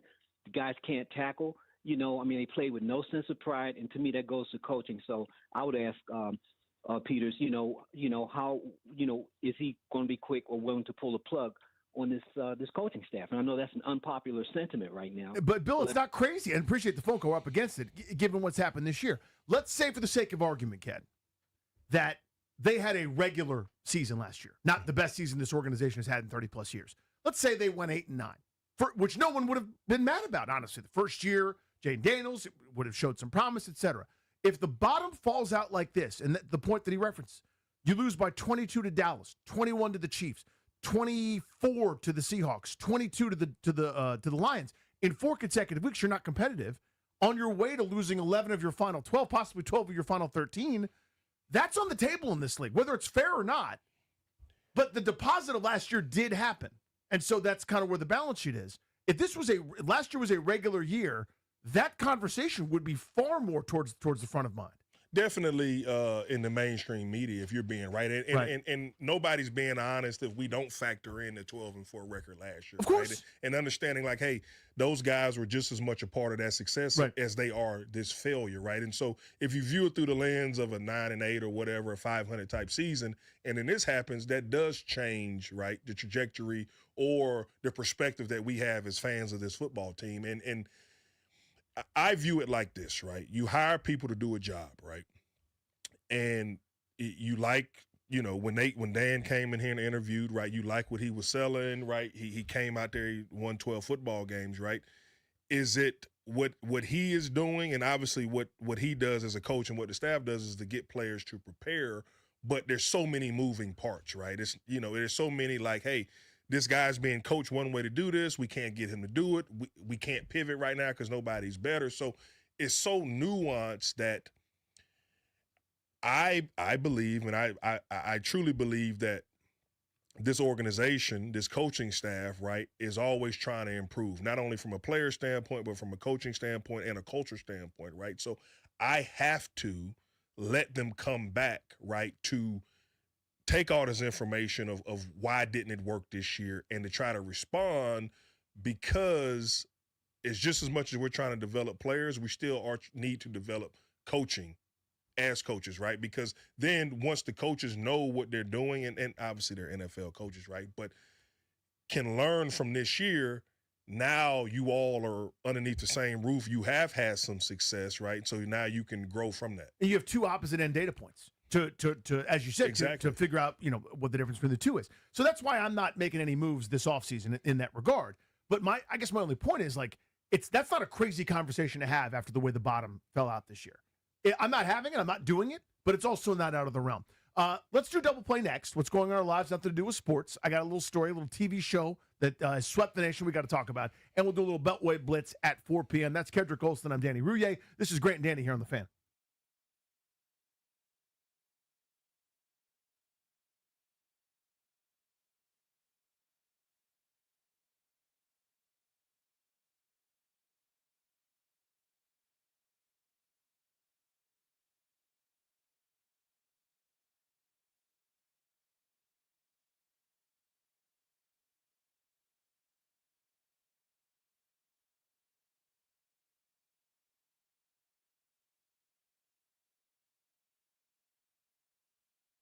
What's up, guys? Danny Rouillet here for my pals, Debbie, Sarah, and Ronald's Power Home Team with Keller Williams. They are my realtors as well. They sold my place a couple years ago. We got way over asking. All cash. Whole thing was done in a weekend. They're great. If you're trying to sell your home, choosing the right agent is everything. You're not just hiring someone to list your house. You're hiring someone to protect your equity, fight for your bottom line, and guide what's possibly and probably the biggest financial move you'll make, not only this year, but over multiple years. The average agent just throws your home online and hopes somebody notices. And Power Home Team launches a full-blown marketing campaign. We're talking digital ads, buyer matching technology, high-impact visuals, and messaging that creates a real buzz around your home. That's why listings handled by Empower Home Team don't sit, they sell fast. And not just fast, they sell for more. Time and time again, their clients walk away with higher net proceeds and less stress, just like me. That's what happened to us. We got a lot of money, more than we thought possible, thanks to Reynolds and Power Home Team. I love them. You guys will too. They're the best at this.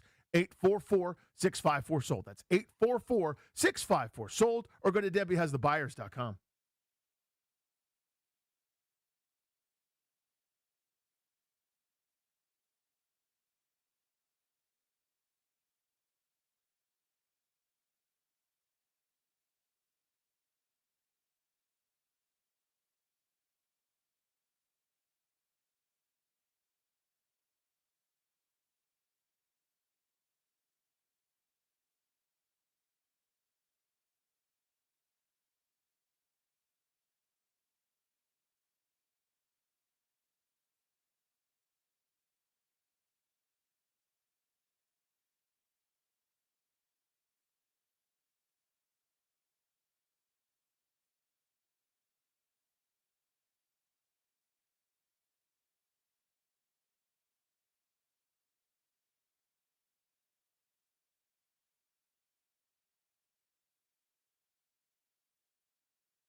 It's Grant Danny here on the Fan. Kendrick Golston in for GP for the remainder of today. We'll be at Caddy's on Cordell this Friday, GP and I, after the new year. So January, we will be fully armed and operational at Caddy's, the iconic sports bar right there in the heart of downtown Bethesda. But you hear the music, you know what time it is. Every day at 3:45, a little something called the Double Play. What's going on in our lives, nothing to do with sports. And the Double Play is sponsored, and I should probably have the read right in front of me. There it is, driven by your local Washington area Honda dealers. Now's the time for a great deal on a new Honda. Visit your local Washington area Honda dealer today. Ken, you know how this goes. You are a Grant and Danny expert, if I can say that. You lead us off. Double Play. Listen, considering that this is sponsored by the Honda dealerships all over the Washington area, this is something that they should probably do a study or a poll on, right? And as a listener of the Grant and Danny show that I am, we all know about Danny's fascination, rightfully so, with things flying in outer space that could possibly hit the Earth. We do know this. Mine is, can somebody, anybody, the Army Corps of Engineers, NASA, a fifth grade project in Spotsylvania County, please figure out the traffic on 95 South, kind of in that Woodbridge, Fredericksburg area, because for whatever reason, right, wrong, or indifferent, 2 o'clock in the morning, 4 o'clock in the afternoon, Congress is in session or out of session, it doesn't really matter. There is always traffic, and there's not a car on the side of the road. It's sunny skies, it's 70 degrees, but for whatever reason, there's always traffic, and we should know more about this as a civilized civilization. Number one, you're so correct. Number two, I am consistently amazed by humanity. There are things that we, and you're not trying to blow up your spot here, but you're younger than me. You're in your young 40s. So we lived through the 80s, lived through the 90s. Yep. The amount of innovation just within my lifetime, where the idea that I could have a phone, because I dialed. I don't mean, I mean rotary dial. I did that. I would call a girl's house and speak to her father in the hopes of speaking to her. Right? I went through all that. It was a big deal when the children had their own phone line in a given home. We have gone from Mesozoic in that regard to updated fiber optic. I can FaceTime someone around the world. I was in Scotland with my son on his soccer club this past summer, and we FaceTimed home. We had live moving pictures. And it occurred to me, like, that's amazing. We take it for granted now. That's normal. We've come so far. And yet, whatever this is, eludes us. It is such a problem, and it feels like everyone just kind of goes, oh, well, we solve problems. That's what human beings do. Listen, we study a lot of things, right? Like, we see the money that the federal government spends on a lot of different things, right? We got to study traffic. And I don't know if you need to trick the human mind to, like, stay focused and to stay 70 miles an hour down there and not to figure out if they're going to get off at the pilot station or is that a Bucky sign? Like, whatever it is, whatever it is that's got people slowing down there or I just don't understand it. And I was driving to South Carolina to visit some family before the holidays. And this was, it wasn't Christmas Eve. It was like Monday at like 11 o'clock, right? And I'm thinking, school's out. This should be a nice time to ride. And I proceeded. When I left Northern Virginia, Leesburg area to be exact, they said it was going to take me 6 hours to get to where I was going. It ended up taking me 8 hours and 15 minutes. Oh, that's just a kick. Because of the traffic, that there shouldn't have been any traffic because there was no accident, there was no stalled cars. And normally I stay off of 95 at all costs. I will go 15, I will go 29, I will go 81. My navigation Jedi mind tricked me and told me it was the fastest way, and it lied to me. It's the lying that hurts the most. That and the traffic. Can't trust it. We did we went to, I was telling you during the break, we went to Busch Gardens for my oldest son and a couple of his buddies, including some friends of ours and the family. They moved away. They were able to meet us there. It was actually an awesome day. That holiday Busch Gardens situation is incredible. If you've never done it, I actually recommend it highly, especially if you've got kids in between from 5 until like 14. Everybody was having a great time. There's something for everyone to do. It was beautiful, super fun. We met down there. The weather was great. We walked around, had a great old time. But coming back the next day, my God. I mean, it felt like we were trying to get into a concert. It felt like everyone had to stop and go through a metal detector, or no one had their tickets. It was insane trying to get home on 95. And no matter which way you're going, the HOV's never going that way. Like, I'll pay at that point. If you want to take more of my money, which I think is a crock, but whatever, I'm so fed up in the traffics, I will pay extra to drive on highways that we've already paid for. State of Virginia. Listen, the biggest travesty up until this point in my life is turning 66 into a toll road. But I'll digress. You would think. We're going to step on some toes here, but I like it. Listen, Busch Gardens, Kings Dominion. Yep. Like, you all got to figure this out because you all are offering a great product, great experiences, right? But that drive home or that drive through can ruin it, right? So we got to get this under control. That's Ked's double play. I'm going to squeeze in mine super quick, Dares. Not tomorrow, but the day after that, I get the final episode of Stranger Things. So, I don't know, are you a Stranger Things guy? You ever watched? I just watched my first episode. My kids were watching. My kids, I haven't watched it through. So they're old enough now where they're not going to get scared. They're probably fine. Probably. Yeah.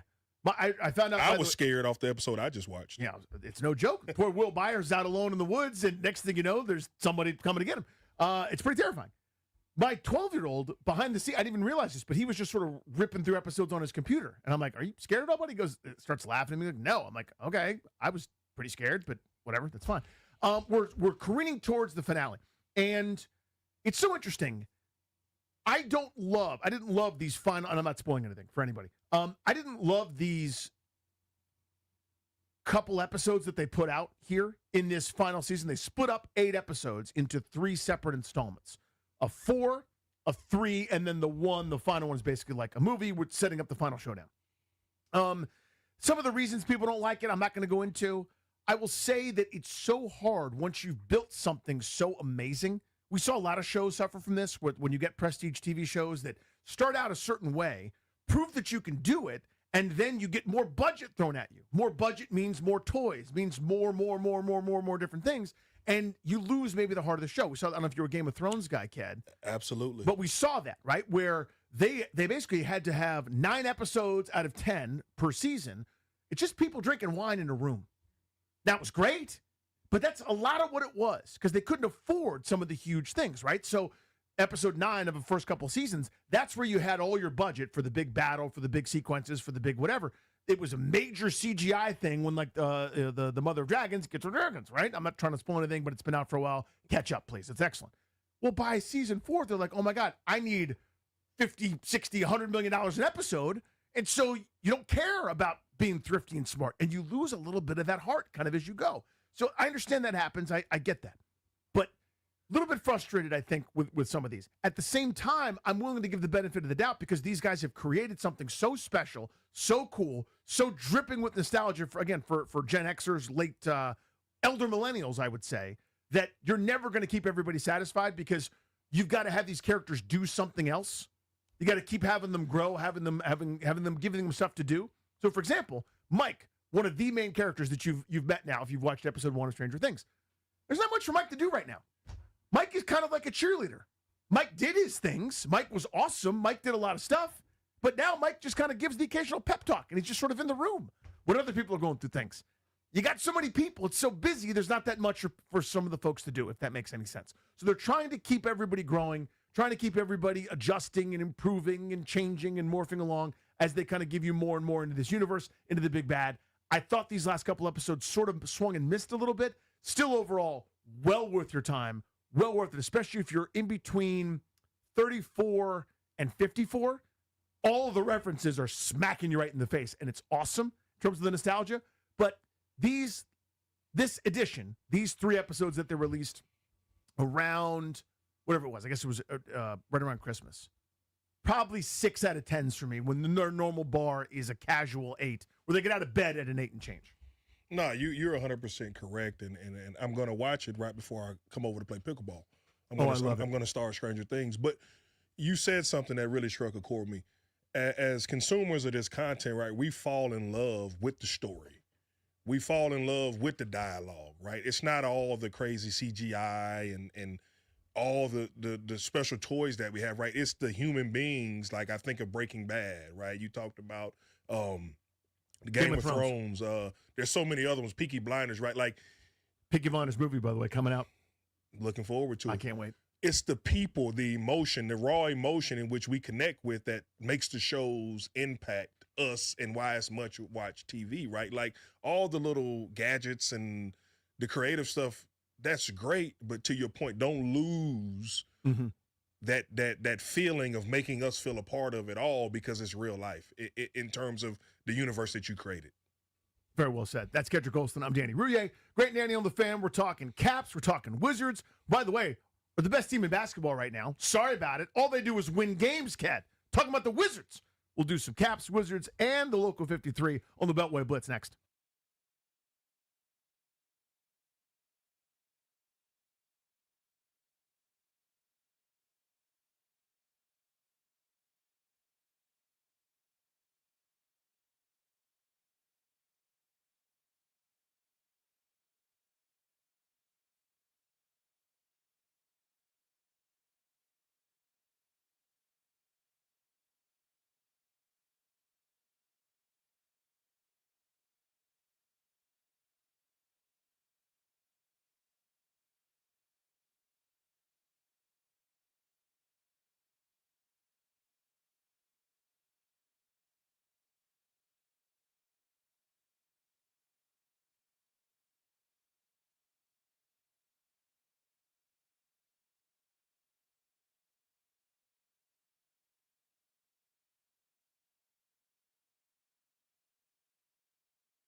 brought to you by the largest fireworks store in the East Coast, Gorilla Fireworks. Let's start with the Commanders. One more game to go, and still questions the quarterback. Marcus Mariota's status uncertain. Did not participate in a light walkthrough today as the Commanders get set to finish things off Sunday against Philly. Dan Quinn said Josh Johnson would start again if Mariota can't play on Sunday. Meanwhile, Monday Night Football tonight to wrap up Week 17. Rams and Falcons in Atlanta. That's at 8:15 on the Team 980. Wizards back in action, looking for 3 straight wins. Home against Phoenix tonight, 7 p.m. Bloomberg 99.1. Caps hockey on the road at defending champ Florida tonight, 7 p.m. here on The Fan. The largest fireworks store in the East Coast is now open, Gorilla Fireworks in Charlestown. Gorilla Fireworks has mortars, artillery shells, repeaters, fountains, and more. Everything is buy one, get one free with buy one, get 2 free specials. This New Year's Eve, light up the night with Gorilla Fireworks. From the Crop Metcalf 5-Star Sports Desk, I'm Earl Forsey on The Fan.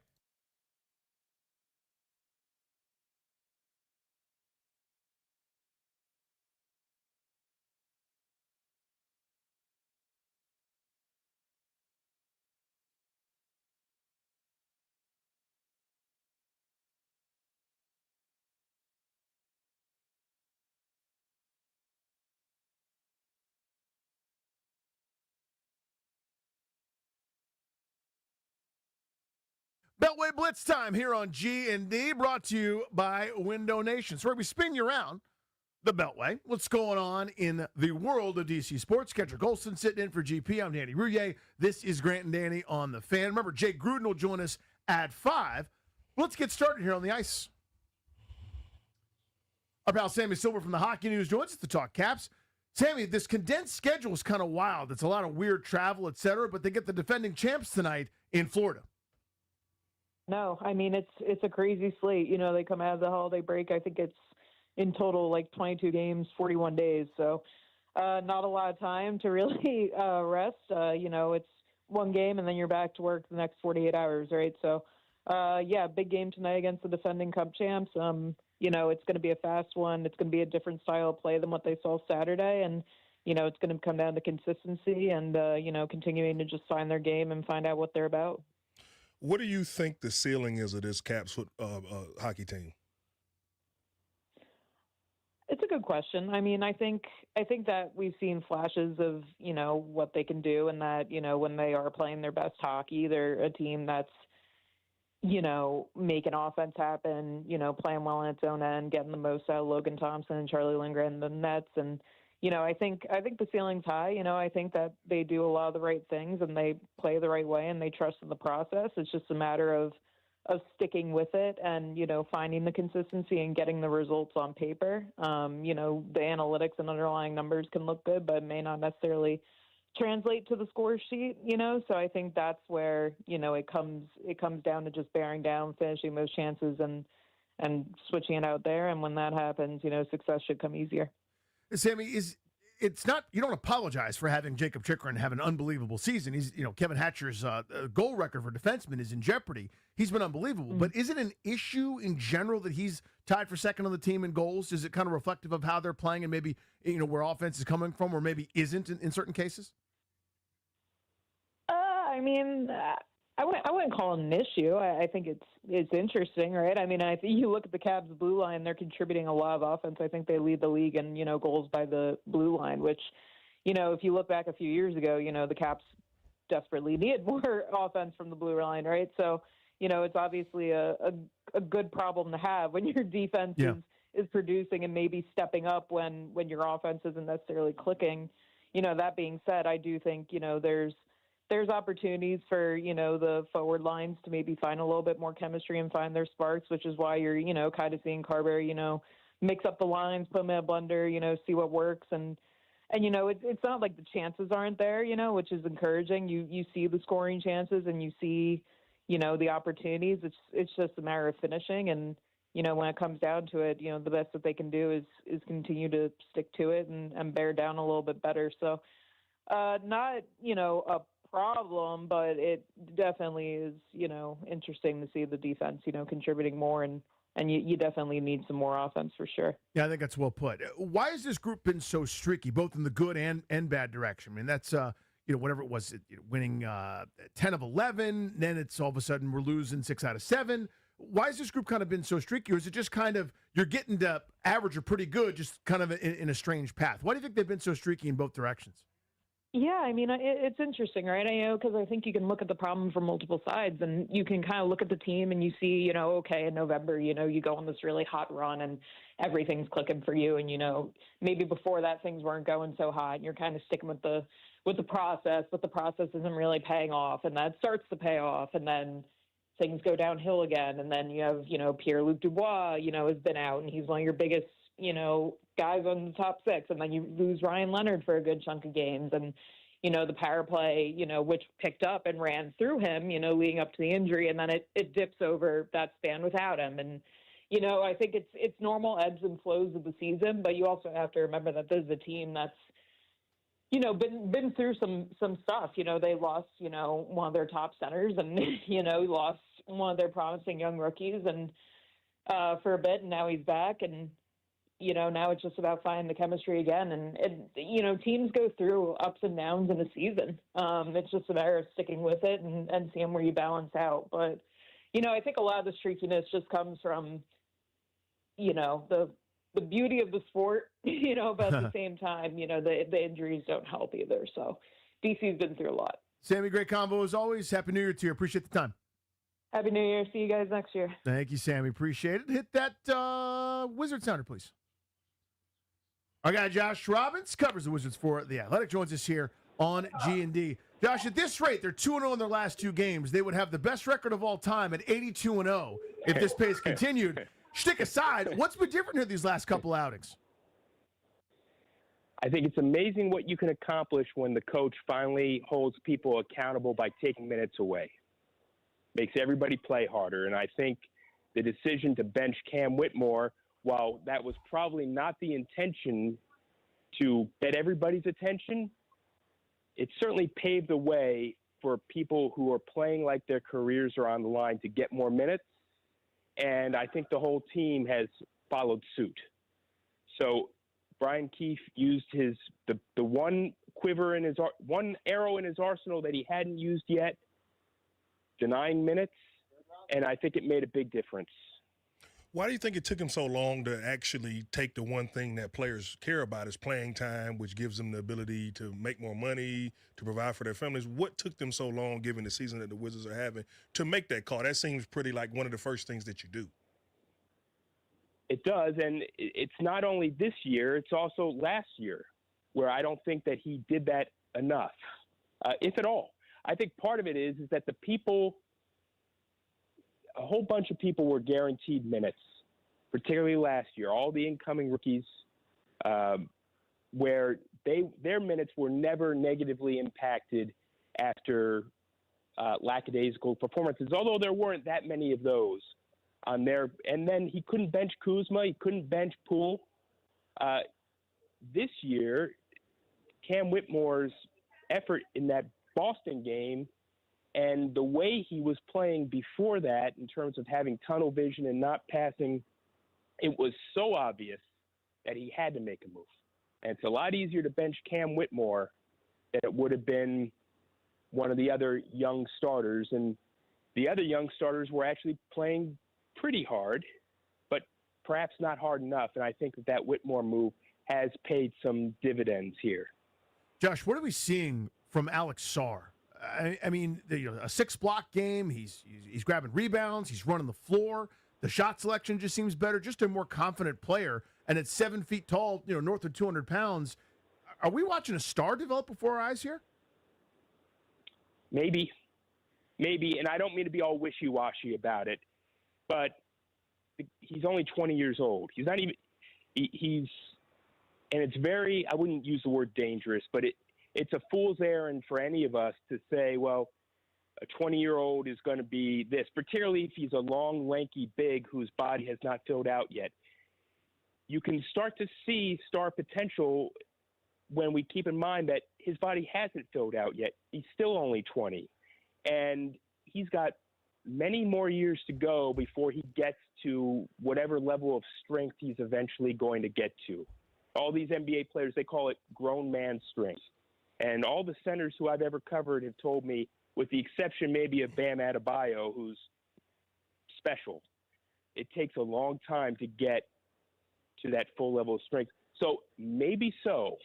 And the fact that we're even entertaining the question and that you're right to ask the question shows just how much progress he's made, because a year ago at this time, there were a lot of scouts even questioning whether he could be a starter on a contending level team. And now you're asking me with good reason whether he might ultimately become a star.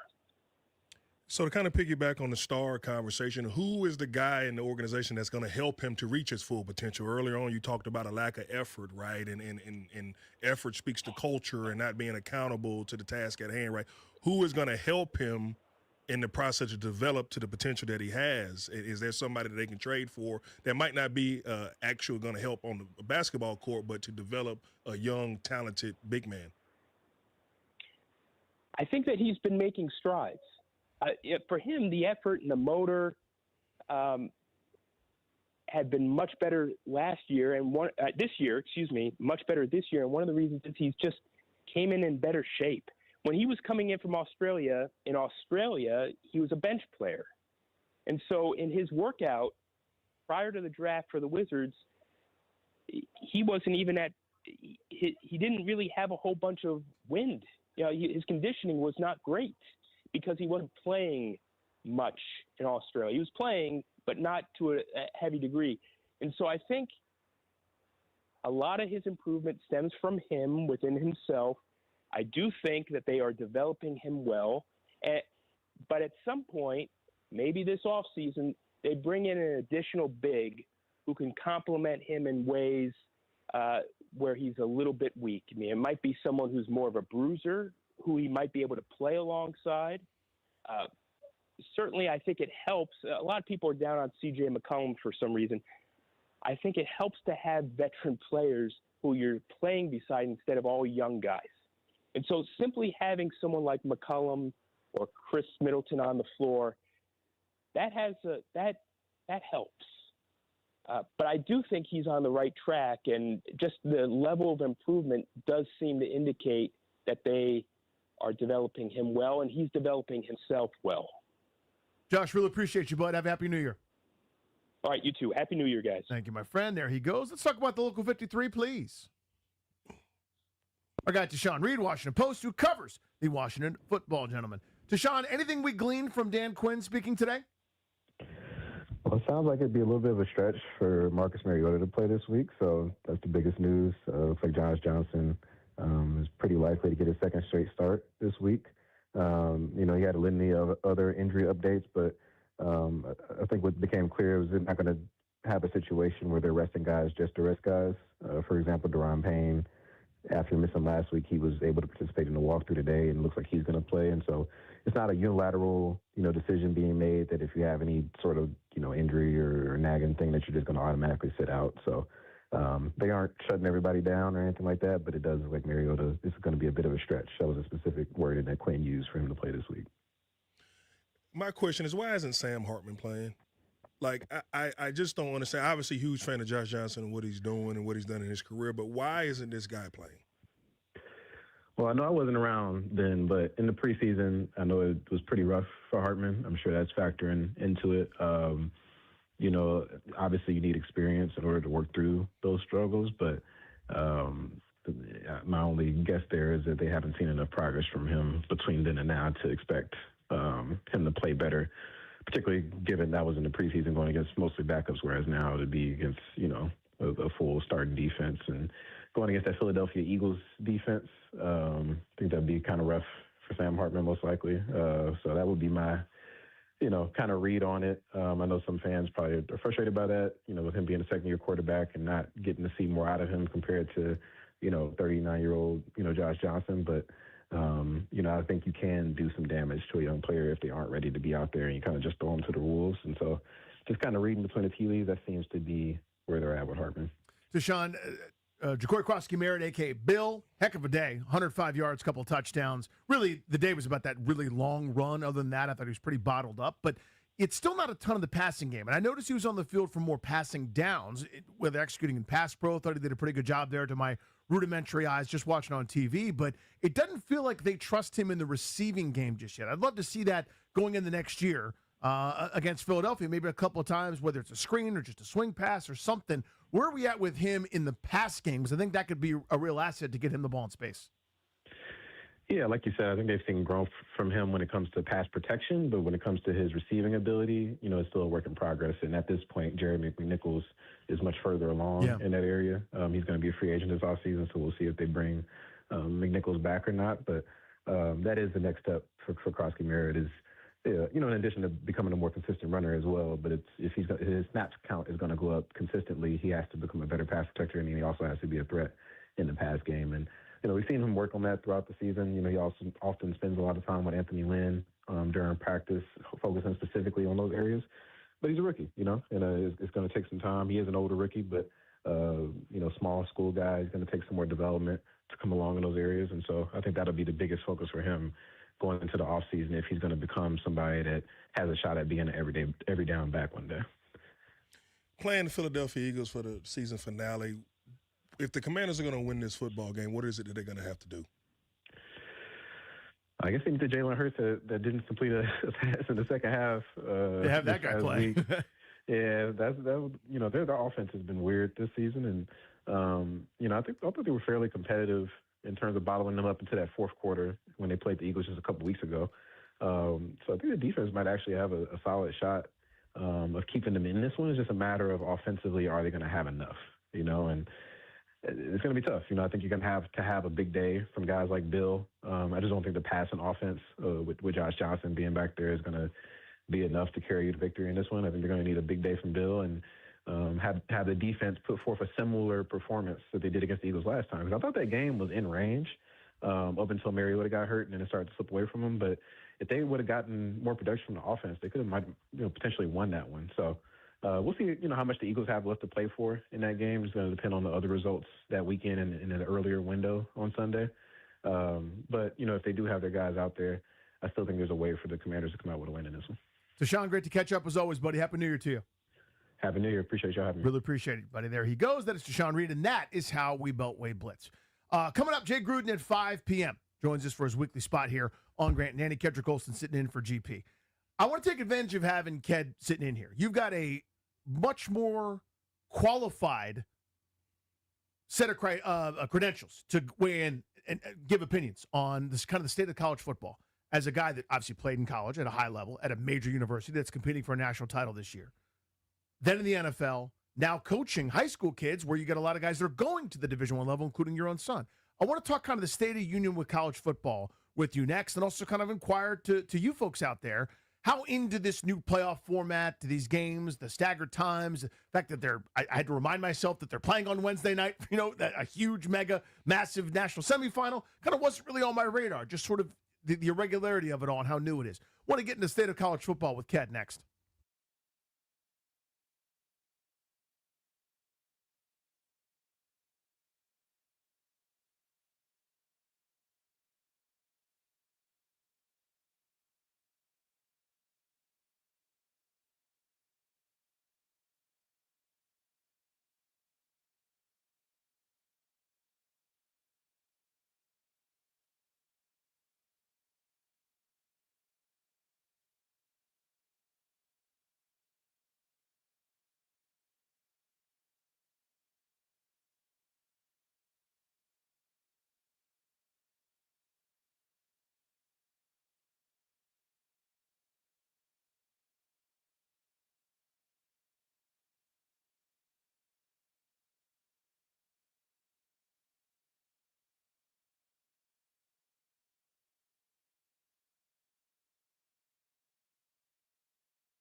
This season can't end soon enough for the Commanders. Of course, the year's going to wrap up with questions at quarterback.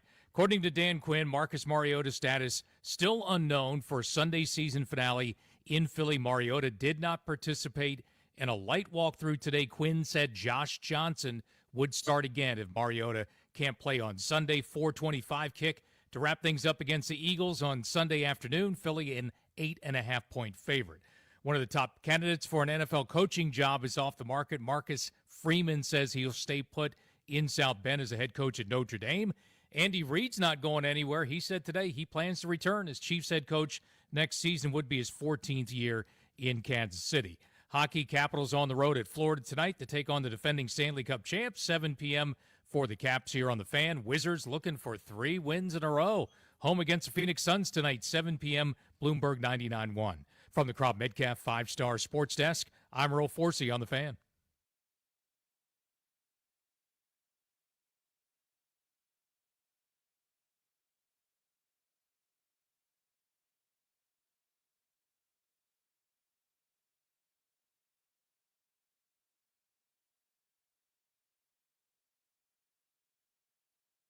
It's G&D here on the Fan. I'm Danny Rouillet. That's not Grant Paulson, though. That's Kendrick Golston's music, by God. Hanging out with us until 6:30 this evening. We make way for the Washington Capitals on these airwaves tonight. Jay Gruden joins us at 5 p.m. Go over what he saw, over the weekend. We'll talk a little Washington game with him as well, all the way back to Christmas, but really go through some meaningful games in the NFL as we careen towards the postseason and week, was it 18, 19? I can't remember what week it is. Play 17 games, so there's 18, but everyone gets one by. So week 18, that's coming up. But college football is still in full swing. So the Saturdays have been vacated, right, where now you have NFL games on Saturdays as you kind of head down the stretch. A couple marquee ones are this Saturday, for example. But college football, now in its playoff, we're now in this year of, okay, we got the 12 teams. There's always going to be somebody griping about team number 12 versus 13 or whatever. If it's 16, you'll have a problem with 17 and 16. That's going to be never ending when you're trying to select and pare down. But Miami plays Ohio State Wednesday night. That's New Year's Eve at 7:30. Alabama, Indiana, January 1st at 4 p.m. At noon, Oregon, Texas Tech, and a couple upset team I don't really know. In the Sugar Bowl, Ole Miss is playing. Who are they playing? Georgia Bulldogs. Oh, okay. That's Thursday night at 8 p.m. So you get one appetizer New Year's Eve, then 3 games New Year's Day. It's a great setup. It's awesome. Middle of the week, it's a bit unusual. I just want to get your perspective on this. You played at Georgia, you played in the NFL for a long time, and now you're preparing kids to go D1. You got several guys in your, I almost said your employ, in your charge who are scholarship-type athletes competing for state championships at some of the highest levels in the state and the country. Give me kind of your state of the state here on the new world that we're in of college football, NIL, transfers, the whole 9 yards. Just kind of give me your thoughts. I just want to double click. Man, I mean, you talk about the layers of onions, right? And so, for years we all, the NIL thing, right? Name, image, likeness. Like, where do you start with it, right? The transfer portal. Now players can go to junior college for 2 years and still have 4 or 5 years of eligibility left, right? So what does that do, right? For all the positives that now collegiate athletes have, right, there's a trickle-down effect. The first thing that comes to mind is, before a Power 5 or, FCS, or even an FBS program, right, they would probably sign anywhere between 15 to 25 high school kids, right? That number now is down to 12 to 9 per year, right? So with the opportunities that's presented, right, there's less opportunities for high school kids, right? So the entry level to college sports, whereas a kid would have started off at a Virginia Tech or a Michigan, now they might have to start off at a smaller tier school, a Miami of Ohio, a 1AA school, right? Because now you're not just competing with other high school students, right? You're competing with people that have a year or two in college, have already developed. They've already, gained the 30 pounds. They've already took the course load, right? And so it's kind of all over the place. I think, the NCAA, the collegiate presidents are all kind of reacting to situations versus, being proactive and kind of understanding there's a cause and effect to anything that happens in college sports. And albeit, right, like you don't want to lose why everybody enjoys college sports, right? And that's where my frustration is coming in. It's starting to become, it's always been about the money, right? Like universities are built, right? It's always been about the money, but now it just seems to be all decisions are made because of money, and we're kind of losing what made college football special. So there are a couple things I want to follow up and share a couple things. I think because of the way things are structured, and I'm not saying you specifically, but as a Georgia alum, if Georgia's good, then there's a few million people that are going, that's all I care about. If Georgia beats Florida, that's what I want. How we get there doesn't matter to that many people, I think, in a lot of cases.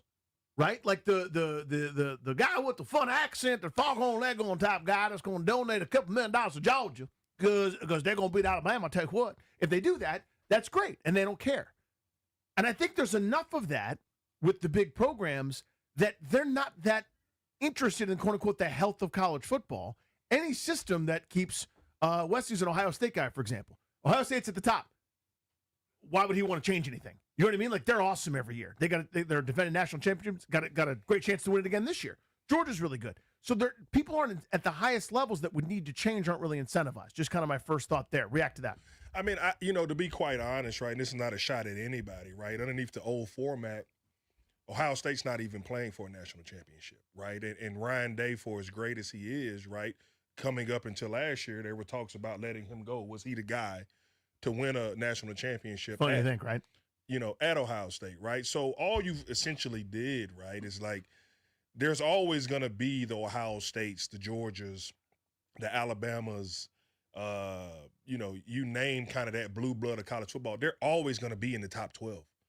You know what I mean? The thing that I thought made college football so important was, one, unlike the NFL, right, where there's only one team that's really happy at the end of the year, right? There was something called a BCS, right, that if you played in one of those 4 games, right, like there were still some accomplishments that were out there, right? And you're not dealing with 32 teams like you are in the NFL. You're dealing with 100-plus teams, right? Yep. It's hard to kind of shorten that up to give a true champion without watering down the regular season. My first year at Georgia, we were 13-1, and because of our preseason ranking, we didn't get an opportunity to play Miami or Ohio State in the national championship, right? That I don't necessarily think that took away from my experience as a college, because we beat Florida State. We won the SEC championship against Arkansas.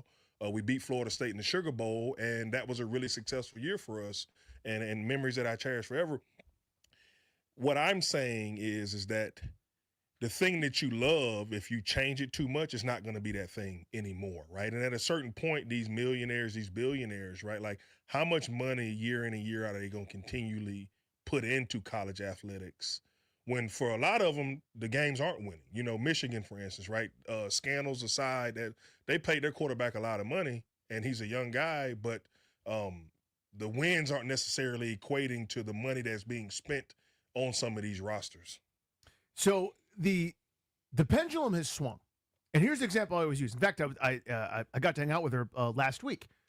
One of my dear friends from college at GW was on the women's basketball team.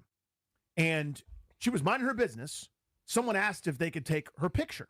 She's 6'4", beautiful, right? Just you notice somebody like that, right? So they took a picture, and unbeknownst to her, put her face on a flyer for some bar doing a $3 happy hour pizza shooters, whatever the hell the stupid thing was. The NCAA catches wind of it and suspends her for 4 games. Like, that's insane. She didn't make a cent, wasn't endorsing anything, had her naively, said, okay, I'll take my picture taken. Got her picture taken, ended up on a flyer somewhere. Someone made a bunch of Xerox copies of it, right? So she got suspended. That's ridiculous. That was insane then in 1998 when it happened, and it would be insane now. My point is, some correction there, I think, is good, and some correction there has always made sense to me.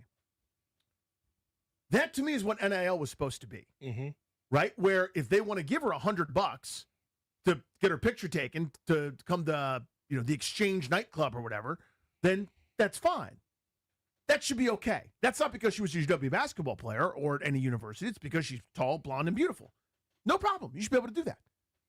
It wasn't supposed to be a giant organized slush fund to just straight up pay players, right? Where you just pour millions of dollars into something and it's like, hey, I'm a pretty decent power forward from I'm going to 4 schools in 4 years, whoever's the highest bidder. That's not what it was designed to do.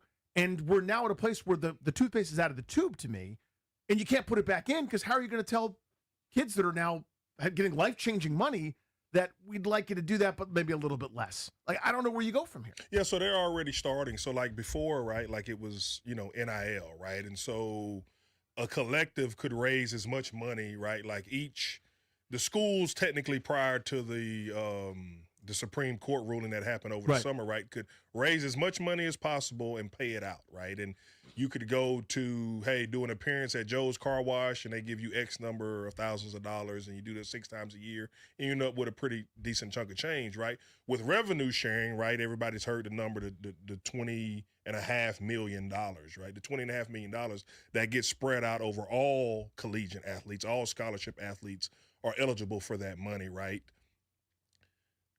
Now they figure, all right, well, we can now level the playing field out because what Michigan can spend versus what Georgia Tech, per se, can spend might be different because of boosters and so on and so forth.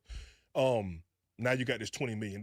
Well, there's still an NIL portion of it, right? And so what the president's rightfully so, right, they don't want to have to keep spending millions upon millions upon millions of dollars because there's always going to be somebody else that can bid more, right? And we don't have enough data points to say, hey, how do we now build a competitive roster in college football to be competitive? A lot of universities are going after the NFL model where you spend money in the quarterback room, you got a pass rush, you got a left tackle. I would argue that's not the right formula because you look at the last few national champions, some of the best college football teams we know, you don't even know. Ken Dorsey on that 01 Miami team, right? Stetson Bennett, which is 2-time national championship quarterback at Georgia, right? 5th-round draft pick, right? That team was built with big, strong, fast people. Yes, it was. That just run through people. It's all happening in real time, right? What was intended to allow players to be compensated for their name, image, and likeness is now turned into pay to play, which I was against when I was in college, right? You were a collegiate athlete as well. It was like a badge of honor to go through that struggle of digging through couches to try to come up with $7 to go get 7 double cheeseburgers at Wendy's back in the day in the summer when the dining hall was closed and you needed money.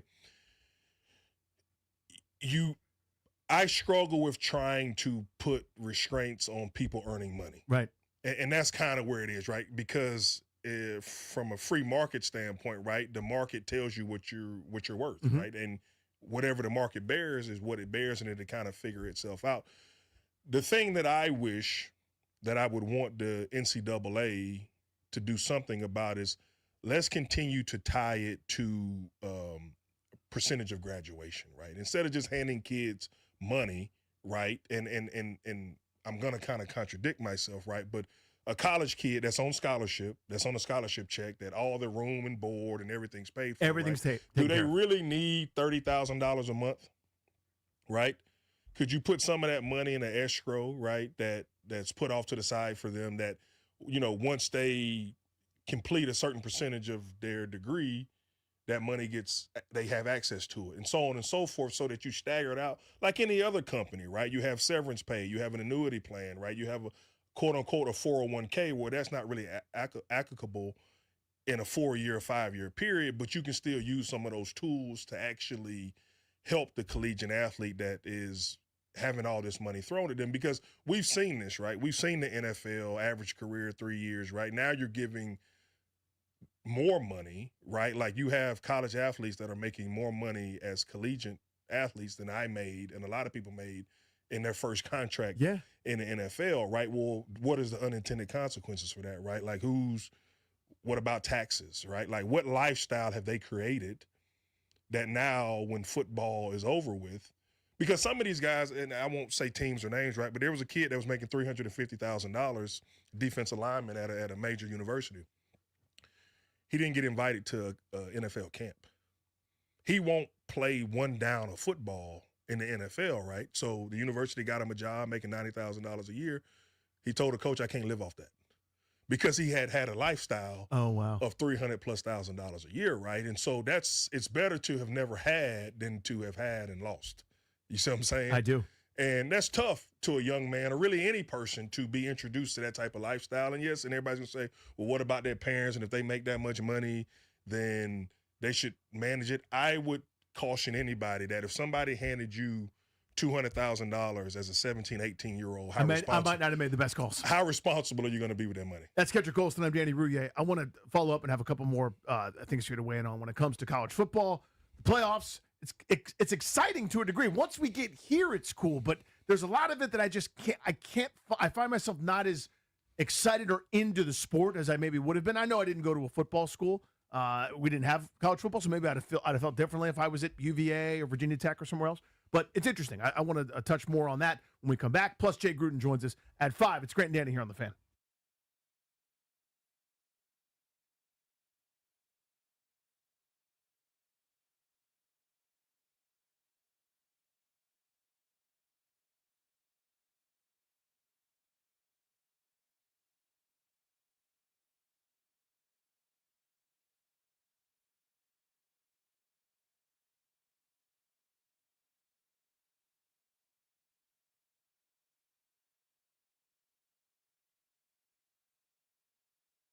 What's up, guys? Danny Rouhier here. Let's take a look at the latest pro football injury report presented by Fanatic Sportsbook. Los Angeles wide receiver Devontae Adams.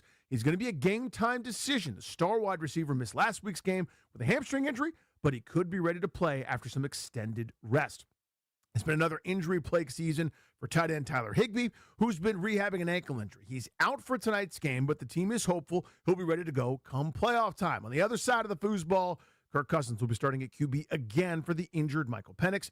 He is out for the season after tearing his ACL last month. And finally, Atlanta star wide receiver Drake London is likely to play again tonight after returning from a knee injury last week. Head coach Raheem Morris said that London had a good week of practice and should have a productive game tonight. That's your Monday Night Football preview. That is today's injury report. Listen all season long for weekly injury updates presented by Fanatic Sportsbook. It is the home of fair play. Download the app today.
Jay Gruden joins us in a little over 10 minutes here on G&D. Kedrick Colston sitting in for GP. Talking about the college football playoff and everything therein.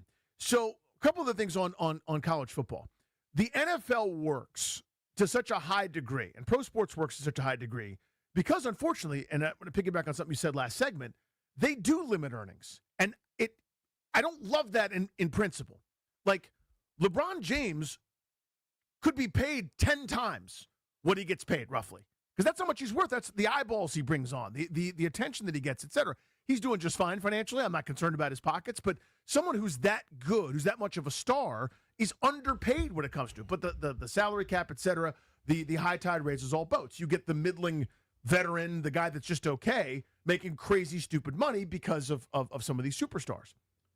But there's a collective bargaining agreement that sort of governs that whole thing. With the NFL, you got revenue sharing, and every team has a chance at the beginning of the season. The salary cap kind of makes it that way. Sports without one, you've got some disparities historically. Think baseball, et cetera, small market, big market. Although some teams are smart enough now to try to compete, but that's a digression.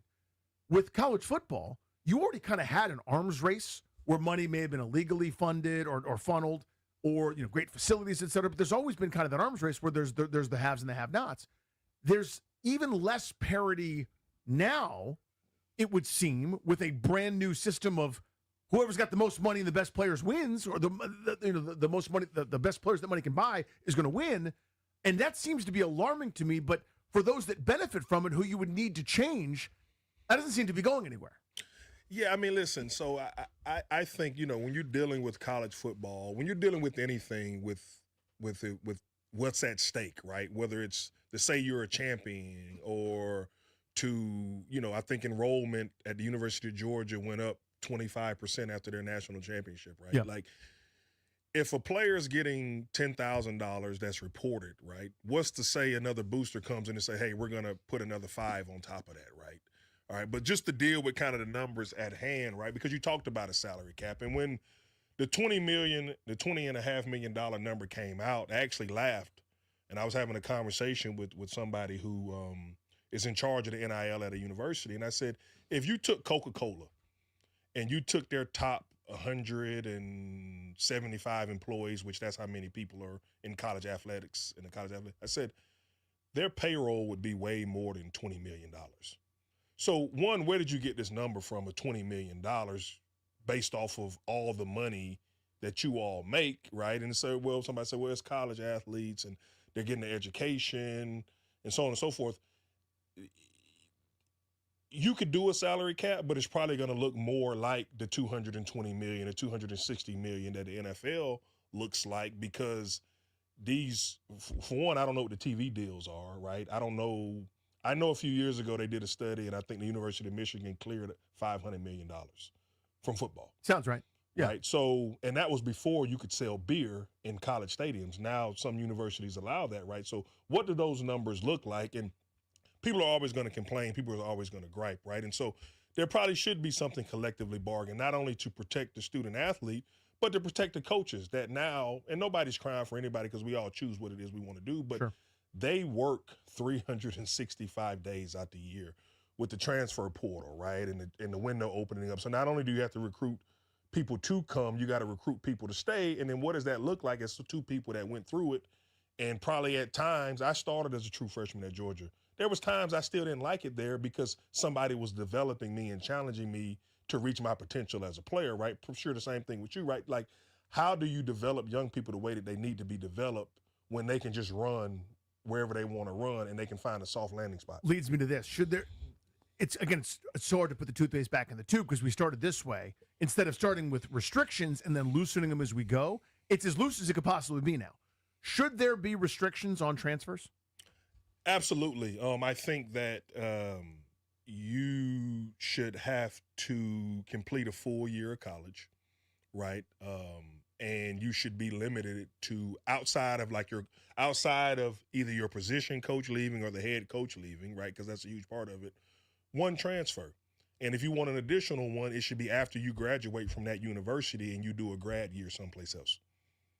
That's what I think should happen, because people aren't even talking about it. Like, my credits at University of Georgia won't all of them won't transfer to George Washington University. So these kids are taking classes, but some of them don't transfer when they transfer, but nobody's talking about that. Oh, it's interesting. Yeah. Right? So there's still a place in this world for education, right? And what that means for you monetarily, right? If you have a college degree and the doors that it opens for you, right?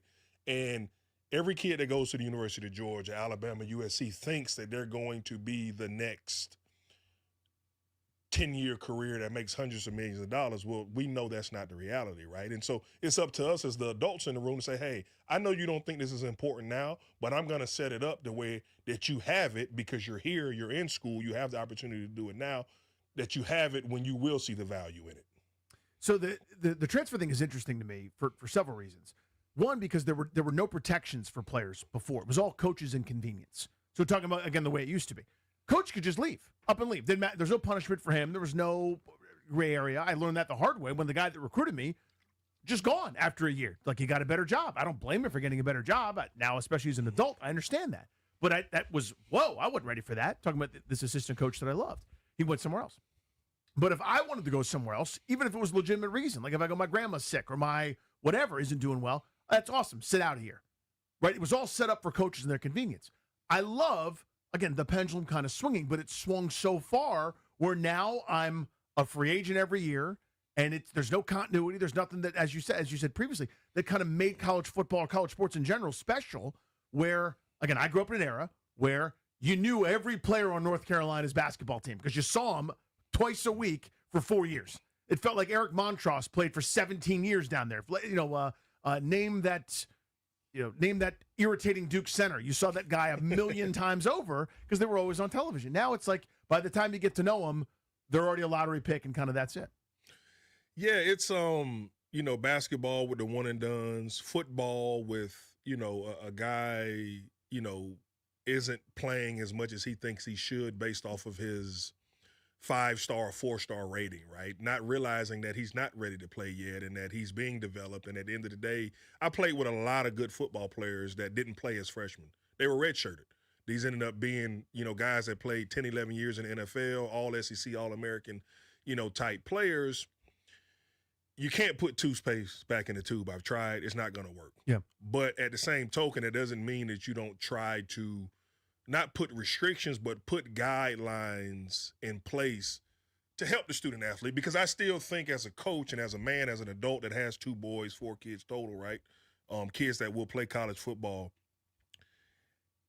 You get into coaching to develop young people, right? So there's still, yes, it's a win. It's a win-win-win, right? But you have a duty to still develop these young people to put them in situations where they can be successful, right? And we're not doing that right now. And the NCAA essentially restricted it, didn't do anything for years upon years upon years, and now I don't even know what they're here for, right? And what they're doing. What do you do here? Yeah. And they seem like the real criminals in the whole situation. And I don't need Deloitte to come in. I don't need Congress to come in, right? I need people that have had a vested interest, do have a vested interest, to sit down at a table to figure out what's the best thing moving forward. Because to kind of talk about the college football playoff, right? Like, I don't care about college football after the first week of January. But yet and still, the national championship is played, January 17th or 21st, right? Yeah. So, like, at a certain point, I lose interest, right? The reason why we love TV shows so much, right, is because I can watch 8 episodes of Landman in 8 hours. I don't have to wait another week or another 2 weeks for stuff to come out. And I think with football, right, like, it's too much time in between when these games are being played, not to mention some people are opting out of it because they're going to transfer. Yeah, we got to leave it there. Kendrick Olson, Danny Rouhier. Jay Gruden joins us in a couple minutes here next on The Fan.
Football 1 week to go in the season. You really think we'd get to the end and not talk about injury concerns at quarterback for the Commanders? Marcus Mariota's status uncertain for Sunday in Philadelphia. Did not participate in a light walkthrough today. Dan Quinn said Josh Johnson would start again if Mariota can't play Sunday. Monday Night Football to wrap up Week 17. Rams and Falcons tonight in Atlanta, 8:15 on the Team 980. One of the top coaching candidates is off the market now. Marcus Freeman staying in South Bend as the head coach at Notre Dame. Andy Reid said today he plans to return for his 14th season next year as Kansas City Chiefs head coach. Lamar Jackson's status to be determined for Sunday night's win and get-in game with the Steelers in Pittsburgh. Chargers QB Justin Herbert will sit out Sunday in Denver. Caps hockey tonight in Florida, 7 p.m. here in the Fan. Wizards and Phoenix Suns, 7 p.m. Bloomberg 99.1. From the Crop Metcalf 5-Star Sports Desk, I'm Earl Forsey on the Fan.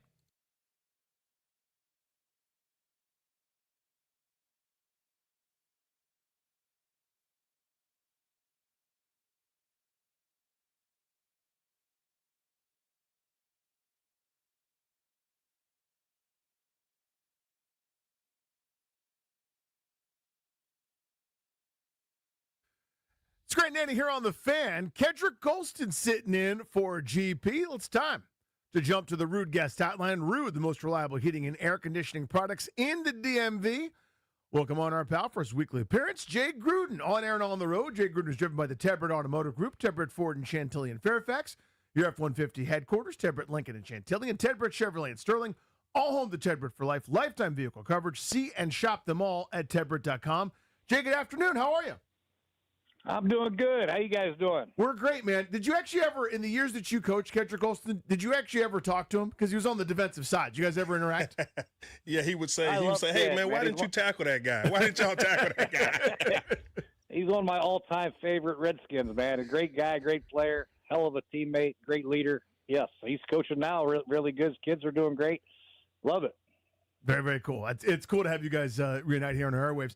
I know it feels like a month ago that Washington played on Christmas Day here, very, very recently, it seems. Or not very recently, it seems. What did you make of that game, just with backups, compete level, and everything? Kind of give me your 30,000-foot view. Yeah, I thought they came out and played hard, a lot of energy. They were on the field for 90 plays on defense, so that's a very tough deal to overcome. But they're still right there in it till the end. I was a little disappointed to do an onside kick there at the end, but for the most part, I was impressed the way they competed. They were shorthanded, obviously. Dallas didn't have much to play for either, but they were looking to put up some numbers. And Washington, for the most part, stayed close and had a chance to do something at the end. Jay, we've both been a part of seasons like this, right? Obviously, we know there's a ton to play for, people's careers, contracts, so on and so forth. But as somebody that was a head coach of this franchise, right, like what is your message to the team, like behind the scenes, right? Like you always hear like, well, we're playing in a meaningless game. Well, we both know nothing is meaningless.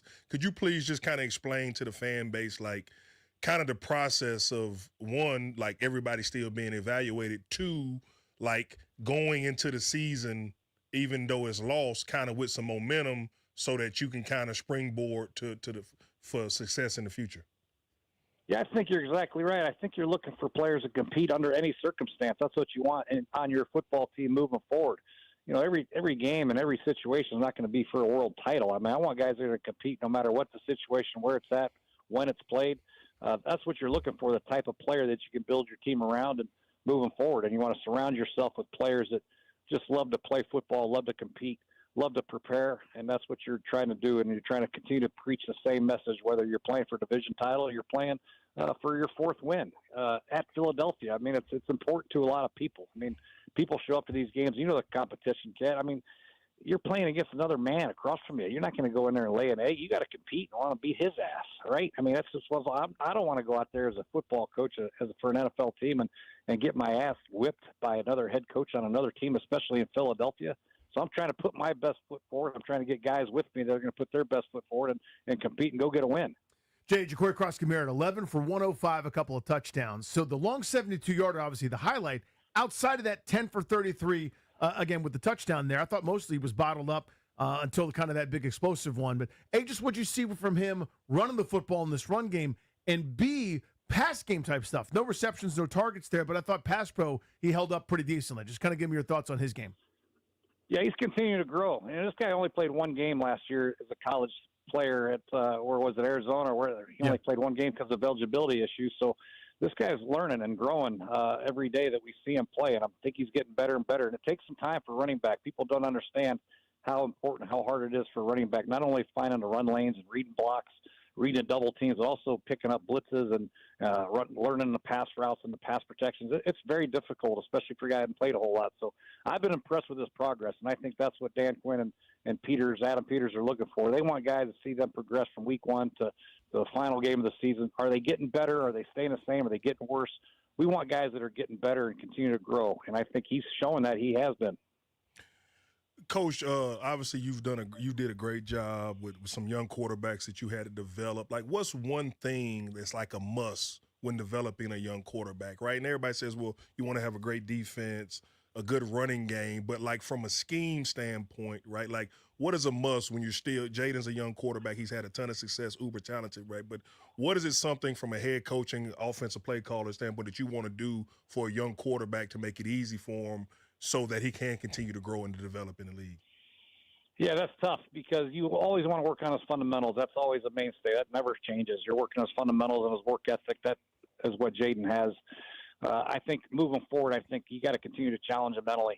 There's a lot of things you can do pre-snap that can help him post-snap in his execution, and I think that's something that they need to grow and try to be better at. Man zone tips, learn how to pick up blitzes, protection, know where your hots are, understand how to flip protections if need be, really learn how to protect himself so he can get back to pass, set his feet, know where his eyes are, and anticipate throws, and just continue to grill him and grill him and grill him and try to get more and more out of him from a mental pre-snap execution standpoint. Because, if you just call a play and hoping to God you get the right coverage, if you don't, you're kind of screwed. So it's very important to try to help that quarterback in his process pre-snap, get him in the right place so he knows where to go and try to attack defenses instead of letting defenses attack him.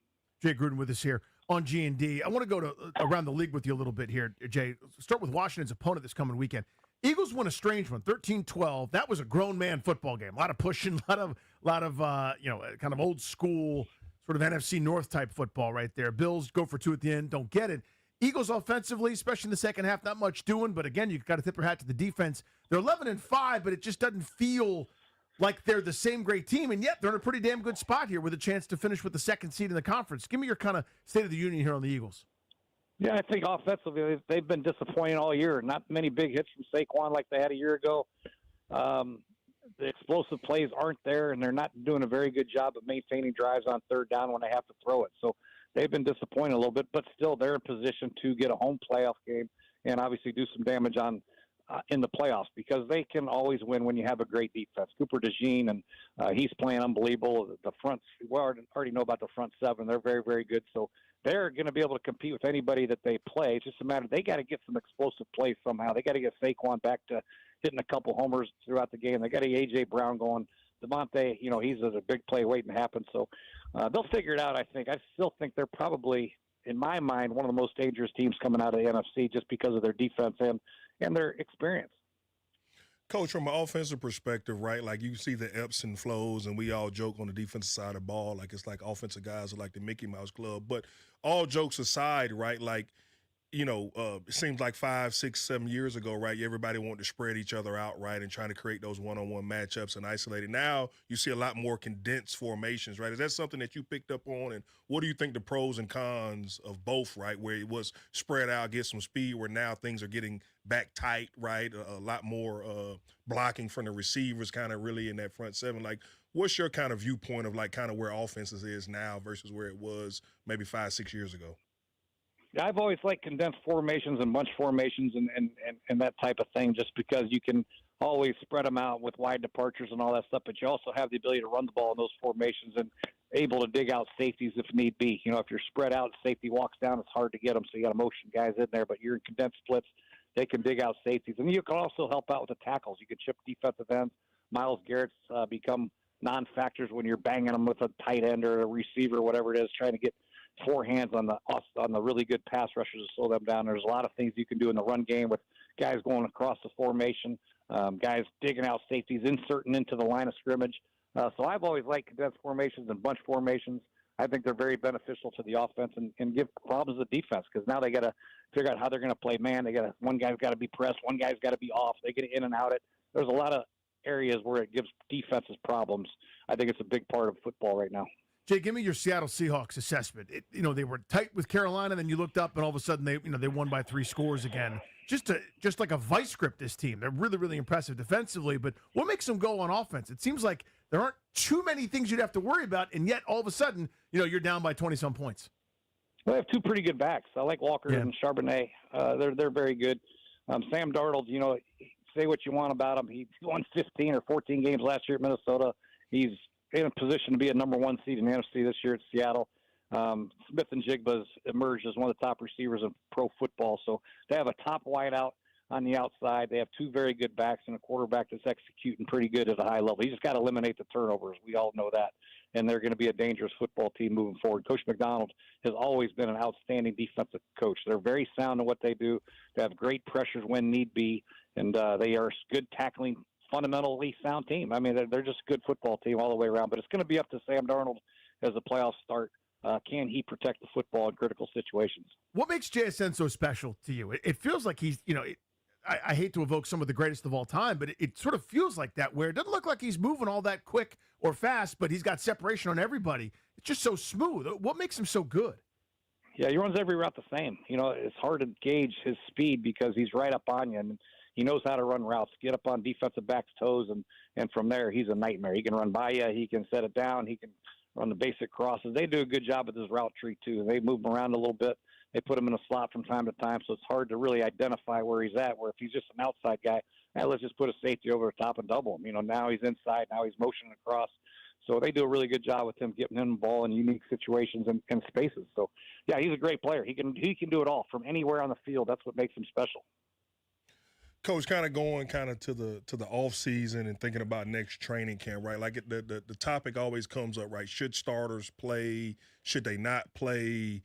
Kind of what's your philosophy on that? And has it changed as somebody that was an offensive coordinator, head coach, and now kind of seeing it, from another viewpoint? Like, how is the best way to go about developing a football team, at any position, whether it's a defensive lineman, whether it's a quarterback, and the risks that are associated with it? Yeah, that's the toughest call you have to make as a head coach, especially like week 17 or week 18 when you're not playing for anything, supposedly. You still want to put your best foot forward. I think if guys are healthy, they should play. But you also want to take a look at the young guys. Hopefully you've been looking at the young guys throughout the whole season in practice. They're playing scout team. Even though they're doing other teams' stuff, you're still watching them move and break on the football as defensive backs, rush the passer as defensive ends and tackles, protect as offensive linemen, run routes as receiver, and so on and so forth. So you should have a pretty good gauge at your young football team. If guys are deservedly of getting reps in this last game as a young football player, I'd put them in there. But if they're not quite ready, then you still want to put your best team out there to try to beat the Philadelphia Eagles. There's no question about it. But there is a fine line there. Other teams are playing their best players. Dak is still playing. Joe Burrow's still playing. Jamar Chase is still playing. You just hope to goodness that they stay healthy. But you can never predict an injury. But you got to play your best players, in my opinion. Jay, 2 win and in games here in the NFL in Week 18. First, Carolina, Tampa. Who you got? Tampa Bay has been very disappointing the last 4 or 5 weeks. Baker has struggled immensely. Mike Evans has struggled to get separation. Carolina has been a huge roller coaster team. They've looked so good and so bad, so good, so bad.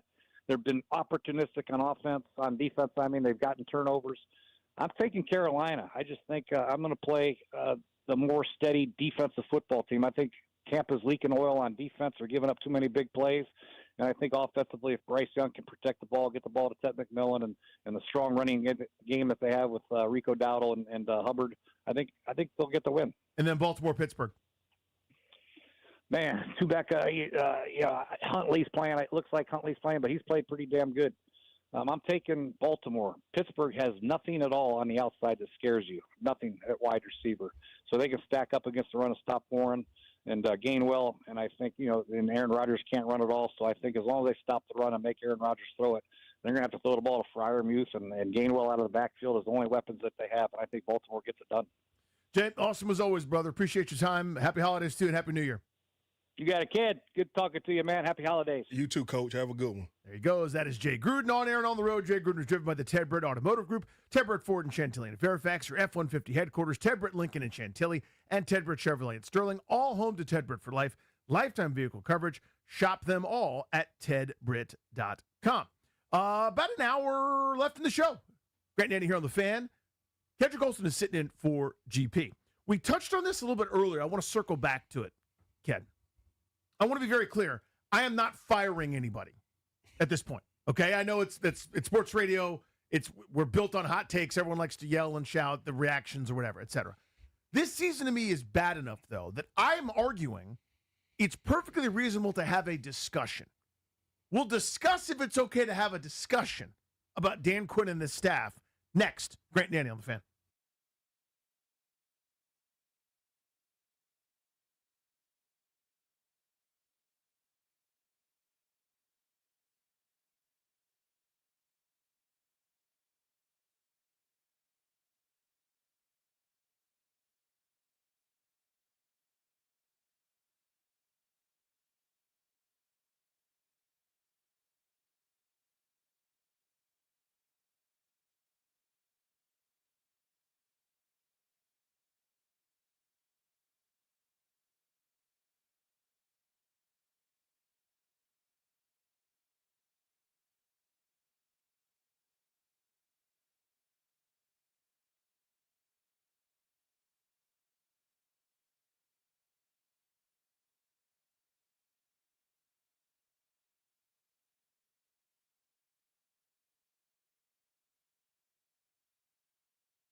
Brought to you by the Reynolds and Power Home team, Keller Williams Realty. Of course, there's quarterback questions for the Commanders. Heading into the final week, Week 18, Sunday against Philadelphia. Marcus Mariota still bothered by hand and quad injuries. Did not participate in a light walkthrough today. Dan Quinn said Josh Johnson would get the start again Sunday if Mariota can't play. One of the top coaching candidates off the market, Marcus Freeman, staying put at Notre Dame. Head coach, he'll stay there in South Bend. Andy Reid said today he plans to be back as Chiefs head coach next season. Capitals on the road tonight at Florida, 7 p.m. face-off. Caps hockey here in the Fan. Wizards look for 3 wins in a row tonight, 7 p.m. against the Phoenix Suns on Bloomberg 99.1. Want to hear the fastest way to know what your home would sell for? Reach out to Empower Home Team. Simply text your address to 800-763-3000. No phone call. Just text your address, 800-763-3000, 800-763-3000. From the Crop Metcalf 5-Star Sports Desk, I'm Earl Forsey on The Fan.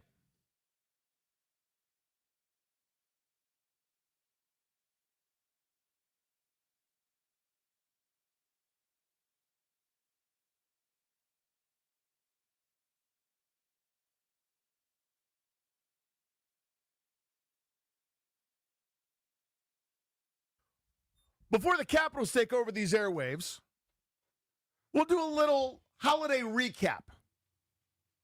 With Kendrick Olson sitting in for Grant Paulson, and myself, Old Fanny Mouye, a.k.a. Randy Douye.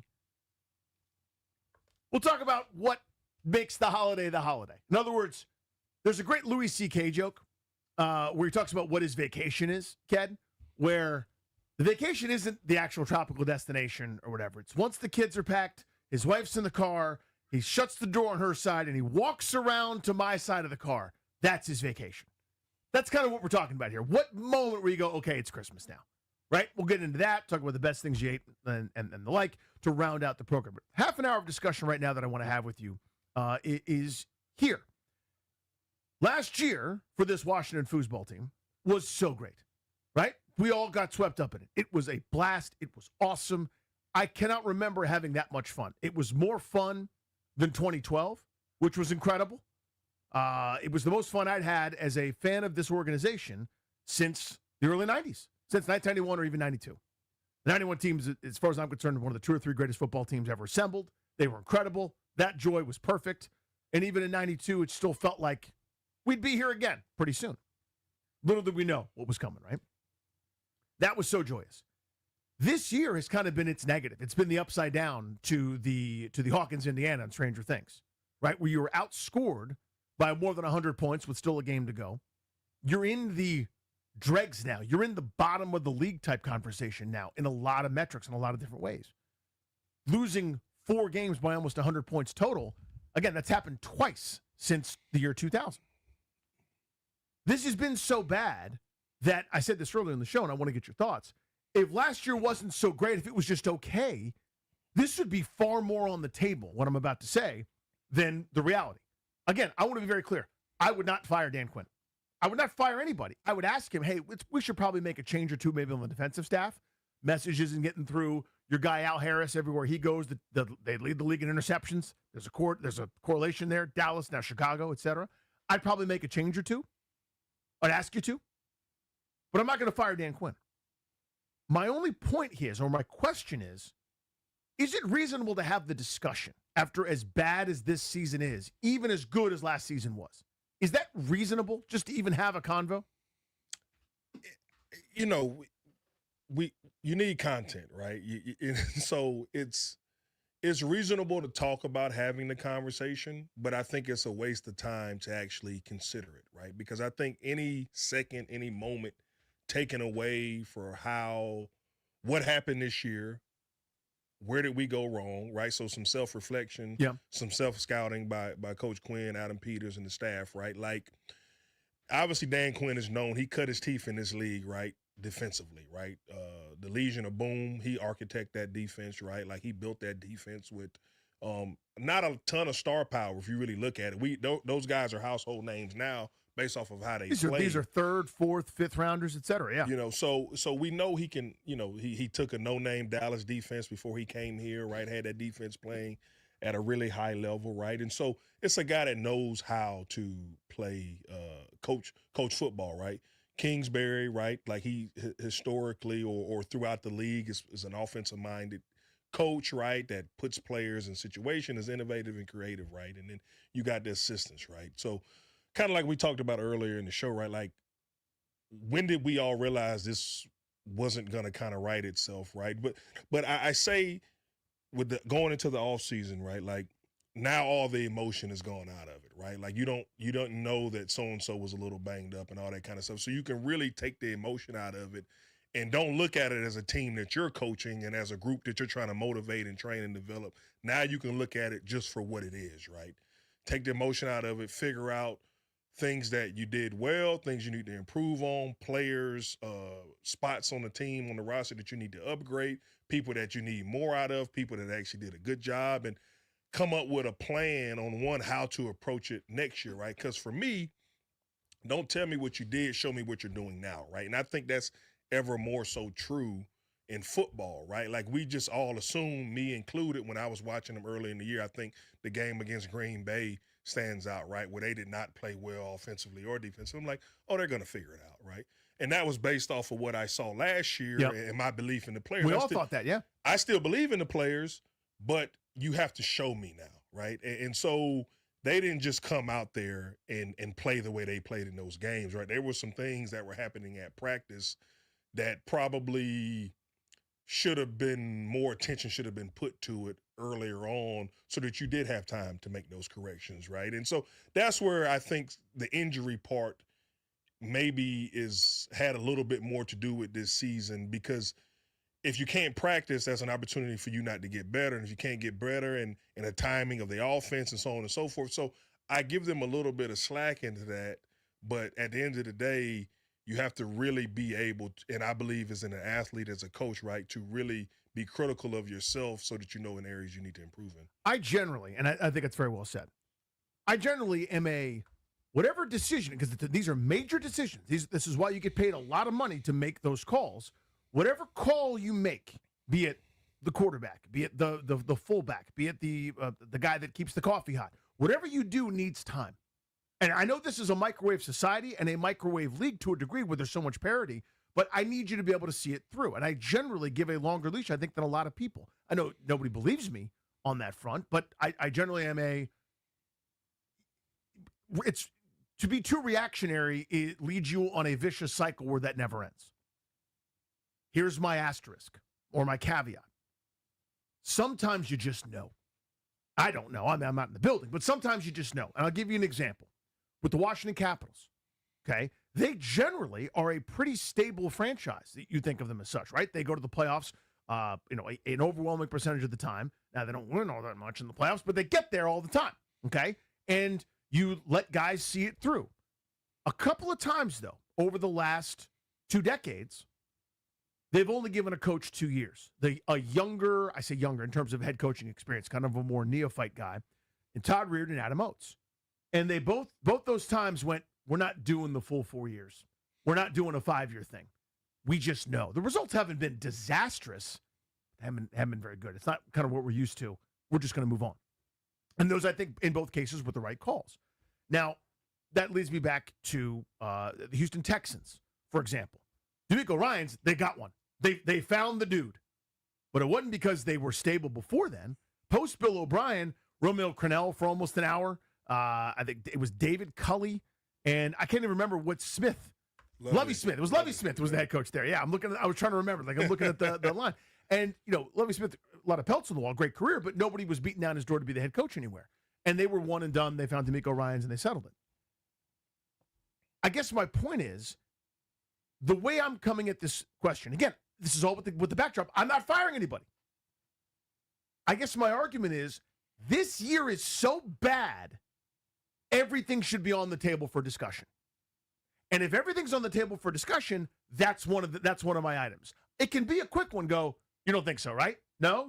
Okay, fine. We're keeping them moving on. Let's go to the next item. Because all the things that you said, I agree with.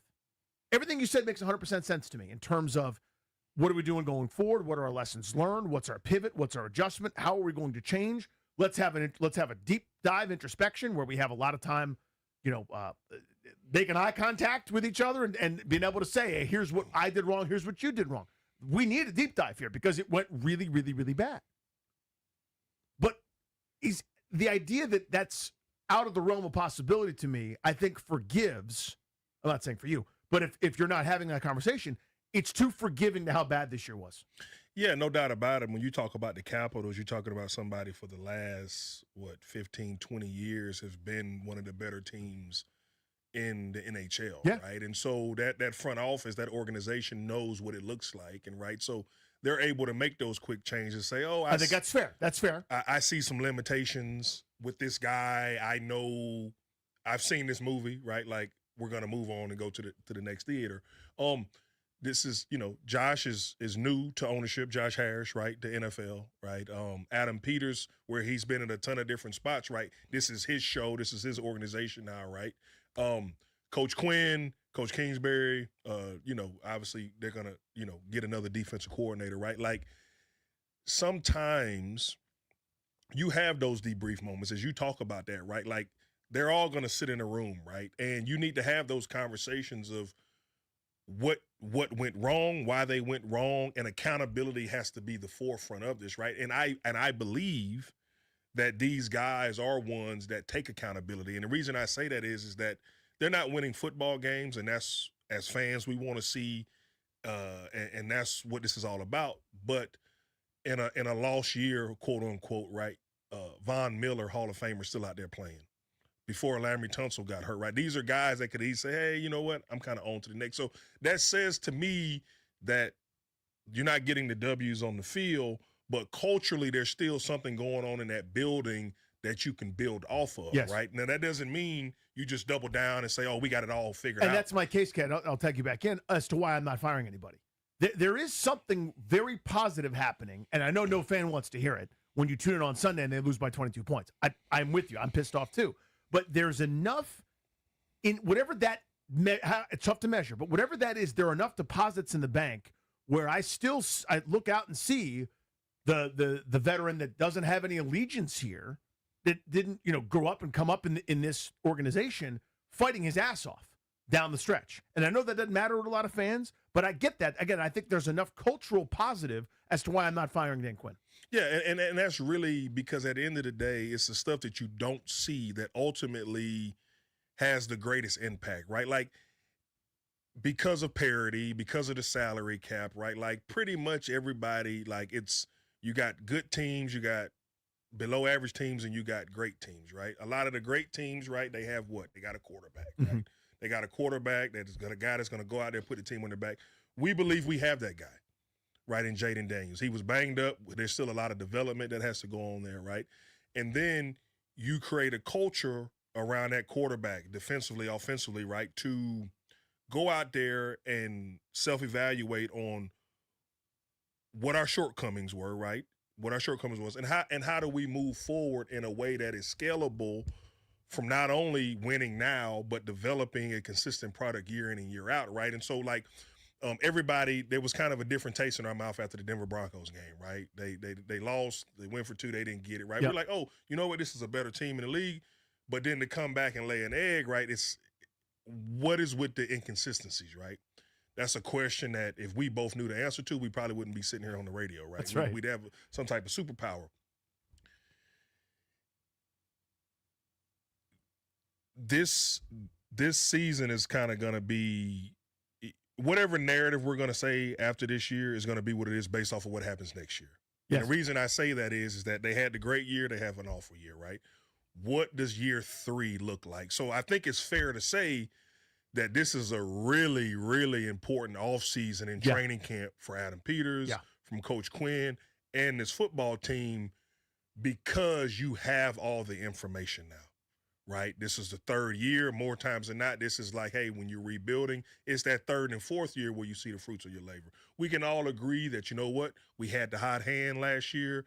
Everything was rocking and rolling. We're throwing no-look passes. We're scoring. All this kind of stuff. Everything went well. Well, you could argue everything went bad this year, right? Like you fumbled the ball. You didn't catch the ball. The ball was caught on you, all those type of things, right? So that being said, you can't have many misses this offseason because this next year is super important to the trajectory of this franchise. That's Kendrick Golston. I'm Danny Rouhier. This is Grant and Danny. Question is simple.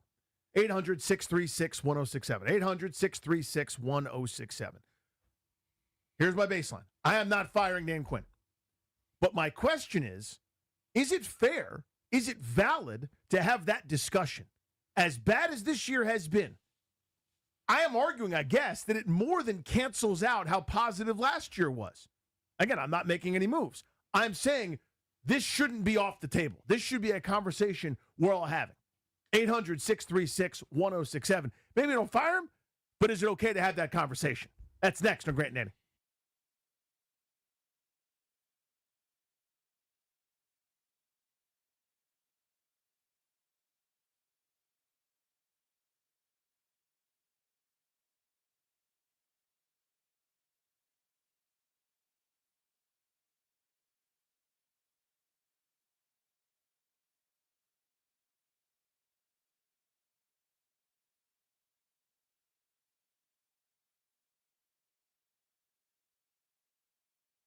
What's up, guys? Danny Rouhier here, Ted Britt guy. Here's the deal. I love Ted Britt Ford. I think you guys will too.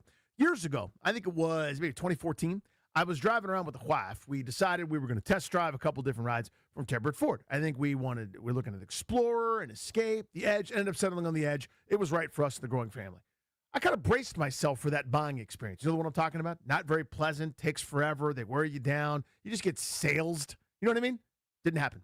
Not a Ted Britt Ford. Get you in, get you out with a great deal. It was the best buying experience I have ever had. And I said to my wife on the way home, this is where we go to buy cars from now on. And I've had multiple cars over the years from Ted Britt Ford. Great relationship with those guys. They take great care of me the way they've taken care of so many of us in this area for more than 60 years. That's right, more than 60 years. When you buy from Ted Britt Ford, you get Ted Britt for life. That means peace of mind for life. Powertrain coverage, battery replacement, complimentary service loaners, Virginia State inspection, and so much more. Go see my pals at Ted Britt Ford in Fairfax and Chantilly. Click away at tedbritt.com. And when you go, tell them Danny sent you.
G&D here on The Fan. Kedrick Golston sitting in for Grant. About 45 minutes left of us before we give way to the Washington Capitals on these airwaves, taking on the back-to-back, I believe, defending champion Florida Panthers. That will air tonight on 106.7 The Fan.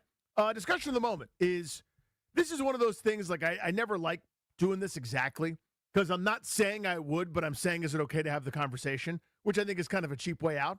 But really, my point here is, I think it's very reasonable after this disaster of a season where it's not just injuries. We kind of spent the first hour and change proving that they can't get timeouts right. We're disorganized. We got to burn a timeout early in the second half or midway through the first half every week. There's controllable things that aren't being controlled that tell you this group isn't prepared or hadn't been prepared way too often to compete in games like this. I mean, you look at the teams that are going to pick in the top 2 or 3 or 4. They have more better showings more often than this group has this year. I think it should be on the table. I'm not doing it, but I think it should be on the table. Let's go to Mike in Virginia, 800-636-1067. Is it okay to have the conversation about letting go DQ and the staff? I don't mind having the conversation, but I don't think it's very productive. I don't think 2 years is a good sampling yet. What else would you need to see in either direction to go, okay, I feel good, we get the long-term answer, or I'm ready to go? Like, how big of a sample do you need? Because I think it's a fair point, Mike. I need to see next year to be 9-8. And then I think I would need 4 years. We gave Ron Rivera more than enough time to prove it, and he didn't. But for me, I would need to see 4 good years. And so, Mike, and I appreciate the phone call. Phone was a little crackly there. And Rivera's kind of my lesson.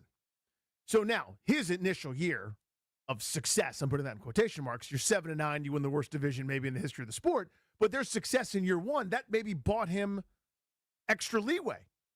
That sound familiar? There's a lot of success in year one. How much does that buy you?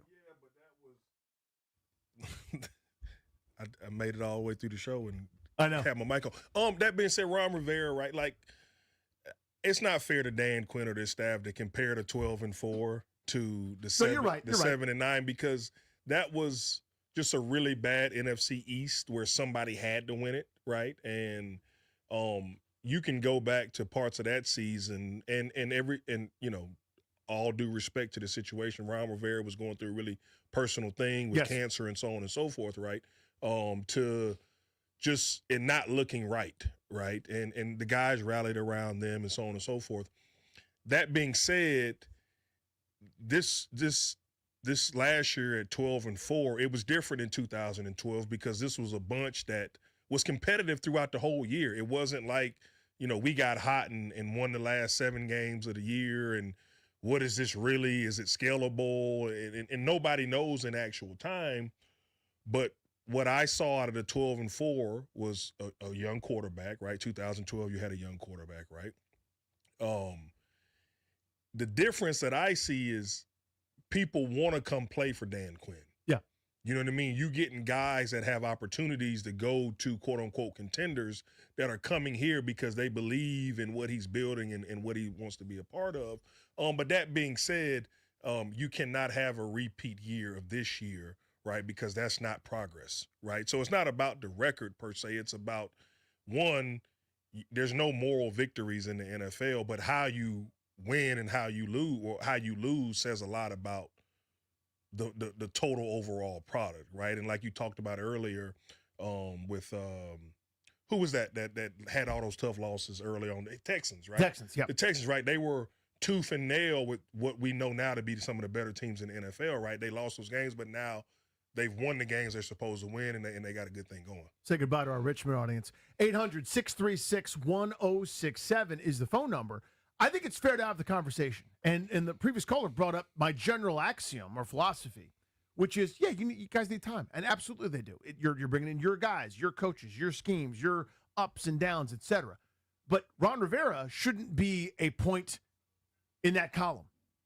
Like, I figured out pretty early in the Rivera era, so to speak, that I don't think this is it. I don't think having him be the GM, have a couple of his buddies from Carolina saying yes to whatever he says, and running through this group, I don't think this is the long-term answer. And sure enough, the bottom fell out. Seeing it through just because it's a number of years, I don't know that that's always the best thing to go by. Let's go to Steve in Maryland. Steve, is it okay to have the conversation about moving on from DQ and Company?